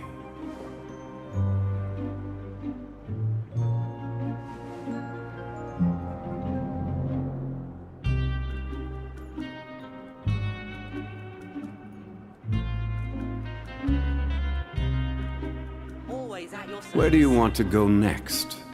If you'd like to see Liyue's tourist spots, I have a few references.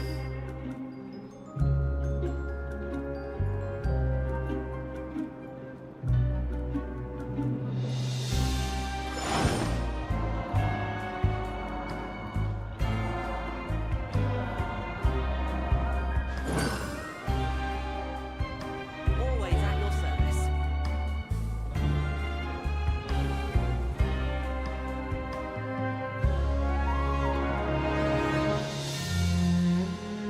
Osmanthus wine tastes the same as I remember.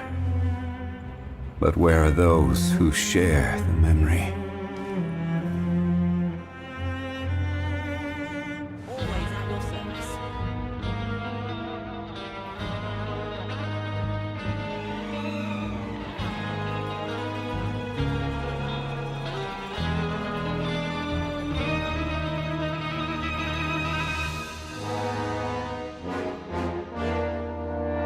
Boats are made for transferring commodities back and forth, and those that come across Liyue tend to stay a while. So it is where many things come to settle.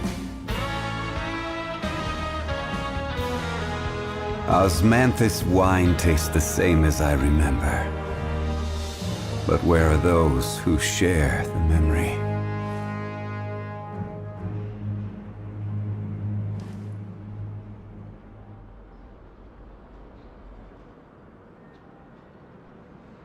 Always at your service.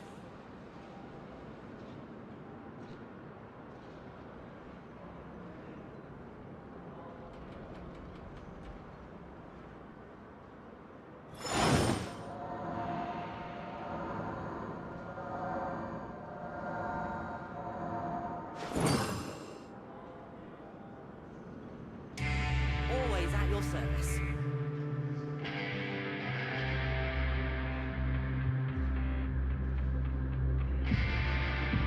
Where do you want to go next?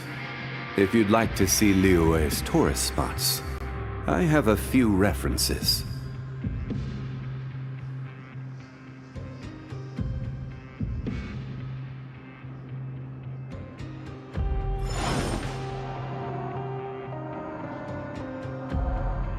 Always at your service.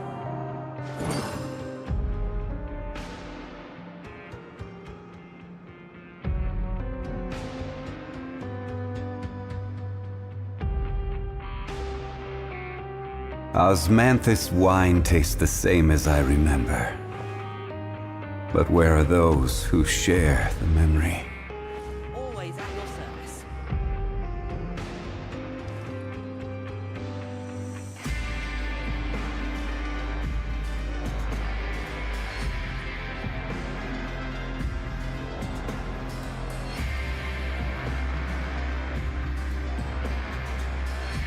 Every journey has its final day. Don't rush.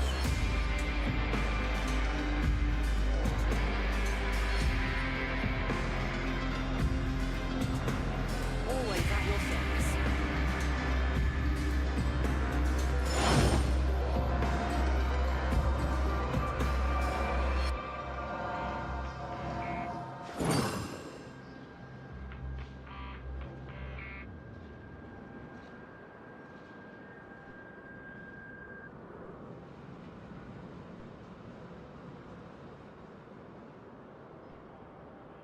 Boats are made for transferring commodities back and forth, and those that come across Liyue tend to stay a while.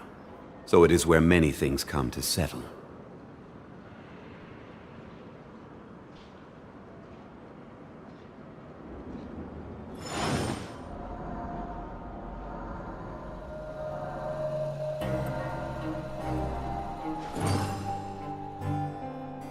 Always at your service.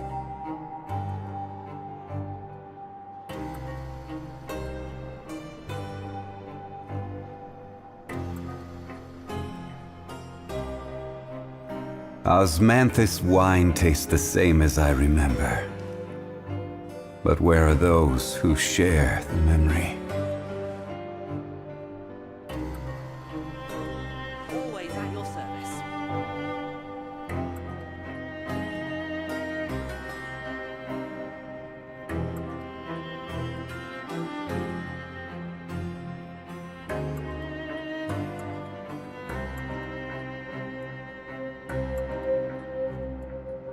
Where do you want to go next? If you'd like to see Liyue's tourist spots, I have a few references.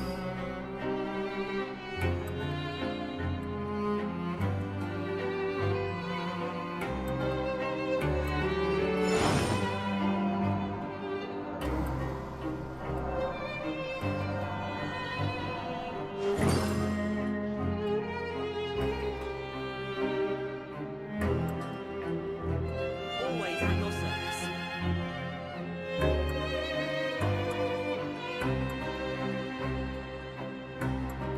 Every journey has its final day. Don't rush.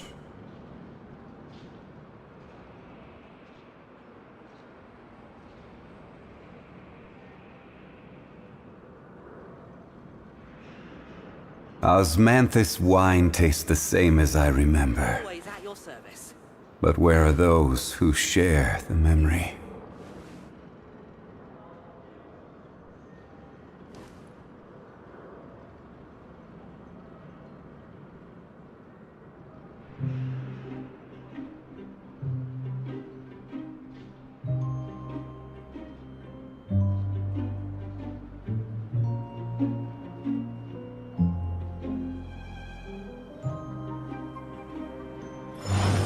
Always at your service.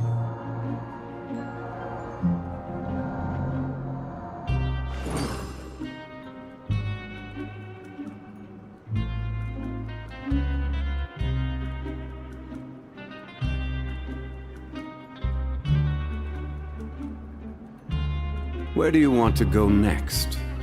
If you'd like to see Liyue's tourist spots, I have a few references.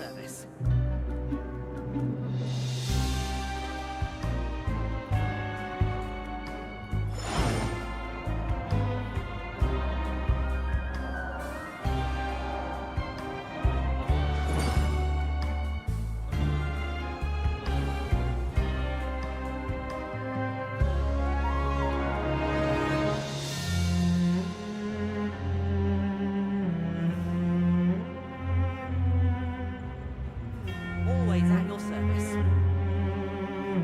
Osmanthus wine tastes the same as I remember. But where are those who share the memory?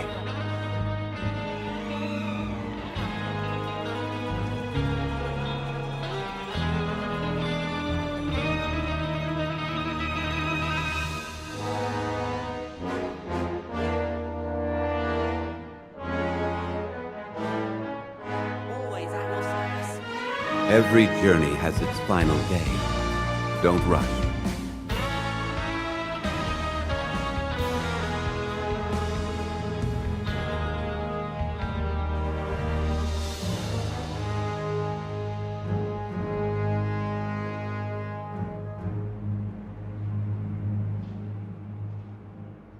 Osmanthus wine tastes the same as I remember. Always at your service. But where are those who share the memory?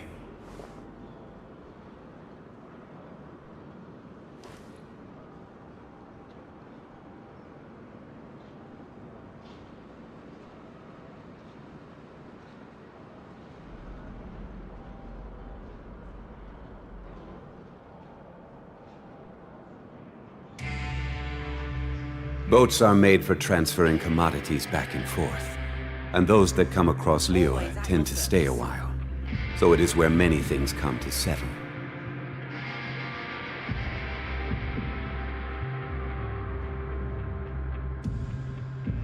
Osmanthus wine tastes the same as I remember. But where are those who share the memory?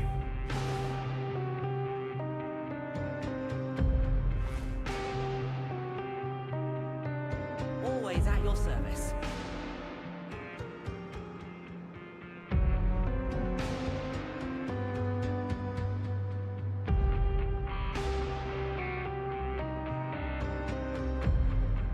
Every journey has its final day.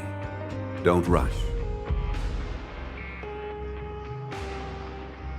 Always at your service.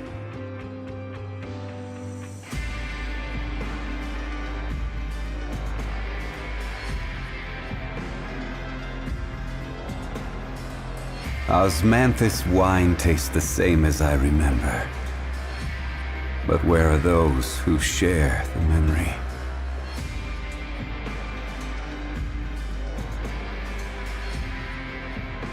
Always at your service.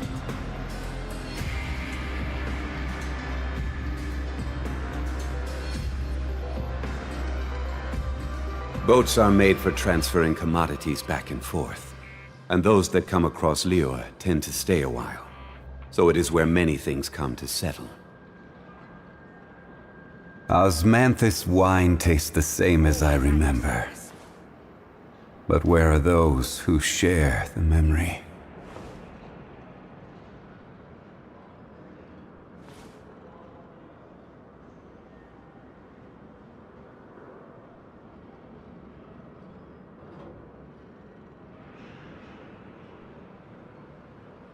Always at your service. Where do you want to go next? If you'd like to see Liyue's tourist spots, I have a few references.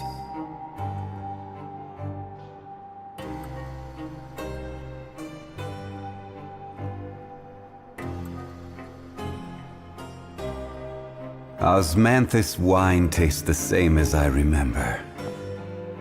But where are those who share the memory?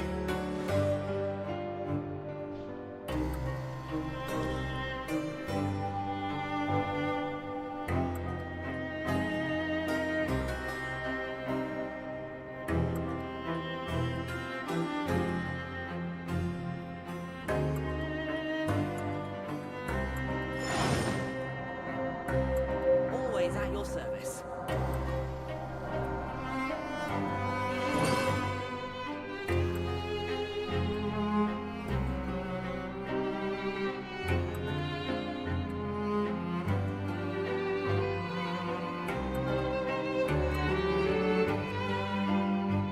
Boats are made for transferring commodities back and forth, and those that come across Liyue tend to stay a while. So it is where many things come to settle.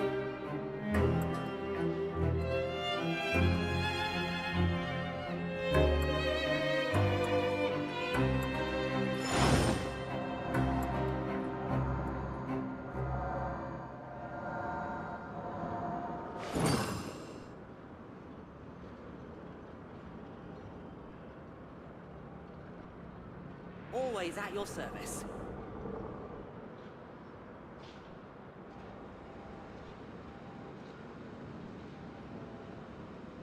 Every journey has its final day. Don't rush.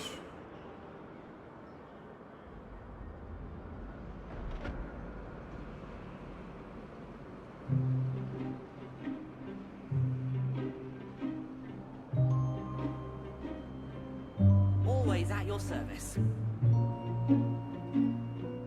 Osmanthus wine tastes the same as I remember.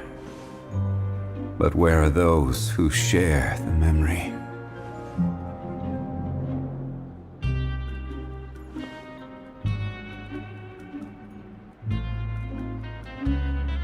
Always at your service.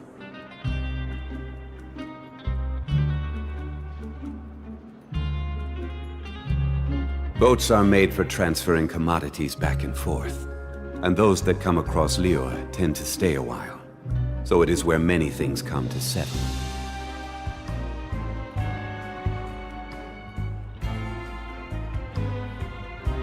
Always at your service. Osmanthus wine tastes the same as I remember. But where are those who share the memory?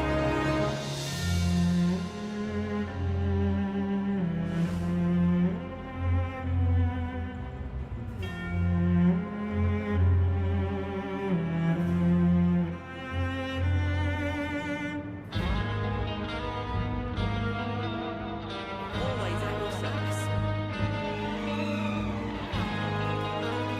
Every journey has its final day.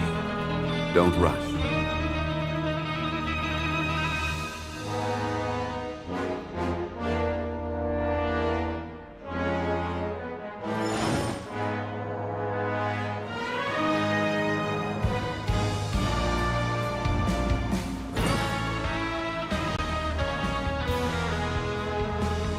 Always at your service.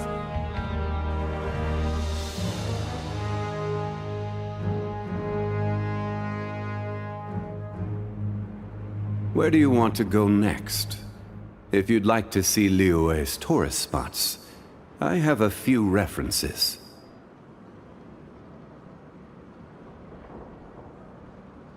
Always at your service.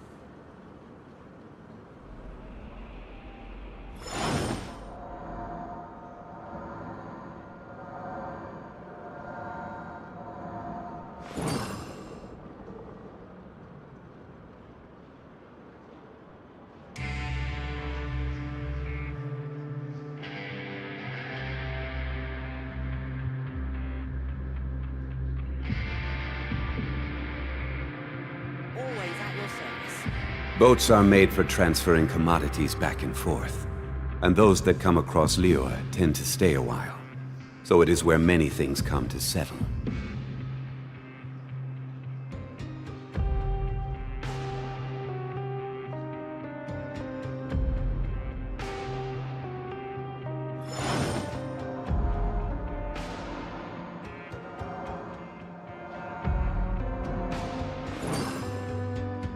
Always at your service.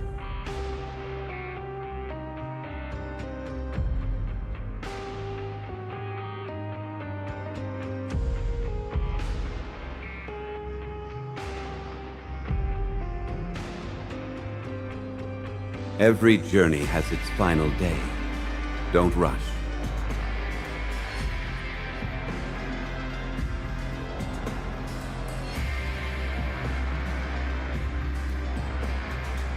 Always at your service.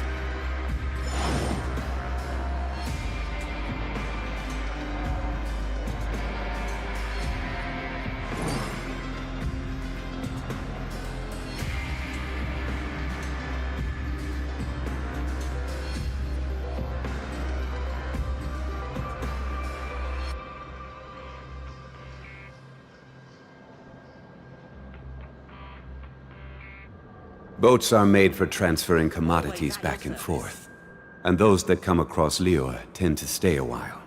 So it is where many things come to settle.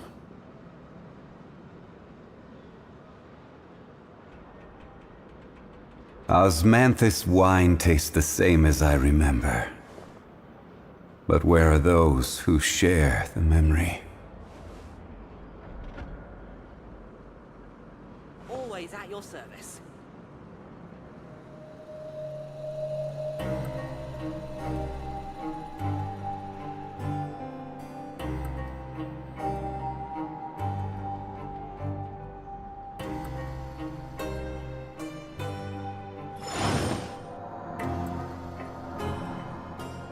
Always at your service.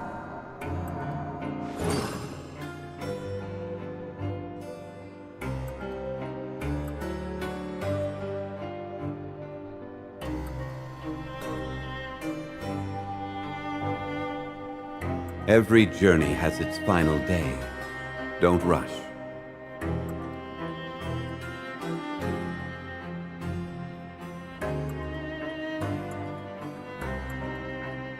Always at your service.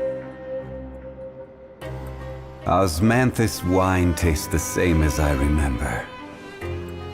But where are those who share the memory?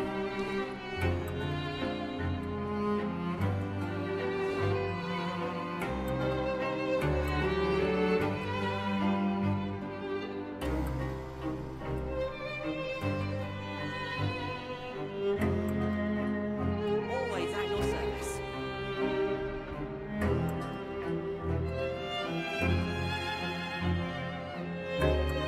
Where do you want to go next? If you'd like to see Liyue's tourist spots, I have a few references.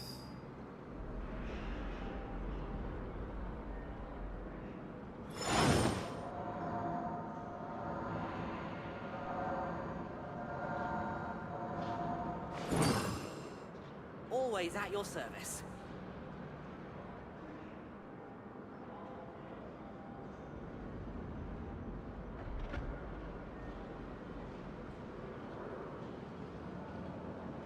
Every journey has its final day.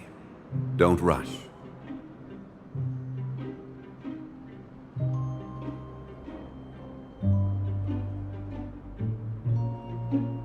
Always at your service.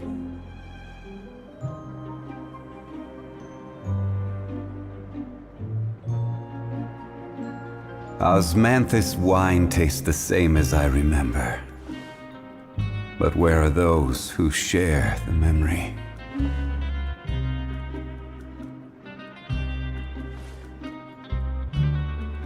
Always at your service.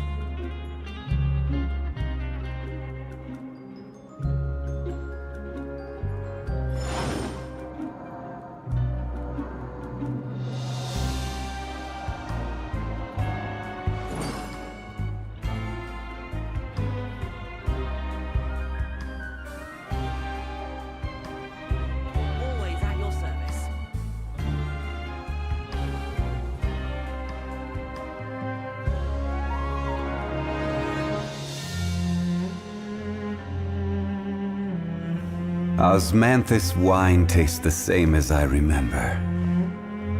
But where are those who share the memory? Always at your service.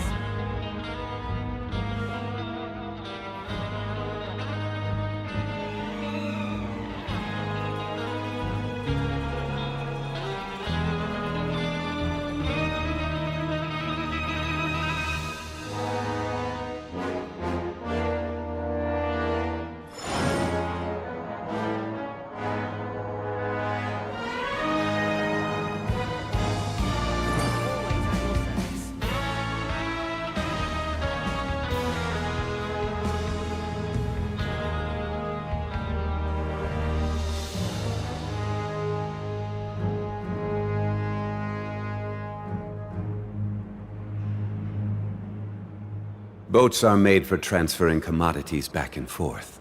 And those that come across Liyue tend to stay a while. So it is where many things come to settle.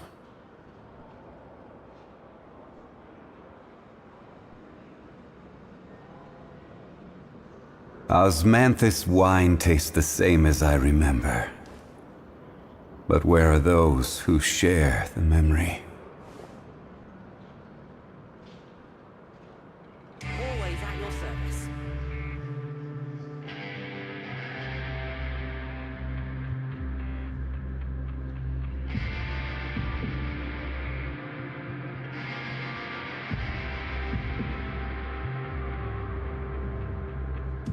Every journey has its final day.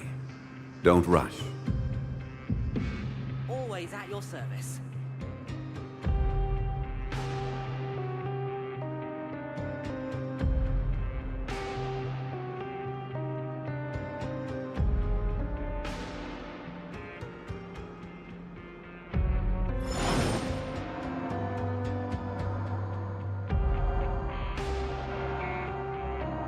Always at your service.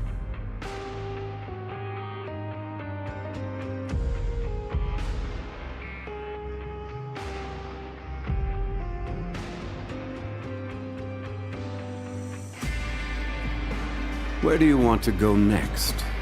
If you'd like to see Liyue's tourist spots, I have a few references. Always at your service.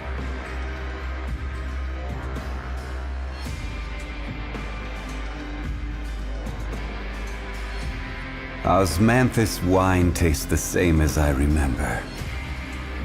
But where are those who share the memory?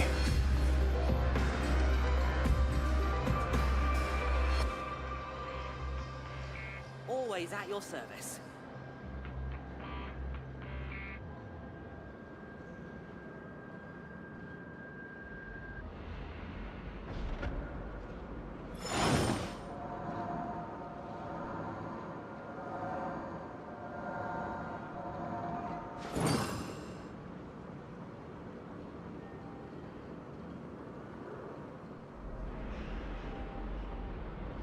Always at your service.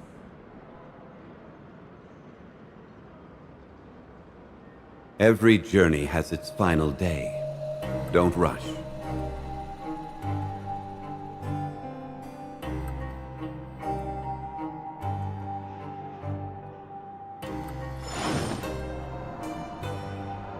Always at your service.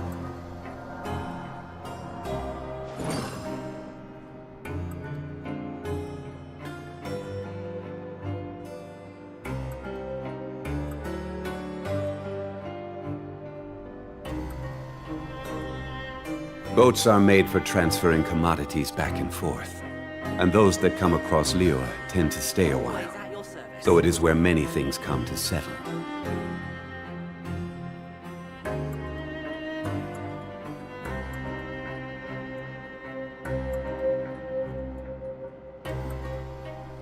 Osmanthus wine tastes the same as I remember.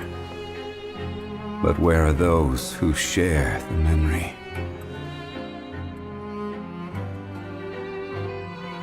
Always at your service.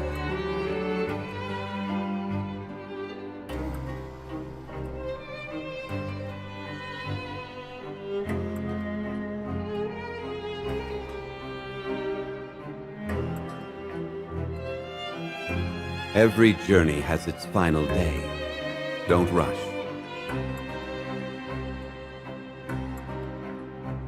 Always at your service.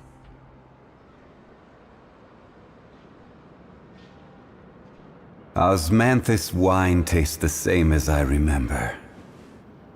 But where are those who share the memory?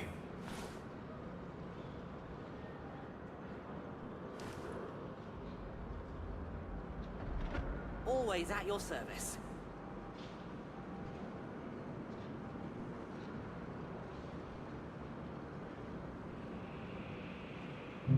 Where do you want to go next? If you'd like to see Liyue's tourist spots, I have a few references.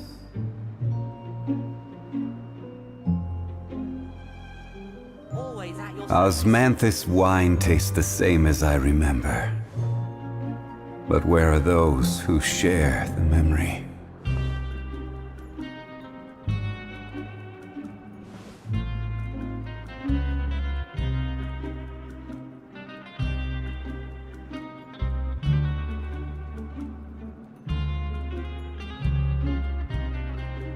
Always at your service.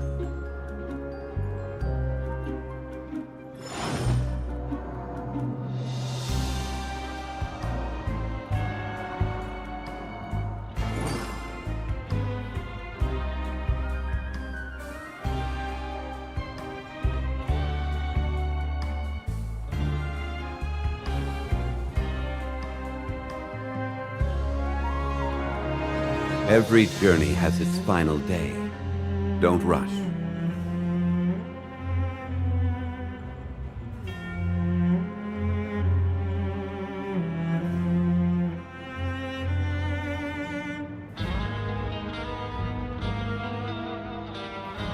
Osmanthus wine tastes the same as I remember. But where are those who share the memory?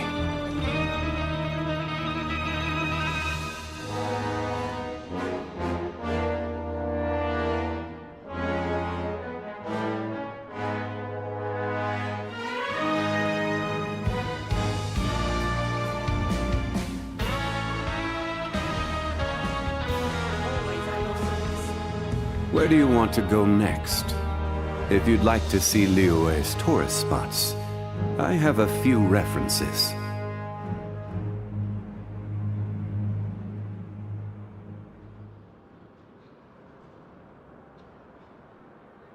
Osmanthus wine tastes the same as I remember. But where are those who share the memory?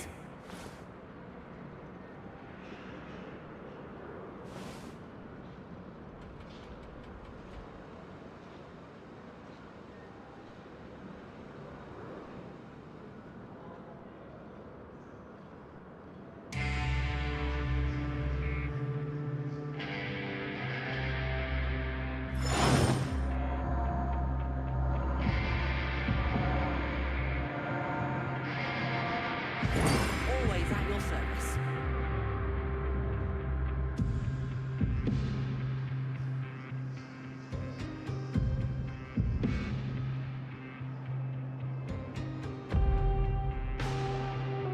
Every journey has its final day. Don't rush.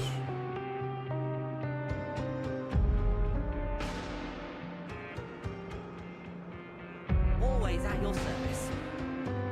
Osmanthus wine tastes the same as I remember. But where are those who share the memory?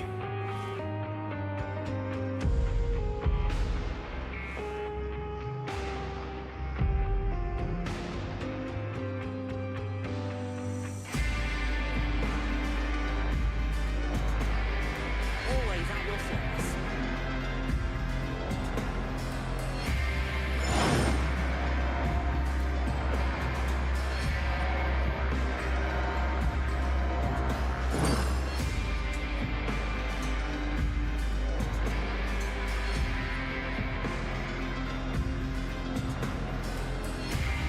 Always at your service.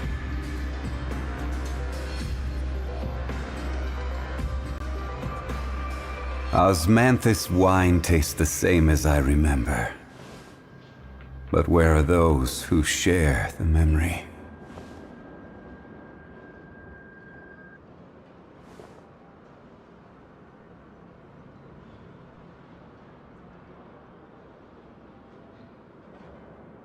Always at your service.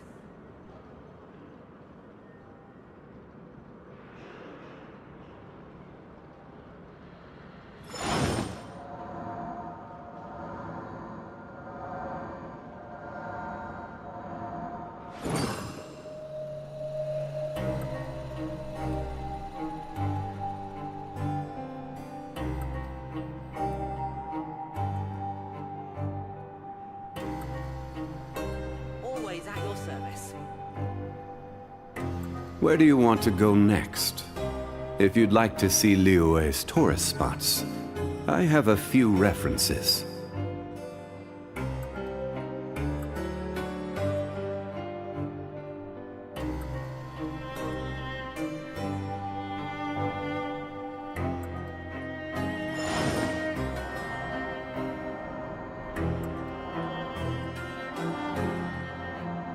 Always at your service.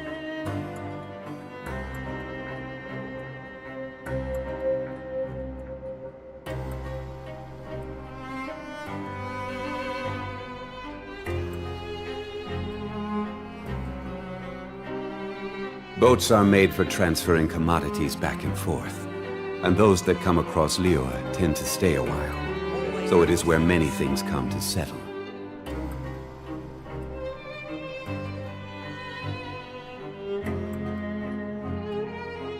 Osmanthus wine tastes the same as I remember. But where are those who share the memory?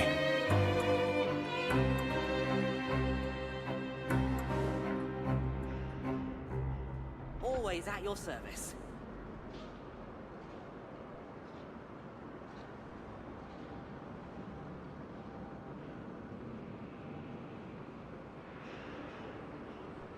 Where do you want to go next? If you'd like to see Liyue's tourist spots, I have a few references. Always at your service.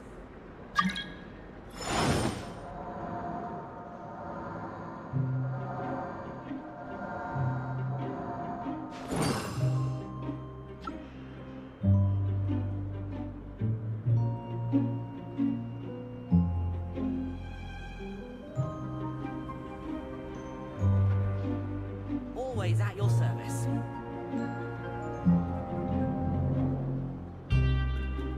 Osmanthus wine tastes the same as I remember. But where are those who share the memory?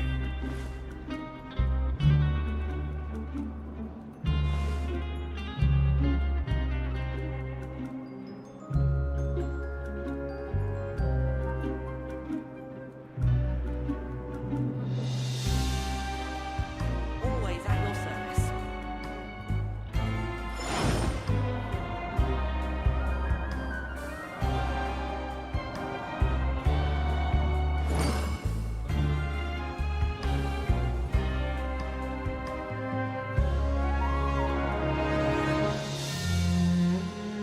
Boats are made for transferring commodities back and forth, and those that come across Liyue tend to stay a while, so it is where many things come to settle.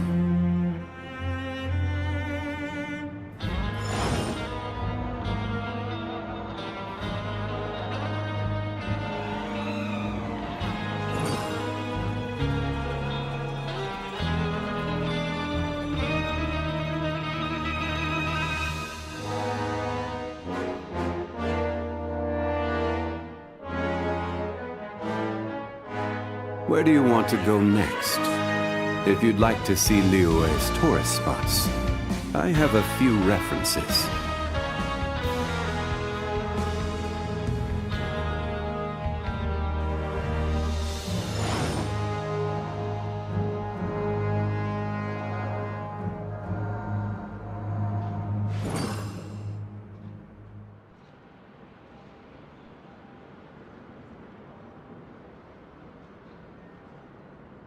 Always at your service.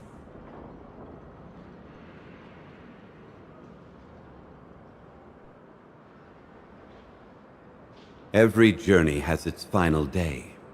Don't rush.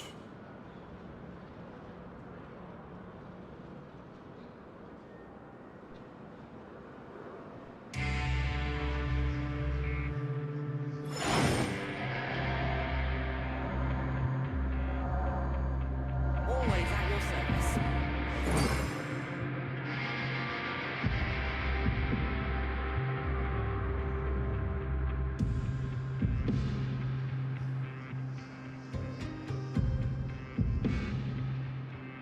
Osmanthus wine tastes the same as I remember. But where are those who share the memory? Always at your service.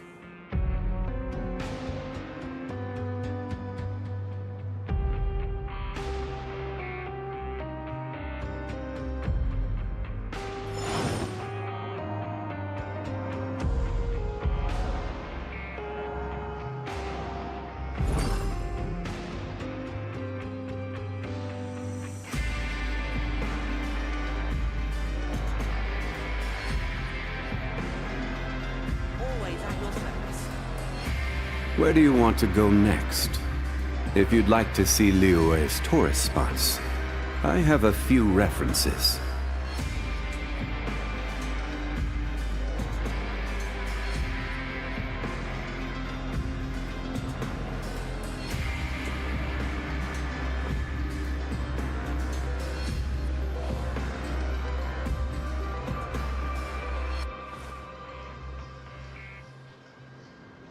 Always at your service.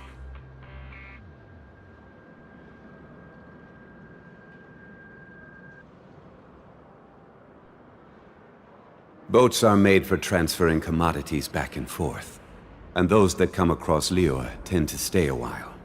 So it is where many things come to settle. Always at your service.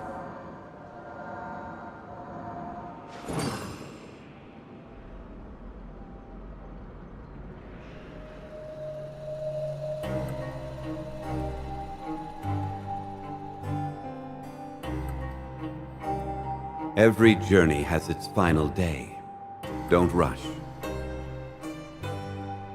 Always at your service.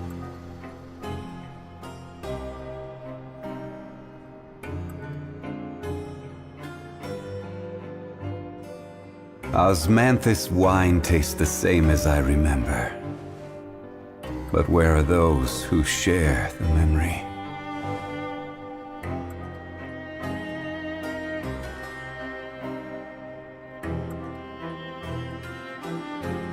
Always at your service.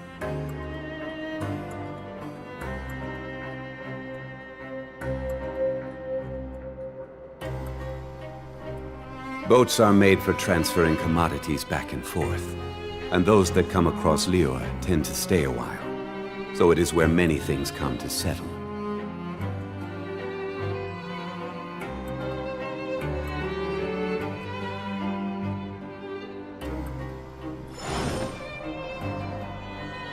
Always at your service.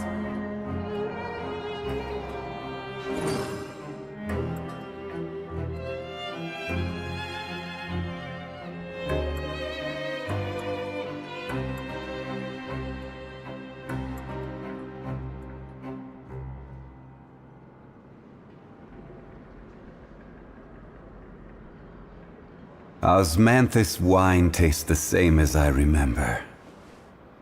But where are those who share the memory?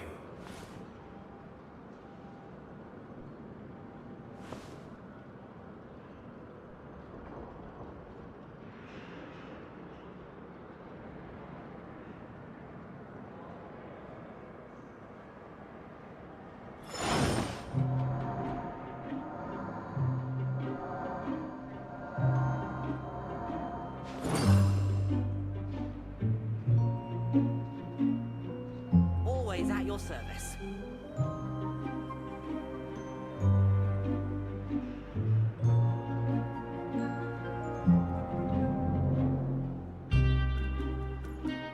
Osmanthus wine tastes the same as I remember. But where are those who share the memory? Always at your service.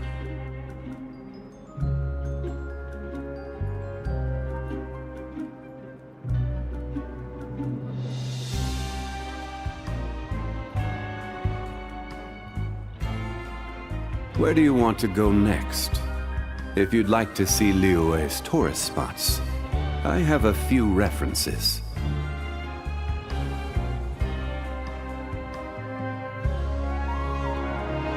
Always at your service.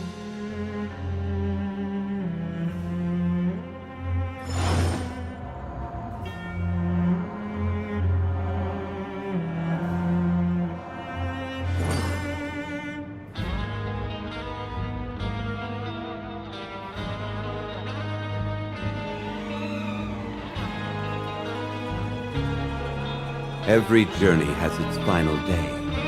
Don't rush.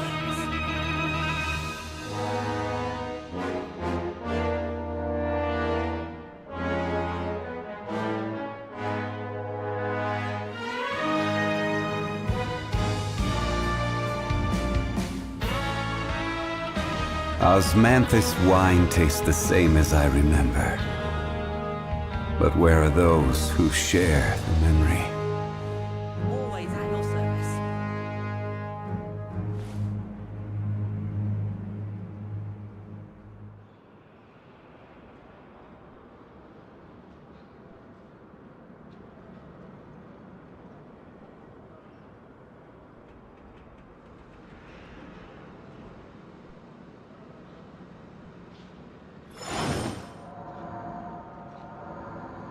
Always at your service.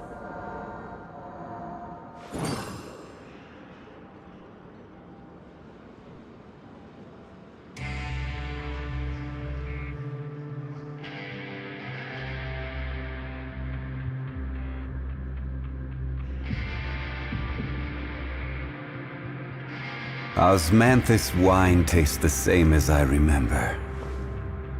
But where are those who share the memory?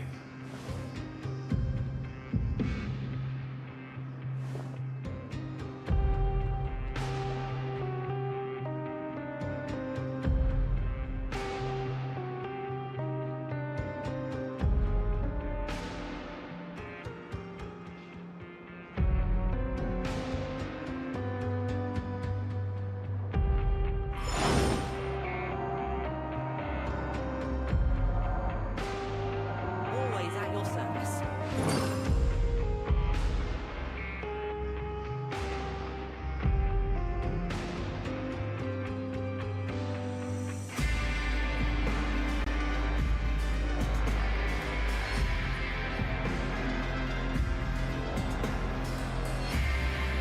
Where do you want to go next?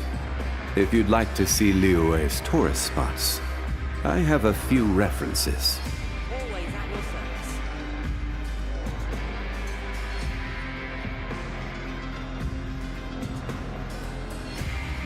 Osmanthus wine tastes the same as I remember. But where are those who share the memory?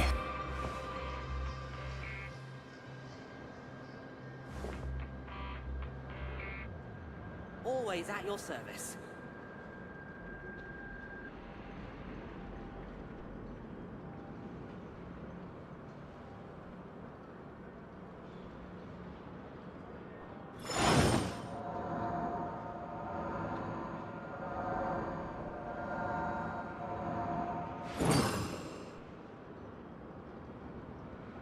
Always at your service.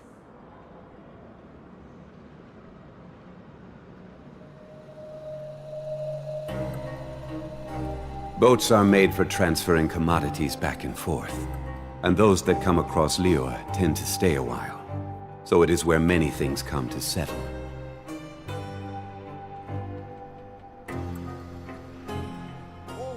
Osmanthus wine tastes the same as I remember. But where are those who share the memory?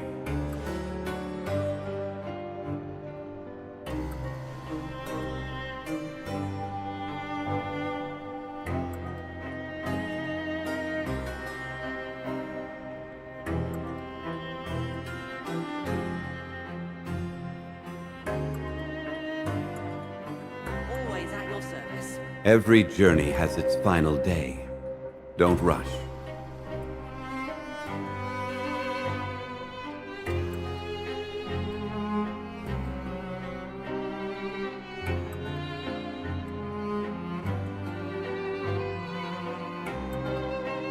Osmanthus wine tastes the same as I remember. But where are those who share the memory?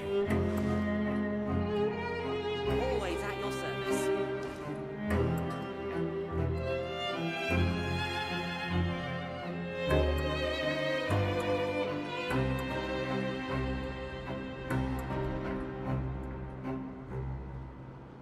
Boats are made for transferring commodities back and forth. And those that come across Liyue tend to stay a while. So it is where many things come to settle.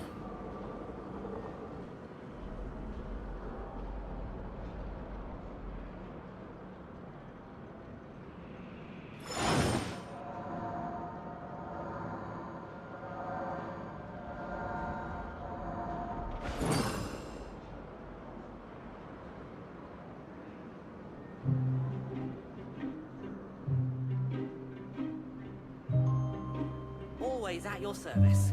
Osmanthus wine tastes the same as I remember. But where are those who share the memory?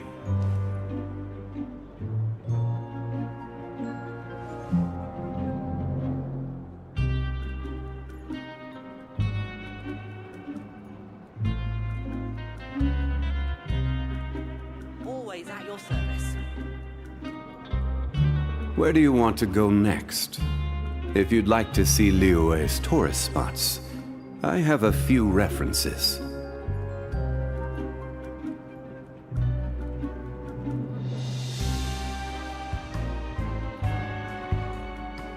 Osmanthus wine tastes the same as I remember.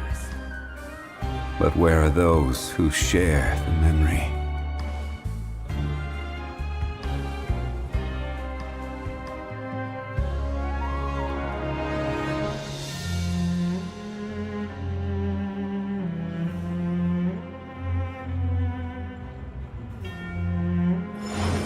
Always at your service.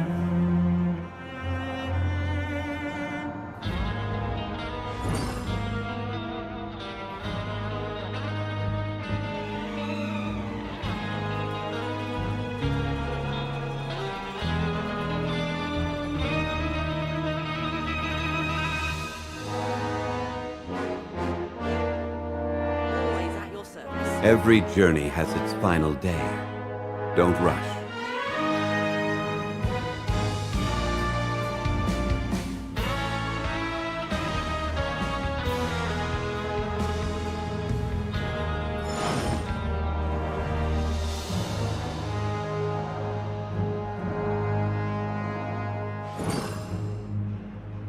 Always at your service.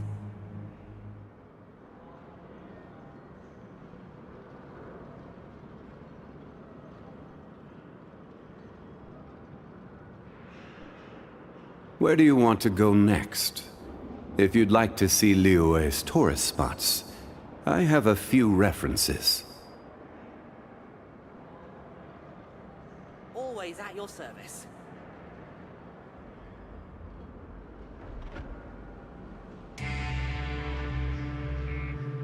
Osmanthus wine tastes the same as I remember.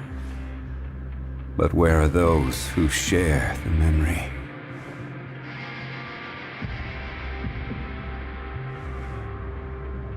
Always at your service.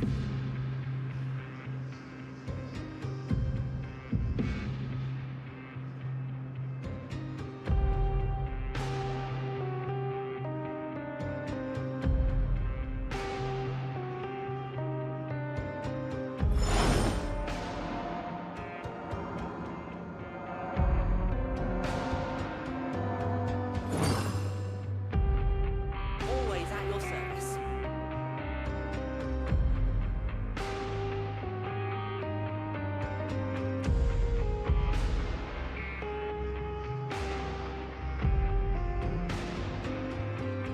Boats are made for transferring commodities back and forth.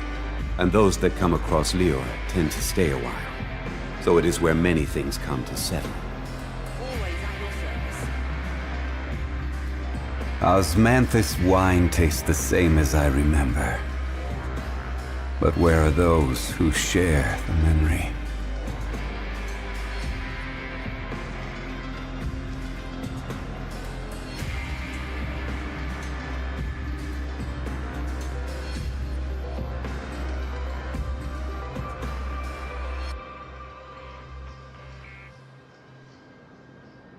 Always at your service.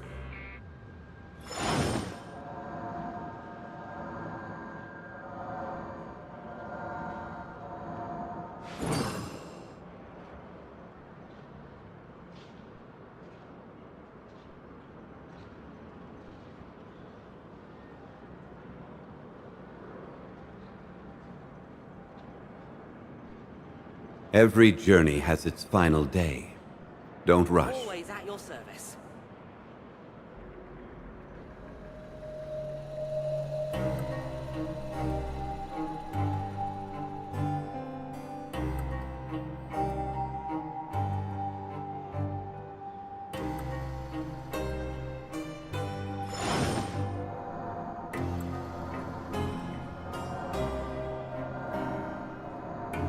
Always at your service.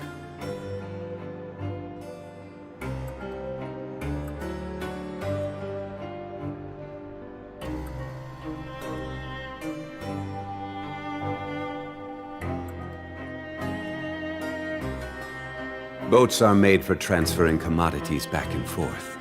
And those that come across Lior tend to stay a while. So it is where many things come to settle. Always at your service.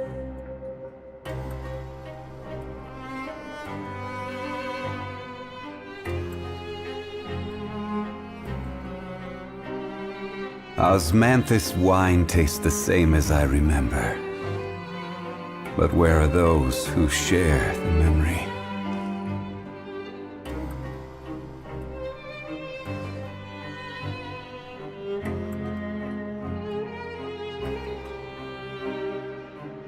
Always at your service. Every journey has its final day. Don't rush.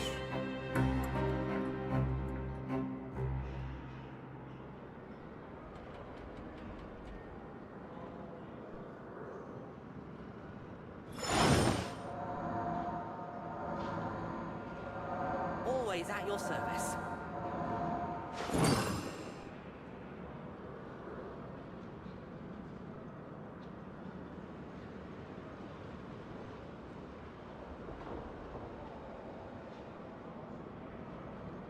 Boats are made for transferring commodities back and forth.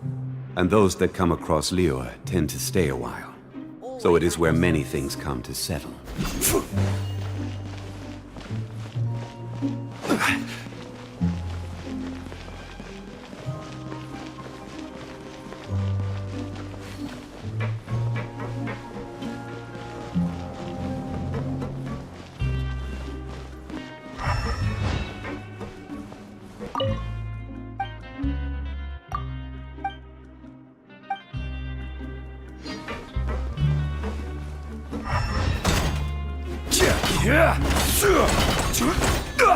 Gather!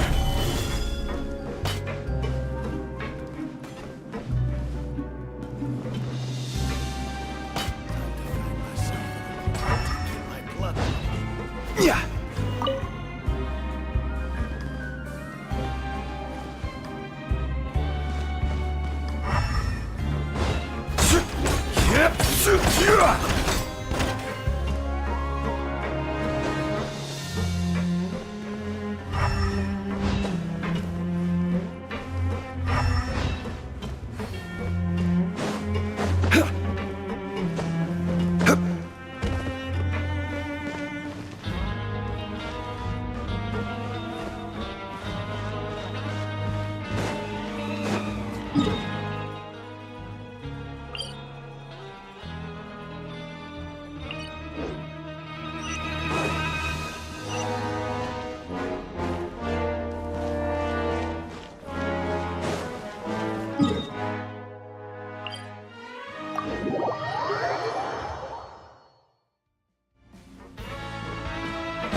Oh, wonderful.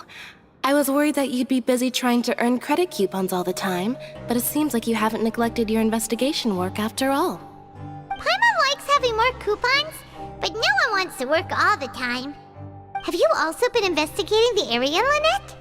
No, I was just slacking off, and you happened to catch me. My brother is still obsessed with anything remotely related to the Forbidden Zone. But knowing him, it won't be long before we get more leads. Oh, before I forget, this is for you. Huh? Credit coupons? Why are you giving us these? I've been here longer than you, so credit coupons aren't a resource in particularly short supply. What is in short supply are interesting people to talk with. Aw, that's so nice of you, Lynette. We'll be sure to make good use of these coupons then. Thanks a bunch!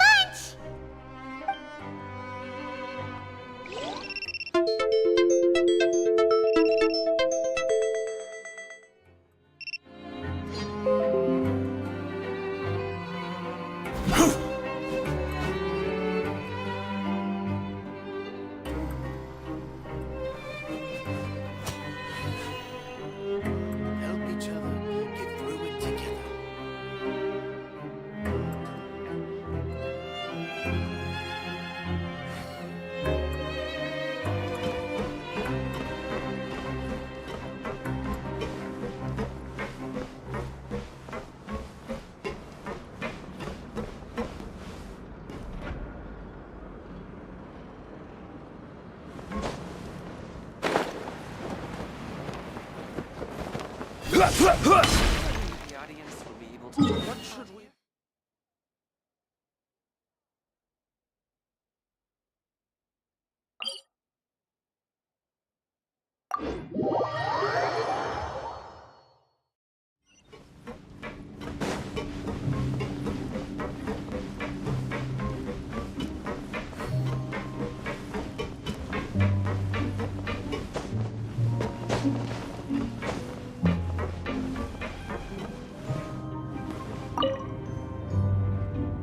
Hey!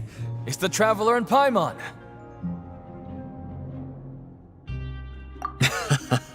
No need to tease me, okay? I won't trip on the same step twice. Just like His Grace said, paying attention to every little detail is the key to prosperity. Maybe this is the true meaning of rebirth, not just earning credit coupons.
Osmanthus wine tastes the same as I remember. But where are those who share the memory? Just never seems to end.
Oh, you want to stop investigating and go rest? Okay, you should rest up. We'll be back at it tomorrow. Seems we had a productive day. Hope we can make even more progress tomorrow.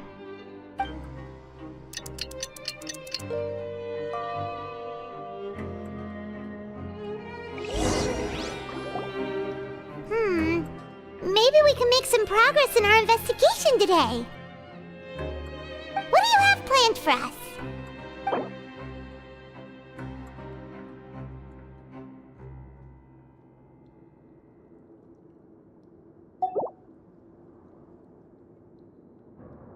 Right, we just need to keep at it.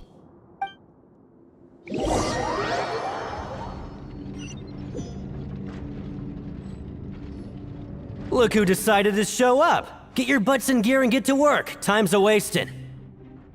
Oh? What's with suddenly wanting to work so hard? You need coupons that badly? Sure. Let's just say we really want to test our limits.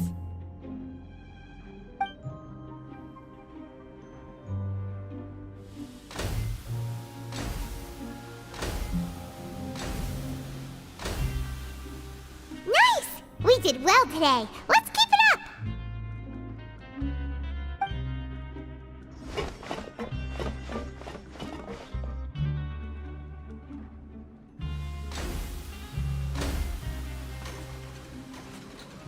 Ooh, Paimon's had it.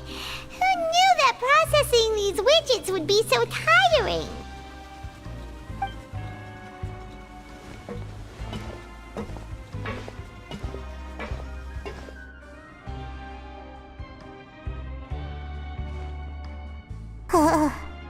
That's it.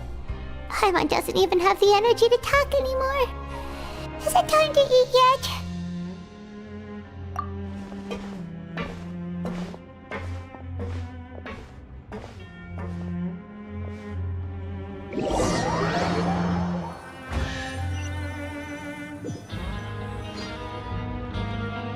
Oh, Paimon's exhausted.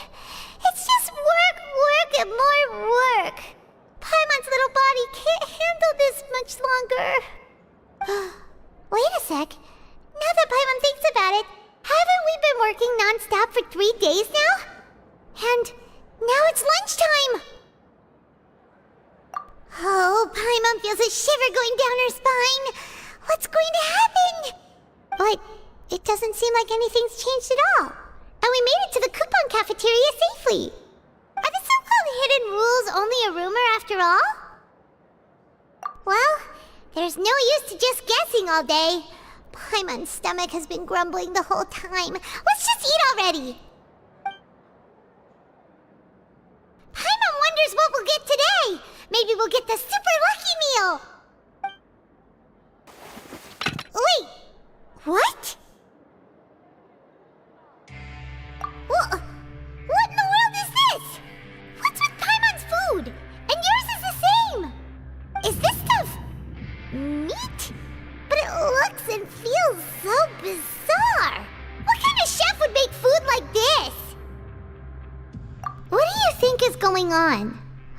Is this the bad thing that Rowan was talking about? No, stop right there. Paimon gets what you mean, just don't say it. Hey, isn't that Woolsey over there? He must have made the food, right? So let's just ask him about the food and be done with it. Hey, Woolsey, have a moment? What is it? I'm about to go report the numbers for today's free meal, so you'd better make it quick. It's about the meat in our meals. Look, does it seem normal to you? The meat? Oh, that. Looks perfectly fine to me. Totally normal. You better hurry up and shout out. How could this be fun? Hey, don't leave! You barely even looked at it! Hey! Ugh, what should we do now? Woolsey wouldn't even give us the time of day. Is he trying to hide something? Yeah, looks like we have no other choice. Paimon was positively famished a minute ago, but now she's lost her appetite. What would you like to do this afternoon? Okay, let's see if we can find any new leads.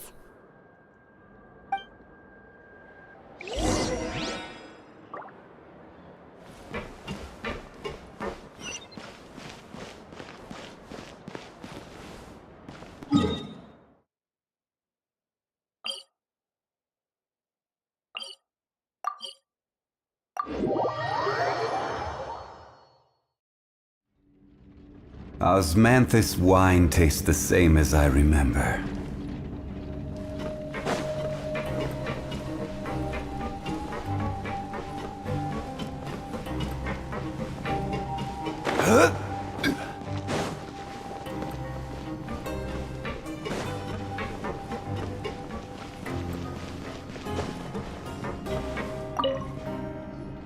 Siegewing?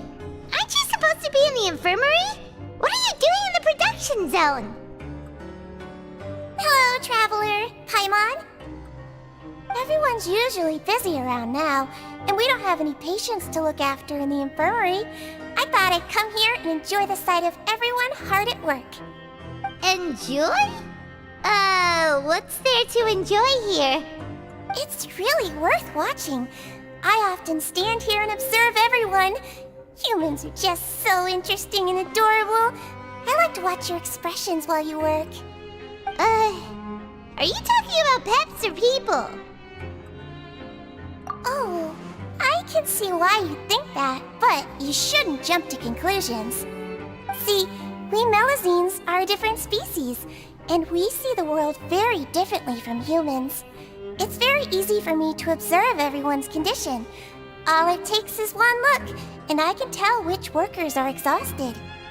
Wait, Melazines can see that? Huh, that does sound useful for being a nurse. Yes, running around tending to everyone's health is very fulfilling. But I'd much prefer it if you're all happy and free from exhaustion and pain in the first place. Take care of your body and make sure you eat well.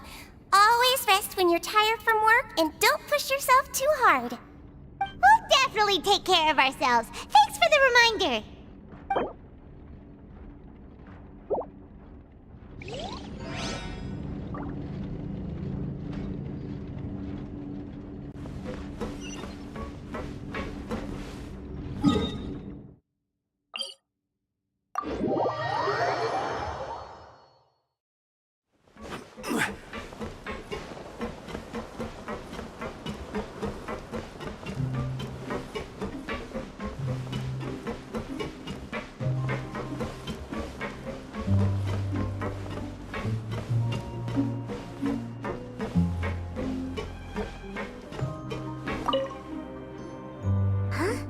Rowan? What are you doing here, Chief? I was injured a bit just now. Nothing major, I think I just pulled something. Little mishaps like this are unavoidable at work, you know? Huh. Paimon wouldn't have thought someone as experienced as the Chief would still get hurt on the job. I just knew you would say that. This is pretty embarrassing. Where's Siegeween when you need her anyway? The one time I need to make a quick trip to the infirmary. Oh, you mean she wasn't in the infirmary? Yeah. The rumors say that there's never anybody in the infirmary in the half hour before lunch, and nobody knows where Siegewing gets off to.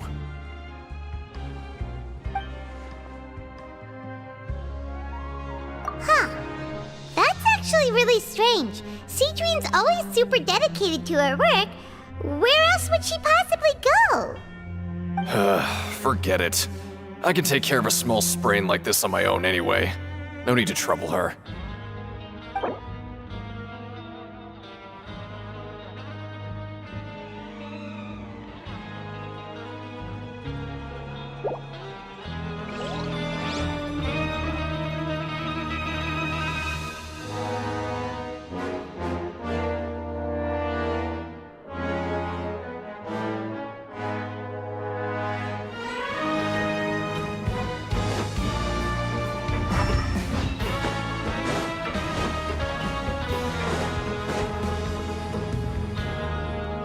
Hey, look! There's something here! Looks like a research notebook. That suspicious guy peeking into the infirmary just now. Is he a fan of Siegewing? He must have dropped this. Let Paimon read it real quick! The Melusine perceive the world very differently from humans. There are significant deviations. As a result, their sense of aesthetics and beauty is also very different from that of humans. This must be taken into consideration when giving gifts. Ooh, this all sounds pretty serious. He sure did his homework. And as for the notebook, let's take it.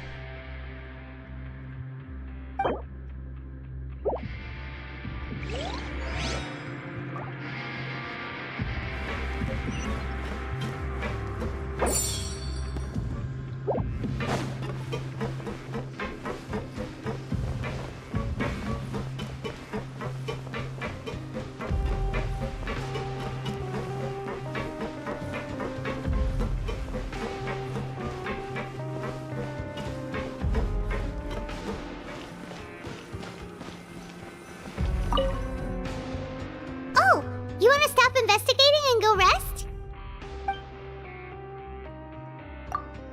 Okay, you should rest up. We'll be back at it tomorrow.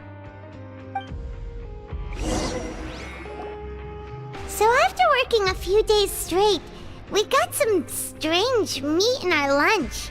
What was that all about? Has our investigation turned up anything useful recently? Really? Then it looks like that part of the investigation has hit a dead end. Well, we'll keep searching for more clues tomorrow. Good night, Traveler.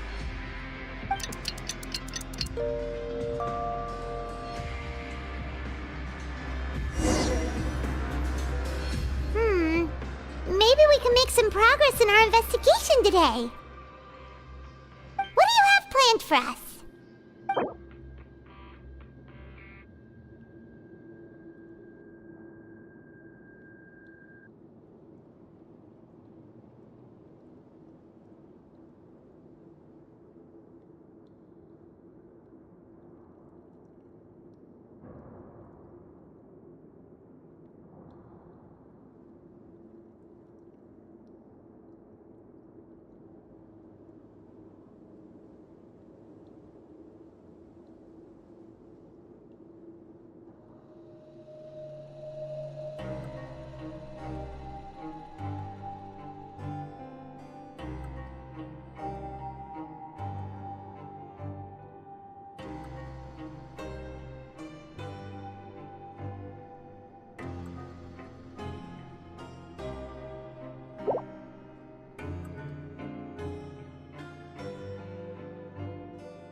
After working here so long, we're really starting to get the hang of it. But doing the same thing all the time can get old pretty quickly.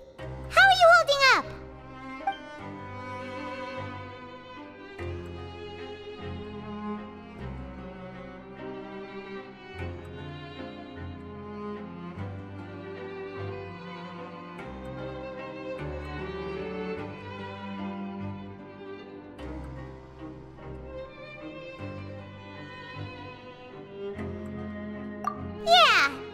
good to kick back and relax once in a while.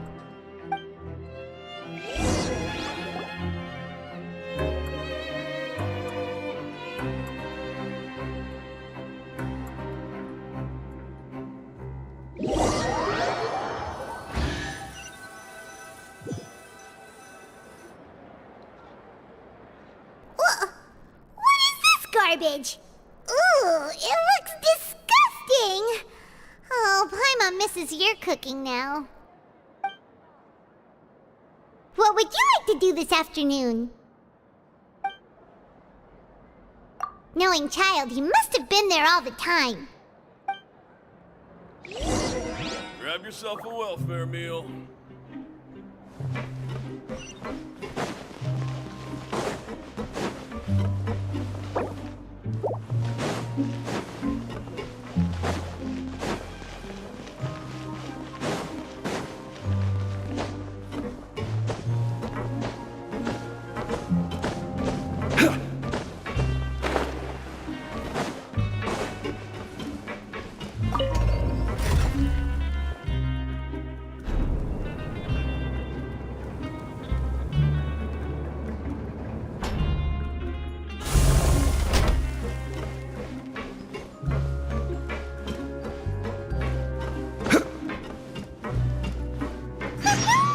Paimon's in a really great mood today. Don't know why, but Paimon's head is filled with happy thoughts. Why don't we make the most of it? Let's take a walk around Fontaine and maybe buy some souvenirs and grab a tasty snack. Oh, you must be the Traveler, huh? Sorry, mate, but competitors as strong as you are prohibited from participating. I don't make the rules, mind you, but I was given very specific instructions. Even convicts value their lives, don't they? I hope you can understand. But we have a game here that'll let you show off your strength, and you'll even earn some credit coupons in the process. What do you think? Interested? And if we lose the game, will it cost us credit coupons? Of course. That's the cruel reality facing every competitor in a place like the Pancration Ring. Okay, great. Let me walk you through the rules. The targets in front of you will pop up one after another. You'll need to hit the targets in the same order that they popped up. If you can complete a few rounds in a row with no mistakes, then you'll win credit coupons. But the second you mess up the order, you'll lose. Game over. The game costs 300 credit coupons to have it go. So, you up for it? Thanks for your patronage, mate. Now, let the game begin.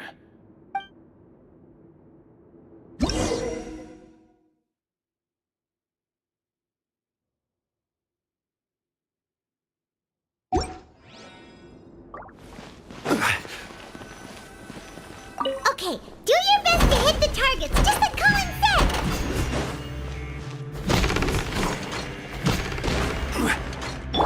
There is no escape!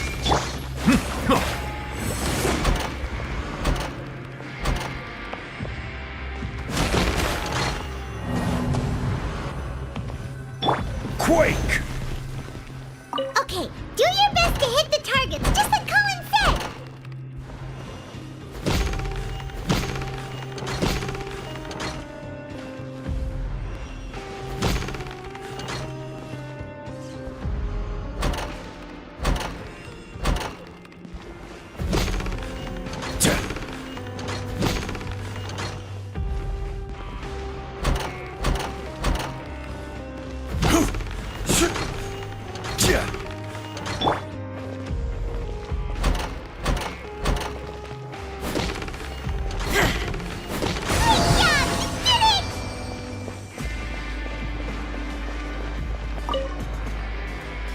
Your strength really shouldn't be underestimated. Now I get why you're prohibited from participating in any official fights. Nobody who values their life would be willing to get in the ring with you. However, you two haven't tried betting on the outcome of the Pancration match yet, have you? Just go talk to Rusimov. Buy a ticket for whichever fighter you think will win. There's a big payout if the fighter you support comes out on top. But we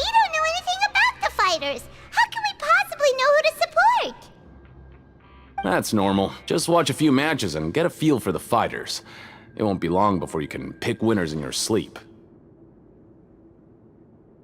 He's got a point. Why don't we give it a try? If we have enough coupons, we could probably bet at random until we figure everything out. Huh. Bet at random, huh? Well, how should I put it? It's not like you can't do that, but I'd advise you to give it some more thought first. Huh? We shouldn't get too carried away. What's the problem?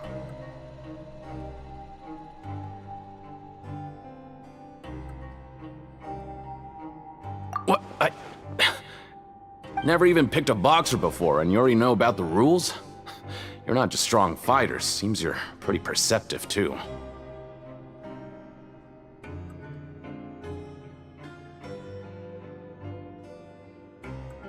Might as well tell you about it, since you already know that much. Plus, I think you've got the potential to be one of my greatest customers. I think I can let you in a bit. Besides, I don't want to risk ever losing a customer like you. Is it that serious? Okay. The hidden rule here is, if you buy both boxers' tickets and support them both, something bad will happen the next morning. So the rule is that we shouldn't pick both boxers in the same fight. But if anyone actually did that, wouldn't they be guaranteed to lose coupons? Who would do that anyway? And what do you mean by something bad will happen? How would I know? Not like I'm stupid enough to do that.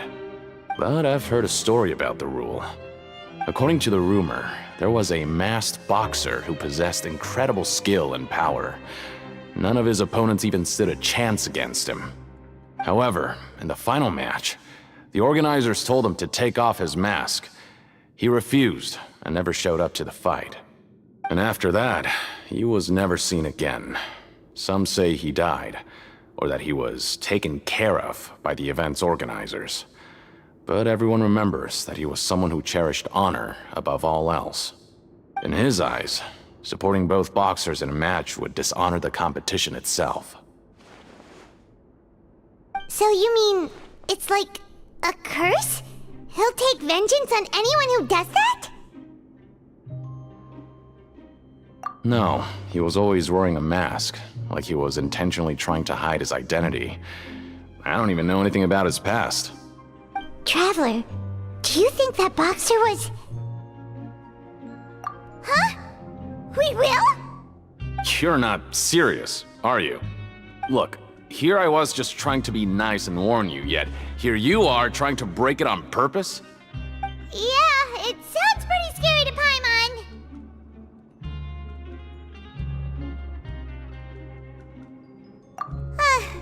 Seems you've made up your mind. Just be sure to protect Paimon, okay? Betting on both fighters will set you back about 3,000 credit coupons.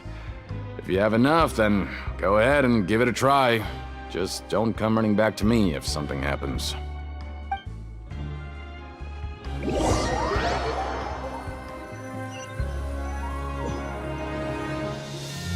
Aw, looks like we won't get a chance to sleep in as long as we're here. Let's get to bed early.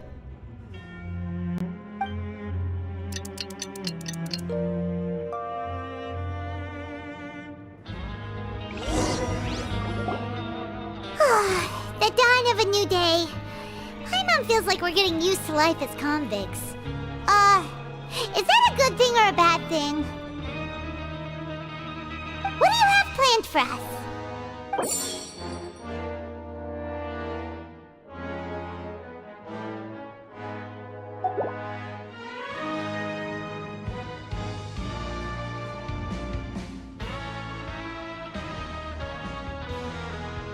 After working here so long, we're really starting to get the hang of it. But doing the same thing all the time can get old pretty quickly. How are you holding up? Yeah, it's good to kick back and relax once in a while.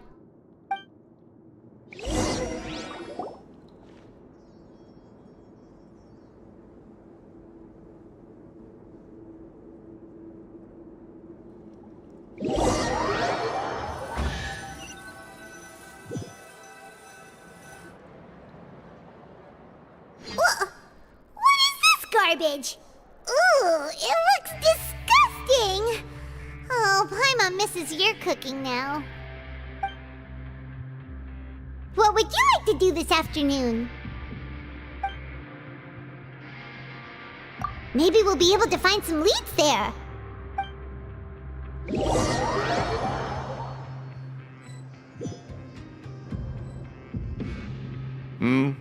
Are you two here to buy tickets? Better be quick about it. Another match is about to start. Who are the boxers in the next round? We have the reigning champ, Le Grappler, versus a contender from the Eastern Prison Block, Demon Horde. Are those their nicknames, or did they choose those names themselves? Either way, super weird. Since you're new around here, I'll help you out and give you a little suggestion. Even though Le Grappler is the crowd favorite, Demon Horde is a first-class dark horse with incredible potential. Anyway, for this match, I recommend that you pick... Huh? For both fighters? I can tell you're new to this, but I didn't think you were completely clueless. Maybe you don't quite understand the rules, no? Let me try to explain again for you more clearly. You see... Oh, no need. We're aware that we're going to lose coupons. Alright then, if you're absolutely sure. Remember, no refunds once you buy the tickets. Yeah, we got it! Just shut up and take our coupons!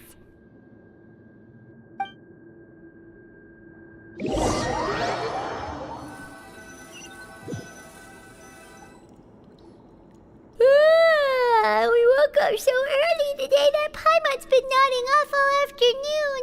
Good thing it's finally time for bed.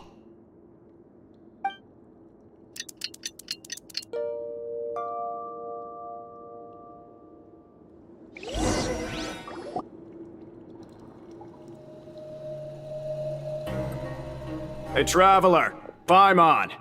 Package here for you. The next time you buy something, go pick it up yourself. I'm not a delivery man, you know. Huh? A package? For us? Did you buy something, Traveler? Paimon's not quite awake yet, so why don't you go take a look? Right! Yesterday we broke the hidden rule and bought tickets for both boxers. Oh, maybe this package is the bad thing that Colin said would happen. Paimon suddenly feels wide awake. Wait, maybe let Paimon go hide somewhere first. Just call Paimon after you opened it. Hey, wait! Paimon's still here! Don't open it! Huh? What is it? Are you okay? Let Paimon take a peek too. Oh, it's just a small bottle. But the color of the liquid inside looks so wrong. Almost like... Alright, that's enough of that. No need to say it out loud. Paimon already knows what you're trying to say.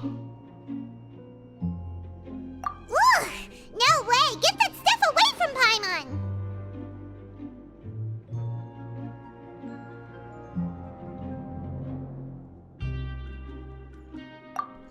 Paimon thinks we shouldn't open the bottle until we figured out what's going on. Just trust Paimon on this one, okay?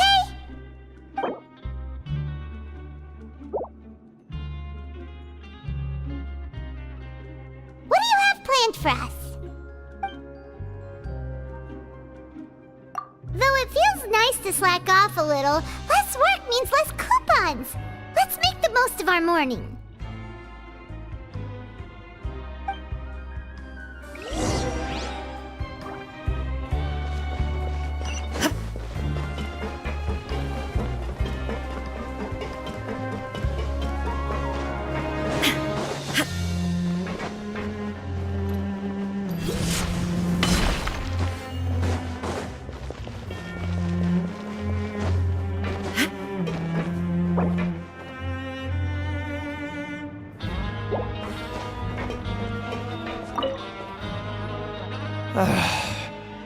a way to send it all out. Maybe I'll never get a chance to leave. Who are you? We've never seen you before, and you don't look like a fellow convict. I'm not!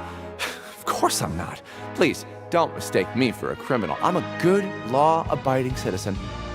Then what are you doing here? You sure seem anxious about something. I'm a promoter for Fontaine, and I'm usually responsible for promoting our drink products. I thought I could complete my task here quickly and return to headquarters, but I've been here way longer than I anticipated. Oh, a promoter from Fontaine? So what kind of problem did you run into? I'm so upset. It's all because of that Duke. After discussing the company's promotional plans with him, he told me outright that my project was worthless. However, in light of our long history of successful collaboration, I still tried to patiently explain the details. However, to my surprise, he just cut me off while I was speaking. Let me take a moment and recall his exact words. I'm just gonna stop you there and say no. If anything, I'm saving you time. It seems you don't fully understand the value of credit coupons here, nor do you understand the value of your own products. The former is because you are from the overworld. That's understandable, and I don't blame you for that.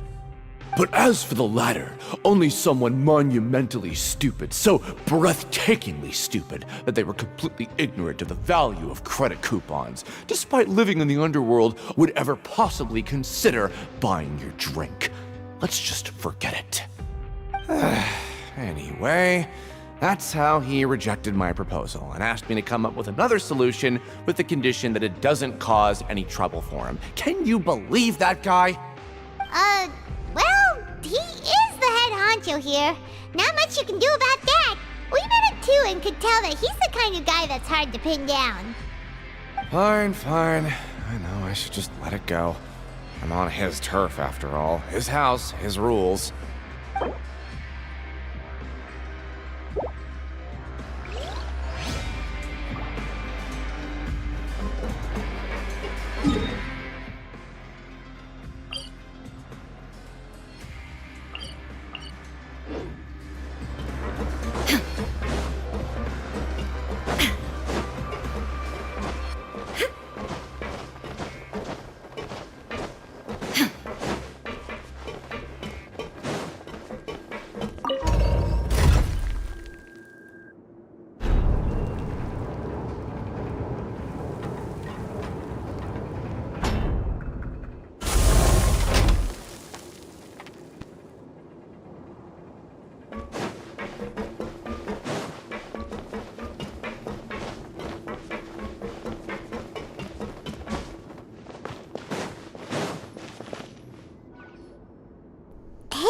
What are these papers scattered all over the ground? Are they registration forms or something? Maybe not. Every page has the Fontaine symbol on it. Maybe it's some flyers from the company.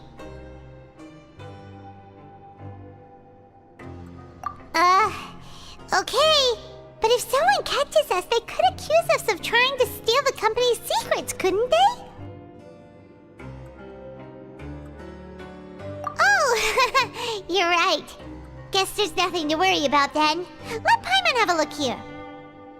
Without assistance from the Fontaine Research Institute, development of the new product has been slow, and some researchers on the project have voiced concerns. We have no choice but to let the new product undergo the first phase of promotional trials without a designated name or packaging. We will adjust the direction of future development according to feedback. We have decided to only conduct closed, small-scale trials for the time being. Sure doesn't seem like anything unusual. The company is just trying to develop some new products besides Fanta. But it sounds like things aren't going well at all. Let's put these papers back where we found them and make it look like nobody went through them. Okay, good.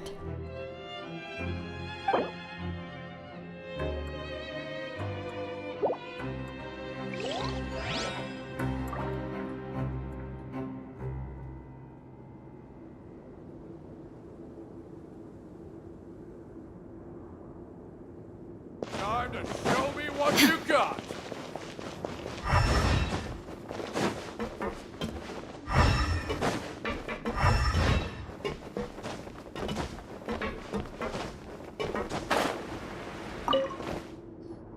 Hey, I heard you crazy fools really did it. You bought tickets to support both fighters, didn't ya? Well, did anything happen? Well, the next day we received a mysterious package, but we still haven't made any sense of the contents. So it is real. You didn't become cursed or anything like that, did ya? Are you both still okay? Wait. Are you sure that it's still you controlling your bodies right now? Paimon's not sure. What do you think, Traveler? Is Paimon still Paimon?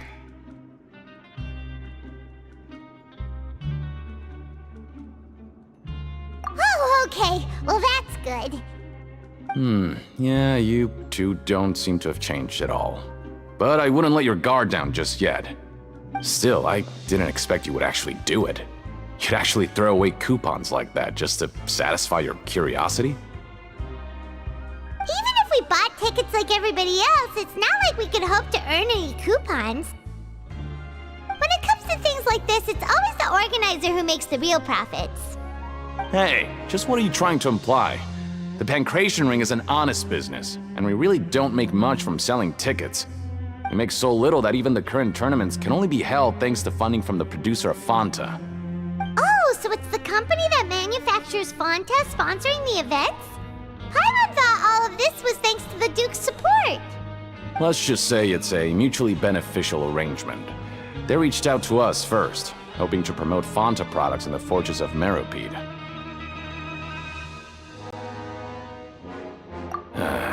Anyway, you try and take extra good care of yourselves these next few days, you hear?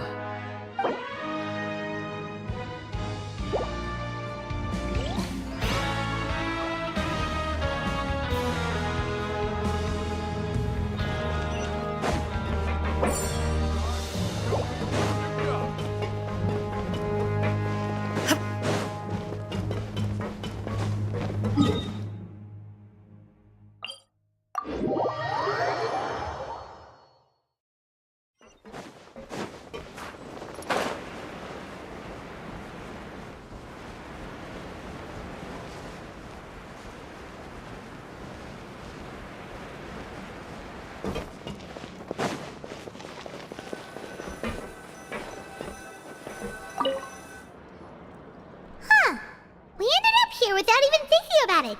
Wanna grab something to eat?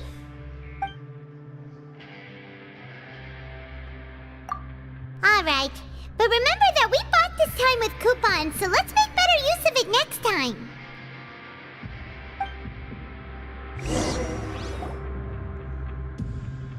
Oh, just a regular meal set. Guess Paimon shouldn't get her hopes up. What would you like to do this afternoon?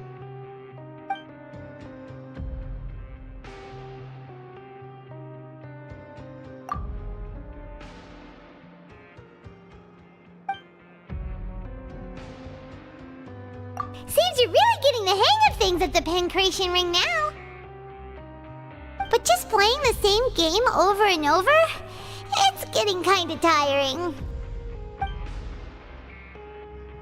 Yeah, why don't we have Collins lower the difficulty a little? You know, so we can just breeze through each level.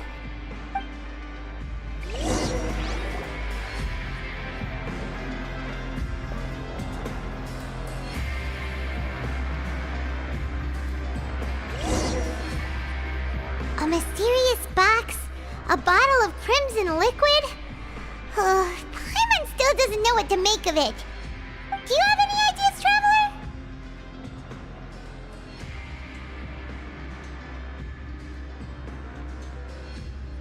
Really? Then it looks like that part of the investigation led us nowhere. Well, maybe we'll have better luck tomorrow. Good night, Traveler.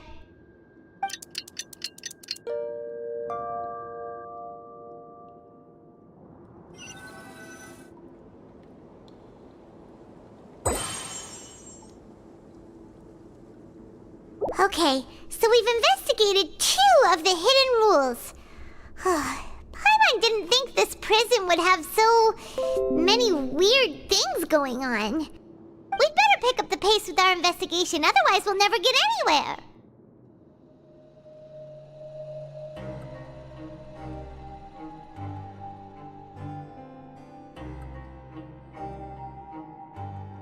Yeah, let's skip work for now and put our time to good use.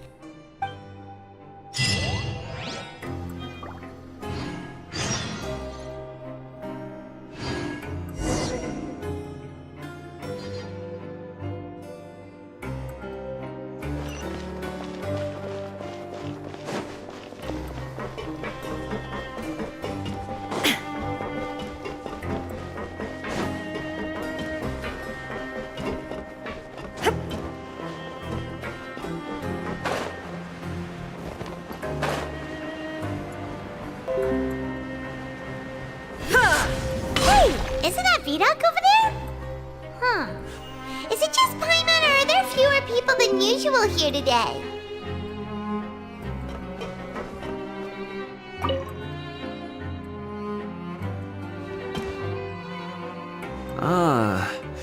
Seeing you at this time must mean you've already saved up a lot of credit coupons. Or at least enough to skip work. Seems you're getting into the swing of things around here.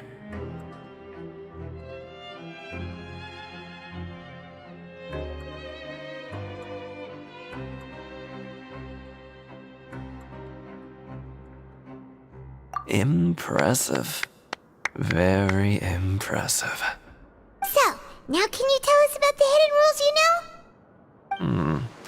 If that's what you want to know, I guess you couldn't have come at a better time. Huh? What do you mean it's a good time? Leonid and those other pesky broke urchins have all gone to work in the production zone. I wouldn't want them listening in without paying up. We get it! Just tell us already! So, you know those pipes that make strange sounds? Don't ever, ever go near them at night. Even if you manage to avoid the guards, you might find something even more terrible there. Something even more terrible? Like what? A group of cannibals. Cannibals? In the Fortress of Meripede? Every month, they meet a few times in the dead of night. Rumor has it they might be connected to the people that have disappeared here. But what's even scarier is that they have a special proclivity. Since they have no way to dispose of the leftover remains, they have ways to transform them into other forms and keep them in the fortress forever. Paimon might already know what you mean by other forms. So that's what's going on here. Oh, Paimon's stomach doesn't feel so good.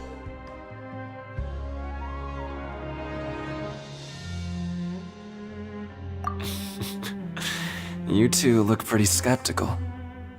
No matter, learning the truth behind dark secrets isn't necessarily a good thing. I've got things to do too. I suggest you just act like I never told you anything. Traveler, can we just trust him on this one? Oh, Paimon doesn't want her blood and flesh entombed here for all eternity? Oh, so that's how you see the situation. Huh. You know, Paimon does feel a little better about it now.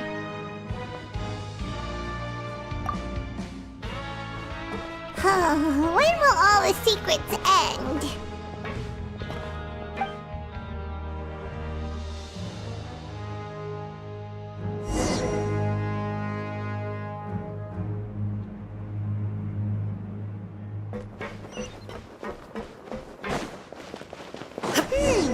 Vidok isn't here. But the guys who went to work in the morning are back. Let's go ask them! Just stay away from me.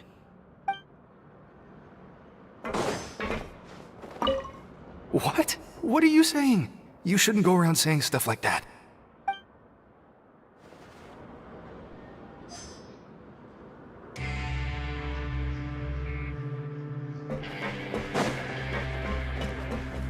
What are you talking about? Listen, you should keep your nose out of other people's business. Their attitude sure is suspicious. Like they're trying to avoid us. But if they're being so obvious about acting weirdly, do you think they might just be trying to lure us in? Oh, this is all getting way too creepy for Paimon.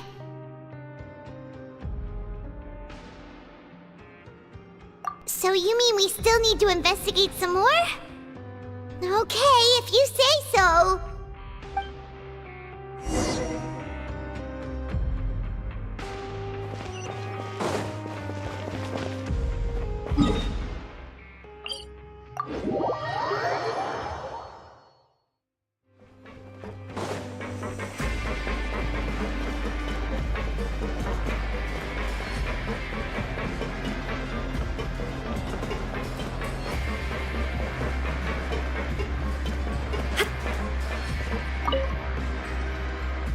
Fielding?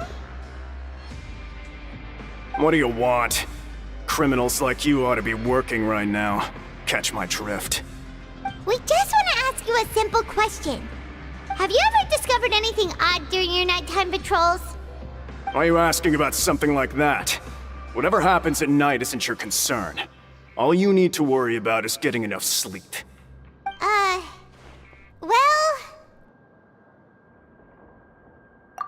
Right! We've heard it happens a few times every month. Paimon has sensitive ears, so it makes it hard to sleep. Really? I see. But it's not like I'm on duty every night. And now that you mention it, I recall my colleagues talking about something like that before. They say that strange things tend to happen at night on pipe cleaning days. Lots of us don't willingly take those shifts. So, what happens at night on pipe cleaning days? They just conduct regular cleaning of the fortress's drainage facilities. There are 3 pipe cleaning days per month, and it just so happens that today is one of the scheduled days.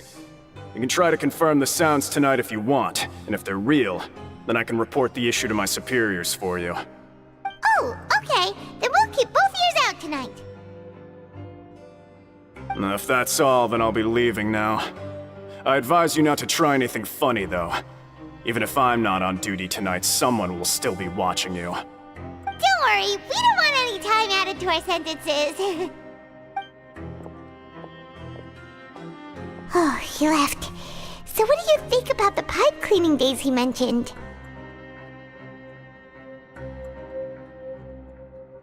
Right, both are a possibility. But Fielding did say that tonight is a cleaning night.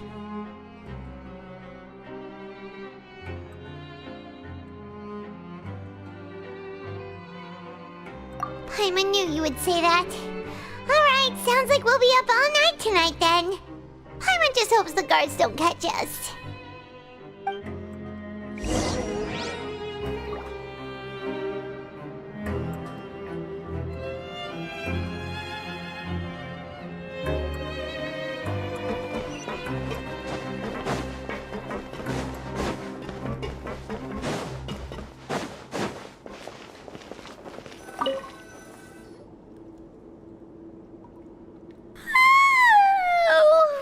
I'm so tired.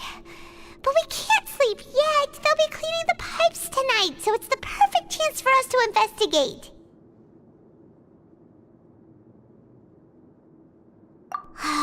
Whatever. Just be sure to wake Paimon if she dozes off. Paimon's worried something might happen if you go alone. Huh? Traveler? Did you fall asleep already?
Come on, wake up!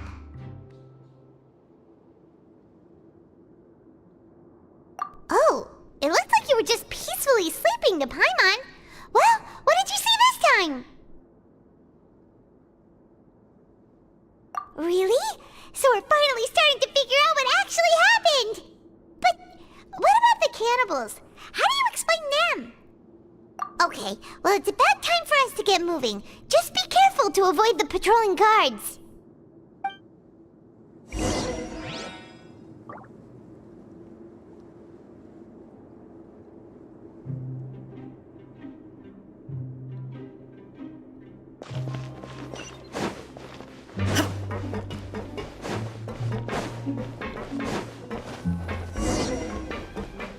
Shh! Careful! We'll get in trouble if the guards catch us!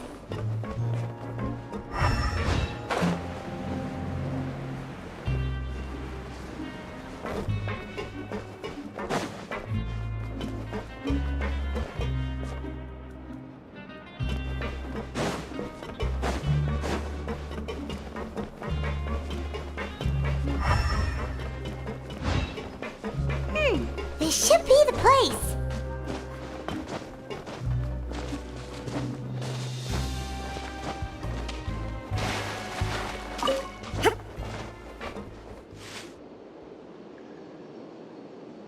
What? I know you. You were the ones we saw. Huh. You've got guts showing up here. You know who we are, right? You'd better leave now. Ain't nobody coming here to save you. What'd you say? Yeah, so what if they were? If you push us, we can make those rumors a reality at any time. Hey, what's the point of all those rumors anyway? What exactly are you trying to do? I don't have to tell you anything. If you turn around, go back to the dormitories and act like you never saw anything, then I'll pretend that you never showed up here. Yeah, scram. Nothing worth seeing here. Huh? What did you say? Isn't that exactly what Boss said when he left? Hey, do you know our boss? Whoa. We had no idea our boss was such a big deal. He always kept his identity a secret. So, did he have you come here to find us? Oh, so you're Child's crew here? Seems like he had no problem fitting in. We're the only ones who heard him say those words when he left that night. So unless he somehow told you those exact same words after that... All right. I guess that's proof enough for me. I believe you. Wow, those dreams of yours sure come in handy. We gave him the business for a while and would always give him a hard time when he first came to the fortress of Maripede. But here in the fortress, the strong will always earn respect. He was working the longest hours and racking up wins in the Pancration Ring. You could always see how amazing he was, even when he was teaching us a lesson.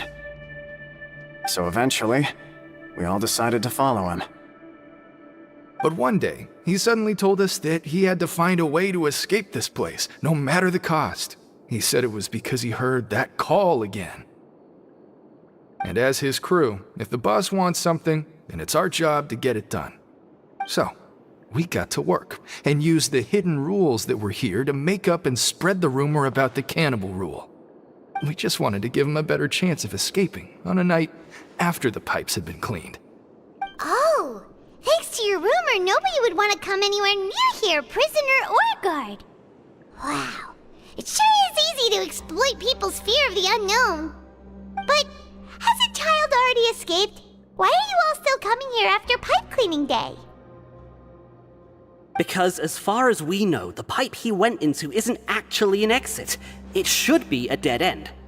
It leads to an abandoned factory area, and even if there were a way to escape from there into the sea, we're still way too deep. No one could ever reach the surface alive. But Boss still insisted on going in. It's like he was obsessed about it. So we told him that we'd pretend as if he never existed while he was gone. And that if he wanted to come back, he should wait for nighttime on a pipe cleaning day. That way, we could meet him here and help cover the whole thing up. So you come and wait here through the night a few times a month just because of that promise? Yeah, but it's been so long now. We already know in our hearts that he must have managed to escape somehow. Is it also possible that something unfortunate happened to him? Nothing could ever defeat Boss or slow him down. It's one thing we know for sure. Okay.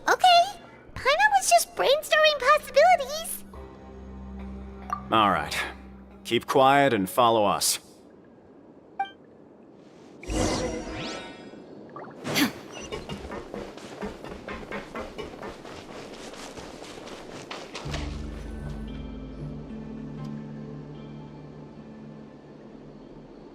The way up from here has been sealed off. It's impossible to get through. Boss left by going down from here. It wasn't full of water at the time.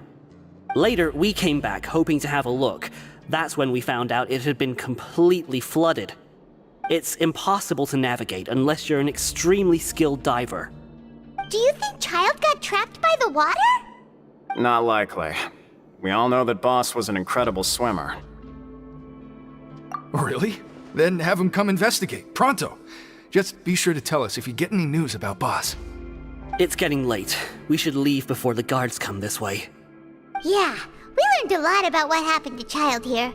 Let's get going!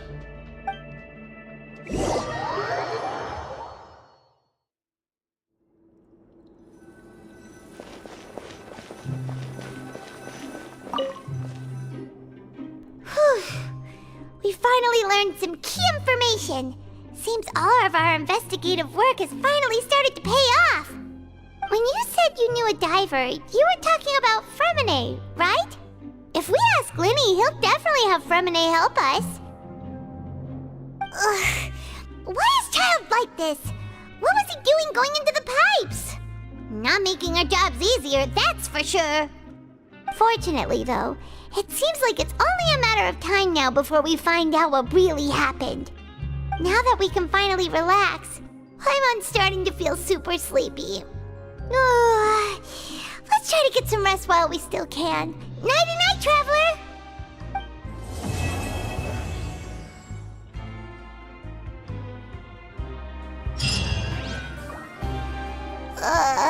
It's morning already?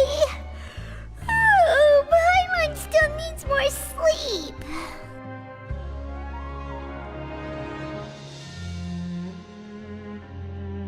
Huh? Wait, look over there! Isn't that... It's one of Linny's cards! Let Paimon see what's written on it! Maybe you haven't heard, but today is the monthly free day. Everyone has the day off today, which makes it the perfect time to do some investigating. It's been a while since we last talked.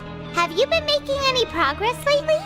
Let's meet at our usual spot in the factory area before lunchtime.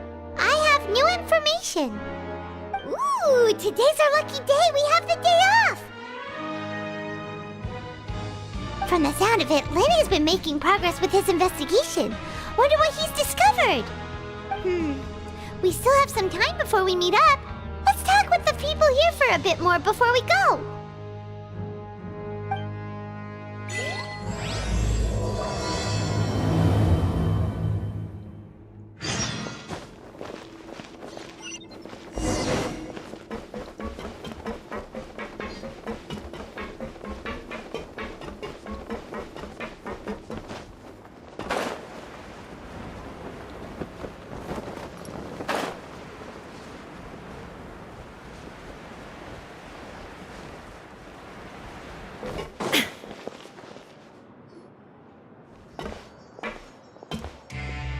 There's a group of people over there. Let's go listen in. So I said, that's not a faucet. Hey, who are you two? Why'd you come over all of a sudden? Oh, sorry for eavesdropping. Sounds like you were talking about something private. What's the matter? They're just looking to join in on our fun, that's all. Hey, don't pretend like it's okay for them to just interrupt us like that. Yeah, fine. You're lucky we don't mind extroverts that much.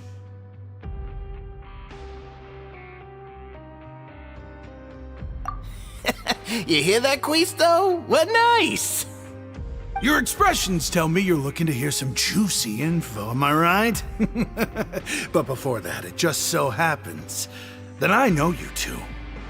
Really? Are we that famous? You're kidding. How often does anyone get a personal tour led by His Grace himself? Practically everyone was talking about it. Word has it that you also caused quite the kerfuffle.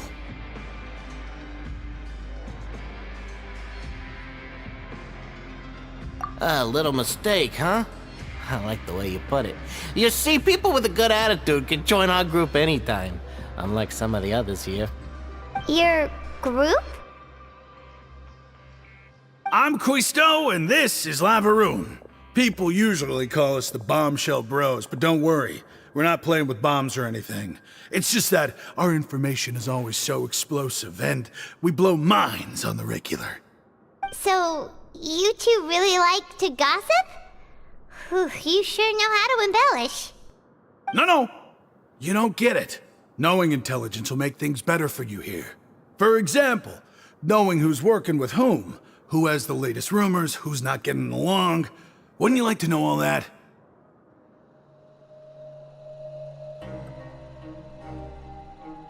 Whoa, all this info's worth something, you know? You should prove you're worthy of it. I don't mind him.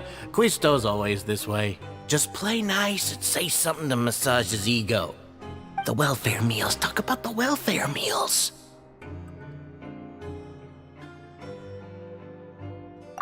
Right! That meal we had yesterday was super delicious. Paimon can still taste it whenever she closes her eyes. Is that so?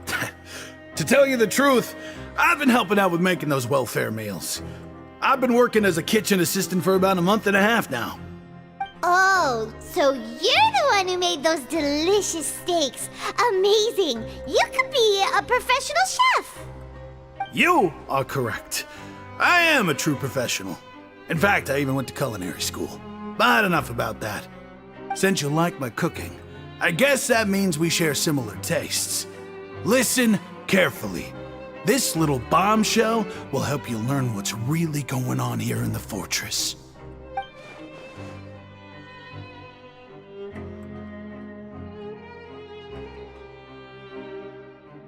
Listen, kids. The power structure within the fortress is quite complicated. The overworlders couldn't care less about us down here. We're basically dogs to them. You've already met the one person here you should never cross, the Duke, Risley. He knows more than you think. And if he doesn't care about something, then he often doesn't bother dealing with it.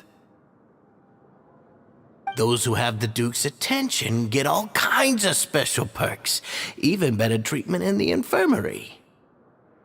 I know who you mean. It's that Jurier character, right? I don't think there's anything useful about him at all. Why does he visit the infirmary practically every day? Is it normal for anyone to be going in and out of there so often? If you ask me, he's just faking it to get out of work. But did you know that Jurier was a talented researcher from the Fontaine Research Institute before he came here? There's no denying that. I don't care if he was a researcher that could turn dirt into Mora. Once you're in the fortress of Meripede, you're just another inmate like everybody else.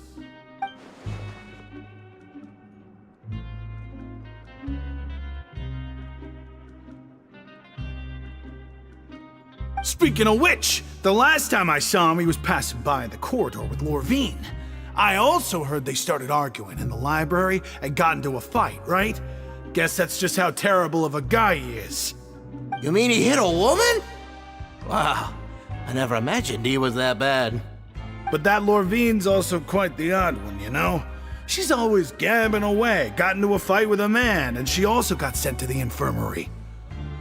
Come to think of it, I always see her going to the sick bay every couple of days, too. Huh. Wait a second. You don't think? Do you think could it be that they're secretly meeting there to go on dates? But it's really hard to imagine. After all, I do remember seeing Lorvine beat Juria to a pulp that one time. And we might be overthinking things.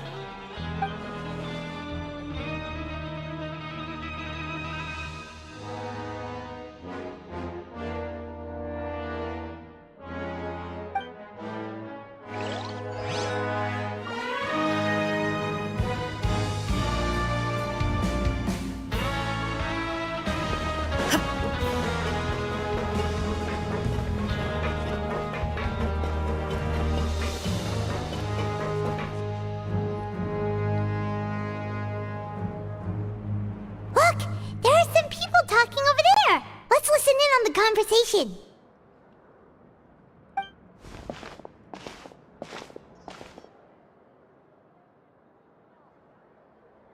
If you ask me, those pompous parasites on the surface act like they're all a bunch of aristocrats. Do any of them give half a hoot about a bunch of dogs like us? Hey, speak for yourself, mate. I'm no dog. Oh, you think you're special or something? If you're here, then you're just a convict like the rest of us. I've heard that even if you're released after serving your sentence, going back to life on the surface ain't any better. Once a criminal, always a criminal. We're marked for life. I don't buy that. Hey, how cool would it be if the whole world was destroyed by a giant flood and everyone had to start over from nothing? What kind of filthy bilge water you spewing? I have family up there. You best shut your sewer hole with talk like that. Listen, things ain't so great on the surface, but who says that you have to leave? I've heard that you can still stay here and work even after you've served your sentence. Not bad if you ask me. Who wants to live in the ruddy overworld anyway? And what makes you think they want to hire someone like you? It's one of the great mysteries of the universe, how someone as useless as you is so confident. Whoa. Sounds like they're really unhappy about the overworld. Speaking of which, Paimon never heard anyone use the words overworld or underworld when we were living up there. Is it only something the inmates down here say? That's true.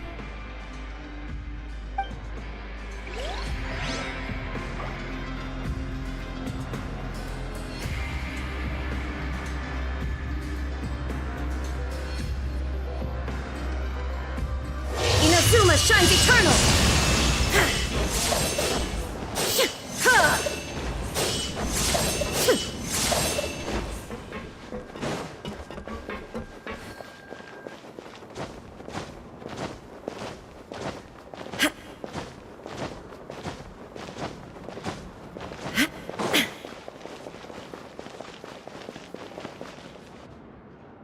Hey, you over there? Yeah, you! Say, do you like playing card games? You know, like Genius Invocation TCG?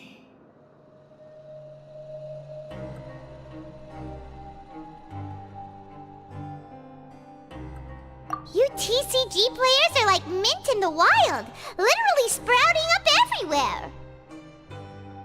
Hey, come on now. What's wrong with finding fellow Invocation aficionados? Anyway, care to join me for a game? Alright. No pressure. But why would you be looking for people to play Genius Invocation in a place like this? Don't people usually come here to fight? Whether you're throwing down cards or throwing punches, it's all a competition, isn't it? It's all the same in my eyes. There are lots of card players here in the fortress. When I saw you, I immediately thought, hey, even outsiders from other nations play cards. So I came over to say hi.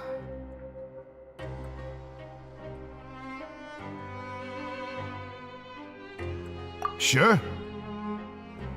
Great! Since you've been here longer than us, you need to flex your seniority a little bit, right? Maybe you could start by telling us newcomers some stories about this place. I thought you would have already heard everything by now. All right then, did you have anything specific in mind? Or do you want me to just pick a topic? Why don't you pick? We'll let you know if we've heard it already. Alright. Have you heard any strange rumors since you've arrived? Then, did you know that there are some people who are always gossiping over in the corner?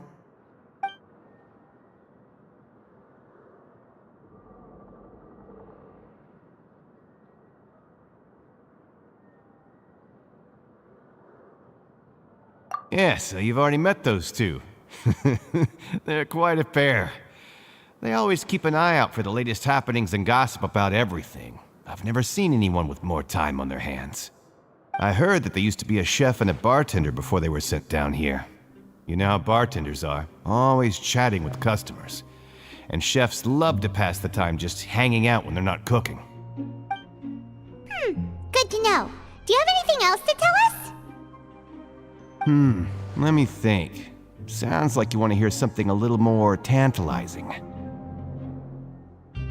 Oh, did you know that the Duke was also a convict in the fortress of Meripede before? Huh? Wait, are you serious? That's right. The Duke was an inmate just like you and me. Seems he was exiled here for committing some crime. Who knows how he ended up rising up to become the warden, though. To go from an ordinary inmate to becoming the manager of the whole place? I'm not gonna lie, I kinda respect that. A forbidden zone? Sounds like something that someone just made up. I've never heard of that. Where did you hear about it? It's just a rumor we've been hearing, but no worries if you've never heard of it. Do you have anything else you can tell us? Anything else? Not that I can think of, but I'll be sure to tell you anything interesting I hear next time. You'll have to play a game of Genius Invocation with me first, though. Okay, we've talked to just about everyone, and it's about time for us to go meet Linny. According to the card he left us, we should go meet him in the production zone.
Learn the safety rules by heart.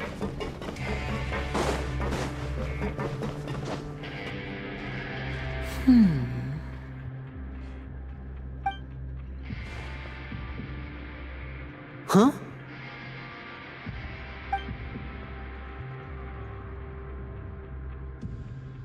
That look in your eyes. You found something? Hey, this is no time to be modest. Just tell him we found a boatload of information. Oh, as expected of the legendary duo, you have my full and undivided attention. Huh.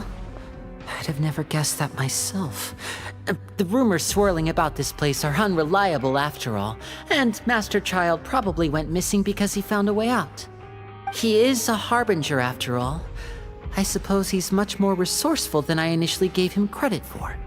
Unfortunately, this isn't enough for our final report to Father.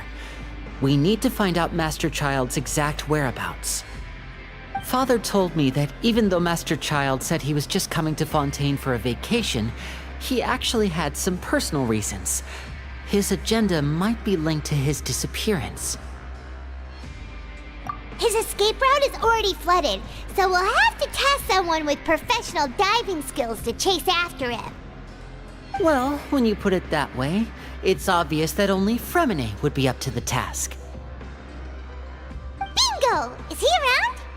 He's working today. Coming here as a group would have attracted too much attention. I'll talk to him about it later. It's the least I can do. We're all in this together, so it's only fair for us to fulfill our end of the bargain.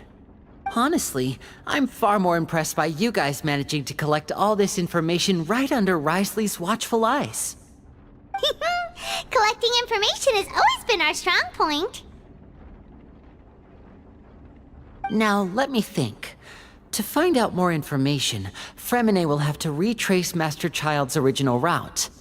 And if he's to do that, he'll have to set out on the next pipe cleaning day at the earliest. That's 6 days from now. And after that, he'll probably take another 2 or 3 days to return. You can even estimate how long it'll take for him to get back? We've been working together for a long time. We know each other's capabilities like the backs of our hands. Traveler, what say you to meeting here 9 days from now? We'll be able to pick up Fremine while we're at it, too.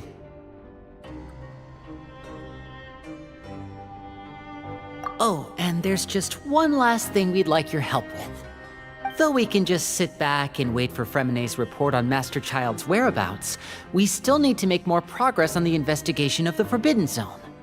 Fremine's no master of disguise, Lynette's still working on getting intel from the other areas, and I'll need to spend some time helping Fremine prepare for his diving mission.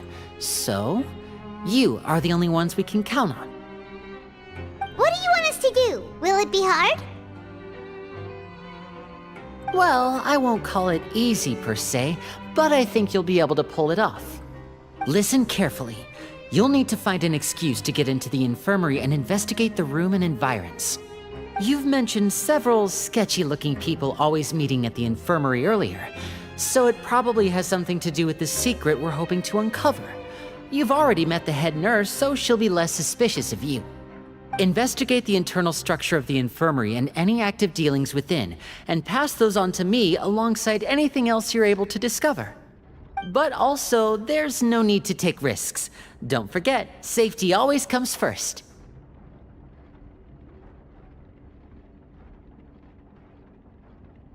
My apologies. I just started rambling out of habit. It was almost as if I was talking to my younger sister. But that's not a bad thing, right? All right, then we'll head out as soon as we finish our prep. Let's go our separate ways for now, then. Don't forget, we meet here again in 9 days. Stay safe.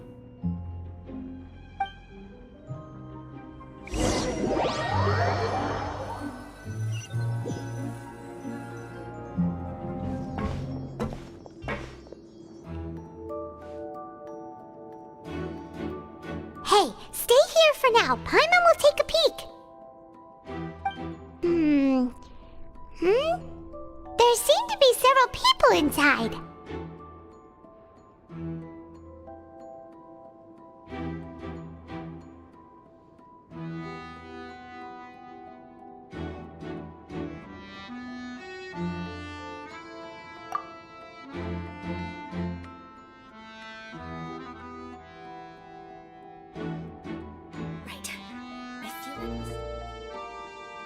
It's not impossible. Oh.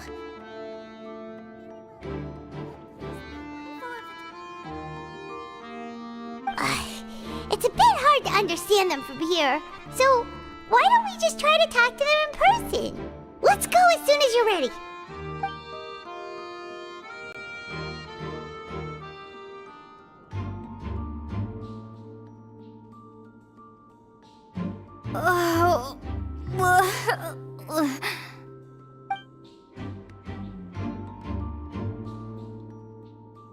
Someone, please help! She's sick!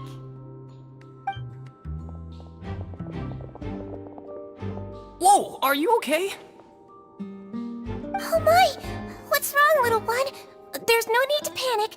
Take a deep breath before you begin. The traveler started complaining of a stomachache, and then nausea, and then collapsed onto the ground. Paimon doesn't know what to do!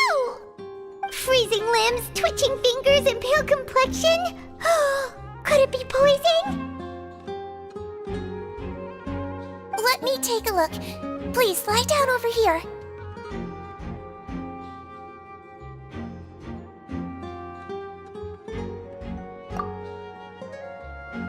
Don't worry, I'll get you to the bed safely.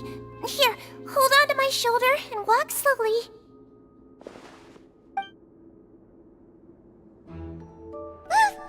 You can do it, Traveler! Don't apologize. You're sick after all. Now, please relax. I'm just going to do a preliminary checkup on you.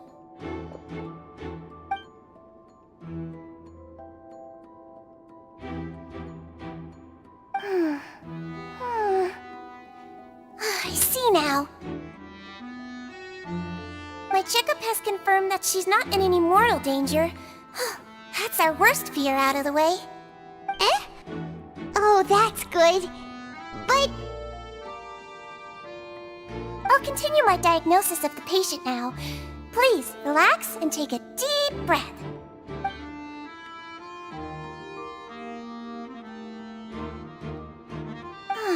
Don't sense serious damage to your organs either. Does it hurt when I press here?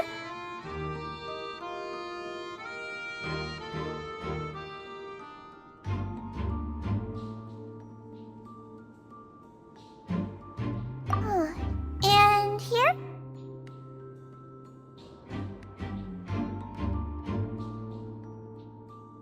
Huh?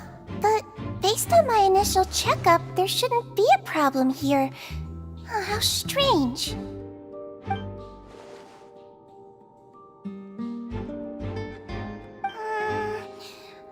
What about here? Does this hurt?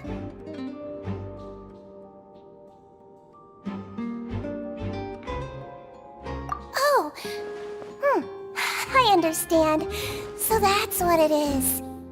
I think you just ate something that disagreed with you. That's all. Nothing too serious. Outside of a pretty bad stomachache when it decides to act up. So that's what it is. Thank goodness it's not anything more serious. And there have been other inmates complaining about the food recently. I'll inform our head chef, Mr. Wolsey, of this problem as soon as possible. Congratulations! The health risk is incredibly low, so you should recover within a couple days. Why don't you take a rest here while I go get some medicine for you? Miss Lorvine, I'll have to trouble you to help me look after this new patient while I'm gone. Very well. And she hopped away just like that.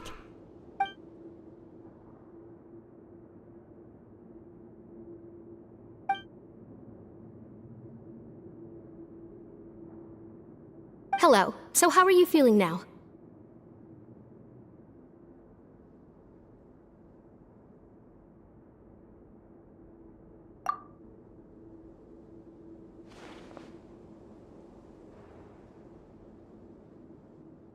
Her stomach aches really bad. She was stumbling about the whole way here, so Paimon's really worried.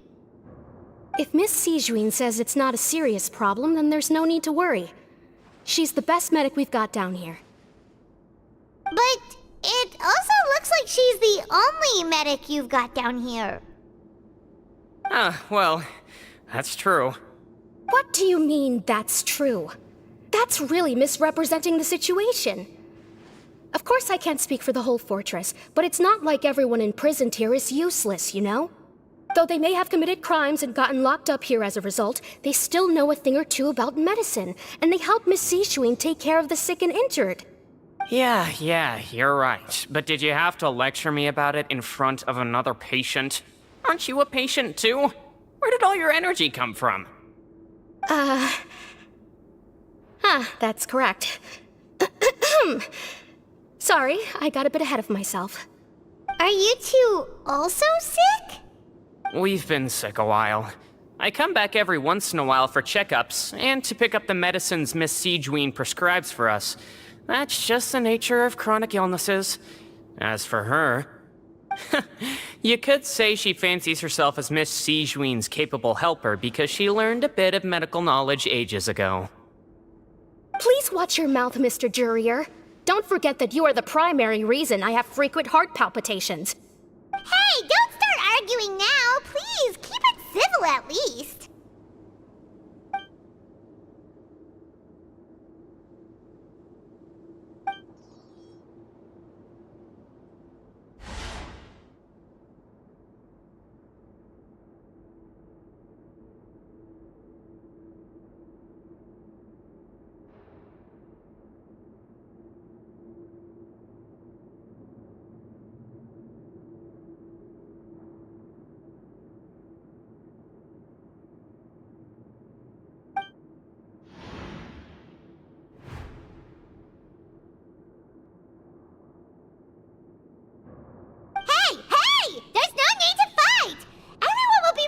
someday, so there's no need to argue over silly things like this.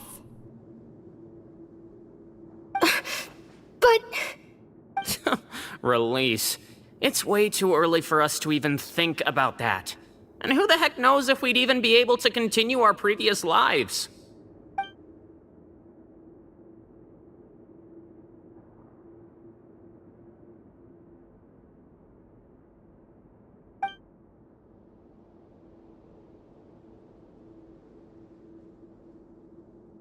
Please allow me to end this boring and useless conversation. Oh, and Mr. Jurier, I don't want to see your face here again anytime soon. And same to you, Miss Lorvine. Anyway, that was more than enough rest for me, so I'm going to get out of this excessively noisy place. See you later, everyone. He just slowly walked off like that?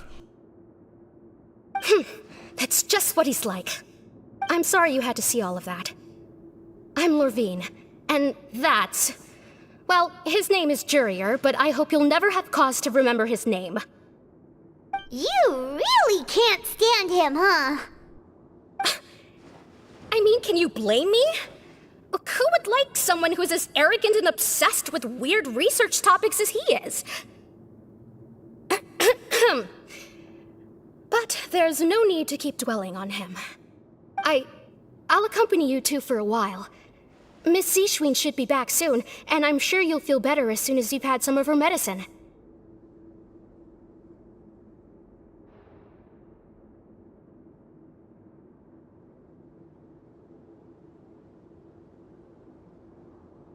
No, it's nothing. I'm back! Did you rest like you promised? Thank you for getting our medicine, Miss Seashween. Did you all cooperate with your bed rest? I trust that nobody got up to walk around. Good. Here, this should be 2 days' worth of medicine for you. Take 1 pill now, and then continue your bed rest.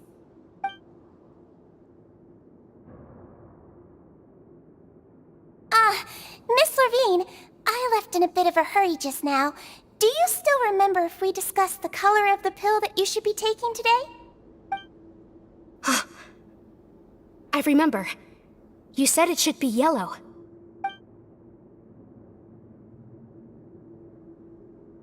Yellow, huh? I understand. These are yours. Please, make sure to go to bed early after taking them tonight. You'll benefit from a good night's sleep. All right, then I'll also be on my way now. I hope you feel better soon, too.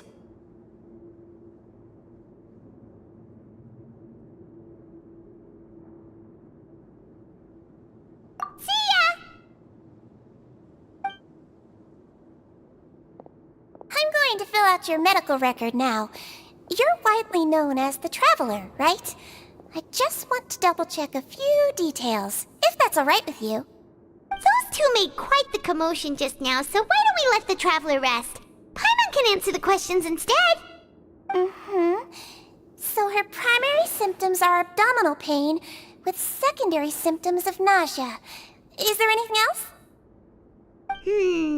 That's it. All right then. Is there anything we should know besides to take the meds? No, her base constitution is quite good, so I'm sure she'll recover quite quickly after taking the medicine. Please, make sure to stick to bland or less stimulating foods, and don't stay up too late at night. Got it! Paimon will hold the Traveler to that for sure.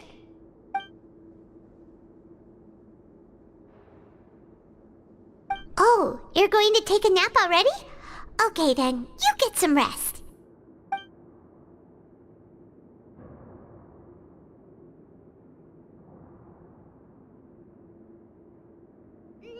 We've been to lots of places together. She may look a bit under the weather now, but she's actually super strong. Oh, so you're the best of companions. Well, don't worry, she'll recover soon.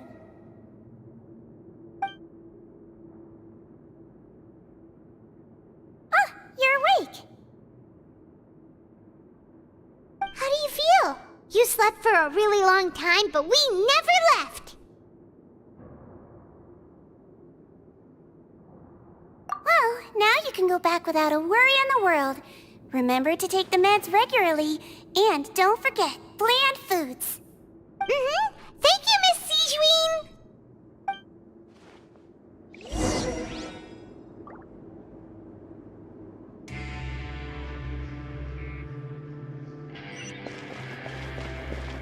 Seems like a lot of people have been coming down with an upset stomach lately. I'll need to address that.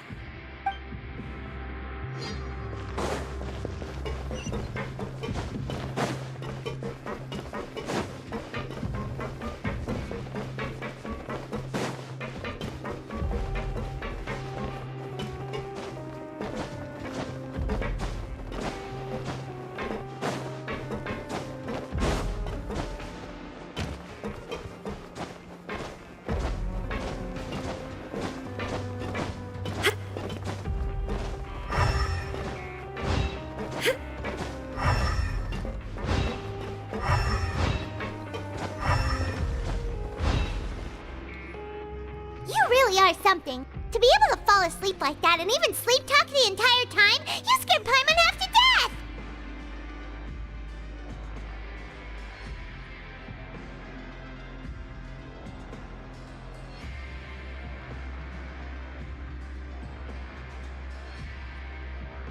No, but you kept mumbling things along the lines of, Pyron, don't take my grilled fish, and put down the Adeptus Temptation now! Paimon talked with Siegeween the entire time you were asleep. She seems like she's just a sincere nurse, and Paimon didn't notice anything unusual in the room. Are you sure we're not going off track with the infirmary?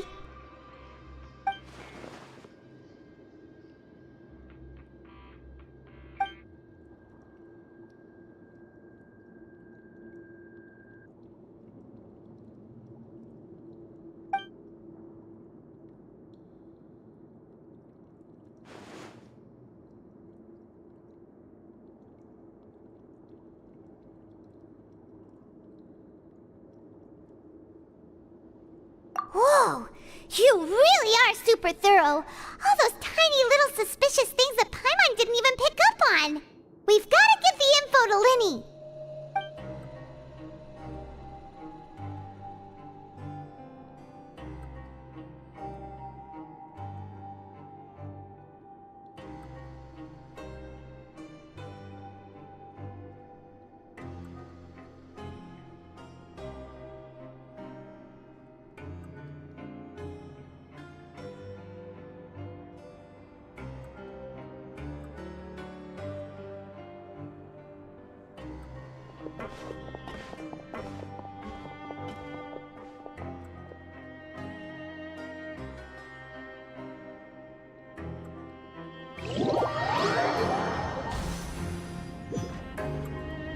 Today's the day! Let's go meet up with Linny!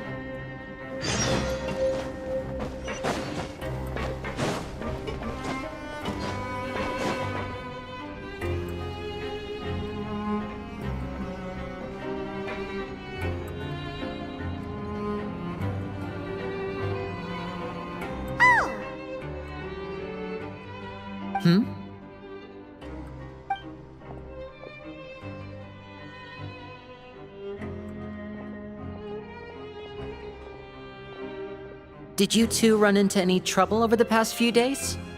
No, we just worked our shifts according to the schedule. Nothing weird happened. That's good. That means you didn't raise any suspicions when you infiltrated the infirmary. We've taken a look at the slip you've sent. Fremine successfully left the grounds via the pipes 2 days ago, and as of last night, Lynette has also infiltrated the infirmary after faking an illness. Wait, why is she getting involved as well? You already went above and beyond when you scoped out the infirmary. To put it more bluntly, even if we were to view that as something you did in exchange for Fremine's help, you've already done more than enough. Infiltrating a guarded stronghold is a different kind of job from a one-off investigation. We want to avoid using the same faces over and over and reduce the amount of suspicion that will fall on any given person. Lynette also felt like you have already taken the first step for us, so she should be the one to finish the job. So that's what Lynette thinks. Oh, Paimon hopes everything's going well for her. Then, let's go check on Lynette before Fremine returns. If everything went well, then she should be wrapping up her investigation right about now. Is now really a good time to go over? According to my observations, Sigewinne always spends around half an hour away from the infirmary right before lunch. Lynette knows this as well, so this should be a good time to meet up with her.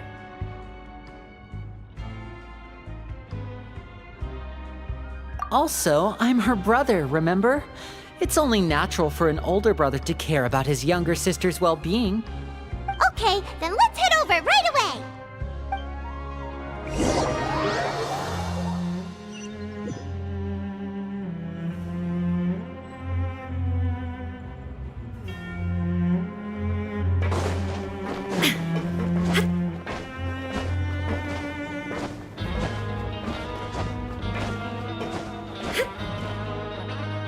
Lynette should be here right now. Huh. Strange. Lynette? As expected, Sigewinne isn't here, but why isn't Lynette here?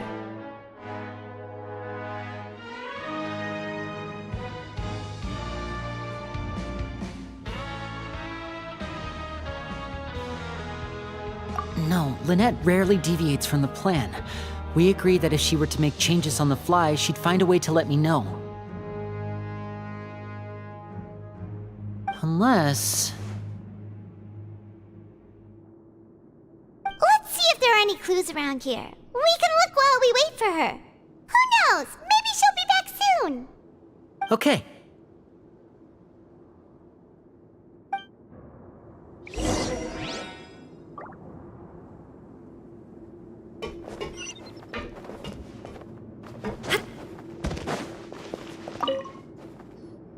There are some books here and a few files.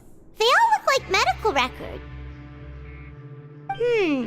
Advanced nursing, how to raise the spirit of your patients, a quick guide to the psychology of emotions, and the meaning of laughter. These sure are some interesting books. Who knew Sigewinne would be interested in these kinds of things? She even has books on understanding people's motivations and feelings.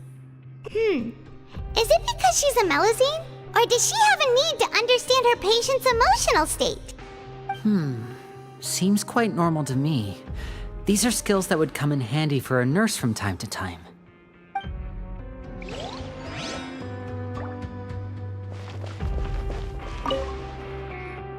None of the beds have any signs of having been slept in.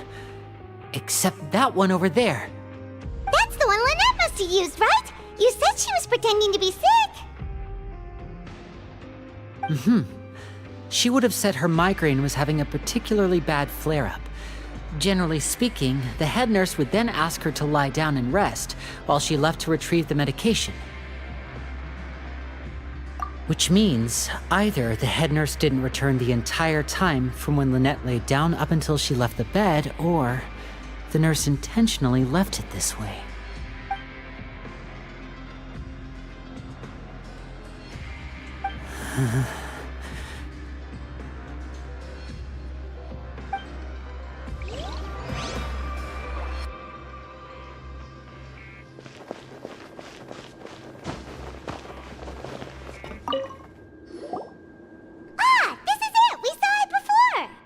Wait, this thing? It doesn't look like it's been disguised that well.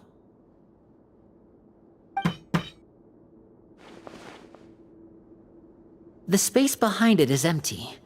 From its size, I don't think it's an entrance that is meant to be taken apart. There's probably a mechanism around here somewhere. Could Lynette have tried to get inside? But if that's the case, she would have contacted me for sure.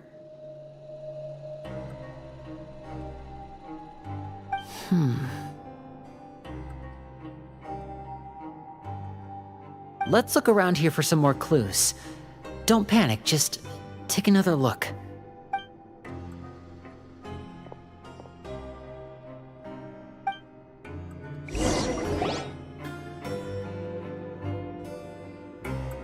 Hey, you guys, there's a slip of paper over here! A slip of paper? over here, and there's a bunch written on it too. It reads, "Out of respect for your usual practices, I'll use a piece of paper or card as the medium to pass on my message. You may consider this as me giving you my best regards." This is... Is that all?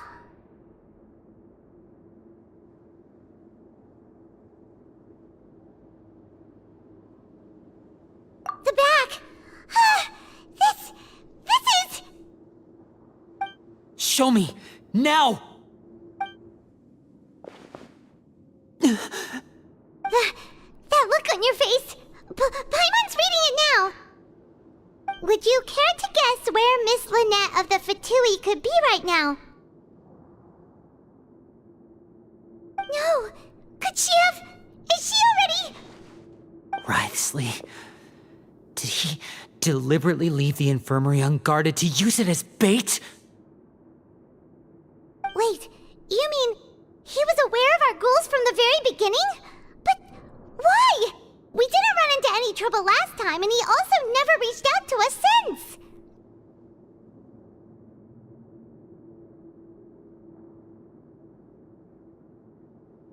Yes, that is a crucial question. Wriothesley, he doesn't do anything without a clear goal or reason. So this means he had no concerns about your activities from the very beginning. You're not from the same camp as us. You were sent down here by Nervulet, so you have no conflict of interest with Wriothesley. We're a completely different story, though. I'd like to know that, too. Why did he only go after her? Don't panic, just think everything over. I have to stay calm. This is not like what happened last time. The situation's different now.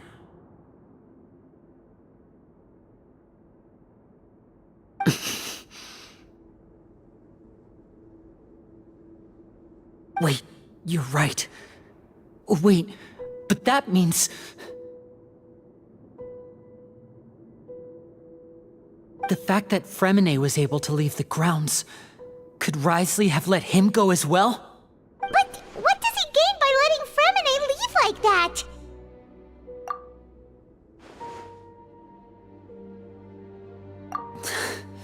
So he's challenging me and trying to provoke me, I'm sure of it.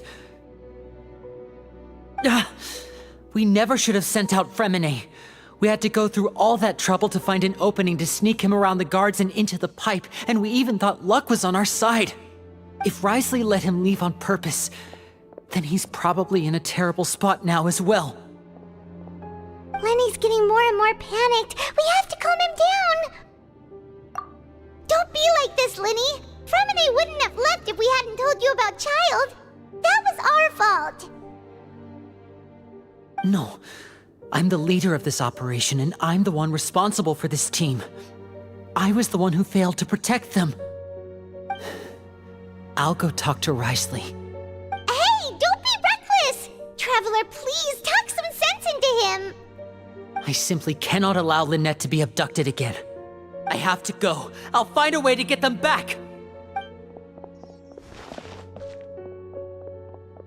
He's rushed out the door! After him!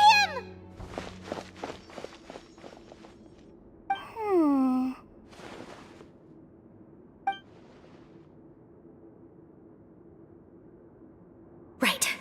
I feel like we still have some room to make changes on these details.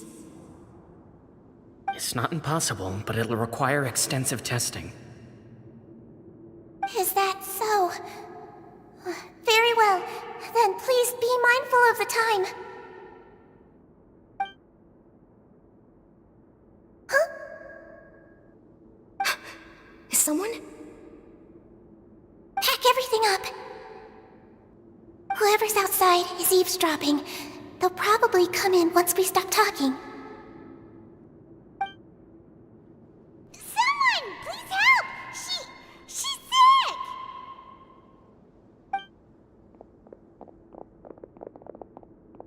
Whoa, are you okay?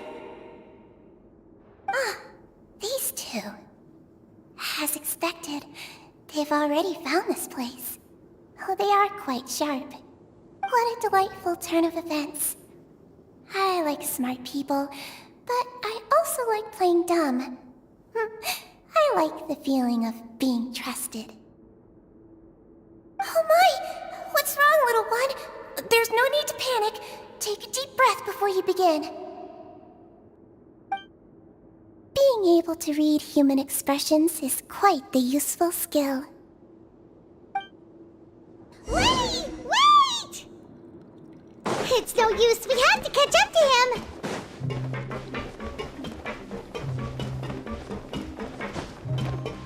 He's already out of sight. How is he so fast? Let's go head him off at Risley's office.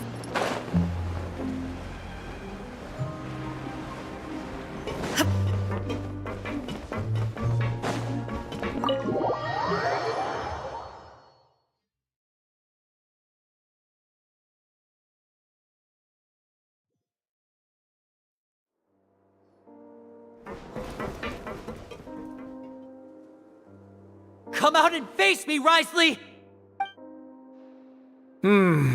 Aren't we at an administrative office space? Why don't you at least try to follow even a couple rules from the fortress's indoor management regulations? What did you do to my sister? I ran into the young miss at the infirmary. I'd heard that she was suffering from quite the migraine, so I decided to invite her over for a cup of tea. I do have some teas in my collection that can work wonders against such an illness. Stop joking around! Where did you take my siblings?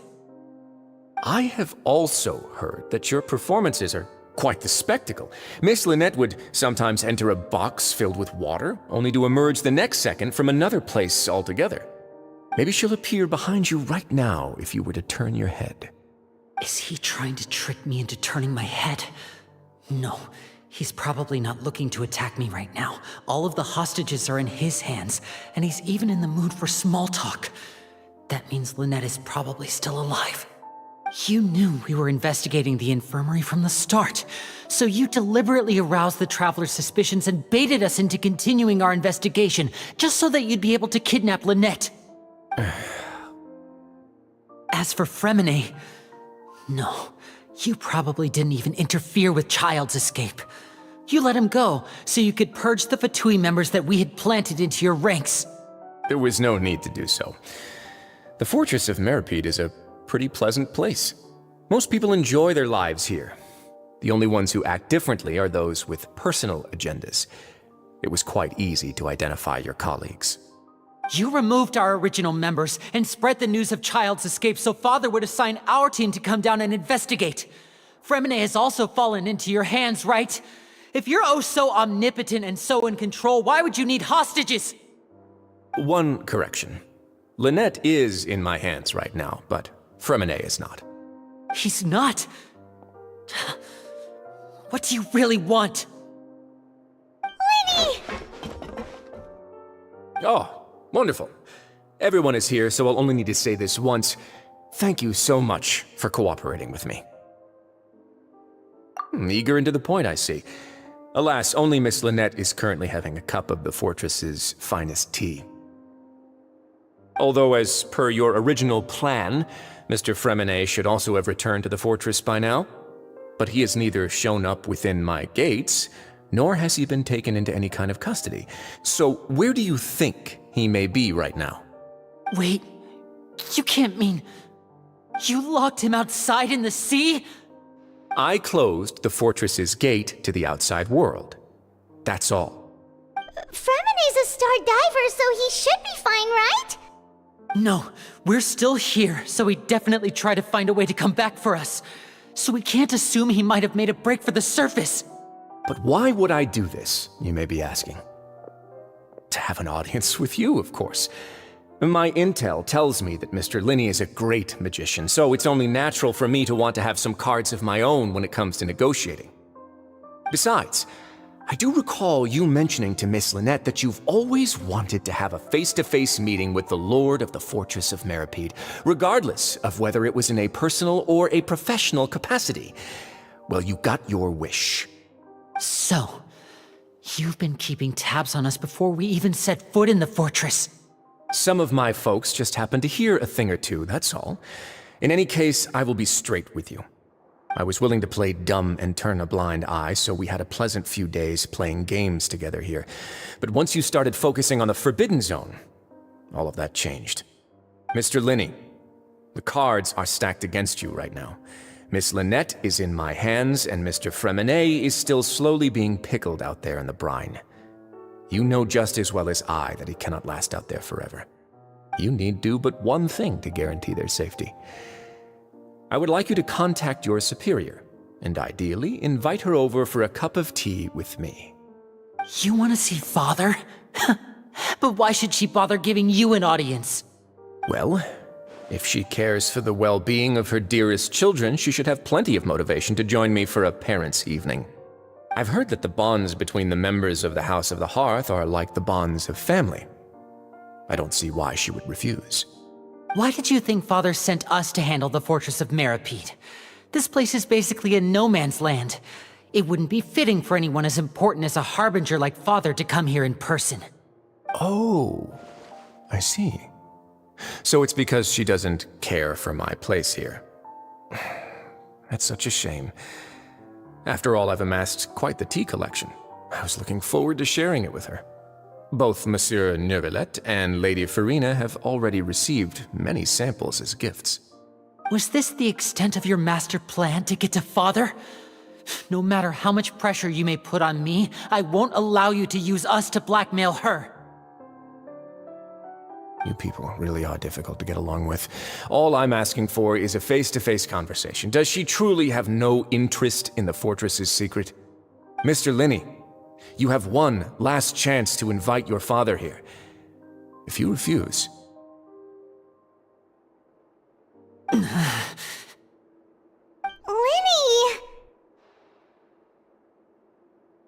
Instead of asking why I'm doing this, why don't you try to see things from my perspective for a second? From the very beginning, the Fatui has been actively infiltrating my fortress. I gave you a warning by cutting off the first few operatives I found, but that only caused you to double down. Had you given up on the fortress then and there, I'd have no reason to want to talk. Mr. Fremenet left the fortress on his own, and Miss Lynette tried to pry out my secrets right in front of me. No matter how you look at it, the responsibility for this falls on you. I shouldn't ask Father to do anything because of us. 6, 5...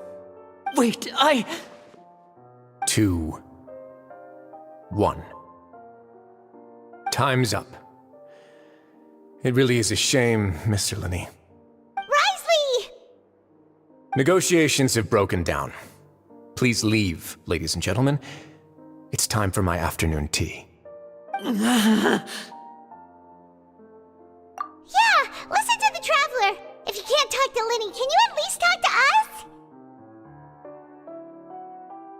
You do realize that I'm only letting you go because of Neuvillette, yes? You're here helping him out, and I've already done my best to stay out of your way. But that doesn't mean you can just do whatever you want. The fortress may be small and remote, but it still has its own set of laws.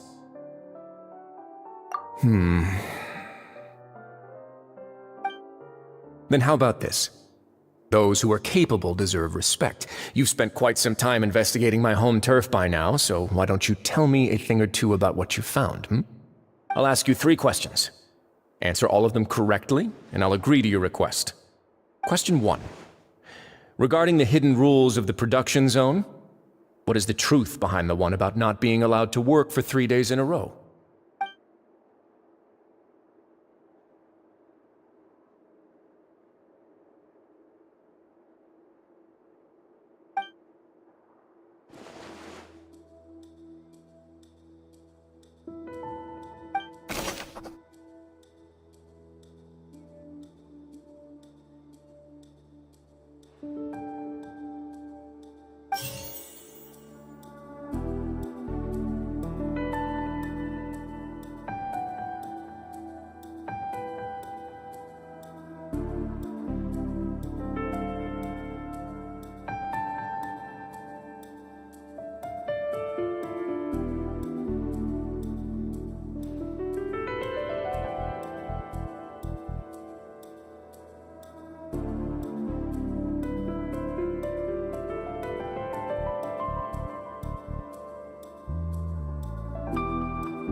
We often see Miss Sijuin observing the prisoners at work near the production zone.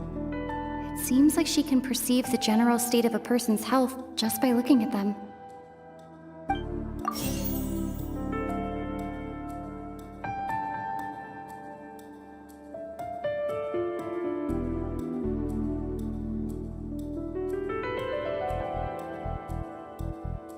We often see Miss Sijuin observing the prisoner.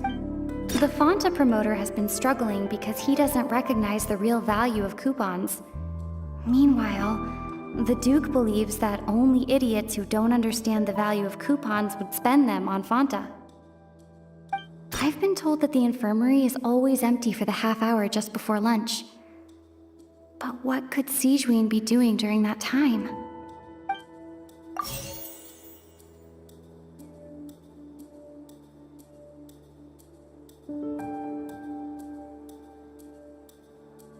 The research notes said that the Melusine race perceives the world very differently from humans. Because of that, the Melusines have also developed a sense of aesthetics that appear rather strange and alien to humans.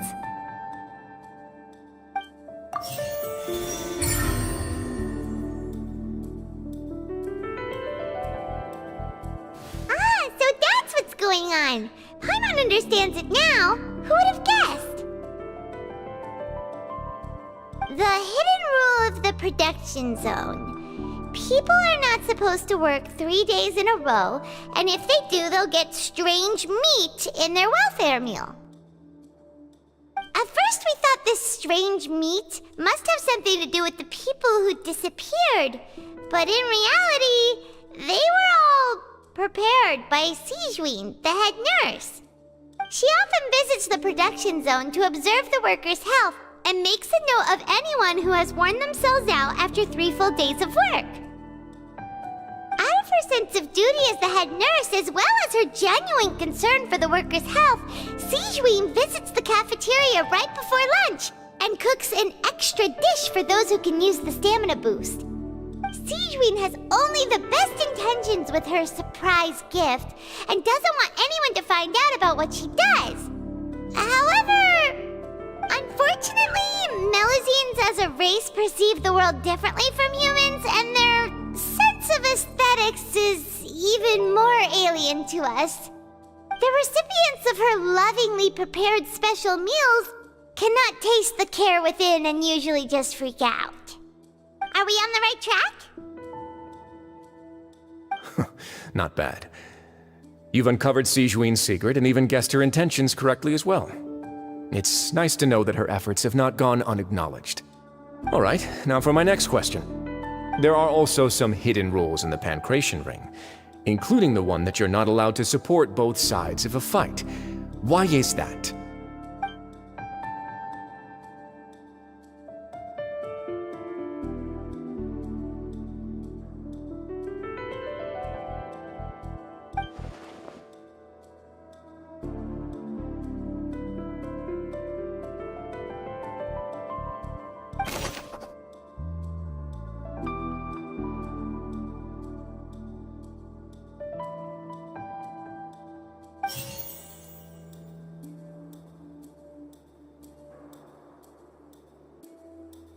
According to Collins, the Pancration tournament only took place because the Fonta company sponsored it. The company must want a return on their investment as well.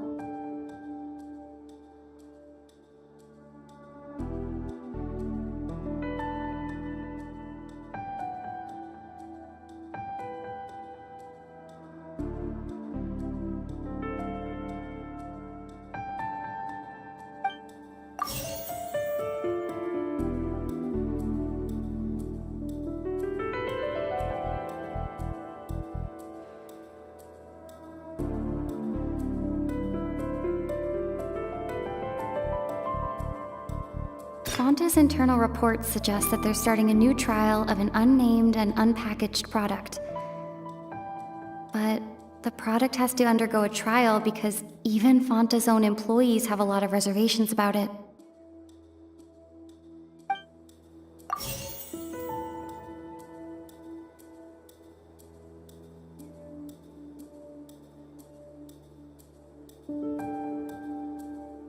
The Fonta promoter has been struggling because he doesn't recognize the real value of coupons. Meanwhile, the Duke believes that only idiots who don't understand the value of coupons would spend them on Fonta.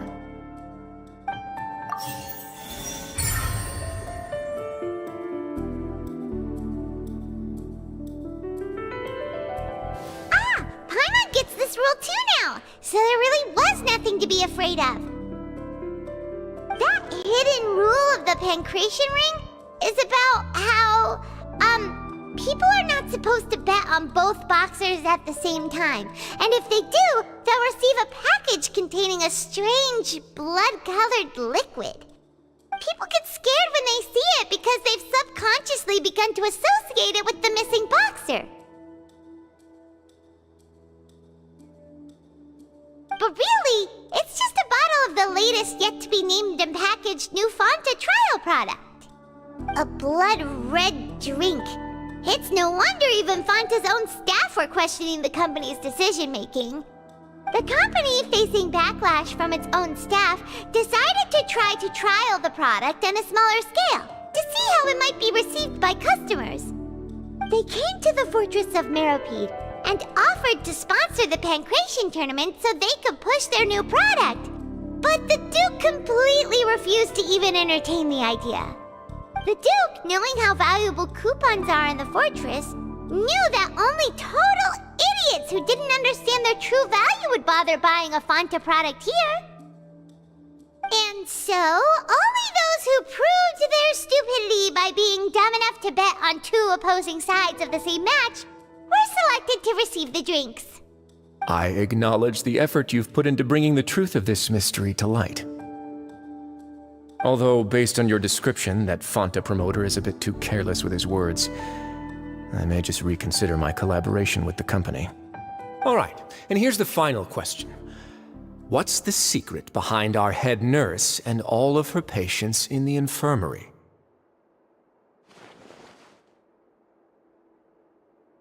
Stop your cruel and pointless games, Risley! You know that we haven't finished our investigation, so there's no way we can answer the last question. The thought of sparing Lynette and Fremine never even crossed your mind. You'll pay for this! Ah!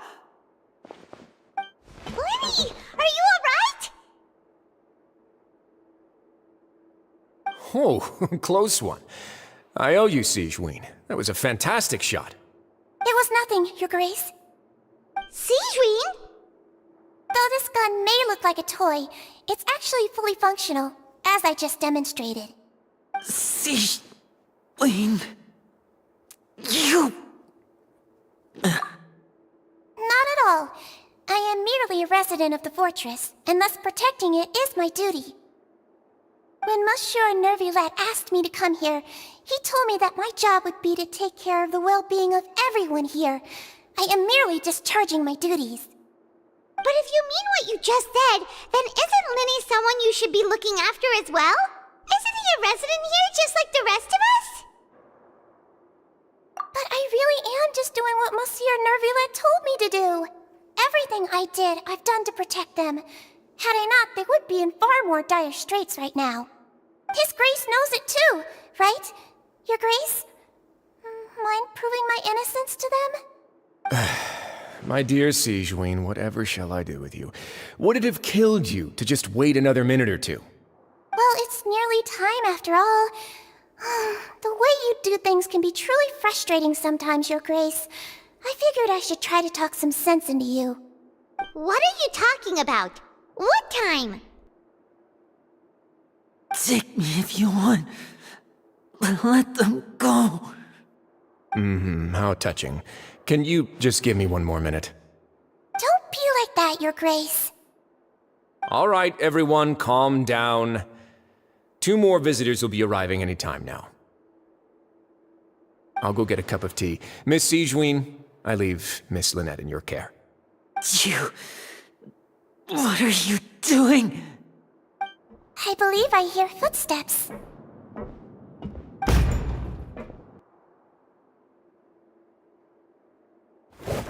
Some space, please. Ah, Miss Clarande. My door. Fremine. Fremine! What's going on? What is Clorinde doing here? Work. I'm sorry about shooting you, Mr. Linney. The tranquilizing effect will begin to wear off soon. Please take it easy in the meantime, though. What happened to Fremine? Wasn't he diving just outside of the fortress? Why is he looking like this?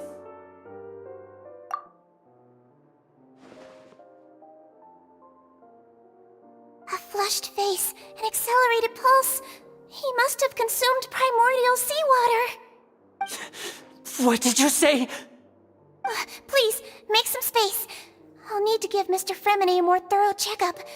Your Grace, I'll leave the rest to you. I'll talk to Clorinde while you get Fremine to where he needs to be. Everything else can wait.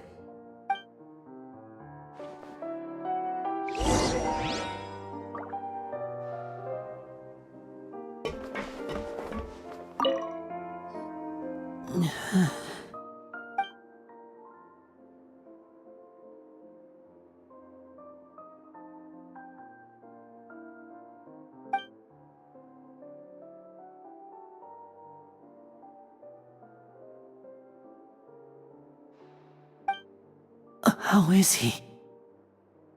These symptoms are probably caused by an acute ingestion of a large amount of primordial seawater. Still, his condition is not critical. Of course, it would be best if he stayed for further observation. Let's leave him here for now, and move him to the infirmary once he's recovered a bit more. Sorry. I am aware that the infirmary may not be your favorite place in the world at the moment. We do only have a single clinic in the fortress, however. Why would he ingest a large amount of primordial seawater after leaving the fortress? How could that possibly happen? Please, look after Mr. Fremine for the moment. I'll go fetch some medicine and a respirator. Oh, I'll bring Miss Lynette back with me. Where is she? How is she?